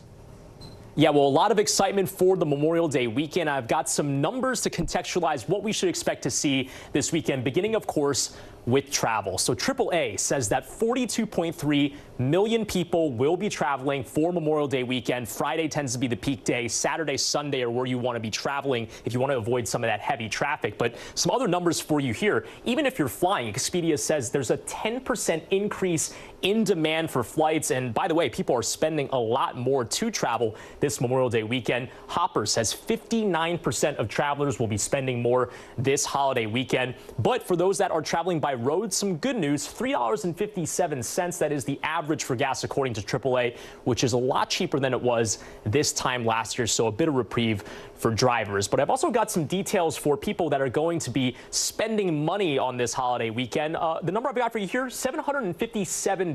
That is the credit card reward average savings that you're going to get. If you haven't booked anything yet, maybe consider using your points, because remember, they're not like stocks. They're not going to do anything for you over time by saving it. So maybe consider using some of those points this holiday weekend. Some other potential places where you could save this weekend. Gold Star is a discounted ticketing website where you can get some event tickets for 39% less. Consider taking a look on there if you're looking for something to do this weekend. And then camping sites. If you love the outdoors like I do, Hip Camp is a really cool site where you can see both public and private campsites available. 387,000 locations are available on that site, so you can get lost just looking on Hip Camp. And then lastly speaking, some things like burger patties, avocados, and corn have actually gotten cheaper as of late, despite this high inflation. So this is coming from the USDA. You might be able to find some good deals if you incorporate some of these ingredients into your menu. But that is your by the numbers for this Memorial Day weekend. Have a safe and have a fun holiday. Back to you. Brian, thank you. Well, in North Carolina, firefighters held an emotional press conference after a deadly fire broke out at an apartment building construction site last week. 2 people died, 15 others were rescued. NBC News correspondent Shaq Brewster joins us now. So, Shaq, what exactly did these first responders say? Hi there, St. Clay. Well, I was there in Charlotte on scene, and it was clear from the pictures and what you heard from the witnesses just how bad this fire was. But now we're getting a sense of how dangerous it was from those who were helping to fight this fire themselves. 28 years on the job. I've never seen anything like that. 1 week after a deadly 5-alarm fire in Charlotte, North Carolina, firefighters on scene that day are still struggling to process. Over 90 firefighters responded to the massive blaze engulfing an apartment building construction site on May 18th. They rescued 15 people trapped inside the building, but couldn't reach 2 workers on the 6th floor. I spotted the victims and I heard the screaming. Unfortunately, there was nothing I could do. The conditions of the building were just too much at that point. The inferno not only threatening those who the firefighters were trying to save, but also some of their own. Which at that point, Captain Jeff Bright says the conditions led to a harrowing rescue of a crane operator. I spoke with him on the radio for roughly 35 minutes, ensuring him we would come and get him. Our whole time we're thinking that the crane is going to take significant heat and we're going to watch it fall. And to talk to him on the radio and him tell you that he's down to his last bottle of water. Firefighters were finally able to help the operator escape down a ladder. An investigation determining the fire's cause was accidental. In the days since, an outpouring of support from the community. If you're willing, take off your cap. Honoring the victims and first responders. We risk it every day, but what they pulled off that day is something unheard of. They saved lives. And that is the news story. They're good at what they do. Don't ever forget it. One of the men killed in the fire, one of the workers, he was a father of 4. And while the fire's cause was ruled accidental, there's still a full investigation into the specific cause of the fire. That is expected to last a matter of weeks or even months. There are a lot of people who want specific answers as to what caused that deadly occurrence. Sinclair? Understandably, a really beautiful report, Jack Brewster. Thank you.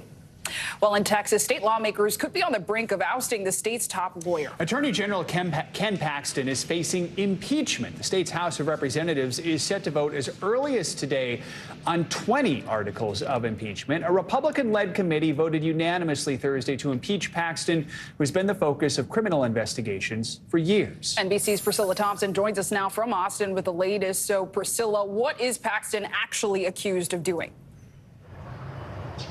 Yeah, so all of this investigation within the Texas House is stemming from a settlement that Texas Attorney General Ken Paxton's office approved for some $3.3 million to whistleblowers. And these whistleblowers had alleged that AG Paxton had abused his power, and that is, in fact, what that committee essentially found with regard to this investigation, sending those articles of impeachment to the full House for things including bribery, retaliating against whistleblowers, and also obstruction of justice. And so what happened is that it is alleged that AG Paxton helped someone who was a political donor of his, and this political donor was being sued. And so AG Paxton was looking into public records and doing things like that through his office in order to help that political donor. And then there were people from his office who came forward and said,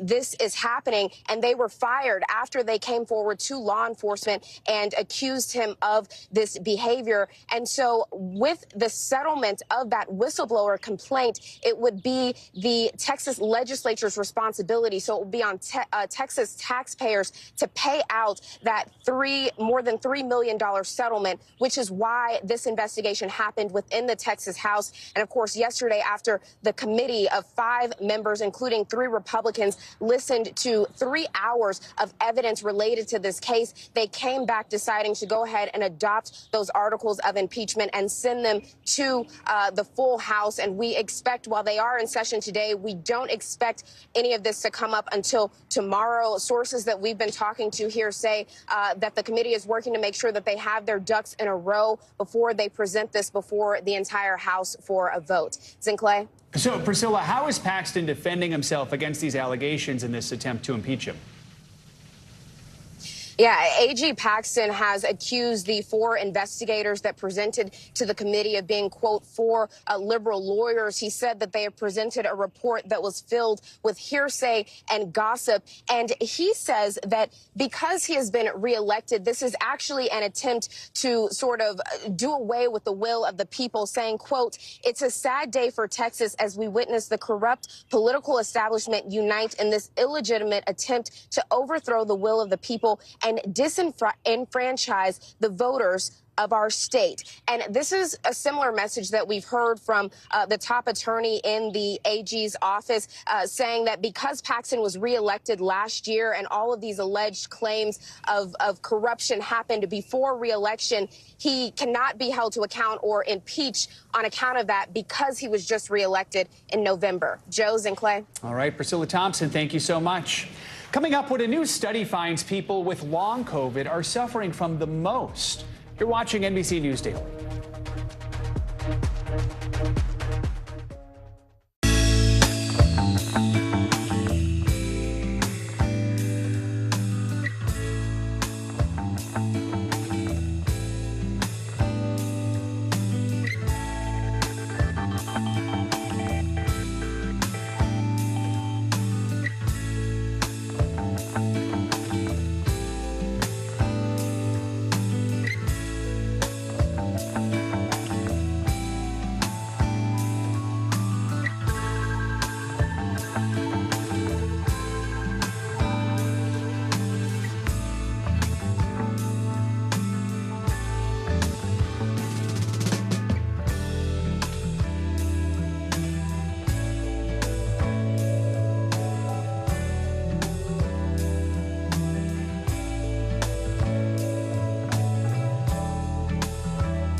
Schwartz, and here are the stories we're watching tonight. Storms keep coming here in California. Some of the big headlines trending like crazy on social media. This is what my voice sounds like when I clone it. That wasn't me.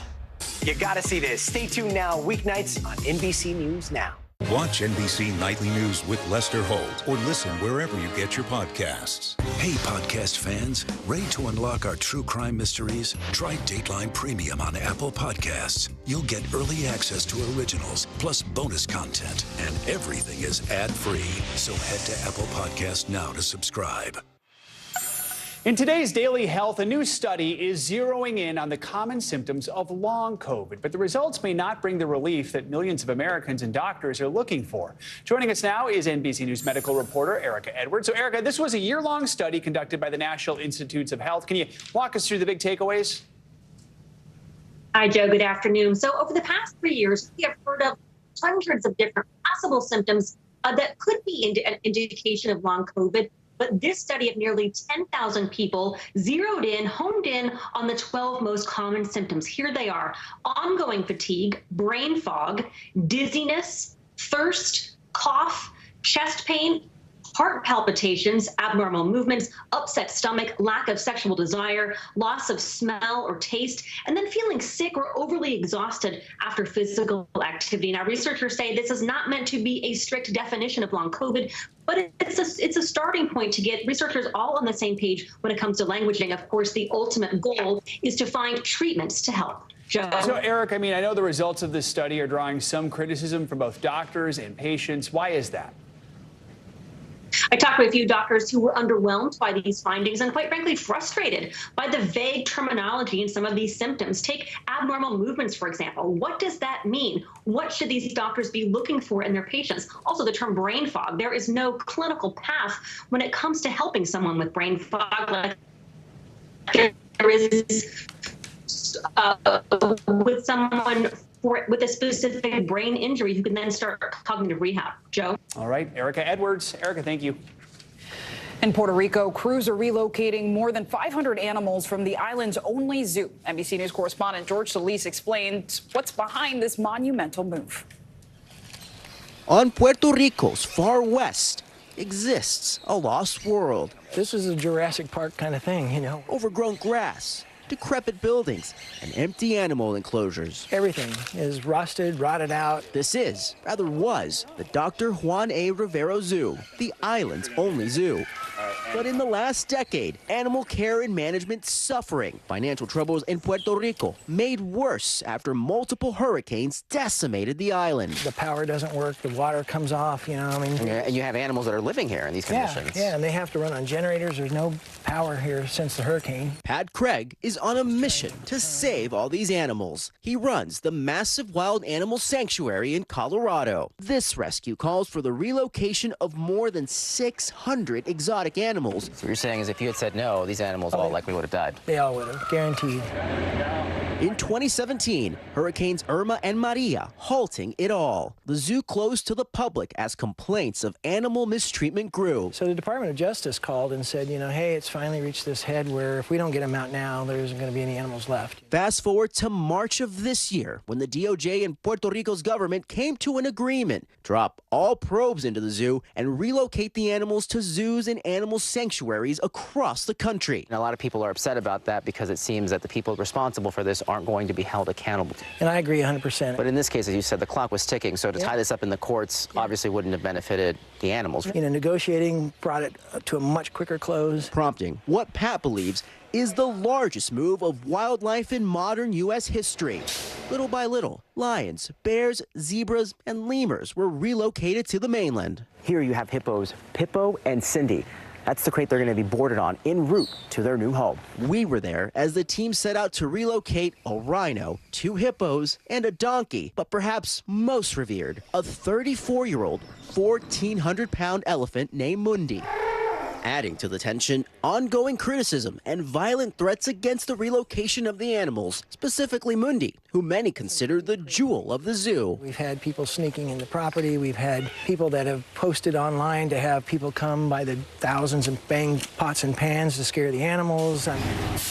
For more than an hour now, crews here have been trying to get this rhino out of its enclosure using heavy machinery to try and get the job done. With the clock ticking on a crucial must-make flight, the only animal still not in an enclosure is Mundi. The team is doing everything they can to wait her out. And then, the news everyone had been waiting for all day. After many trials and tribulations, Mundi the elephant. Flanked by an army of police and federal agents, a caravan departed the zoo. By sunrise, all the animals were boarded onto a chartered flight to Florida.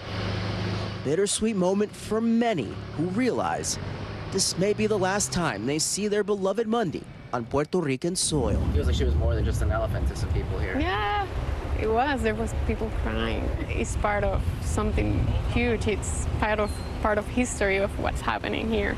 George Solis, NBC News. Great story there. There is much more news ahead. You're watching NBC News Daily.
Watch NBC Nightly News with Lester Holt or listen wherever you get your podcasts. Hey, podcast fans, ready to unlock our true crime mysteries? Try Dateline Premium on Apple Podcasts. You'll get early access to originals, plus bonus content, and everything is ad-free.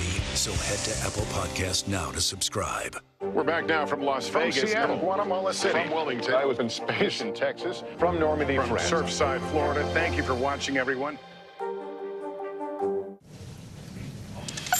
History has been made at the White House. Air Force General C.Q. Brown Jr. has been picked by President Biden as his next chairman of the Joint Chiefs of Staff. If confirmed by the Senate, it would mean for the first time ever, both of the Pentagon's top military and civilian positions are held by African Americans. Current Defense Secretary Lloyd Austin is the first black person to hold that role. Brown would replace current Joint Chiefs Chairman General Mark Milley. Brown has served as the Air Force Chief of Staff for the last 3 years. His appointment would make Brown only the second black person to hold the role of Joint Chiefs Chairman. The late General Colin Powell was the first.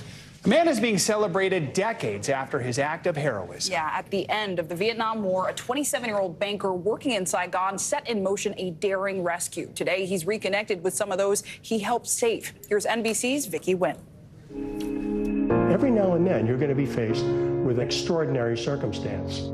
The messages rise to the occasion. In April 1975, Ralph White did just that. All Americans are to be evacuated immediately.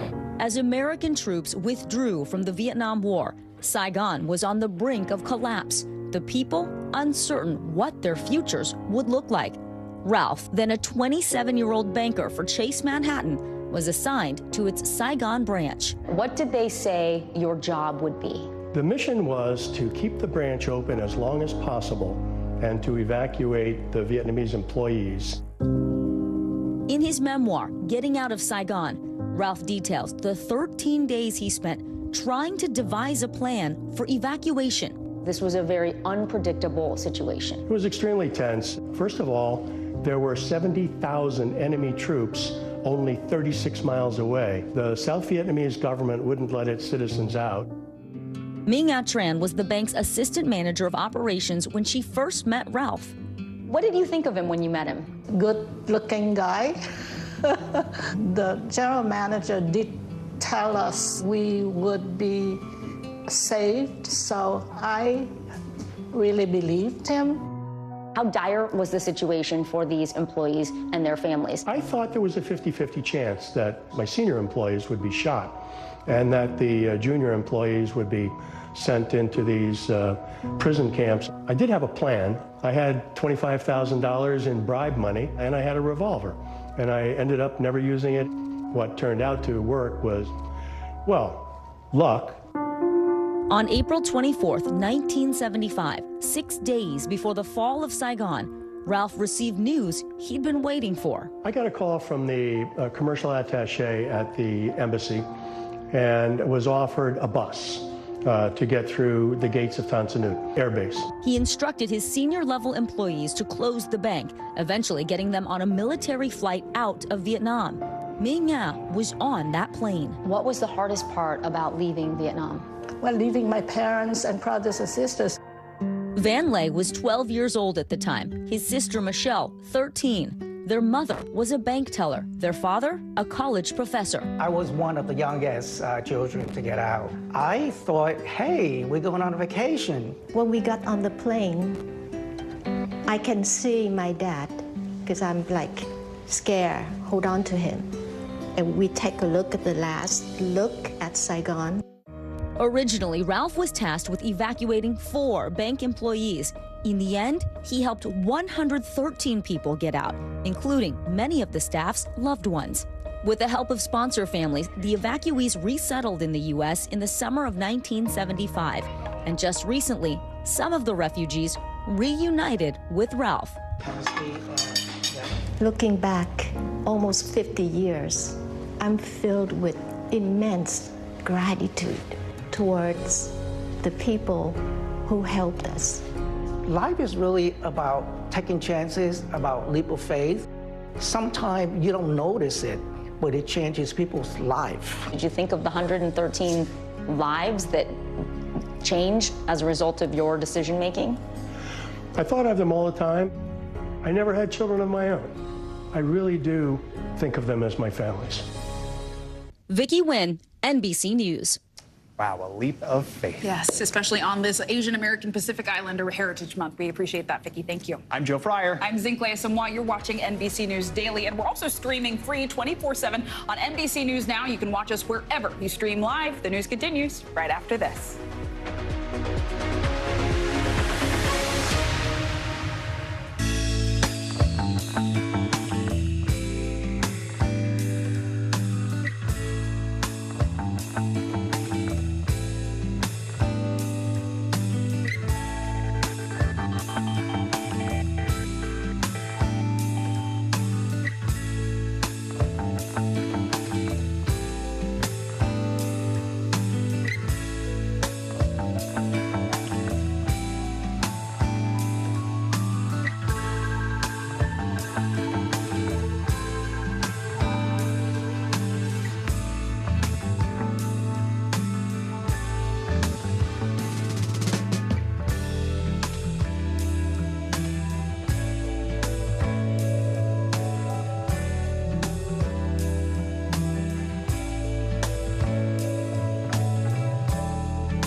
For Dateline Premium, subscribe now on Apple Podcasts.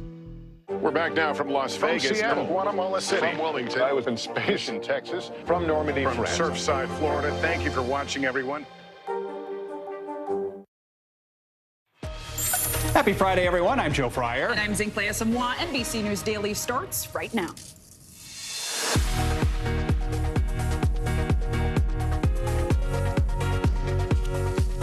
Today is Friday, May 26, 2023. Ready, set, delay. Millions of Americans headed out for the holiday weekend. What you can expect in the air, on the roads, and on the rails. Under fire, Texas Attorney General Ken Paxton teetering on the brink of impeachment. What he's accused of doing and how he's defending himself. Terminated 2 Lululemon employees ousted after calling the police when the store was robbed, where retailers have told their employees not to call the cops. And making contact, how the pandemic changed our sense of touch and the ways we can reconnect with others. We begin this hour in the air, on the roads, and on the rail lines. That's right, because it's Memorial Day weekend, and so it's also the start of the summer holiday travel rush. No matter if you choose a plane or train or automobile to get to your destination, AAA says they will all be busier than last year. The biggest increase is at the bottom of your screen. Buses, cruises, and trains up 20%. More than anything, this weekend is a test for America's airports after those flight delays and cancellations last summer. Transportation Secretary Pete Buttigieg says this year will be different. So, look, this is a big stress test of the system. We're seeing huge demand. But so far, this holiday weekend appears to be headed in a good direction. We do see some weather coming in. We're keeping a close eye on that. Playing the roles of Steve Martin and John Candy for us, NBC News meteorologist Angie Lastman has the holiday weekend forecast in a minute. But first, NBC News correspondent George Solis is at the Philadelphia International Airport. So, George, you've been tracking conditions at the airport all day long. What are you seeing, and what are people trying to catch their flights telling you? Hey, Jones and Clay, happy Memorial Day weekend to you. Well, true to what the secretary said, it does seem that things are moving along fairly smoothly, especially here at PHL. About 2.5 million people expected to go through security checkpoints today, the second busiest travel day. Here we can see some efficiency with 2 TSA agents at every gate here. And that could be in part because they don't want a repeat of what we saw this time last year, right? When all those delays, airlines did not have the staffing there. All the airlines saying, look, we have the adequate staffing now. We're trying to get people from point A to point B, whether notwithstanding, of course. And there was actually more byways, if you will, in the airways to make sure people get to their destinations safely. The travels here, well, there's a certain sense of giddiness, right? Many of them are eager to get out there. Many are trying to get to reunions, barbecues, celebrations, anything that gets them out of the norm. A lot of people have been cooped up, you know, even though we're somewhat past the pandemic. A lot of people still haven't done any real travel. Take a listen to what one traveler told me. Last year, there was a lot of delays and cancellations.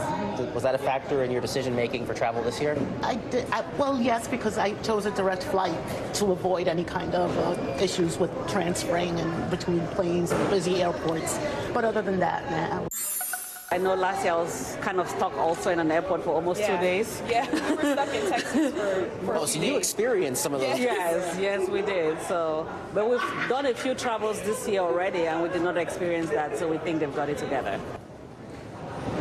Yeah, so people trying to put those bad experiences in the rear view mirror, pun intended there. But as you mentioned, the real test now, outside of the rails and cars, the airlines. And so far, things looking pretty good, guys. All right, we like things looking good. Well, Angie, hopefully you have some good news for us, too. How's the forecast looking this weekend? Should I start with the good news or the bad news, guys?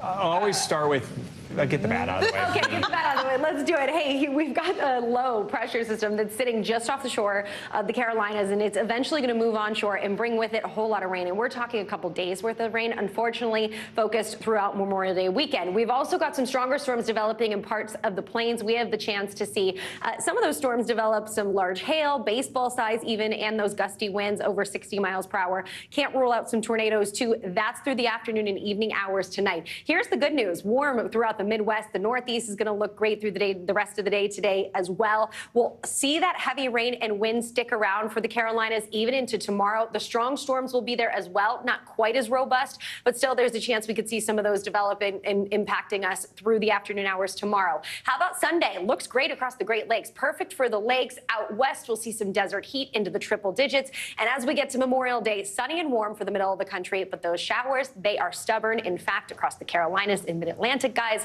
the umbrella, maybe some indoor plans are going to go a long way for folks there. All right, Angie Lastman, George Solis, thank you so much. Congress is in recess, and most lawmakers have now left Washington for the holiday weekend without an agreement to raise the debt ceiling. Key negotiators are still working to strike a deal, but time is running out. We are now just 6 days away from June 1st. That's when the Treasury Secretary says the U.S. will no longer be able to guarantee payments on all its loans. NBC News White House correspondent Ali Raff is in Washington. So, Ali, we got a little bit of an update from House Speaker Kevin McCarthy a little earlier today. Here's what he had to say. I thought we made progress last night. We have to make more progress now. So, Ali, what's it looking like now, and what would a final agreement possibly look like? Yeah, Joe, we're hearing that optimism really from both sides of Pennsylvania Avenue because there has been agreement on things like the clawing back of unspent COVID funds, on things like permitting reform. But we also know of some things still gumming up this process that's still underway. These are things like cutting some IRS funding from the Inflation Reduction Act, adding more work requirements to some federal relief programs, both of those things on Republicans' wish list. There's also still debate over how much spending should be cut for next year, as well as exactly how long the debt ceiling should be extended. So obviously the caveat with all of those things, though, should be to take all of them with a grain of salt, because as these negotiations are still ongoing, any of that could change really by the minute, Joe. So any of those things could potentially be included in this eventual deal. Some of them could not be. So, Ali, I mean, striking a deal is just the first step. Then the bill has to go through Congress, go through the GOP-controlled House, the Democratic-controlled Senate, then to the president's desk. Can that happen on this tight timeline? Yeah, so when you back time this from that earliest default deadline estimate of June 1st, remember that's 6 days away, the opportunity, this window of opportunity looks more and more bleak when you think of how much has to be done in the next 6 days. As you said, this then gets written up, it's then reviewed by members of Congress, it's then voted on in the House and the Senate. That could take days. Remember, it only takes one senator to block this from getting across the finish line in that narrow majority in the Senate. So as far as we've heard right now, that June 1st deadline still sticks, and how they are able to get all of this done before then still remains to be seen, Joe. All right, Ali Rafa, thank you. Well, Florida Governor Ron DeSantis is rebounding after the technical difficulties during his presidential announcement earlier this week. In the 24 hours since announcing his run, his team says they've raked in more than $8 million. Now DeSantis is using that cash to hit the trail himself and to find himself within the race. NBC News correspondent Dasha Burns is following the DeSantis campaign for us. She joins us now from Miami. So, Dasha, what is Governor DeSantis' next move now that his launch is behind him? I know you've done some reporting showing that there was some tension within his campaign, right? Well, looks like that $8.2 million you mentioned there, that is going to be a big factor they will be underscoring as they try to make the case that there is interest and enthusiasm for an alternative to former President Trump, and that the best alternative is Ron DeSantis. They are going to be underscoring that that number is evidence for that case. They're also making the case to donors here in Miami that those legal woes that Trump is dealing with will drag him down, while DeSantis is able to make the case to voters that he has executed here in Florida and that he can do that nationally. He will particularly emphasize what he has done on COVID here in Florida, and you've already seen him start to do that a little bit just today. Take a listen to what he said here in Orlando. You had health bureaucrats said, well, you shouldn't have kids in school, you shouldn't have economy open, but you absolutely should be out protesting regardless of COVID. And that's when you knew this was all a total fraud. They were using political ideology, and they were trying to control your behavior. Meanwhile, Zinclair, you're right. When it comes to that initial launch of his campaign, there was a little bit of a division within Team DeSantis. Some were concerned that it was a little bit too risky, thought he should have maybe gone with something more traditional, more controlled. But the moment happened, Team DeSantis still saying that he broke the internet, and again emphasizing that fundraising number. And now they will be hitting the trail early next week in Iowa, New Hampshire, South Carolina, of course, those critical swing states where he needs to win over voters in Clay.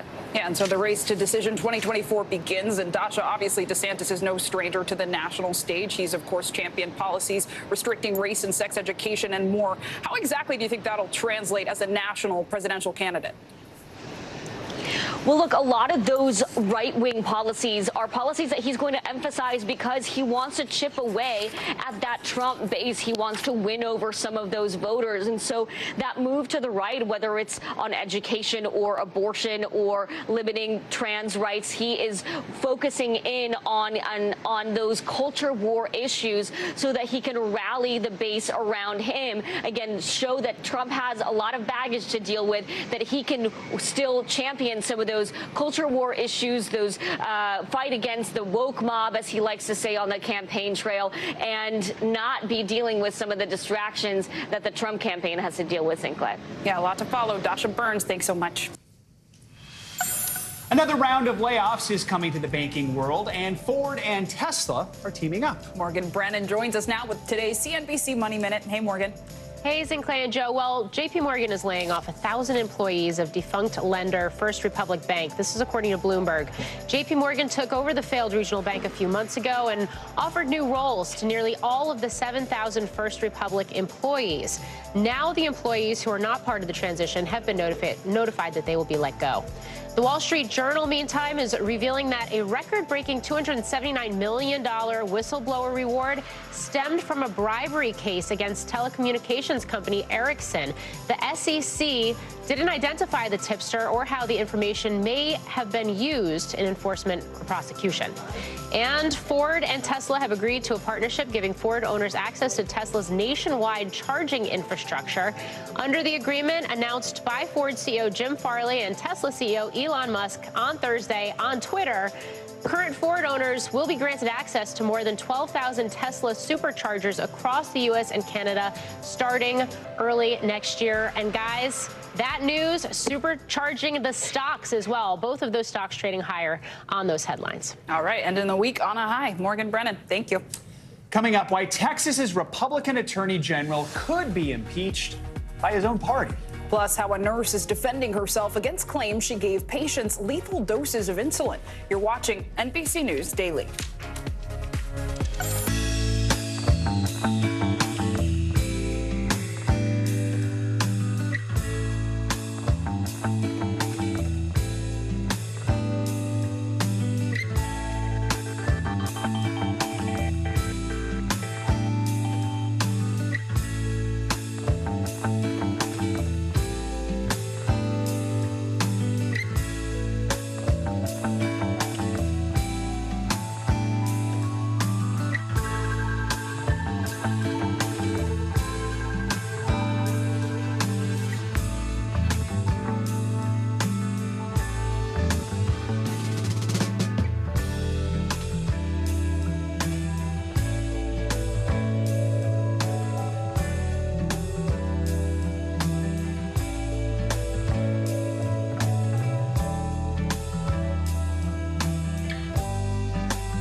Watch NBC Nightly News with Lester Holt or listen wherever you get your podcasts. News lives in the now. Look at this. You can't even see anything anymore. Let's break down what we know. You gotta see this. News for the generation of now is NBC News Now.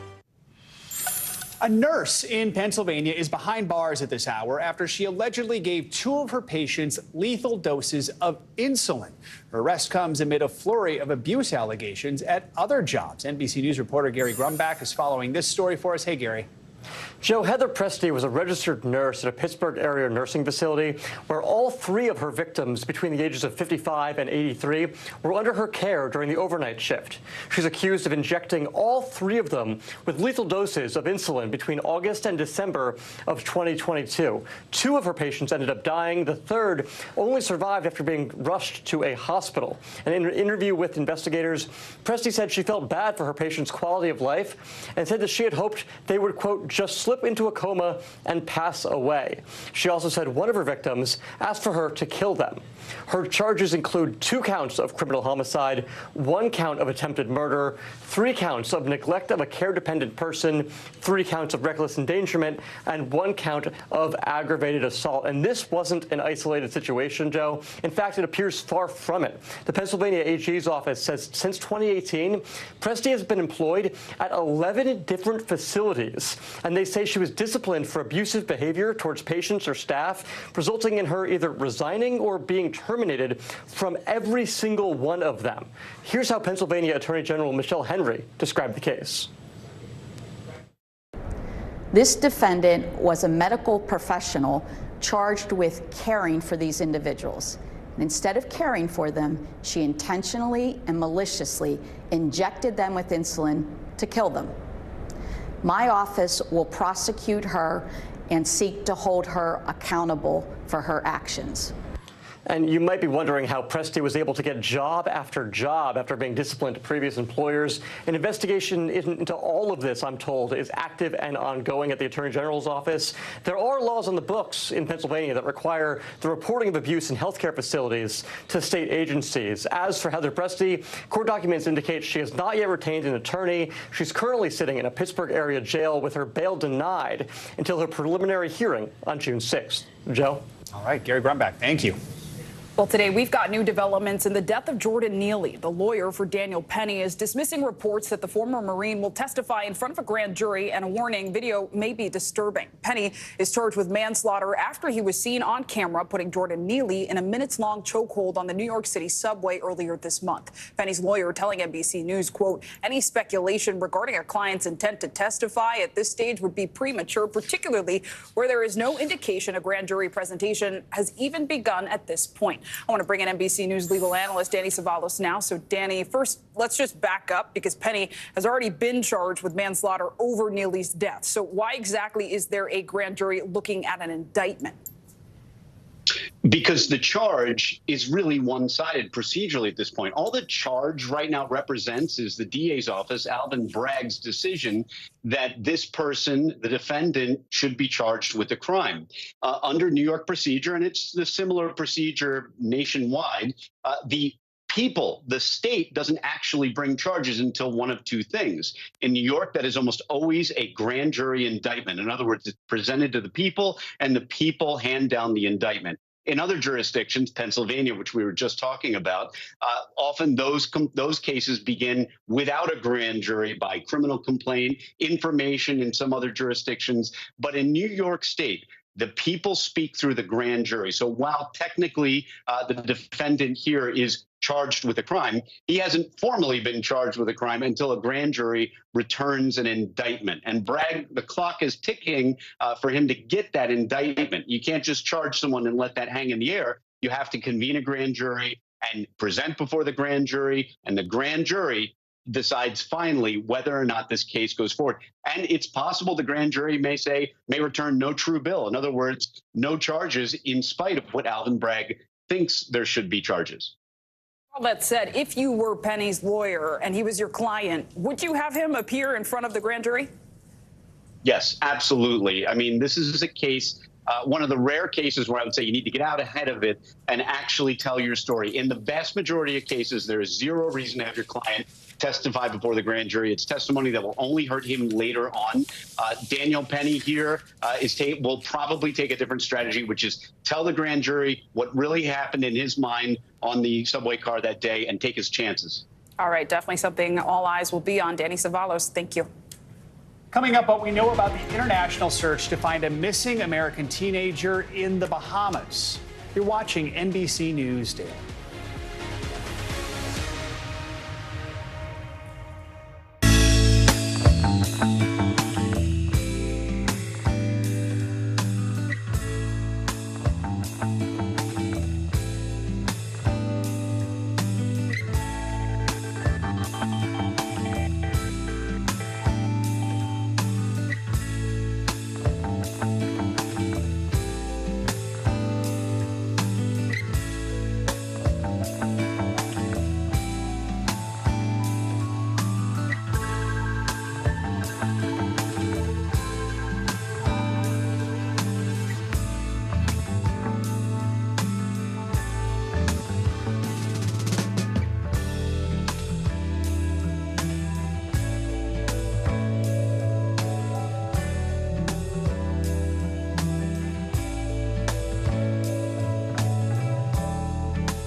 lives in the now. Look at this. You can't even see anything anymore. Let's break down what we know. You gotta see this. News for the generation of now is NBC News Now. Watch NBC Nightly News with Lester Holt or listen wherever you get your podcasts. I'm Gotti Schwartz, and here are the stories we're watching tonight. Storms keep coming here in California. Some of the big headlines trending like crazy on social media. This is what my voice sounds like when I clone it. That wasn't me. You gotta see this. Stay tuned now, weeknights on NBC News Now. Welcome back. Brazilian soccer player Vinicius Jr. has escalated an ongoing conversation about racism in athletics and soccer. The Madrid star was the target of racist chants during a game last Sunday in Spain's top soccer league, an incident he says is the latest of many. And now international political leaders have joined the calls for change. Here's NBC News foreign correspondent Josh Letterman. It's a scene you might not expect in 2023.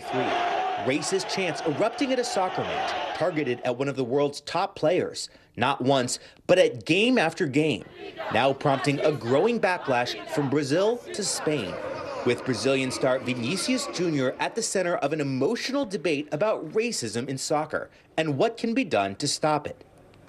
La Liga Española tiene un problema. Real Madrid's coach saying the Spanish Soccer League has a problem. And polling last year by Spain's FAD Youth Foundation found about a quarter of young Spaniards have racist or xenophobic views. The leader of Vinicius' home country, Brazil's President Lula, demanding action from FIFA. A call for change echoing in downtown Rio. On Thursday, protesters from the Black Unified Movement marching through the streets. What we want from Spain is an intervention, this 35-year-old lawyer says. High above Rio, the lights illuminating the iconic Christ of the Redeemer statue shut off to condemn the racism. Even the UN human rights chief weighing in. I call on those who organize sporting events to have strategies in place to prevent and counter racism. But what can be done to keep racism off the field? Is this the kind of thing the league can even control? I mean, there's no doubt that, sport as an institution is a mirror or a reflection of the society of which it's part. They absolutely have a responsibility to address racist behavior when it's on their patch, when it's in their stands. In Spain, the Soccer Federation ordered a partial stadium ban for 5 games after the last incident, but soccer officials say they can only do so much and that it's up to law enforcement to prosecute racial abuse. But there are growing calls for new laws to let league officials cancel matches and ban fans, and to impose hefty fines for racist abuse.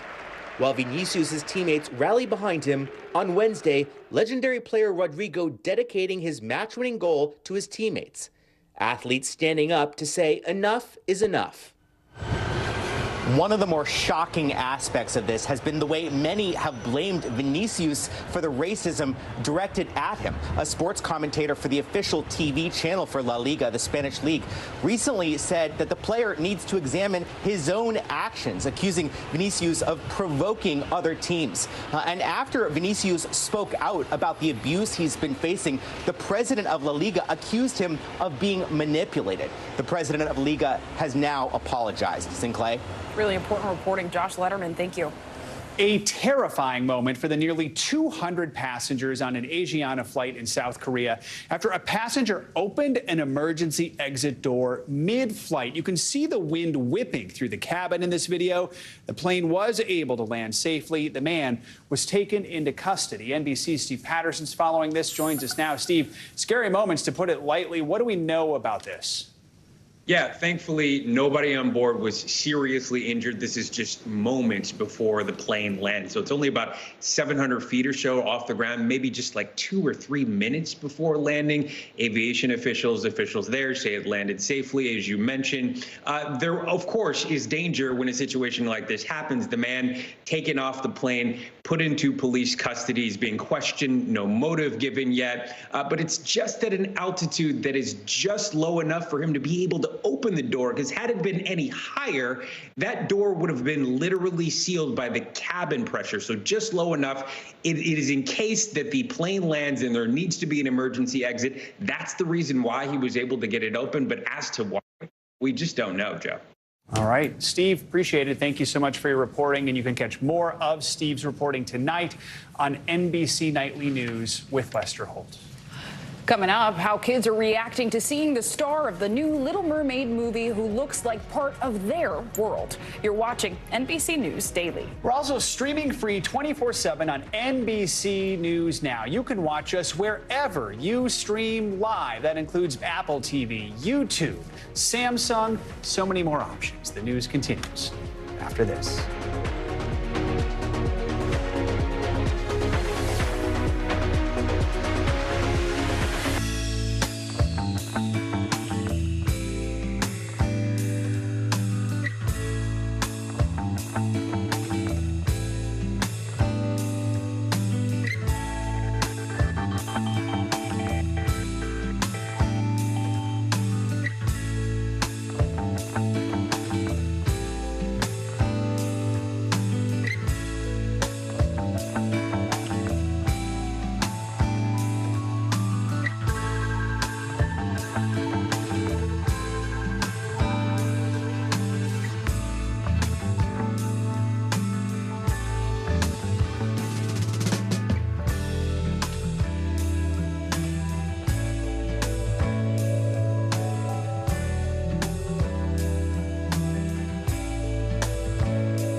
Thanks for tuning in. I'm Gotti Schwartz. Here are the stories we're following tonight. Storms keep coming here in California. The U.S. government just declassified this video.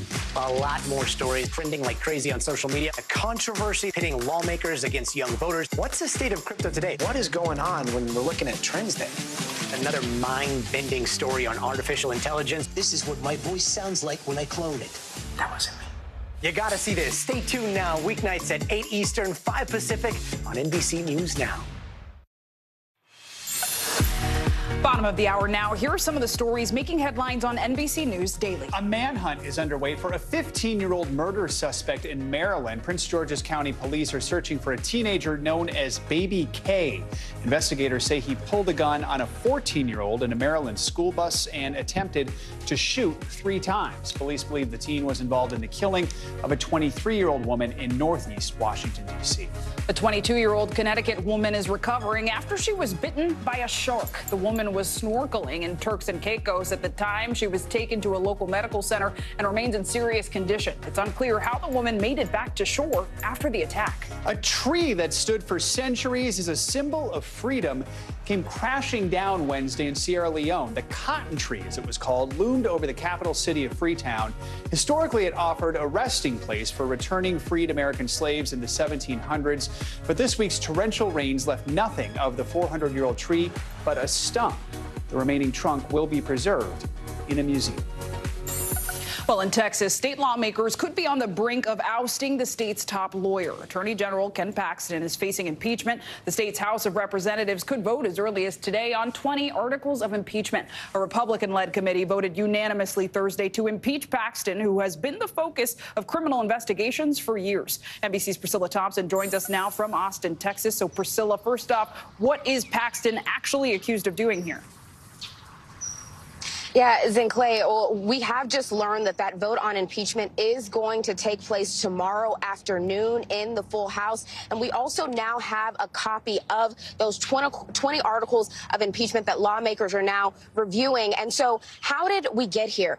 Attorney General Ken Paxton went to the Texas legislature asking for $3.3 million to settle a whistleblower complaint related to an illegal firing of 4 senior staffers after they had come forward to authorities alleging that the AG was abusing his power. They alleged that he was helping a political donor who was under investigation and also facing a lawsuit. And so for months now, the House has been investigating whether or not the relevance of that and whether or not they should pay out that $3.3 million.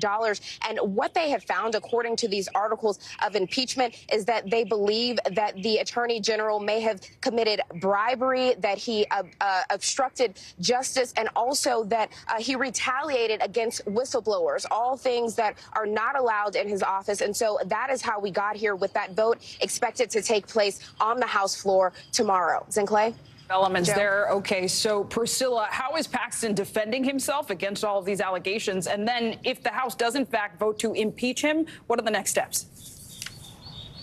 Yeah, so Paxton has said that the investigators who looked into this, he has accused them of being 4 liberal lawyers. He has said that their report was full of hearsay and gossip. And he also said in a statement, it's a sad day for Texas as we witness the corrupt political establishment unite in this illegitimate attempt to overthrow the will of the people and disenfranchise the voters of our state. And that is essentially his defense, that because he was reelected in November, any allegations against him prior to that reelection are not null and void effectively. But the House says that the Constitution gives them the power to bring this impeachment. So we expect that vote to take place in the House tomorrow. If they do vote to impeach, it will head to the Senate, where a hearing will be held. And as that hearing is taking place, Paxton will be removed from office pending the outcome. Zinclay? All right, we'll be watching that vote closely. Priscilla Thompson, thank you.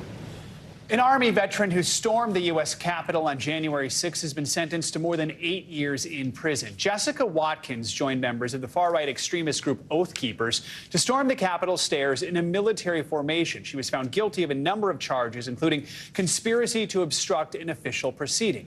NBC News Justice and Intelligence correspondent Ken Delaney joins us now. So, Ken, there have been 3 other Oath Keepers, or there have been 3 total, Oath Keeper sentencing so far. Another one we're expecting before the end of the day.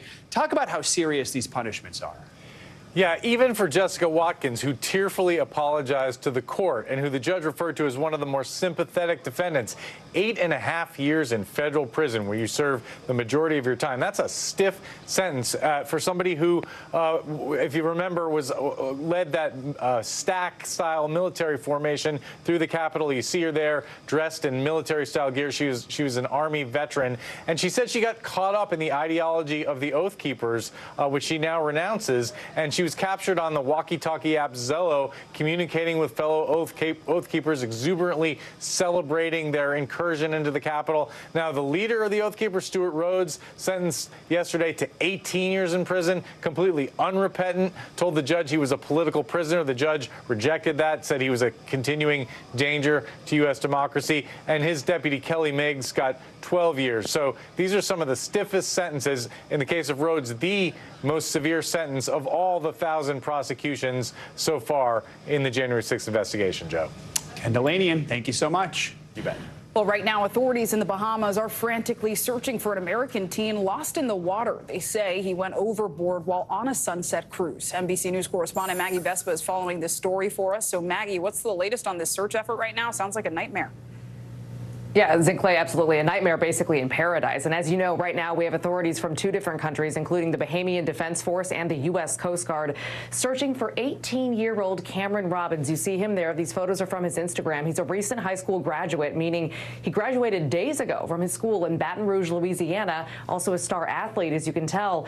And we're told essentially from school administrators that he was on this trip to the Bahamas to celebrate his high school graduation, along with several other graduates from his school and surrounding high schools, basically this big group of teenagers. We don't know how many went on this trip or who all was on the trip. The school maintaining this was not a school-sanctioned trip that these kids were on, but they definitely obviously know about it now and knew a lot of the kids who were there. At this point, what we know is that Robbins went into the water on Wednesday evening, the Coast Guard confirming that. NBC News also confirming with a local tour boat company called Blackbeard's Revenge that he was on board Wednesday evening, one of their pirate-themed party ships that they have in the area. It's unclear as to why he went into the water or exactly how he became missing, but images from a video posted on Snapchat do show Robbins in the water, seemingly next to that boat. There's a life preserver floating nearby. Again, it's unclear what exactly happened after that. We should note we've reached out to his family. We haven't heard back during this difficult time, but we do have a statement from his school. Again, this is University Lab High School, which is a prep school under Louisiana State University. The director basically saying he's been in touch with Cameron's family, adding that the community is praying for the best possible outcome of this situation. Authorities still searching for him in the Bahamas. And then he also added, words fall short of expressing the worry our entire school community is feeling. Because again, Zinclay, this happened Wednesday evening. Authorities have been searching ever since, but as we get to tonight, this will mark 48 hours since Cameron Robbins went missing. And again, his family, as we're told, is trying to get down to this area to help with this search. Everybody, as you saw in that statement, just hoping for the best possible outcome at this point. Sinclair. Hoping they find him soon. Maggie Vespa, thank you. Imagine being robbed at work, calling police to report the robbery, and then being fired for calling the cops. Well, 2 Lululemon employees say that's what happened to them in the Atlanta area. Now they're speaking out. NBC's Stephen Romo is here with that story. Hey, Stephen. Hey, Joe, yeah, so many businesses have these policies that tell employees that they should not intervene if someone comes in the store to steal. What's unusual about this situation is the women involved say they faced backlash when they called authorities. No, seriously, get out. 2 Georgia women say they were fired from their jobs at Lululemon after calling police to report this robbery, which one of them caught on camera. No, you cannot. Jennifer Ferguson and Rachel Rogers describing to NBC affiliate 11 Alive Atlanta the horrifying moments the merchandise at the Peachtree Corner store was stolen. They swiped until they couldn't hold any more product and ran out the door. We didn't really feel very protected or know what else to do. The women say they were fired from their jobs after they decided to call the police about the shoplifting, something they say they were told is against company policy. So what are they supposed to do instead? You kind of clear a path for whatever they're going to do, and then after it's over, you scan a QR code. Rogers, who says she's worked at the company for 5 years, claims that the store has been dealing with thefts for months, recalling another incident. Someone sent me a picture of the front entrance table, and I was like, oh my gosh, we just sold all the product, good job. And they were like, no, someone just came in and stole everything. But this was the first time she knows of someone at the store calling police, which local authorities confirm. The Fayette County Sheriff's Office says 3 men have been charged with theft by shoplifting and theft by receiving stolen property from that incident, and they're currently in the Fayette County Jail. Videos of brazen shoplifting have gone viral from stores across the country, and it's common practice for retailers to tell their employees not to intervene. 80% of retailers are experiencing violent incidents. One is to tell folks you should not be interfering or apprehending folks if you do not have the training. And while a punishment after calling the police for shoplifting might be head-scratching to some, retail trade organizations say it might be more common than you think because some stores have relationships with law enforcement and don't want to waste resources on petty crime. They don't want to, waste their time on what may be an entry-level shoplifting issue when they could be doing something else, because then they're not necessarily going to be as quick to respond the next time when they do need someone there. Ferguson and Rogers say their actions led to their termination for vague reasoning. They have a no tolerance policy. They said because they have a zero tolerance policy. We tried calling the store and reaching out to Lululemon's corporate offices and did not hear back. Both women now adjusting to their new lives after the April incident. That was my sole income, so I did have to file for unemployment and use all of my savings to pay for my car payment. It put us in a bit of a bind. My husband is self-employed, so we're trying to figure out insurance. Stephen Romo, NBC News. So a lot of people are confused by that policy. That a retail trade association we spoke to the general counsel of told us that it's not completely out of the ordinary for a company to have this type of policy for shoplifting, saying that some places want their employees to be completely passive for shoplifting and not do anything to intervene. Of course, that changes if those employees are in danger. Joe? All right. Stephen Remo, thank you. Coming up, how a lack of physical affection could be affecting your mental health. But first, time for today's Daily Snapshot. Members of the 3rd U.S. Infantry Regiment are placing flags at headstones at Arlington National Cemetery, preparing for Memorial Day. More than 1,000 service members enter the cemetery before dawn to begin placing these flags at headstones. There are more than 270,000 headstones at Arlington Cemetery. More NBC News Daily right after this.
We begin top story with that breaking news. This is just in, a lot of stories to get to.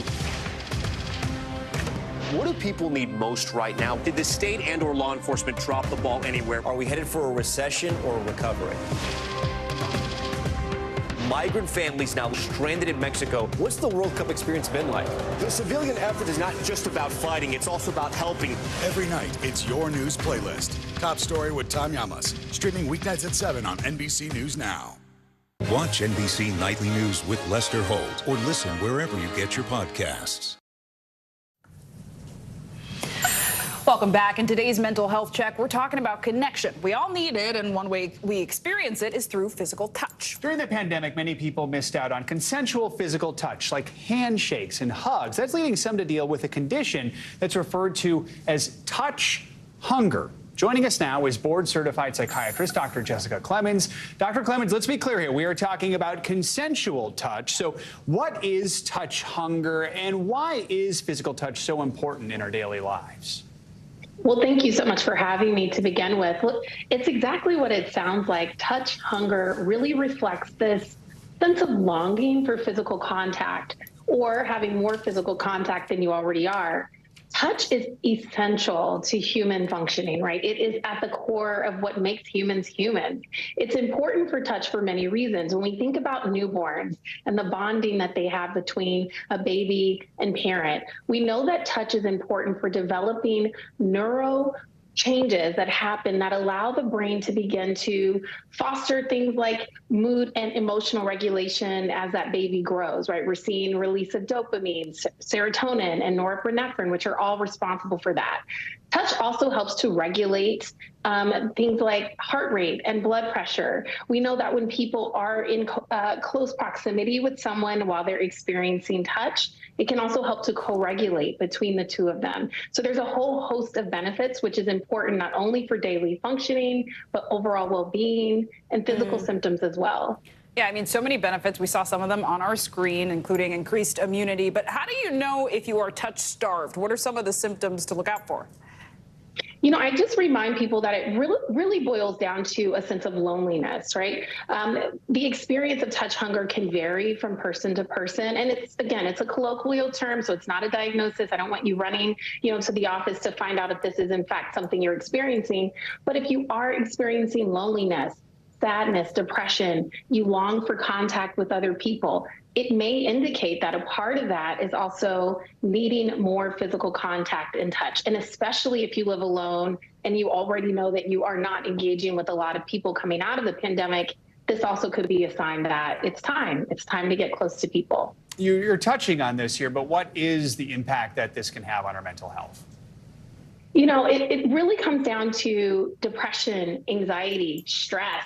Stress is a big one. When we do not engage in this physical contact, when we're not experiencing, like you shared before, consensual touch, it leads to a rise in the stress hormone, right? I think everyone knows about cortisol.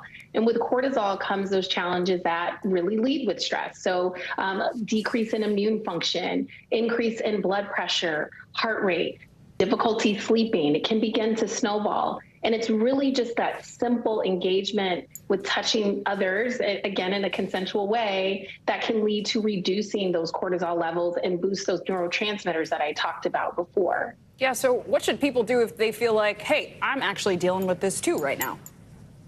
Be open to really put yourself out there. If you live alone, think about ways that you can engage with the community you do have, right? Family, friends. Take that trip, initiate contact, shaking hands, hugs, things that you are longing for. Be open to putting yourself out there a bit to get. If that feels a little too, scary for you, think about doing something like volunteering or adopting a pet or pet sitting, right? If we do have the same type of embrace with animals, that also can be a way to get that touch that all of us humans need. Of course, we all know folks who really aren't huge fans of hugs. I know I've actually then hugged someone and been like, well, this is not being reciprocated. But those folks can also still deal with this, right? Absolutely. I think what you're speaking to is what we know. There are about 27% of people in a recent, very, very large study that looked at 44,000 people found that a small group of people, are on the fence about touch. But I think it goes back to what I said. Just be open to it. It can be something as simple as going to get a manicure or pedicure, right? The touch from the technician there could be just enough to kind of get you, on the other side. And absolutely, keep those healthy boundaries. If something doesn't feel right or appropriate, no need to continue. But it's important that we do take this into consideration and keep touch at the forefront of our minds. Yeah, consensual physical touch, so key to a healthy life. Doctor, thank you so much for this. There's more news ahead. You're watching NBC News Daily.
News lives in the now.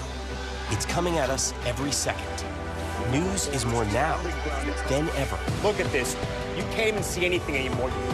Now is raw. Now is real. The Fed's decision today, help us translate that into very plain English. Now is constant. You gotta see this. The future is now. News for the generation of now is NBC News Now. Up where they run, up where they stay all day in the sun, wandering free. Wish I could be part of that world.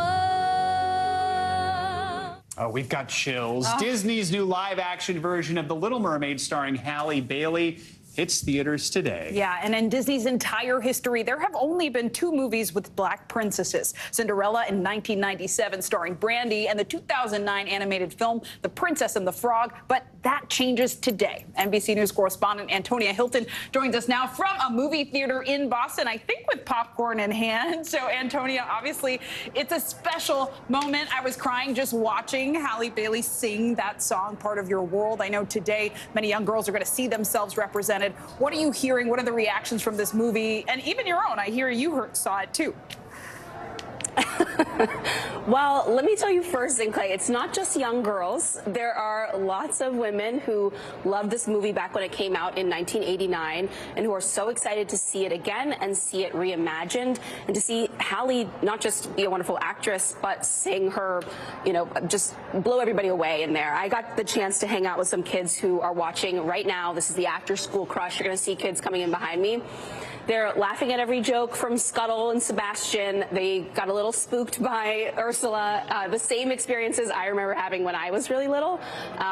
Ursula almost gave me nightmares, if I'm being totally honest, but they are loving it. And it's really special to see that, especially as someone who covered some of the political infighting leading up to this movie's release. People connecting it to the culture war, some people complaining about the casting of Halle. But for the kids, it has nothing to do with that. They just love that she's a performer. They're blown away by the CGI, by the experience, by feeling like they're under the sea themselves. Take a listen to some of the young people we've talked to. Not many people think that a lot of cultures can mix, and I think that's a great thing. I think it's one of my favorite movies. It's cool to finally see a princess that looked like me. Under the sea, under the sea. And I really have to emphasize, too, how much, it's beautiful to see the kids themselves say, my hair is like hers, she's brown like me. That's a lot of what we've heard. But also for some of the parents in there, they're saying the same. They loved this movie, its themes, the way that it explores relationship between daughters and their fathers and, first loves. But also just getting to see yourself even as an adult is still valuable. It was long after my childhood that Tiana finally came out. You just mentioned The Princess and the Frog. And so for some people, they're reliving something and finally seeing themselves reflected in it. And it's actually not just black kids in Clay. It's also Latina women. It's also Asian American women who are loving Awkwafina's performance. There's really something in there for everyone. I was just going to say, I was lucky enough to see it last week. Halle Bailey is a star, undeniable, amazing. But Awkwafina is the voice of Scuttle. Ooh. Very entertaining. Little rap song in there, too, a little teaser for you. So you mentioned the controversy. I mean, let's be clear, this was racist backlash online when this was originally announced. What's some of the reaction we're seeing on social media today? That's right. For anyone who didn't see what happened leading up to this, a lot of the response was frankly really tragic. And we saw it connected to political conversations, a lot of the attacks on Disney, the way in which not just this movie, but other elements of their work and children's stories have been politicized.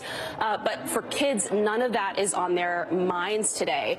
And, I think what we're seeing both physically here, but also that we've seen on social media is a lot of little kids just saying look, she looks like me. Just a moment before I got on here to talk with y'all, we had kids behind us taking pictures with her, looking up to her, asking their moms to get angles of them like this. You see that joy immediately and just the gratification for them. It puts all of the chatter that adults and politicians have been having over the last several months really to the side when you see just how much this truly means to young people right now.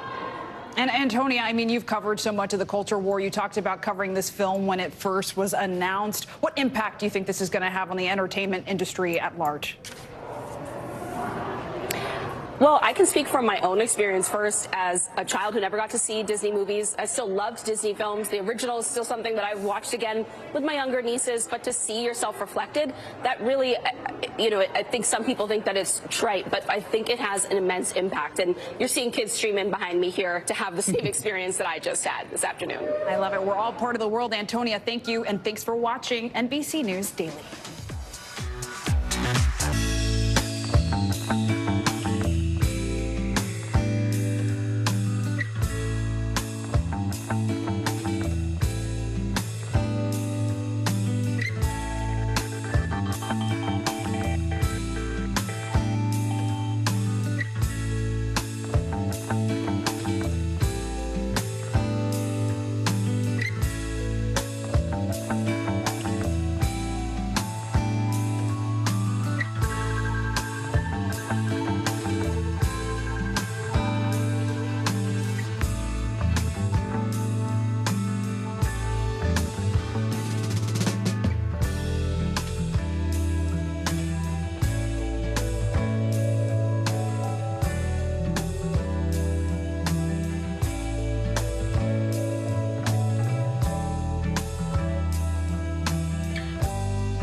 That's how I know. Today's gonna be great, gonna be great, gonna be a good day. Today's gonna be great, gonna be a good day. Happy Friday, everyone. I'm Joe Fryer. And I'm Zinklea Samoa. NBC News Daily starts right now.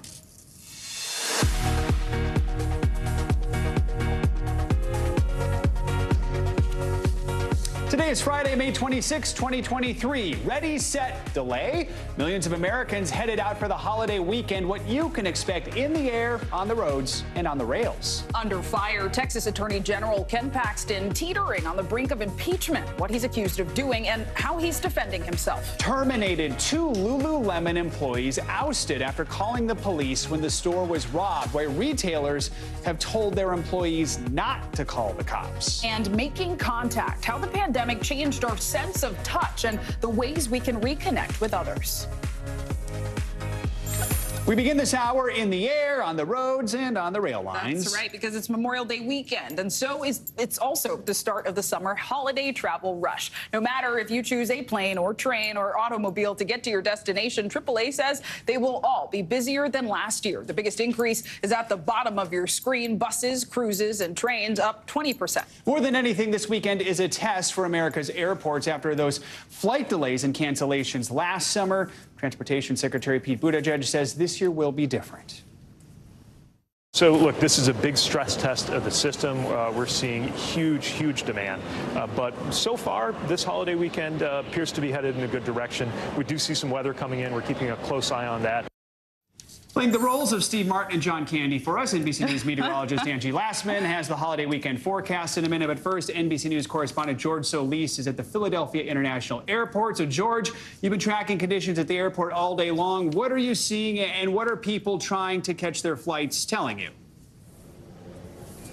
Hey, Jones and Clay, happy Memorial Day weekend to you. Well, true to what the secretary said, it does seem that things are moving along fairly smoothly, especially here at PHL. About 2.5 million people expected to go through security checkpoints today, the second busiest travel day. Here we can see some efficiency with 2 TSA agents at every gate here. And that could be in part because they don't want a repeat of what we saw this time last year, right? When all those delays, airlines did not have the staffing there. All the airlines saying, look, we have the adequate staffing now. We're trying to get people from point A to point B, whether notwithstanding, of course. And there's actually more byways, if you will, in the airways to make sure people get to their destinations safely. The travels here, well, there's a certain sense of giddiness, right? Many of them are eager to get out there. Many are trying to get to reunions, barbecues, celebrations, anything that gets them out of the norm. A lot of people have been cooped up, you know, even though we're somewhat past the pandemic. A lot of people still haven't done any real travel. Take a listen to what one traveler told me. Last year, there was a lot of delays and cancellations. Was that a factor in your decision-making for travel this year? Well, yes, because I chose a direct flight to avoid any kind of issues with transferring and between planes and busy airports. But other than that, yeah. I know last year I was kind of stuck also in an airport for almost 2 days. Yeah, we were stuck in Texas for so you experienced some of those. Yes, we did. So, but we've done a few travels this year already, and we did not experience that. So we think they've got it together. Yeah, so people trying to put those bad experiences in the rear view mirror, pun intended there. But as you mentioned, the real test now outside of the rails and cars, the airlines, and so far things looking pretty good, guys. All right, we like things looking good. Well, Angie, hopefully you have some good news for us too. How's the forecast looking this weekend? Should I start with the good news and the bad news, guys? I'll always start with get the bad out of the way. Okay, get the bad out of the way. Let's do it. Hey, we've got a low pressure system that's sitting just off the shore of the Carolinas, and it's eventually going to move onshore and bring with it a whole lot of rain. And we're talking a couple days worth of rain, unfortunately, focused throughout Memorial Day weekend. We've also got some stronger storms developing in parts of the plains. We have the chance to see some of those storms develop some large hail, baseball size even, and those gusty winds over 60 miles per hour. Can't rule out some tornadoes too. That's through the afternoon and evening hours tonight. Here's the good news. Warm throughout the Midwest. The Northeast is going to look great through the day, the rest of the day today as well. We'll see that heavy rain and wind stick around for the Carolinas even into tomorrow. The strong storms will be there as well. Not quite as robust, but still there's a chance we could see some of those developing and impacting us through the afternoon hours tomorrow. How about Sunday? Looks great across the Great Lakes. Perfect for the lakes. Out west, we'll see some desert heat into the triple digits. And as we get to Memorial Day, sunny and warm for the middle of the country, but those showers, they are stubborn. In fact, across the Carolinas and Mid-Atlantic, guys, the umbrella, maybe some indoor plans, they're going to go a long way for folks there. All right, Angie Lassman, George Solis, thank you so much.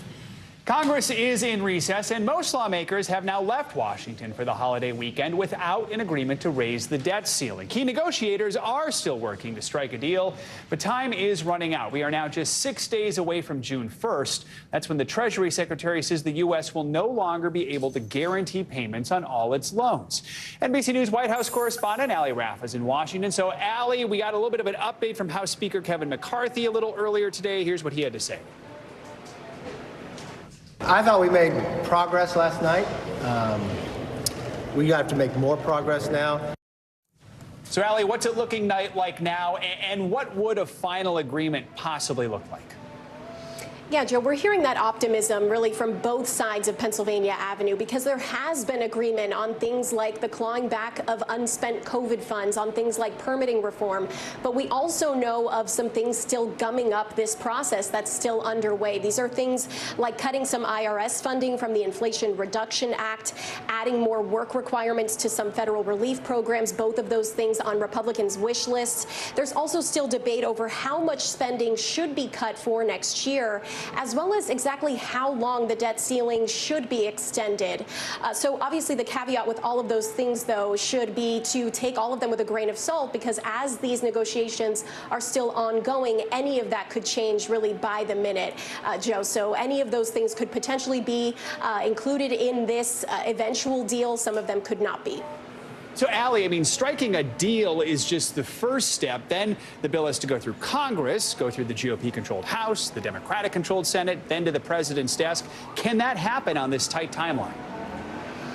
Yeah, so when you back time this from that earliest default deadline estimate of June 1st, remember that's 6 days away, the opportunity, this window of opportunity looks more and more bleak when you think of how much has to be done in the next 6 days. As you said, this then gets written up, it's then reviewed by members of Congress, it's then voted on in the House and the Senate. That could take days. Remember, it only takes one senator to block this from getting across the finish line in that narrow majority in the Senate. So as far as we've heard right now, that June 1st deadline still sticks, and how they are able to get all of this done before then still remains to be seen, Joe. All right, Ali Rafa, thank you. Well, Florida Governor Ron DeSantis is rebounding after the technical difficulties during his presidential announcement earlier this week. In the 24 hours since announcing his run, his team says they've raked in more than $8 million. Now DeSantis is using that cash to hit the trail himself and to find himself within the race. NBC News correspondent Dasha Burns is following the DeSantis campaign for us. She joins us now from Miami. So, Dasha, what is Governor DeSantis' next move now that his launch is behind him? I know you've done some reporting showing that there was some tension within his campaign, right? Well, looks like that $8.2 million you mentioned there, that is going to be a big factor they will be underscoring as they try to make the case that there is interest and enthusiasm for an alternative to former President Trump, and that the best alternative is Ron DeSantis. They are going to be underscoring that number is evidence for that case. They're also making the case to donors here in Miami that those legal woes that Trump is dealing with will drag him down, while DeSantis is able to make the case to voters that he has executed here in Florida and that he can do that nationally. He will particularly emphasize what he has done on COVID here in Florida, and you've already seen him start to do that a little bit just today. Take a listen to what he said here in Orlando. You had health bureaucrats said, well, you shouldn't have kids in school, you shouldn't have economy open, but you absolutely should be out protesting regardless of COVID. And that's when you knew this was all a total fraud. They were using political ideology, and they were trying to control your behavior. Meanwhile, Zinclair, you're right. When it comes to that initial launch of his campaign, there was a little bit of a division within Team DeSantis. Some were concerned that it was a little bit too risky, thought he should have maybe gone with something more traditional, more controlled. But the moment happened, Team DeSantis still saying that he broke the internet, and again emphasizing that fundraising number. And now they will be hitting the trail early next week in Iowa, New Hampshire, South Carolina, of course, those critical swing states where he needs to win over voters, Zinclair. Yeah, and so the race to decision 2024 begins. And Dasha, obviously DeSantis is no stranger to the national stage. He's, of course, championed policies restricting race and sex education and more. How exactly do you think that'll translate as a national presidential candidate? Well, look, a lot of those right-wing policies are policies that he's going to emphasize because he wants to chip away at that Trump base. He wants to win over some of those voters. And so that move to the right, whether it's on education or abortion or limiting trans rights, he is focusing in on those culture war issues so that he can rally the base around him. Again, show that Trump has a lot of baggage to deal with, that he can still champion some of those culture war issues, those fight against the woke mob, as he likes to say on the campaign trail, and not be dealing with some of the distractions that the Trump campaign has to deal with, Sinclair. Yeah, a lot to follow. Dasha Burns, thanks so much. Another round of layoffs is coming to the banking world, and Ford and Tesla are teaming up. Morgan Brennan joins us now with today's CNBC Money Minute. Hey, Morgan. Hey, Sinclair and Joe. Well, J.P. Morgan is laying off 1,000 employees of defunct lender First Republic Bank. This is according to Bloomberg. J.P. Morgan took over the failed regional bank a few months ago and offered new roles to nearly all of the 7,000 First Republic employees. Now the employees who are not part of the transition have been notified that they will be let go. The Wall Street Journal, meantime, is revealing that a record-breaking $279 million whistleblower reward stemmed from a bribery case against telecommunications company Ericsson. The SEC didn't identify the tipster or how the information may have been used in enforcement or prosecution. And Ford and Tesla have agreed to a partnership giving Ford owners access to Tesla's nationwide charging infrastructure.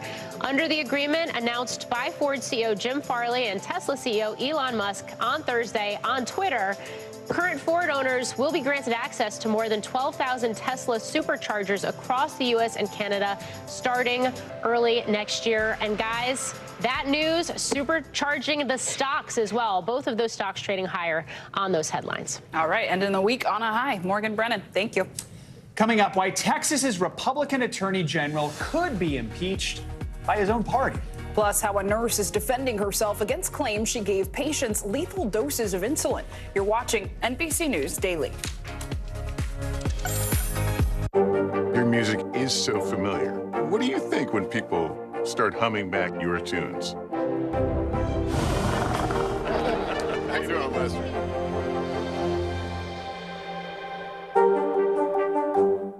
Hi, everybody. Good morning. Welcome to Today. Every day, We are adding to the star power in our studio. the biggest names, only on Today. See, it worth coming to this early, right? Everybody, it's Today.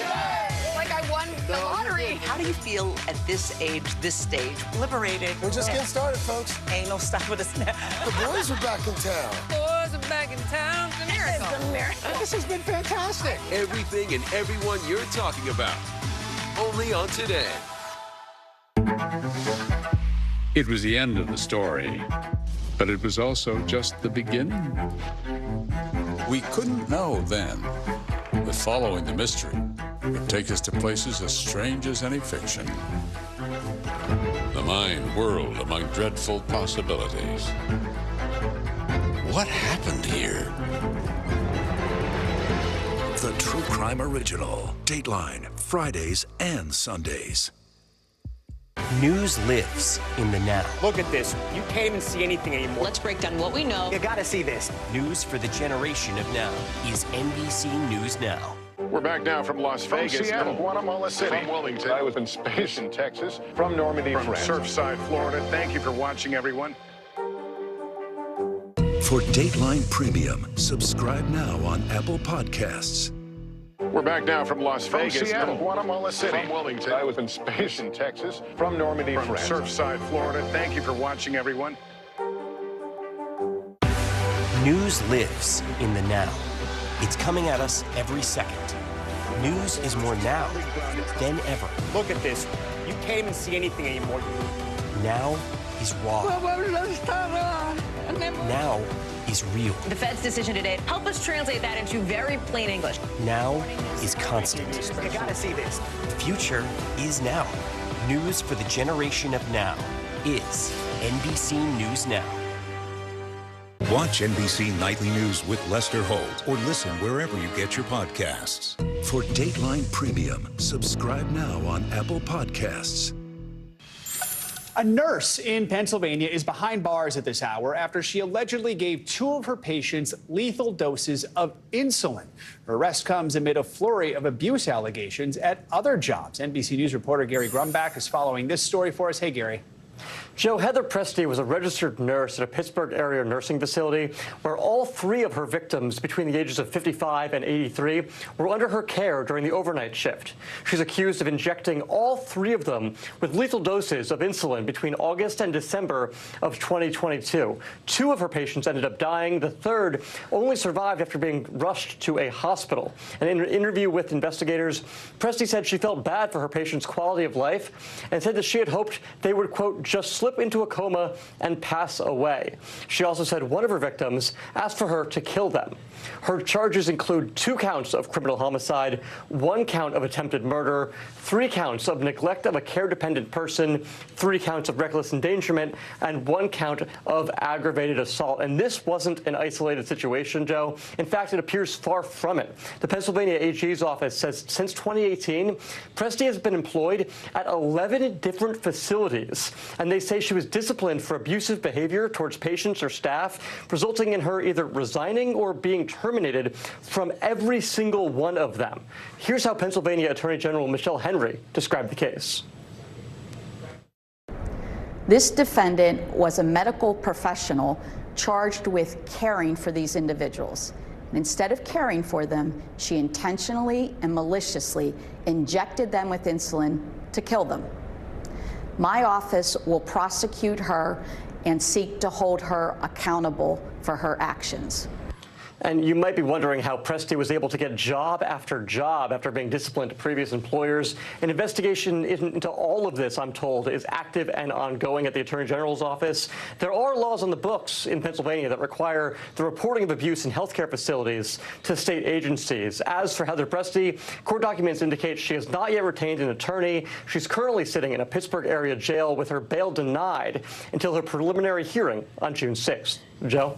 All right, Gary Brumback, thank you.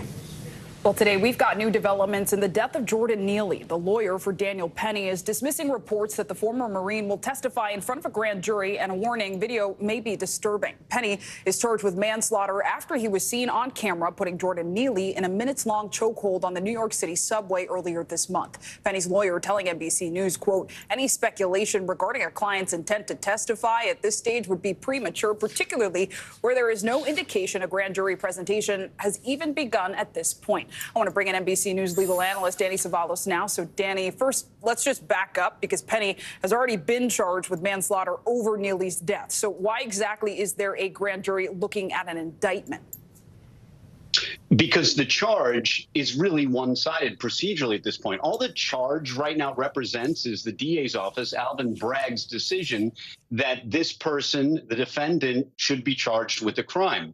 Under New York procedure, and it's the similar procedure nationwide, the state doesn't actually bring charges until one of two things. In New York, that is almost always a grand jury indictment. In other words, it's presented to the people, and the people hand down the indictment. In other jurisdictions, Pennsylvania, which we were just talking about, often those cases begin without a grand jury by criminal complaint, information in some other jurisdictions. But in New York State, the people speak through the grand jury. So while technically the defendant here is charged with a crime, he hasn't formally been charged with a crime until a grand jury returns an indictment. And Bragg, the clock is ticking for him to get that indictment. You can't just charge someone and let that hang in the air. You have to convene a grand jury and present before the grand jury, and the grand jury decides finally whether or not this case goes forward. And it's possible the grand jury may return no true bill. In other words, no charges, in spite of what Alvin Bragg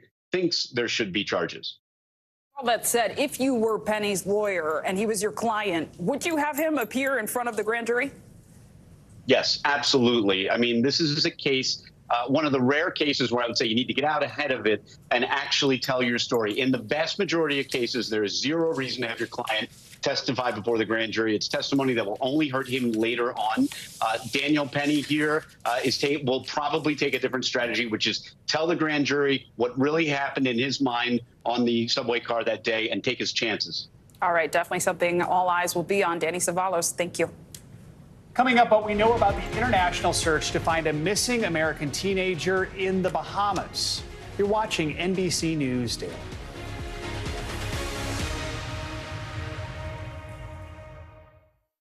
Hi, everybody. Good morning. Welcome to Today. Every day, We are adding to the star power in our studio. the biggest names, only on Today. See, it worked coming in this early, right? Everybody, it's today. Like I won the lottery. How do you feel at this age, this stage? Liberated. We're just getting started, folks. Ain't no stopping us now. The boys are back in town. Boys are back in town. It's a miracle. It's a miracle. This has been fantastic. Everything and everyone you're talking about, only on Today.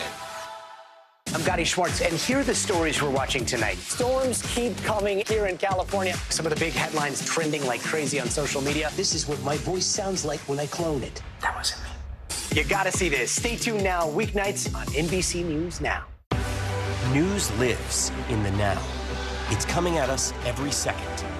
News is more now than ever. Look at this. You can't even see anything anymore. Now is raw. Now is real. The Fed's decision today, help us translate that into very plain English. Now is constant. You gotta see this. The future is now. News for the generation of now is NBC News Now. Good morning, ladies. Good morning, Well, very in question. We pride ourselves on the ability to turn on a dime. We've got breaking news. Sometimes there are no words. The flashbangs are continuing to go off. What emotions go through you as you're watching these girls? These are really important moments in our history, and people remember who shared that news with them. We begin top story with that breaking news. This is just in, a lot of stories to get to.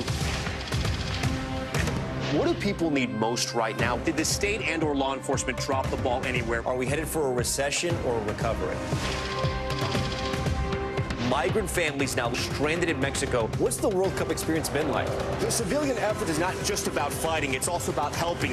Every night, it's your news playlist. Top Story with Tom Llamas. Streaming weeknights at 7 on NBC News Now.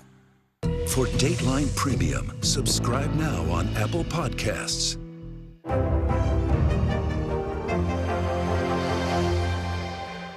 For Dateline Premium, subscribe now on Apple Podcasts. Welcome back. Brazilian soccer player Vinicius Jr. has escalated an ongoing conversation about racism in athletics and soccer. The Madrid star was the target of racist chants during a game last Sunday in Spain's top soccer league, an incident he says is the latest of many. And now international political leaders have joined the calls for change. Here's NBC News foreign correspondent Josh Letterman. It's a scene you might not expect in 2023.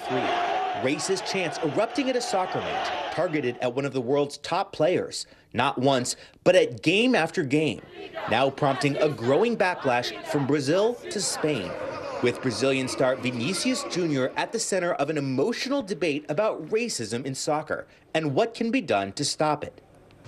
La Liga Española tiene un problema. Real Madrid's coach saying the Spanish Soccer League has a problem. And polling last year by Spain's FAD Youth Foundation found about a quarter of young Spaniards have racist or xenophobic views. The leader of Vinicius' home country, Brazil's President Lula, demanding action from FIFA.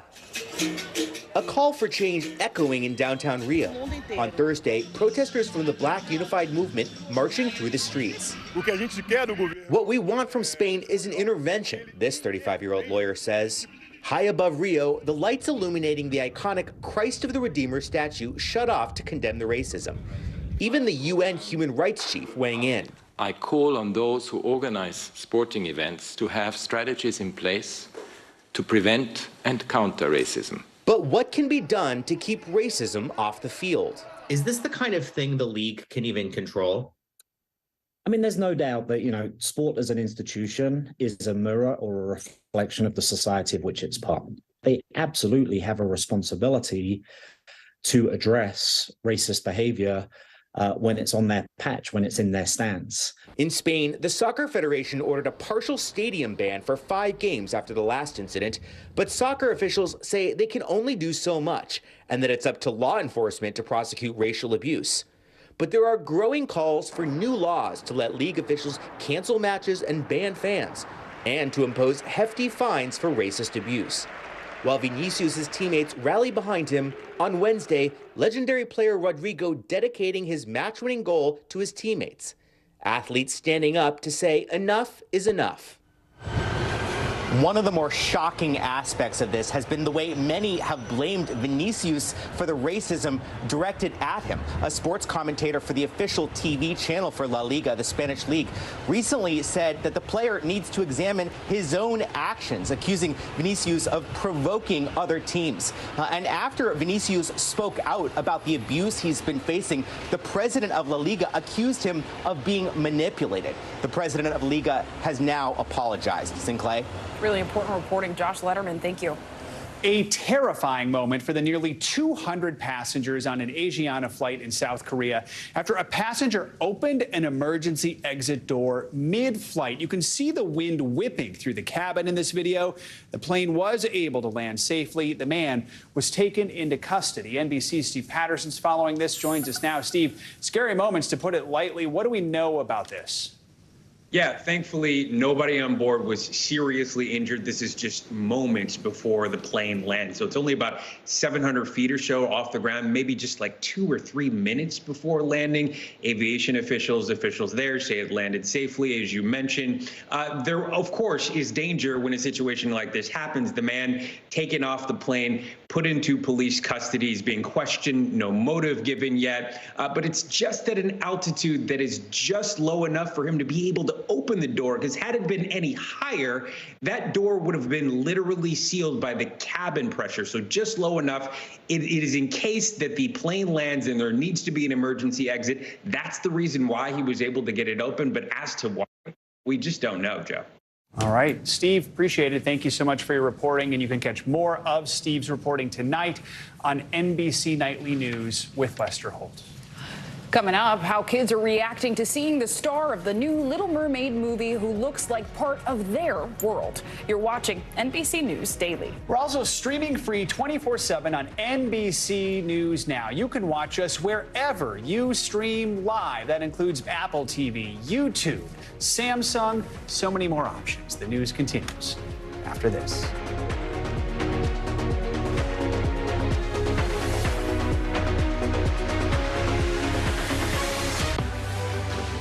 News lives in the now. It's coming at us every second from all over the world.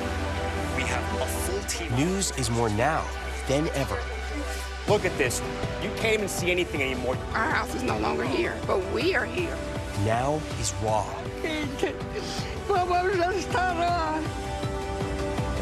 Now is real. The Fed's decision today, help us translate that into very plain English. Is that good news for us? Now is constant. Morning News Now or breaking news. NBC News special report. You gotta see this. The future is now. News for the generation of now is NBC News Now.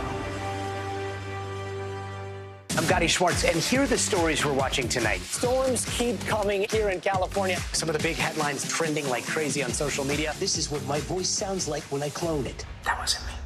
You gotta see this. Stay tuned now, weeknights on NBC News Now. Still to come on the Channel 2 News. Well, the waters are certainly receding now. Still too close to call. Lester Holt reporting from the Ground Zero, as it's being referred to. It is, in fact, the taste of freedom. The Haitian people know a little something about resiliency. What's the biggest risk right now? Some of the troops who have been proud. I want to welcome you to the first presidential debate. In fact, we've been told we can't go any farther. You are some resilient folks. Let me get a hint.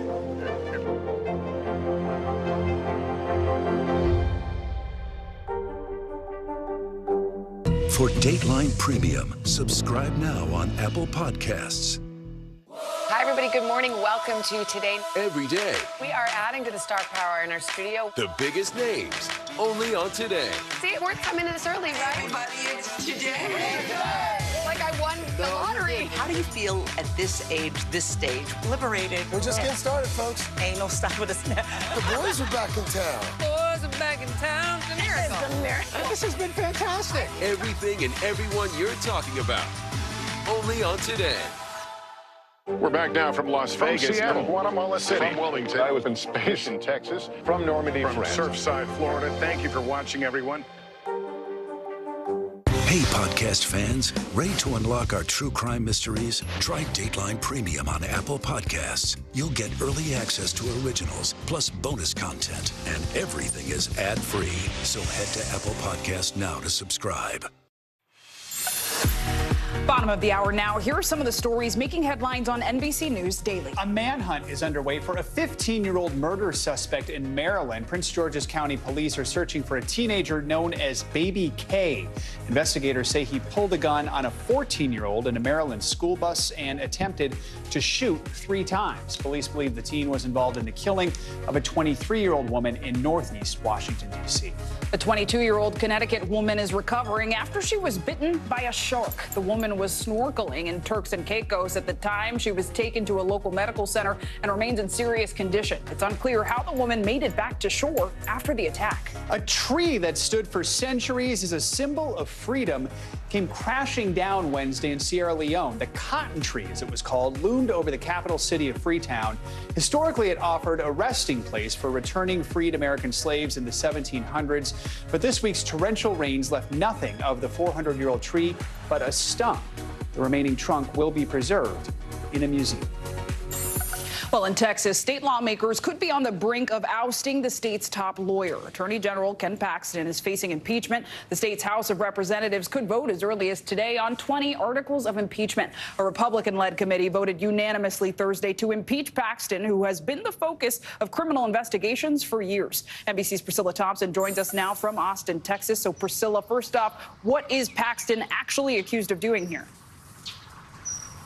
Yeah, Zinclay, we have just learned that that vote on impeachment is going to take place tomorrow afternoon in the full House. And we also now have a copy of those 20 articles of impeachment that lawmakers are now reviewing. And so how did we get here?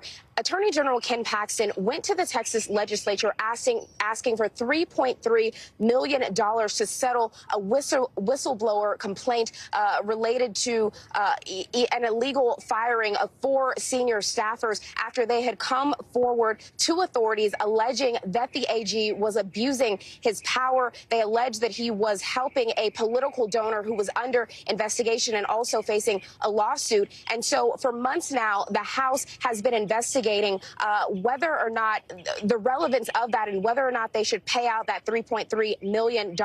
And what they have found, according to these articles of impeachment, is that they believe that the attorney general may have committed bribery, that he obstructed justice, and also that he retaliated against whistleblowers, all things that are not allowed in his office. And so that is how we got here, with that vote expected to take place on the House floor tomorrow. Zinclay?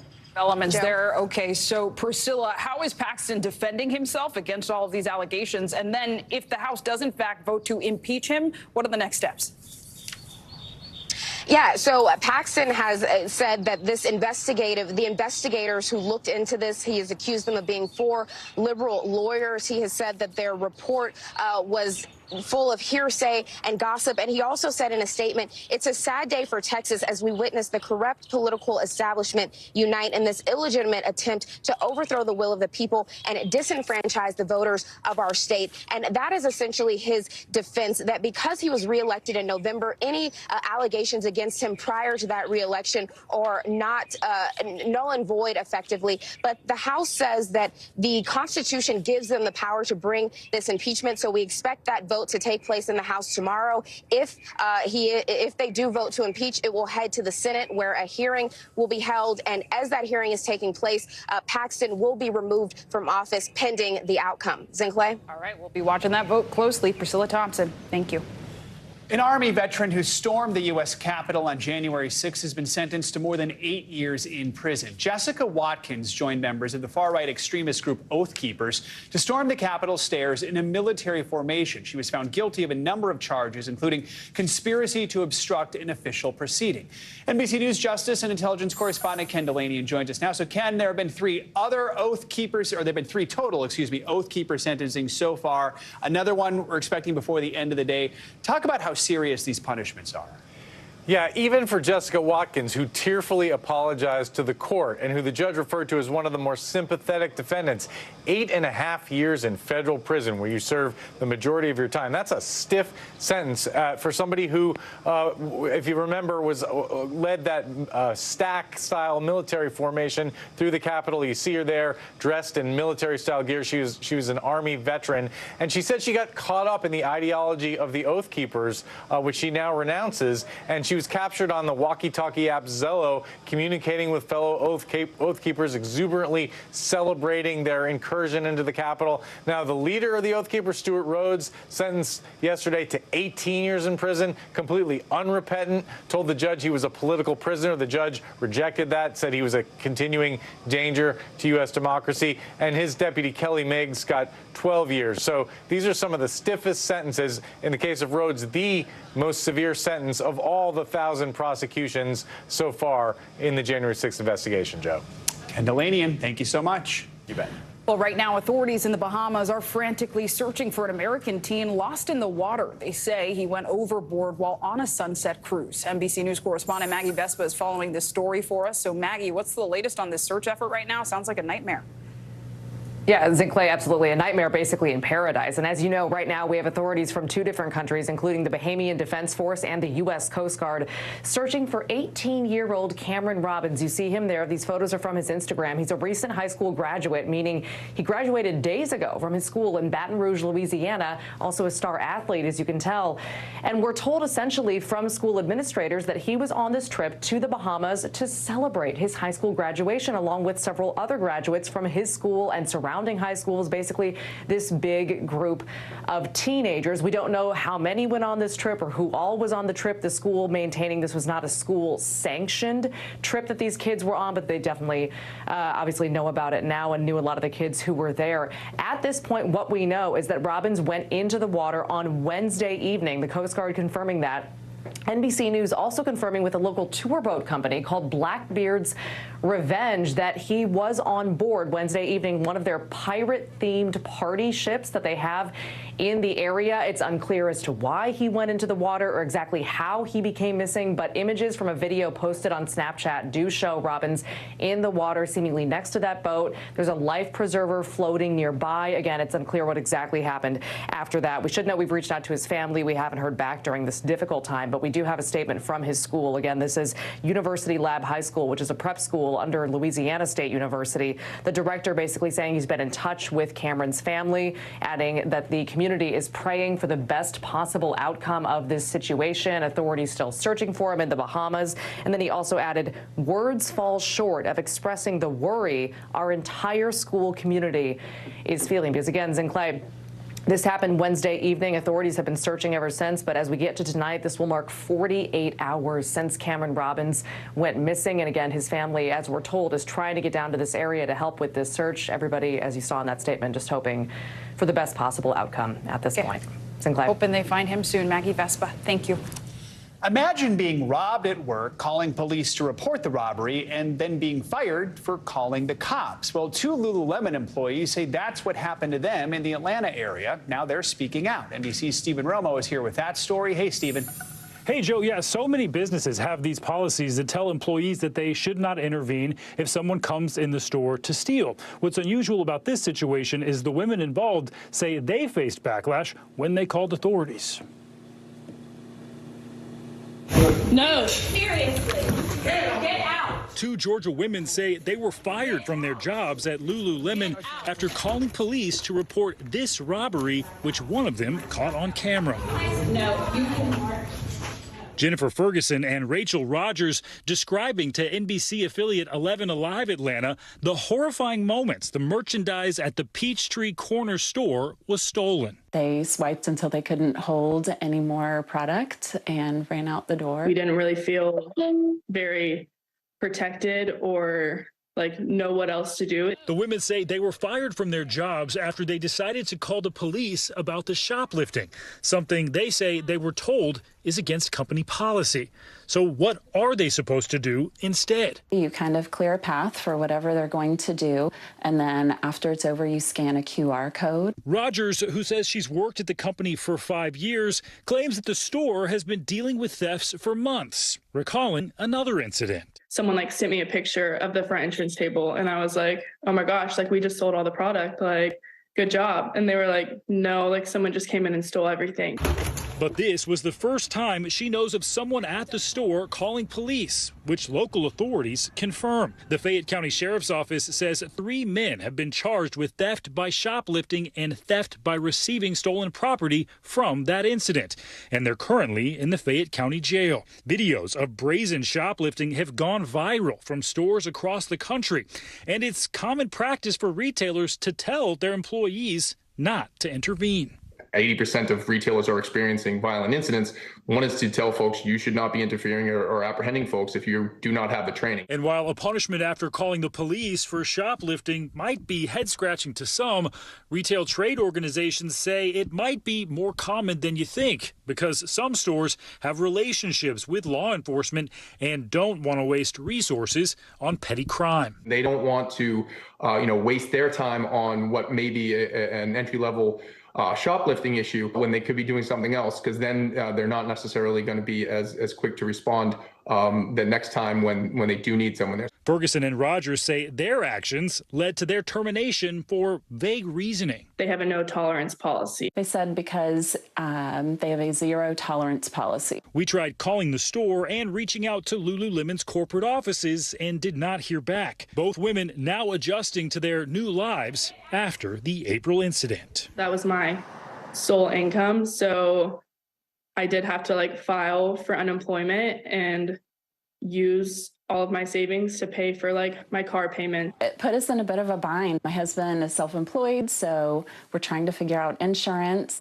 Stephen Romo, NBC News.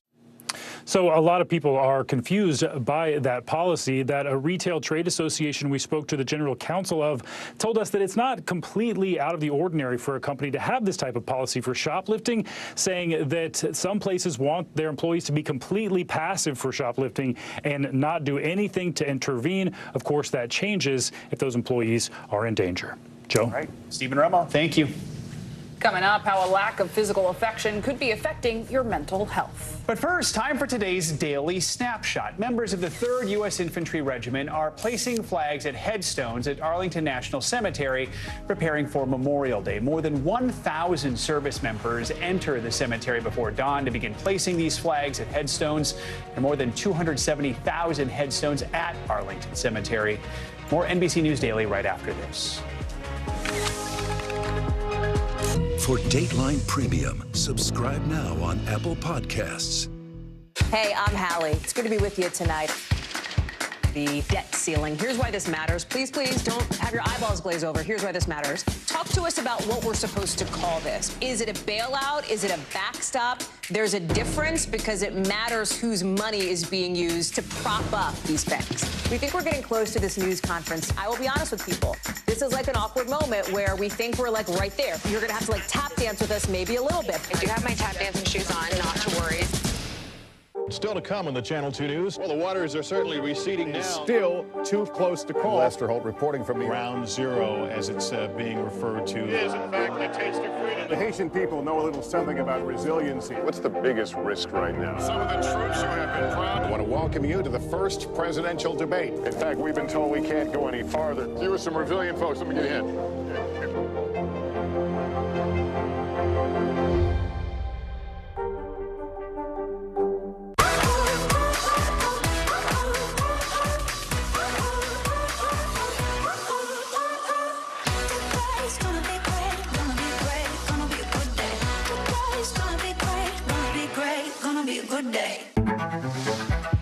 It was the end of the story, but it was also just the beginning. We couldn't know then that following the mystery would take us to places as strange as any fiction. The mind whirled among dreadful possibilities. What happened here? The True Crime Original. Dateline, Fridays and Sundays. Hi, everybody. Good morning. Welcome to Today. Every day. We are adding to the star power in our studio. The biggest names, only on Today. See, we're coming to this early, right? Everybody, it's today. Like I won the lottery. How do you feel at this age, this stage? Liberated. We're just getting started, folks. Ain't no stopping us now. The boys are back in town. Boys are back in town. It's a miracle. It's a miracle. This has been fantastic. Everything and everyone you're talking about, only on Today.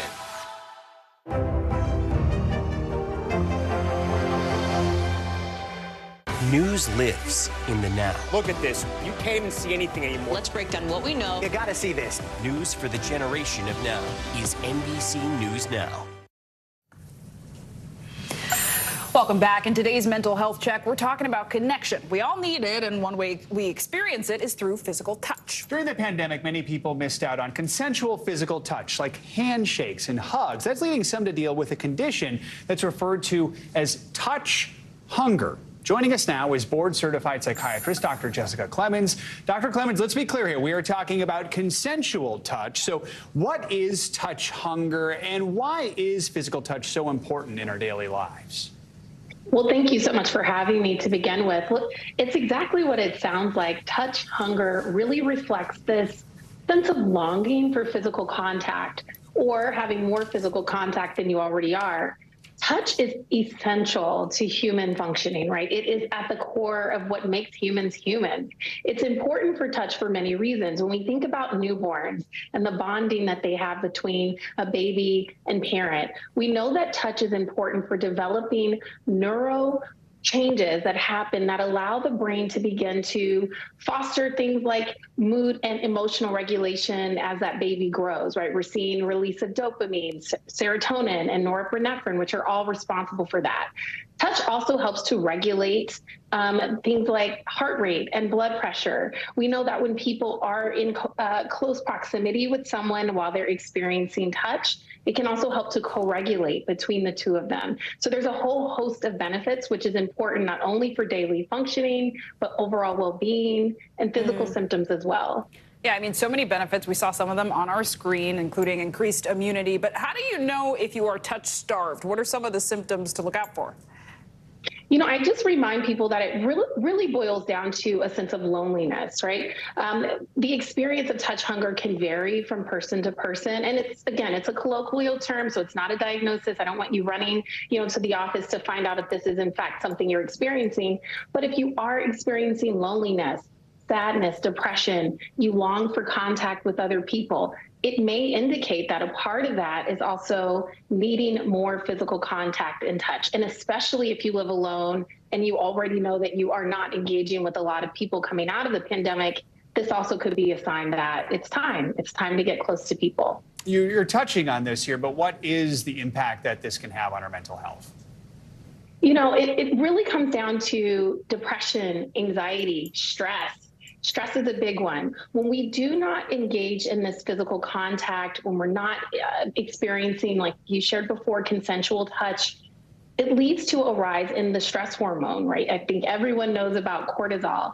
And with cortisol comes those challenges that really lead with stress. So decrease in immune function, increase in blood pressure, heart rate, difficulty sleeping. It can begin to snowball. And it's really just that simple engagement with touching others, again, in a consensual way, that can lead to reducing those cortisol levels and boost those neurotransmitters that I talked about before. Yeah, so what should people do if they feel like, hey, I'm actually dealing with this too right now?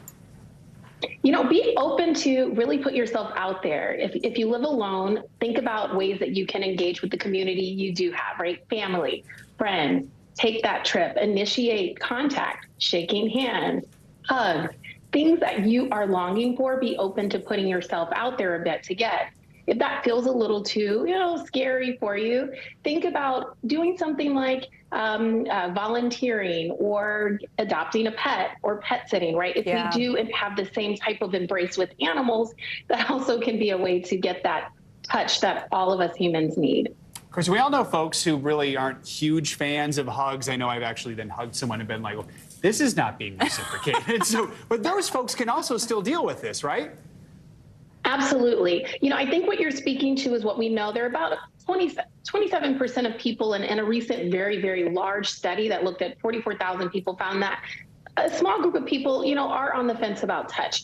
But I think it goes back to what I said. Just be open to it. It can be something as simple as going to get a manicure or pedicure, right? The touch from the technician there could be just enough to kind of get you, on the other side. And absolutely, keep those healthy boundaries. If something doesn't feel right or appropriate, no need to continue. But it's important that we do take this into consideration and keep touch at the forefront of our minds. Yeah, consensual physical touch, so key to a healthy life. Doctor, thank you so much for this.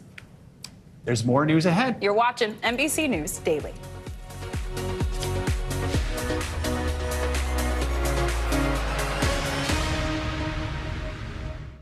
Still to come on the Channel 2 News. Well, the waters are certainly receding now. Still too close to call. Lester Holt reporting from Ground Zero, as it's being referred to. It is, in fact, a taste of freedom. The Haitian people know a little something about resiliency. What's the biggest risk right now? Some of the troops who have been proud. I want to welcome you to the first presidential debate. In fact, we've been told we can't go any farther. You are some resilient folks. Let me get a hint.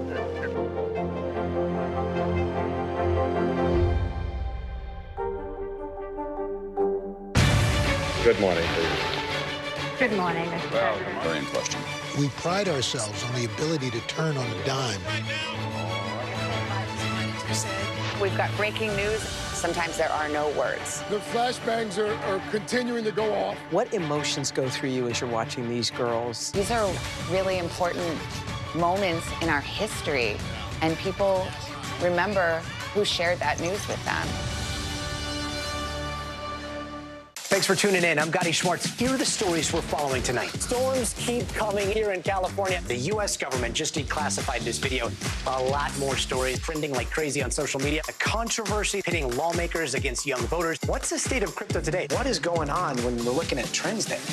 Another mind-bending story on artificial intelligence. This is what my voice sounds like when I clone it. That wasn't me. You gotta see this. Stay tuned now, weeknights at 8 Eastern, 5 Pacific on NBC News Now. News lives in the now. It's coming at us every second. News is more now than ever. Look at this. You can't even see anything anymore. Now is raw. Now is real. The Fed's decision today, help us translate that into very plain English. Now is constant. You gotta see this. The future is now. News for the generation of now is NBC News Now. I'm Gotti Schwartz, and here are the stories we're watching tonight. Storms keep coming here in California. Some of the big headlines trending like crazy on social media. This is what my voice sounds like when I clone it. That wasn't me. You gotta see this. Stay tuned now, weeknights on NBC News Now. Hey, podcast fans, ready to unlock our true crime mysteries? Try Dateline Premium on Apple Podcasts. You'll get early access to originals, plus bonus content, and everything is ad-free. So head to Apple Podcasts now to subscribe. Up where they run, up where they stay all day in the sun, wandering free. Wish I could be part of that world. Oh, we've got chills. Disney's new live-action version of The Little Mermaid starring Halle Bailey hits theaters today. Yeah, and in Disney's entire history, there have only been 2 movies with black princesses. Cinderella in 1997 starring Brandy, and the 2009 animated film The Princess and the Frog. But that changes today. NBC News correspondent Antonia Hilton joins us now from a movie theater in Boston, I think with popcorn in hand. So, Antonia, obviously, it's a special moment. I was crying just watching Halle Bailey sing that song, Part of Your World. I know today many young girls are going to see themselves represented. What are you hearing? What are the reactions from this movie? And even your own. I hear you saw it, too. Well, let me tell you first, Clay, it's not just young girls. There are lots of women who loved this movie back when it came out in 1989 and who are so excited to see it again and see it reimagined and to see Halle not just be a wonderful actress, but sing her, just blow everybody away in there. I got the chance to hang out with some kids who are watching right now. This is the after school crush. You're going to see kids coming in behind me. They're laughing at every joke from Scuttle and Sebastian. They got a little spooked by Ursula. The same experiences I remember having when I was really little. Ursula almost gave me nightmares, if I'm being totally honest, but they are loving it. And it's really special to see that, especially as someone who covered some of the political infighting leading up to this movie's release. People connecting it to the culture war, some people complaining about the casting of Halle. But for the kids, it has nothing to do with that. They just love that she's a performer. They're blown away by the CGI, by the experience, by feeling like they're under the sea themselves. Take a listen to some of the young people we've talked to. Not many people think that a lot of cultures can mix, and I think that's a great thing. I think it's one of my favorite movies. It's cool to finally see a princess that looked like me. Under the sea, under the sea. And I really have to emphasize, too, how much, it's beautiful to see the kids themselves say, my hair is like hers, she's brown like me. That's a lot of what we've heard. But also for some of the parents in there, they're saying the same. They loved this movie, its themes, the way that it explores relationship between daughters and their fathers and, first loves. But also just getting to see yourself even as an adult is still valuable. It was long after my childhood that Tiana finally came out. You just mentioned The Princess and the Frog. And so for some people, they're reliving something and finally seeing themselves reflected in it. And it's actually not just black kids in Clay. It's also Latina women. It's also Asian American women who are loving Awkwafina's performance. There's really something in there for everyone. I was just going to say, I was lucky enough to see it last week. Halle Bailey is a star, undeniable, amazing. But Awkwafina is the voice of Scuttle. Ooh. Very entertaining. Little rap song in there, too, a little teaser for you. So you mentioned the controversy. I mean, let's be clear, this was racist backlash online when this was originally announced. What's some of the reaction we're seeing on social media today?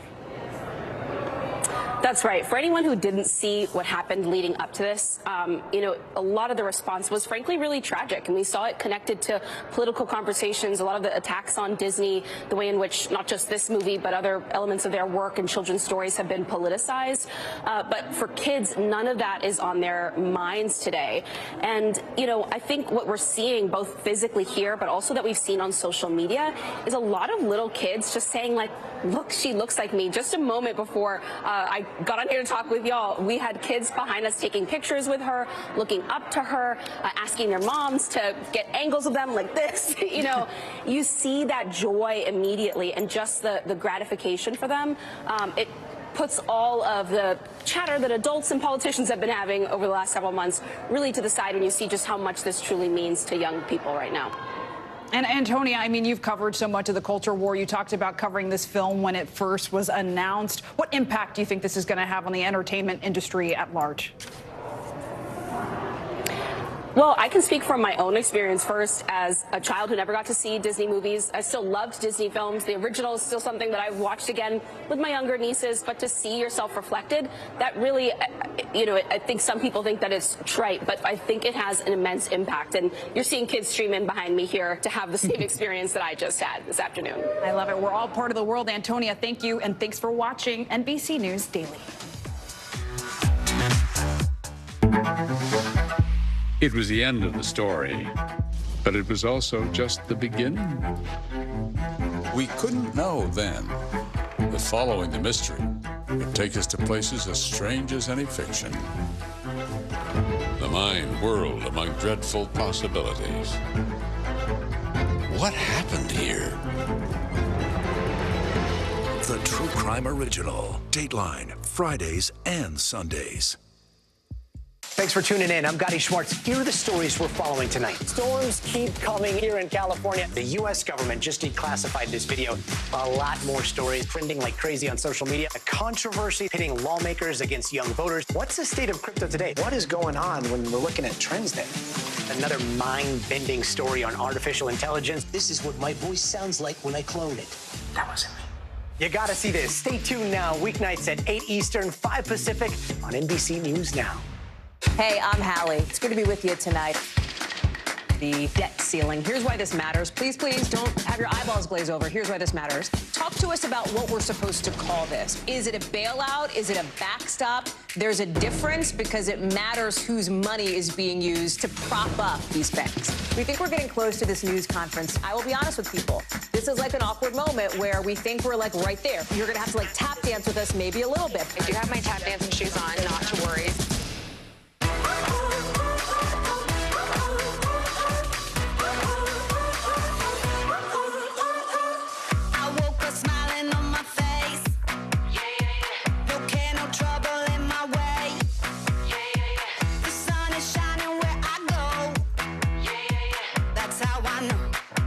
That's how I know. Today's gonna be great, gonna be great, gonna be a good day. Today's gonna be great, gonna be a good day. What is going to happen now? Going back and forth cooking. Oh, yeah, this is it at night. News lives in the now. Look at this. You can't even see anything anymore. Let's break down what we know. You gotta see this. News for the generation of now is NBC News Now.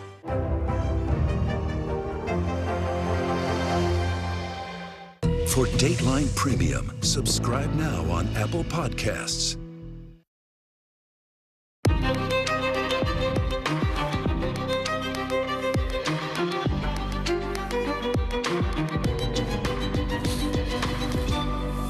Tonight, we're coming on the air with the news breaking in just the last hour that the Treasury Secretary has moved the date to avoid a global economic meltdown back to June 5th, giving lawmakers more time to come up with a deal. And it's a good thing, too, because the House is now officially in recess. where we stand at this late hour.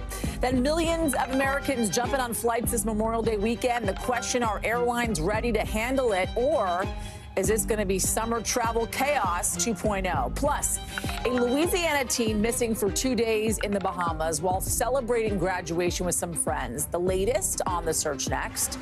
And in our backstory tonight, a new documentary sheds light on the very real emotional toll on caregivers. We're talking to our own Richard Louie about how he spent 8 years documenting his own experience caring for his father with Alzheimer's. Then Disney is looking to rake in tens of millions as moviegoers go under the sea to watch their new live-action version of The Little Mermaid this weekend. But is that going to be enough to bring back theaters after the pandemic? That's later in the show. Hey, everybody. I'm Yasmin, in for Hallie Jackson tonight. Breaking just in the last few moments or so, Treasury Secretary Janet Yellen pushing back that so-called X date, the projected start of an economic meltdown to June 5th. That, as just in the last few hours, the House went into a recess until Tuesday, negotiators still hammering things out behind the scenes. But the bottom line is that any kind of action on the debt ceiling will have to wait until then. It caps off a day where we were again hearing positive things from both sides of the conversation, implying that the deal could be just hours away. They're talking to NBC News using phrases like getting closer and an agreement coming together as well. House Speaker McCarthy earlier repeating that word that we've heard him use a lot in the past few days, progress. We worked through the night last night. I thought we made progress yesterday. I want to make progress again today, and I want to be able to solve this problem.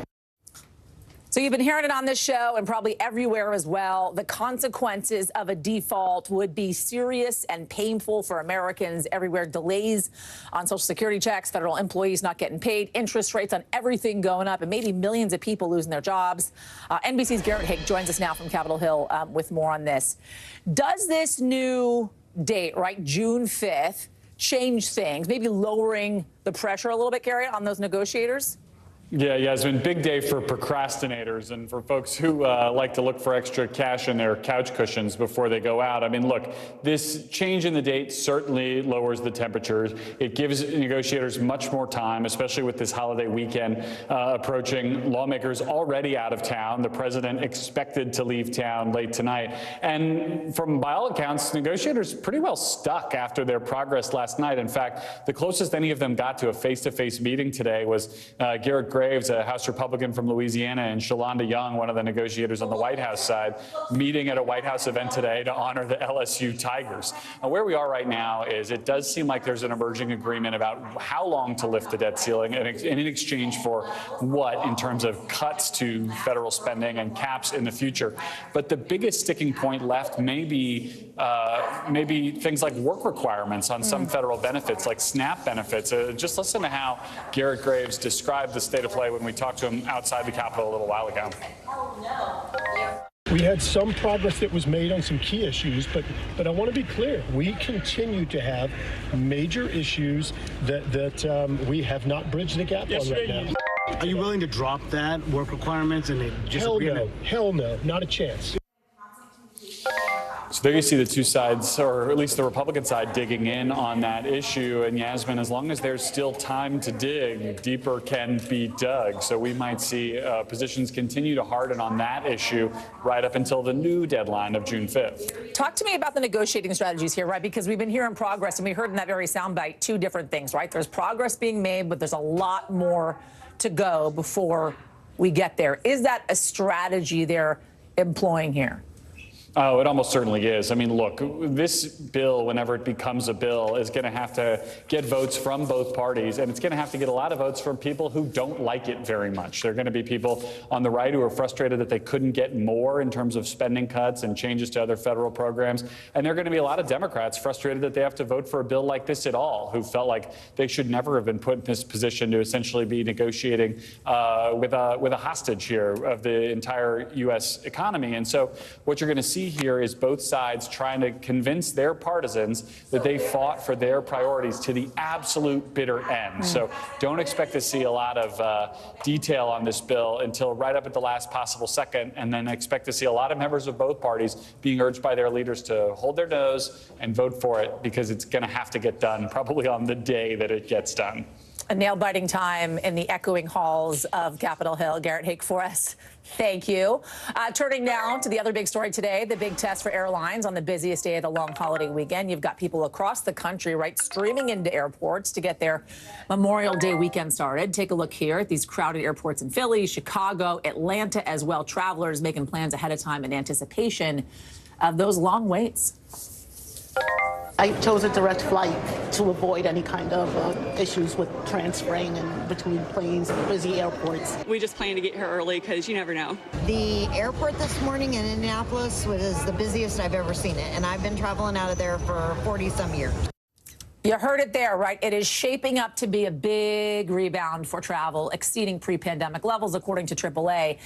They say this will be the third busiest Memorial Day weekend in over 2 decades. Take a look at this chart. This year, we're expecting almost 3.4 million people to fly somewhere this weekend. Airlines saying they're ready for the surge. I talked to Transportation Secretary Pete Buttigieg earlier this morning about what the Biden administration is doing to make sure we don't get a repeat of last year's chaos. All the pressure we put on airlines last year, I want to give them some credit. They have stepped up. They have improved hiring. They've got more realistic schedules. We're a long way from saying we're out of the woods or we're fully comfortable, but we've seen a lot of real progress.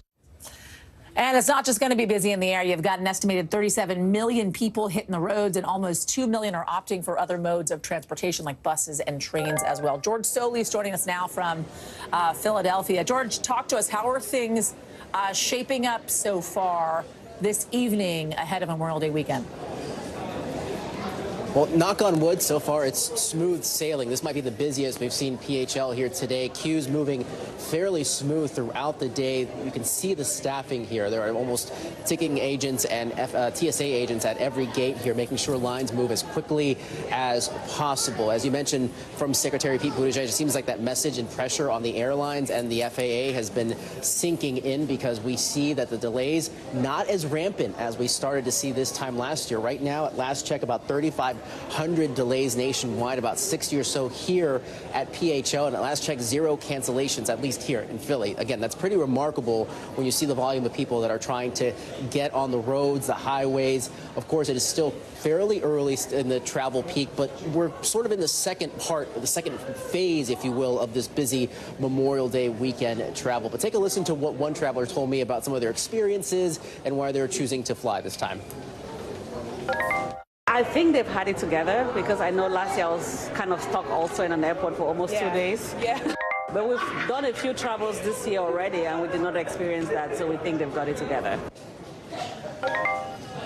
Again, a lot of travelers feeling that the airlines have got it together, so they are taking the risk. Of course, the only thing they can't count for is the weather. We know some travelers are heading down to Florida, so they are kind of rolling the dice, if you will, but many just eager to get out and vacation. Yeah, those two women certainly have some faith on their side. There was a lot of finger pointing right over the last couple of years with all the delays in cancellations between the airlines, specifically the government as well. This is really kind of the start of the summer travel. How is this kind of setting the stage for what is to come?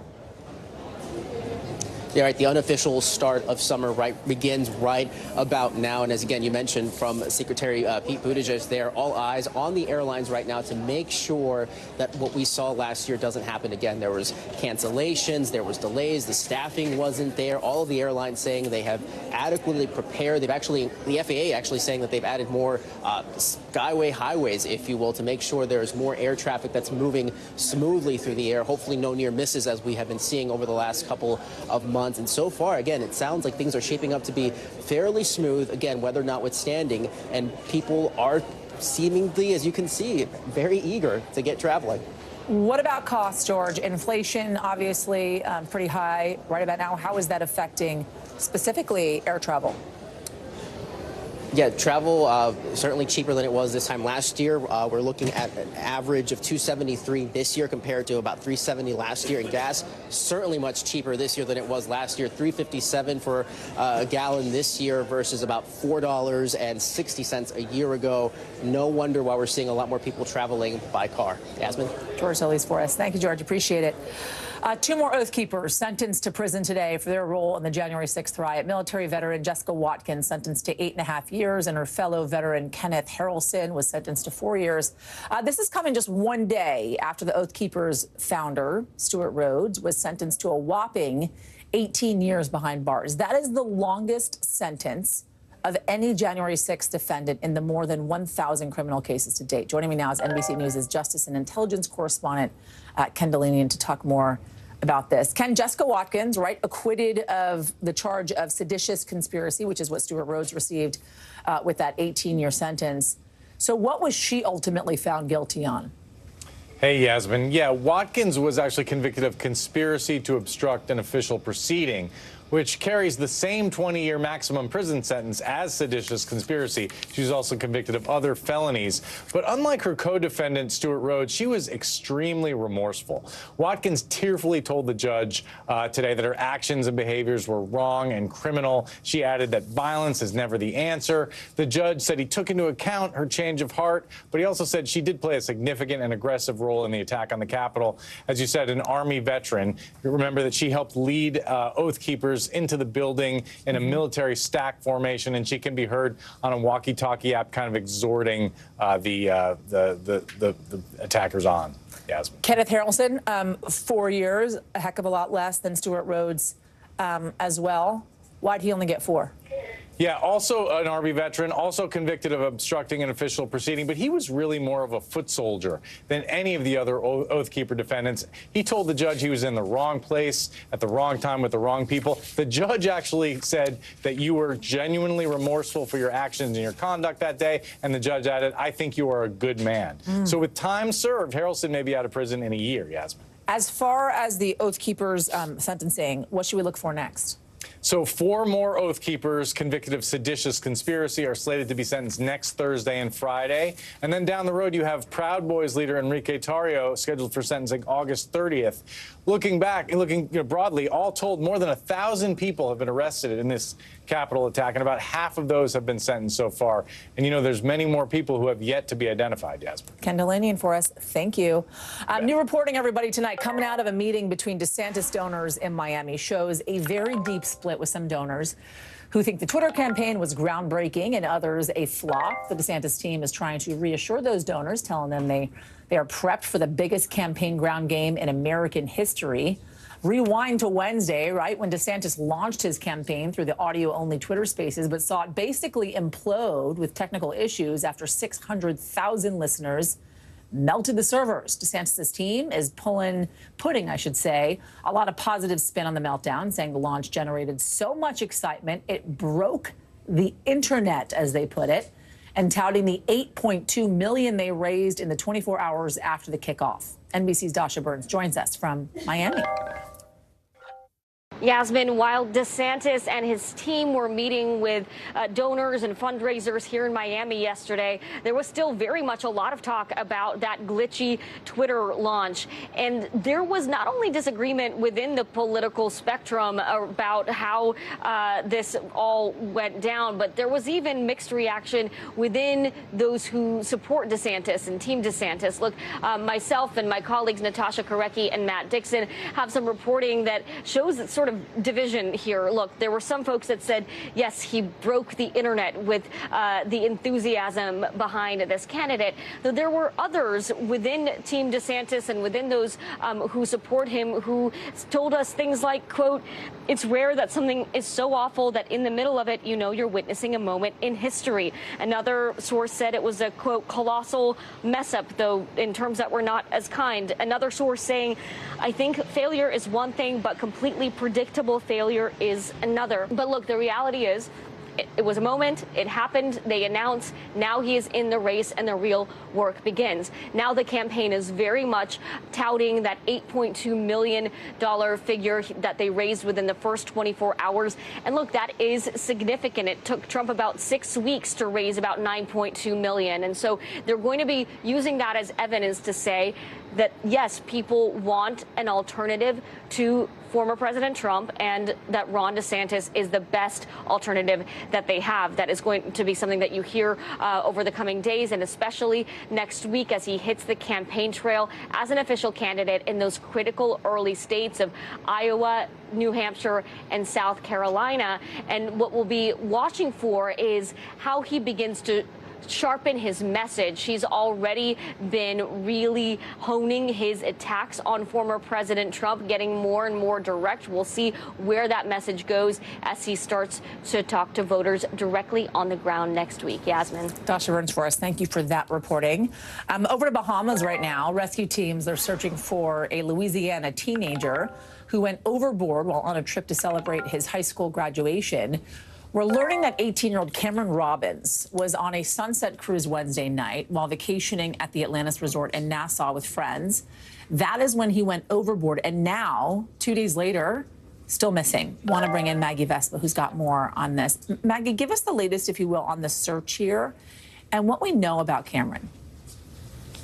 Sure. So basically, when it comes to the search, Yasmin, we now have authorities from 2 countries, obviously the Bahamian authorities themselves, including the police and what they call their defense force, and then also the U.S. Coast Guard confirming they now have air crews assisting in this search. As you can see, this 18-year-old, a baseball star, a recent high school graduate from Baton Rouge, Louisiana, again, has been missing since Wednesday evening, when his high school confirms that he was on a trip with, they say, recent graduates, other graduates from his high school and surrounding high schools in the Bahamas, basically celebrating graduation. The school quick to clarify that this is not a school-sanctioned trip, that they're basically just aware of it. And I should note the school, by the way, is Louisiana State University. The high school is a prep school for LSU, so they're the ones kind of handling communications from them. We also spoke to an employee at Blackbeard's Revenge. That is a local tour boat company in the Bahamas, in Nassau, where this happened. And an employee confirmed to us over the phone that, yeah, he says Cameron Robbins and a lot of these kids were on board one of their pirate-themed party boats Wednesday night. And it's unclear as to why Robbins went into the water. It's unclear as to why, once he was in the water, he went missing.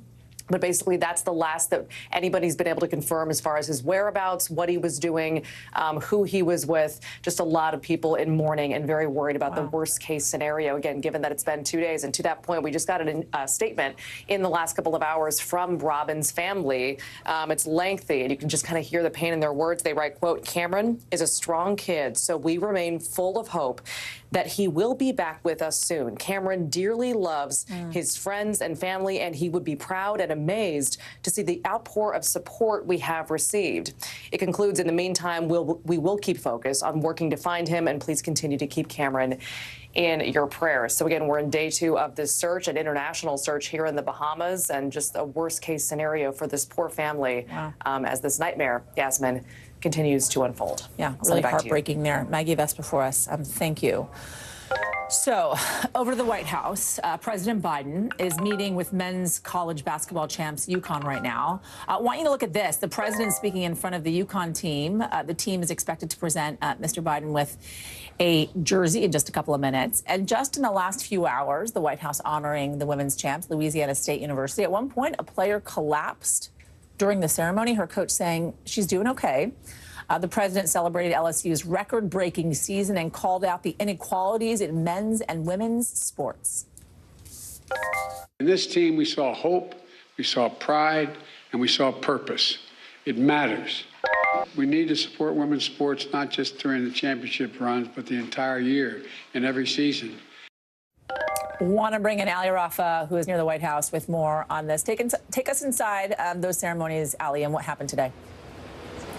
Yeah, Yasmin, these events are pretty traditional for the White House to hold, but after this controversy between the First Lady and the star player of LSU's women's team, Angel Reese, there were a couple more eyes on this today to see whether there would potentially be some awkwardness in the room after the First Lady said she would suggest to the president that they also invite the losing team, Iowa's Hawkeye team, and there was even some doubt over whether Angel Reese would appear at this event today after she initially said she wouldn't.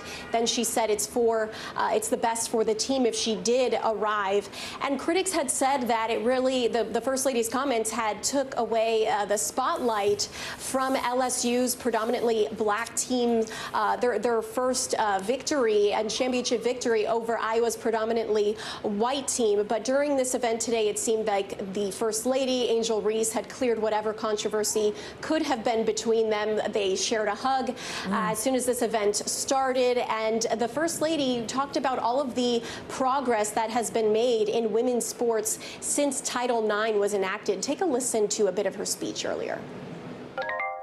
As I watched, I felt the history of that moment, of all the women before you who dared to be fast and furious, who ignored the critics and just played.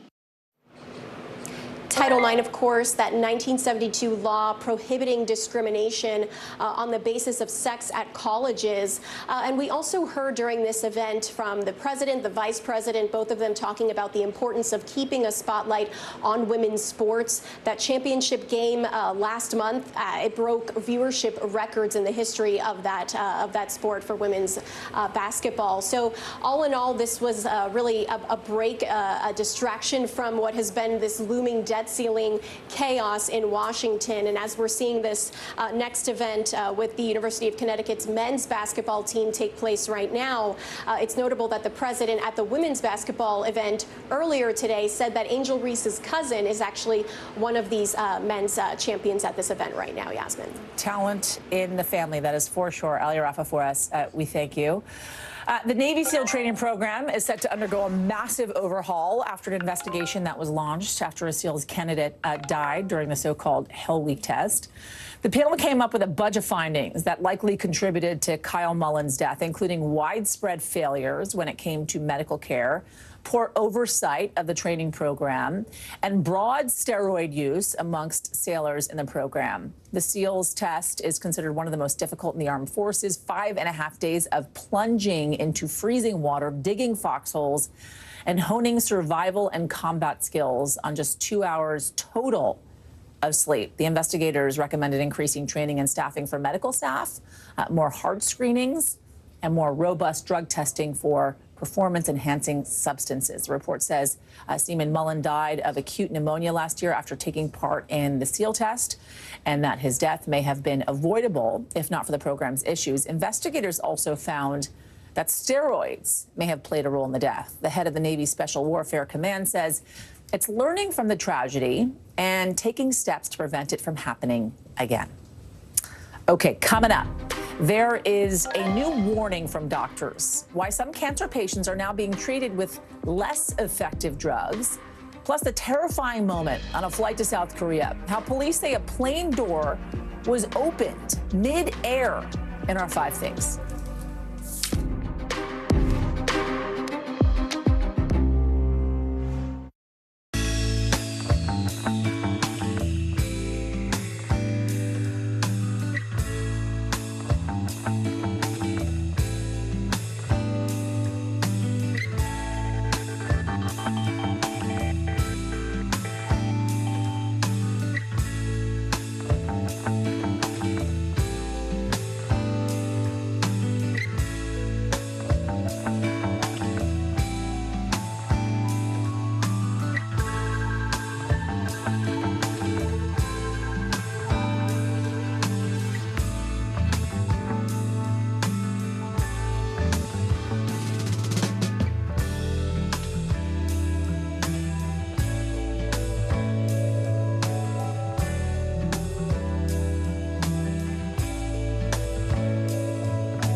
Gotti Schwartz, and here are the stories we're watching tonight. Storms keep coming here in California. Some of the big headlines trending like crazy on social media. This is what my voice sounds like when I clone it. That wasn't me. You gotta see this. Stay tuned now, weeknights on NBC News Now. We're back now from Las Vegas. From Seattle, Guatemala City. From Wilmington. I was in space in Texas. From Normandy, From France. Surfside, Florida. Thank you for watching, everyone. For Dateline Premium, subscribe now on Apple Podcasts. All right, new reporting tonight on the shortage of cancer drugs and the life and death decisions doctors and patients are being forced to make. As of this week, the FDA listing a total of 14 cancer drugs in short supply, including a chemotherapy agent used as a first-line treatment for several types of cancers. Drug shortages are unfortunately nothing new this year, with a 30% rise from 2021 through 2022. Now, doctors, they're being forced to ration doses and turn to less effective alternatives, and patients could die waiting for the medications in shortage to become available. NBC's medical fellow, Dr. Akshay Sayal, joins me now with more on this. Dr. Sayal, thanks for joining us on this. Drug shortages, right, they are at a record high right now, but how is this cancer drug shortage different, and how did it really even happen? Yeah, so good evening. Drug shortages aren't a new problem. We've been talking about drug shortages for the last few decades, but what is new here is that this is the highest level since about 2014 that we've seen in drug shortages. We've seen about 300 drugs combined, not just cancer medications, but all medications combined. And so really, a lot of the problem here is we've talked about, antibiotic shortages, we've talked about Adderall shortages, and now we're talking about cancer drug, literally life or death. Yeah. And so, as far as why this happened, the big issue really is manufacturing. About 80 to 90% of our drugs are generic drugs, and they come from overseas. And when they come from overseas, there's not the kind of insight and oversight that you would need to be able to identify these shortages. And so that's really where you're seeing the main problem here. Some patients are being told they can't get what they need. What are they supposed to do? Yeah, so the American Society of Clinical Oncology, or ASCO, they've released guidance actually to doctors about this. We've talked to doctors on the ground who are running out of common medications like cisplatin. It's the first-line treatment for lung cancer, for head and neck cancer, for breast cancer, even ovarian cancer. We've heard from people who've quite frankly just run out of this. And so what you're seeing the guidelines come out and what patients are supposed to do is you're seeing doctors kind of reduce the dose a little bit, which sounds scary when you're talking about cancer treatment, but they're hopeful that the dose they're reducing it by isn't enough to make a big difference for now. But for those who are worried and going to continue to receiving cancer medication, it's really important to talk to your doctor about other lines. There are other lines of therapy. They may be a little bit less effective. They may come with extra side effects, but you really do want to be prepared because all signs are pointing this won't get better anytime soon. Is there an end in sight? Well, the good news is here, really, the FDA, the White House are all working diligently about this. There is a lot of awareness. But in terms of the end in sight, it's really going to require Congress to step in. We need a change in how these drugs are manufactured from abroad to over here. We need to invest in better manufacturing here in this country. In order to do that, you really need to make incentives for companies to want to produce drugs here. And that's where we're going to need to see Congress take action. Real life-saving action. Dr. Sayal, thank you so much. Appreciate it. Anytime. So it is time to get the backstory, our behind-the-scenes look at how a story comes together and how it fits into this bigger picture today that we're talking about mental health. Nearly 58 million Americans live through a mental health challenge each year, according to the National Institute for Mental Health. AARP says over 53 million Americans are family caregivers dealing with the emotional stress of caring for a loved one. Our own Richard Louie is one of those 53 million. For 8 years, Richard traveled between New York and California to care for his father, who has Alzheimer's. Richard decided to document that experience and the experiences of two other families facing health struggles of their own. I'm Richard Louie, live in New York City. I'd been a journalist for 15 years, and then my dad got diagnosed with Alzheimer's. It's my son, Richard. Good to see you, too. It was a lonely road. Until I found others.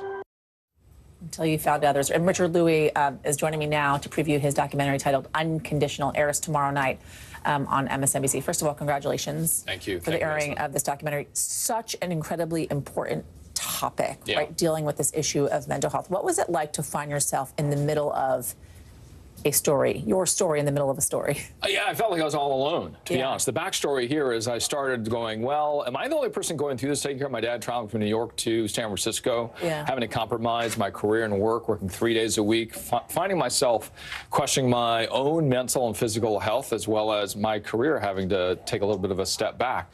But I'm not. I am one of those 50+ million. I am perhaps one of 100 million Americans, according to the Caregiving Action Network, going through this, giving about $500 billion in value to take care of our loved ones every year. So I began 7 years ago thinking, well, we should start documenting this, and then finding out, hey, we got it as journalists, as you know this, we've got to expose the story here. When we're talking about so many people, we don't even talk about it.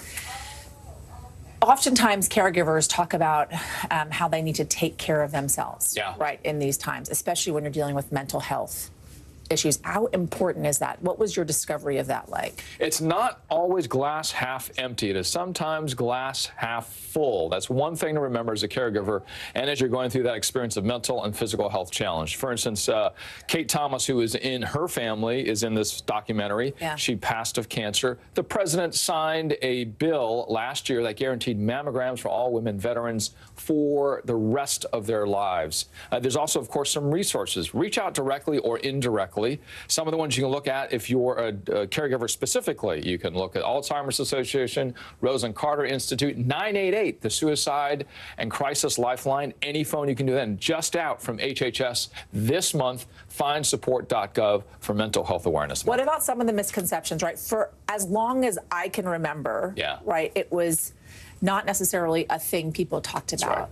That's right. We think mental health equals mental illness.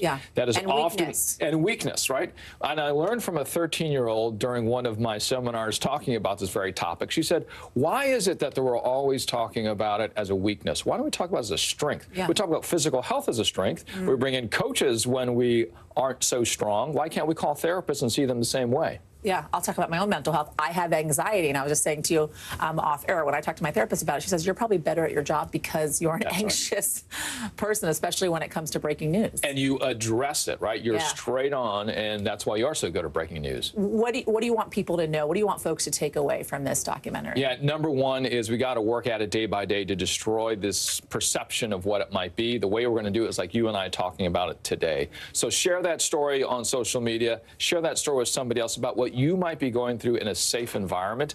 Also reach out to those resources. Become part of the solution. Richard Louie, my friend, thank you. You bet. And congratulations once again. Really important stuff. You can catch Richard's documentary Unconditional tomorrow, 11 p.m. Eastern, right here. Over, I should say, on MSNBC. All right, let's get you over to the 5 things our team thinks you should know about tonight. Number 1, take a look at this. Someone opened a plane's emergency exit door in South Korea while it was flying. The air started coming in and blowing things around, officials saying no one was seriously hurt. The plane landed safely, and the person who opened the door has been arrested. Number 2, Pope Francis missed meetings today because he has a fever, according to the Vatican. The last time he had a bad fever in March, he was rushed to the hospital and diagnosed with bronchitis. A Vatican cardinal said the Pope was tired and could have gotten sick from greeting a bunch of people yesterday. He's scheduled to be at events Sunday and Monday. Number 3, Celine Dion is canceling her tour dates through April of next year. She's getting treatment for a rare neurological disorder called stiff person syndrome. She said in a statement that she's really sorry to disappoint everyone and that it's best to cancel everything until she's ready to be back. Number 4, Paris's mayor says that the city plans to ban single-use plastics at the 2024 Olympics. It's meant to cut down on plastic pollution. Visitors will only be allowed into competition sites without plastic bottles, and Coca-Cola products will be available in reusable glass bottles and soda fountains. Number 5, the winner of last year's record $2.04 billion Powerball in California is being sued. Why, you ask? Well, a man's accusing him of stealing the winning ticket before the numbers were drawn. A civil complaint does not give details of how the alleged theft happened, but it claims the man stole and did not return the ticket. After the winner was announced in February, lottery officials said they vetted the winning ticket and the claim. We have more breaking news to bring you tonight. Moments ago, Texas Attorney General Ken Paxton saying a vote tomorrow on an impeachment resolution against him is an act of political retribution. Listen to this. Every politician who supports this deceitful impeachment attempt will inflict lasting damage on the credibility of the Texas House, which I served in. A committee of state lawmakers voted last night to recommend that the state remove him from office, and tomorrow the state House will vote on the resolution to impeach him. Investigators say Paxton repeatedly broke state law by misusing official information, abusing his official capacity, and retaliating against aides. Priscilla Thompson is joining us now with more on this. Some of the allegations, Priscilla, that Paxton is facing date back years. Walk us through these accusations that are leading to this consideration to remove him. Yeah, Yasmin, Texas Attorney General Ken Paxton has been under investigation for various things since 2015, since his first term in office. But the reason that this is coming up now is because in February, Paxton's office settled a lawsuit alleging wrongful termination for $3.3 million. And he went to the Texas legislature to pay out that settlement. And that is when the Texas legislature said, well, before we use taxpayer dollars to pay this out, we need to investigate what exactly happened. And so that wrongful termination case stems from several high-ranking officials within Paxton's office that went to authorities and said he was abusing his power. They alleged that there was a political donor that he had been helping. This donor was facing investigations and a lawsuit, and Paxton had been using some of his power in the office to try to help this donor. And in exchange, investigators say that donor did renovations on Paxton's home at no charge. And so that is sort of the situation that we're dealing with here. And so for the past several months, the Texas House has been investigating this, and the committee came back yesterday voting unanimously, 3 Republicans and 2 Democrats on that committee, to file these articles of impeachment alleging bribery, alleging that there was in fact retaliation against those whistleblowers when they were fired, and also obstruction of justice.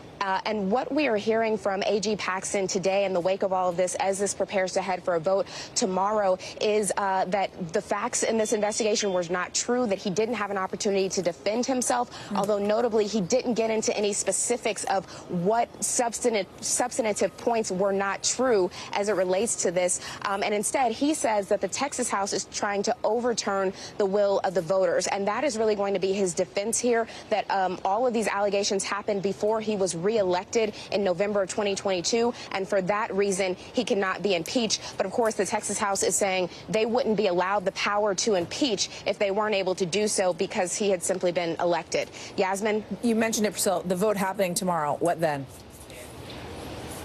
Yeah, so the vote will happen tomorrow if a majority vote happens in the Texas House, which is expected based on conversations that we've had with folks on the ground here. Then it will head to the Senate, and there will be a hearing that will be held in the Senate, during which time Paxton will be removed from office. The Texas governor will appoint a stand-in person, a sort of temporary person, while that impeachment hearing takes place in the Senate. And there will need to be a 2/3 vote in the Senate in order for him to be impeached. There are 31 lawmakers in the Texas Senate. 19 of them are Republicans. So if a little more than a handful of them vote to impeach, and all the Democrats do as well, he could be impeached. But we heard Paxton just a few moments ago saying that he feels confident that even if the Texas House does vote to send this to the Senate, that the Senate will wrap this up quickly, and that he says he'll have an opportunity to defend himself. Yasmin? Priscilla, thank you so much. Appreciate it.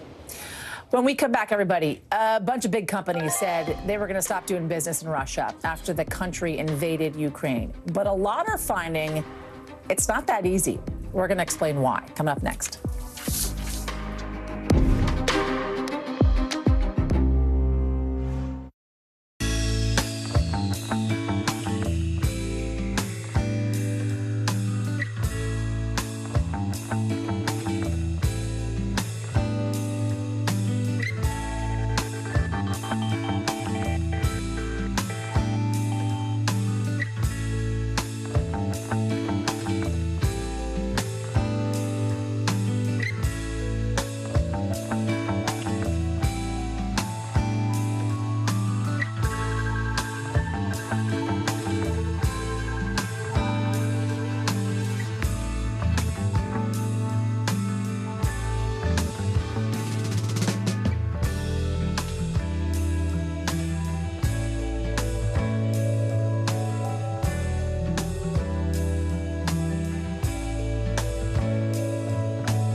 everybody. Good morning. Welcome to Today. Every day, We are adding to the star power in our studio. the biggest names, only on Today.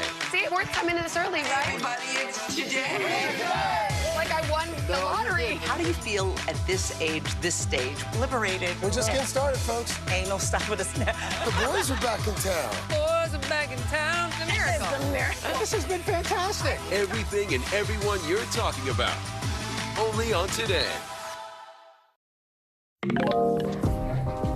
Welcome back. When Russia invaded Ukraine, many major companies said they'd pull out of Russia to protest the war and show solidarity with Ukraine. Companies like McDonald's, Apple, Coke are amongst those that left. But we're also seeing it is not that easy to completely sever ties. The reason Russia, it's been putting more hurdles in the way of companies that want out, requiring government approvals, sometimes even from Vladimir Putin himself. NBC correspondent Ali Aruzzi is joining us now with more on this. Ali, great to talk to you. How has Russia been able to stop these companies from leaving? What are these measures even looking like? It's funny, Yasmin. The Russians say, they don't need these foreign companies and they can do it better themselves. But at the same time, they're not making it easy for them to get out. They've put obstacles in the way of companies that want out, requiring approval from government commissions, and in some cases, Putin himself, as you mentioned. They've imposed, painful discounts and taxes on sale prices. Now, I think we can bring some of the measures up on the screen. They include a big departure tax, government approvals. Companies that want to sell and get out of Russia have to sell at a 50% discount. So those are pretty strict measures if you want to get out. But that hasn't stopped over 1,000 international companies from willingly getting out of Russia, according to a database from Yale. They include Ford, IKEA, Shell, Renault, McDonald's, and many others that have joined the exodus out of Russia. And interestingly, Yasmin, more American companies have quit Russia than European ones. You've seen other countries isolated, right, in history. You've covered many of them, and you look at the access to products that people in those countries have. What type of access do Russians now have inside Russia because of some of this exodus? Well, from all accounts, for consumers, especially in Moscow, what they can buy hasn't really changed much. The Kremlin spent a lot of money to keep things looking normal, to keep consumer prices stable, and it's not hard to do when you're selling over 8 million barrels of oil a day, mostly to China and India. And many companies are staying put. Some are saying they have responsibilities to shareholders and employers. Others are arguing they're providing essentials. And some say nothing. Some of the companies that are staying in Russia, I think we can bring it up on the screen, include Burger King, Carl's Jr., Sparrow Pizza, TGI Friday, Tupperware, Stryker, amongst others. And I guess, Yasmin, a lot of companies there are also biding their time, slowly trying to shed assets, keeping an eye on the war and the political situations and up and downs. And for other companies, it's just business as usual in Russia. Ali Aruzzi for us. Thank you. Coming up, everybody, the Indy 500 is this weekend, and a lot of people are talking about one driver in particular. We've got the voice of the race with us coming up next.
Watch NBC Nightly News with Lester Holt or listen wherever you get your podcasts.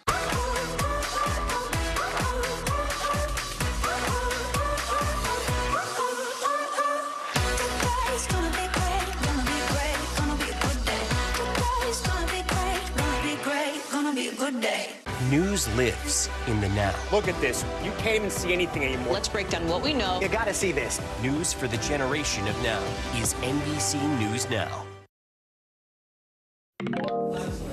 Memorial Day weekend is finally here, and for some people that means one thing, the Indy 500. It is one of the most storied motor races ever, and with an attendance of around 300,000 people. But for most, I should say, of its long history, it's been dominated by men. This year, one woman is trying to change that. Enter British driver Catherine Legg. She's not the first woman to drive in the Indy 500, but this year, she's the only woman in the race, going against 32 men. NBC sat down with her before race day.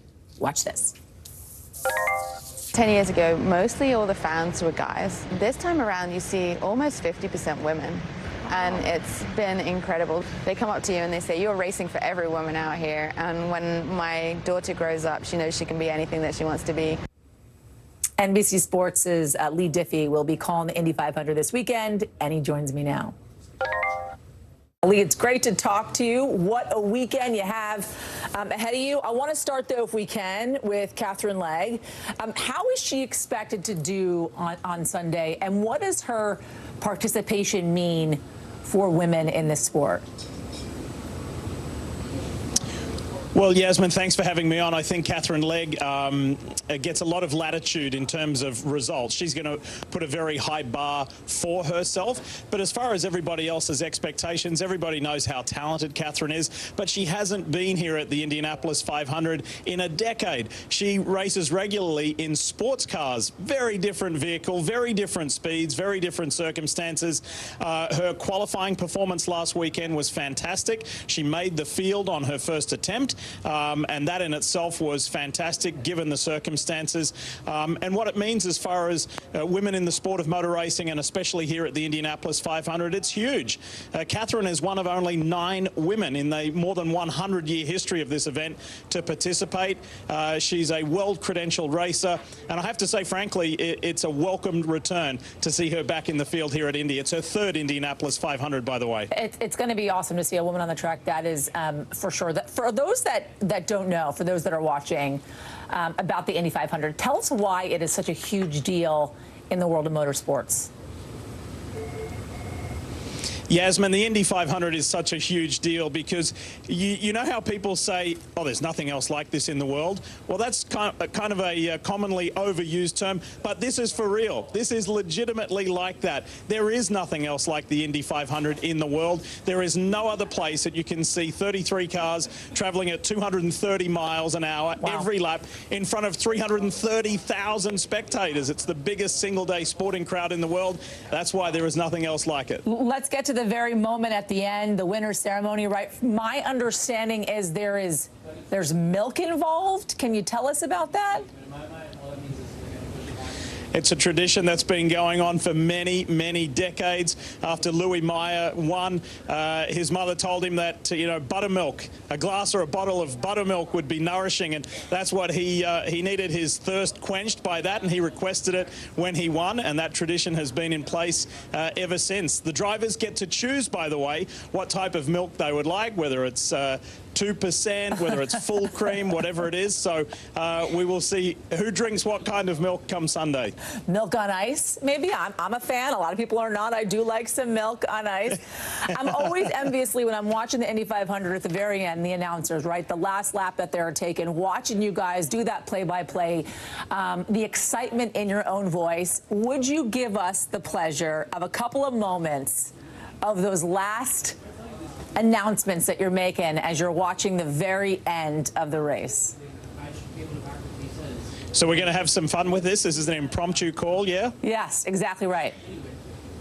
All right, let's do it. How about we say, coming to the Yard of Bricks, and the number 8 Husky Honda for Chip Ganassi Racing. Marcus Ericsson is going to do it. Back-to-back years, he proves it's no fluke. Marcus Ericsson becomes the first driver in more than 20 years to win consecutive Indianapolis 500s. Lee Divvy, I've always wanted to yell on television. That was the best thing I've ever heard in my entire life, and I'm so envious of your job and that you get to yell on national TV. Thank you so much. Have a fantastic weekend, Lee, and we appreciate you joining us. And you can watch the 107th running of the Indianapolis 500 on Sunday, 11 a.m. Eastern on NBC and Peacock. And NBC covers hundreds of stories each day, and because you could not possibly read, watch, or listen to them all, our bureau teams have done it for you. This is what they tell us is going down in their regions in a segment that we call The Local. From our Southern Bureau, a South Carolina judge is putting that state's near total abortion ban on hold, saying he wants the state Supreme Court to take up the case before it can go into effect. The procedure will still be available while the law is under review. The new law would mean any pregnancy past about 6 weeks could not be terminated, basically wiping out access to the procedure in the entire Southeast. And from our Southern Bureau, a former Florida ice cream truck driver was just sentenced to life in prison after he was convicted of killing 2 people over a decade ago. Prosecutors say he wanted revenge after he was shot and robbed, but he mistakenly attacked several people who had nothing to do with his robbery.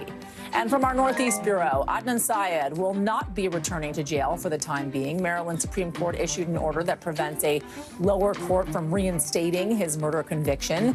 Syed's case was made famous by the podcast Serial, and his conviction was overturned last fall. But an appeal from the family of the victim, Heyman Lee, led to that conviction being reinstated in March. Still to come, we are diving right into the big summer blockbuster movies and how much money the movie business is hoping to make by Labor Day. That's next.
Takes me back. The Little Mermaid splashed into theaters today. The highly anticipated live-action remake from Disney is expected to bring in at least $100 million in North America in just its first 3 days. But Ariel, Sebastian, and Ursula are just part of a strong summer movie lineup that studios and cinema operators are hoping will get them back to pre-pandemic revenues. The Hollywood Reporter saying the industry is hoping to bring in, get this, $4 billion by Labor Day, and box office pundits say they could do it. This summer's movie pipeline includes 42 wide releases. That is up from 22 last summer.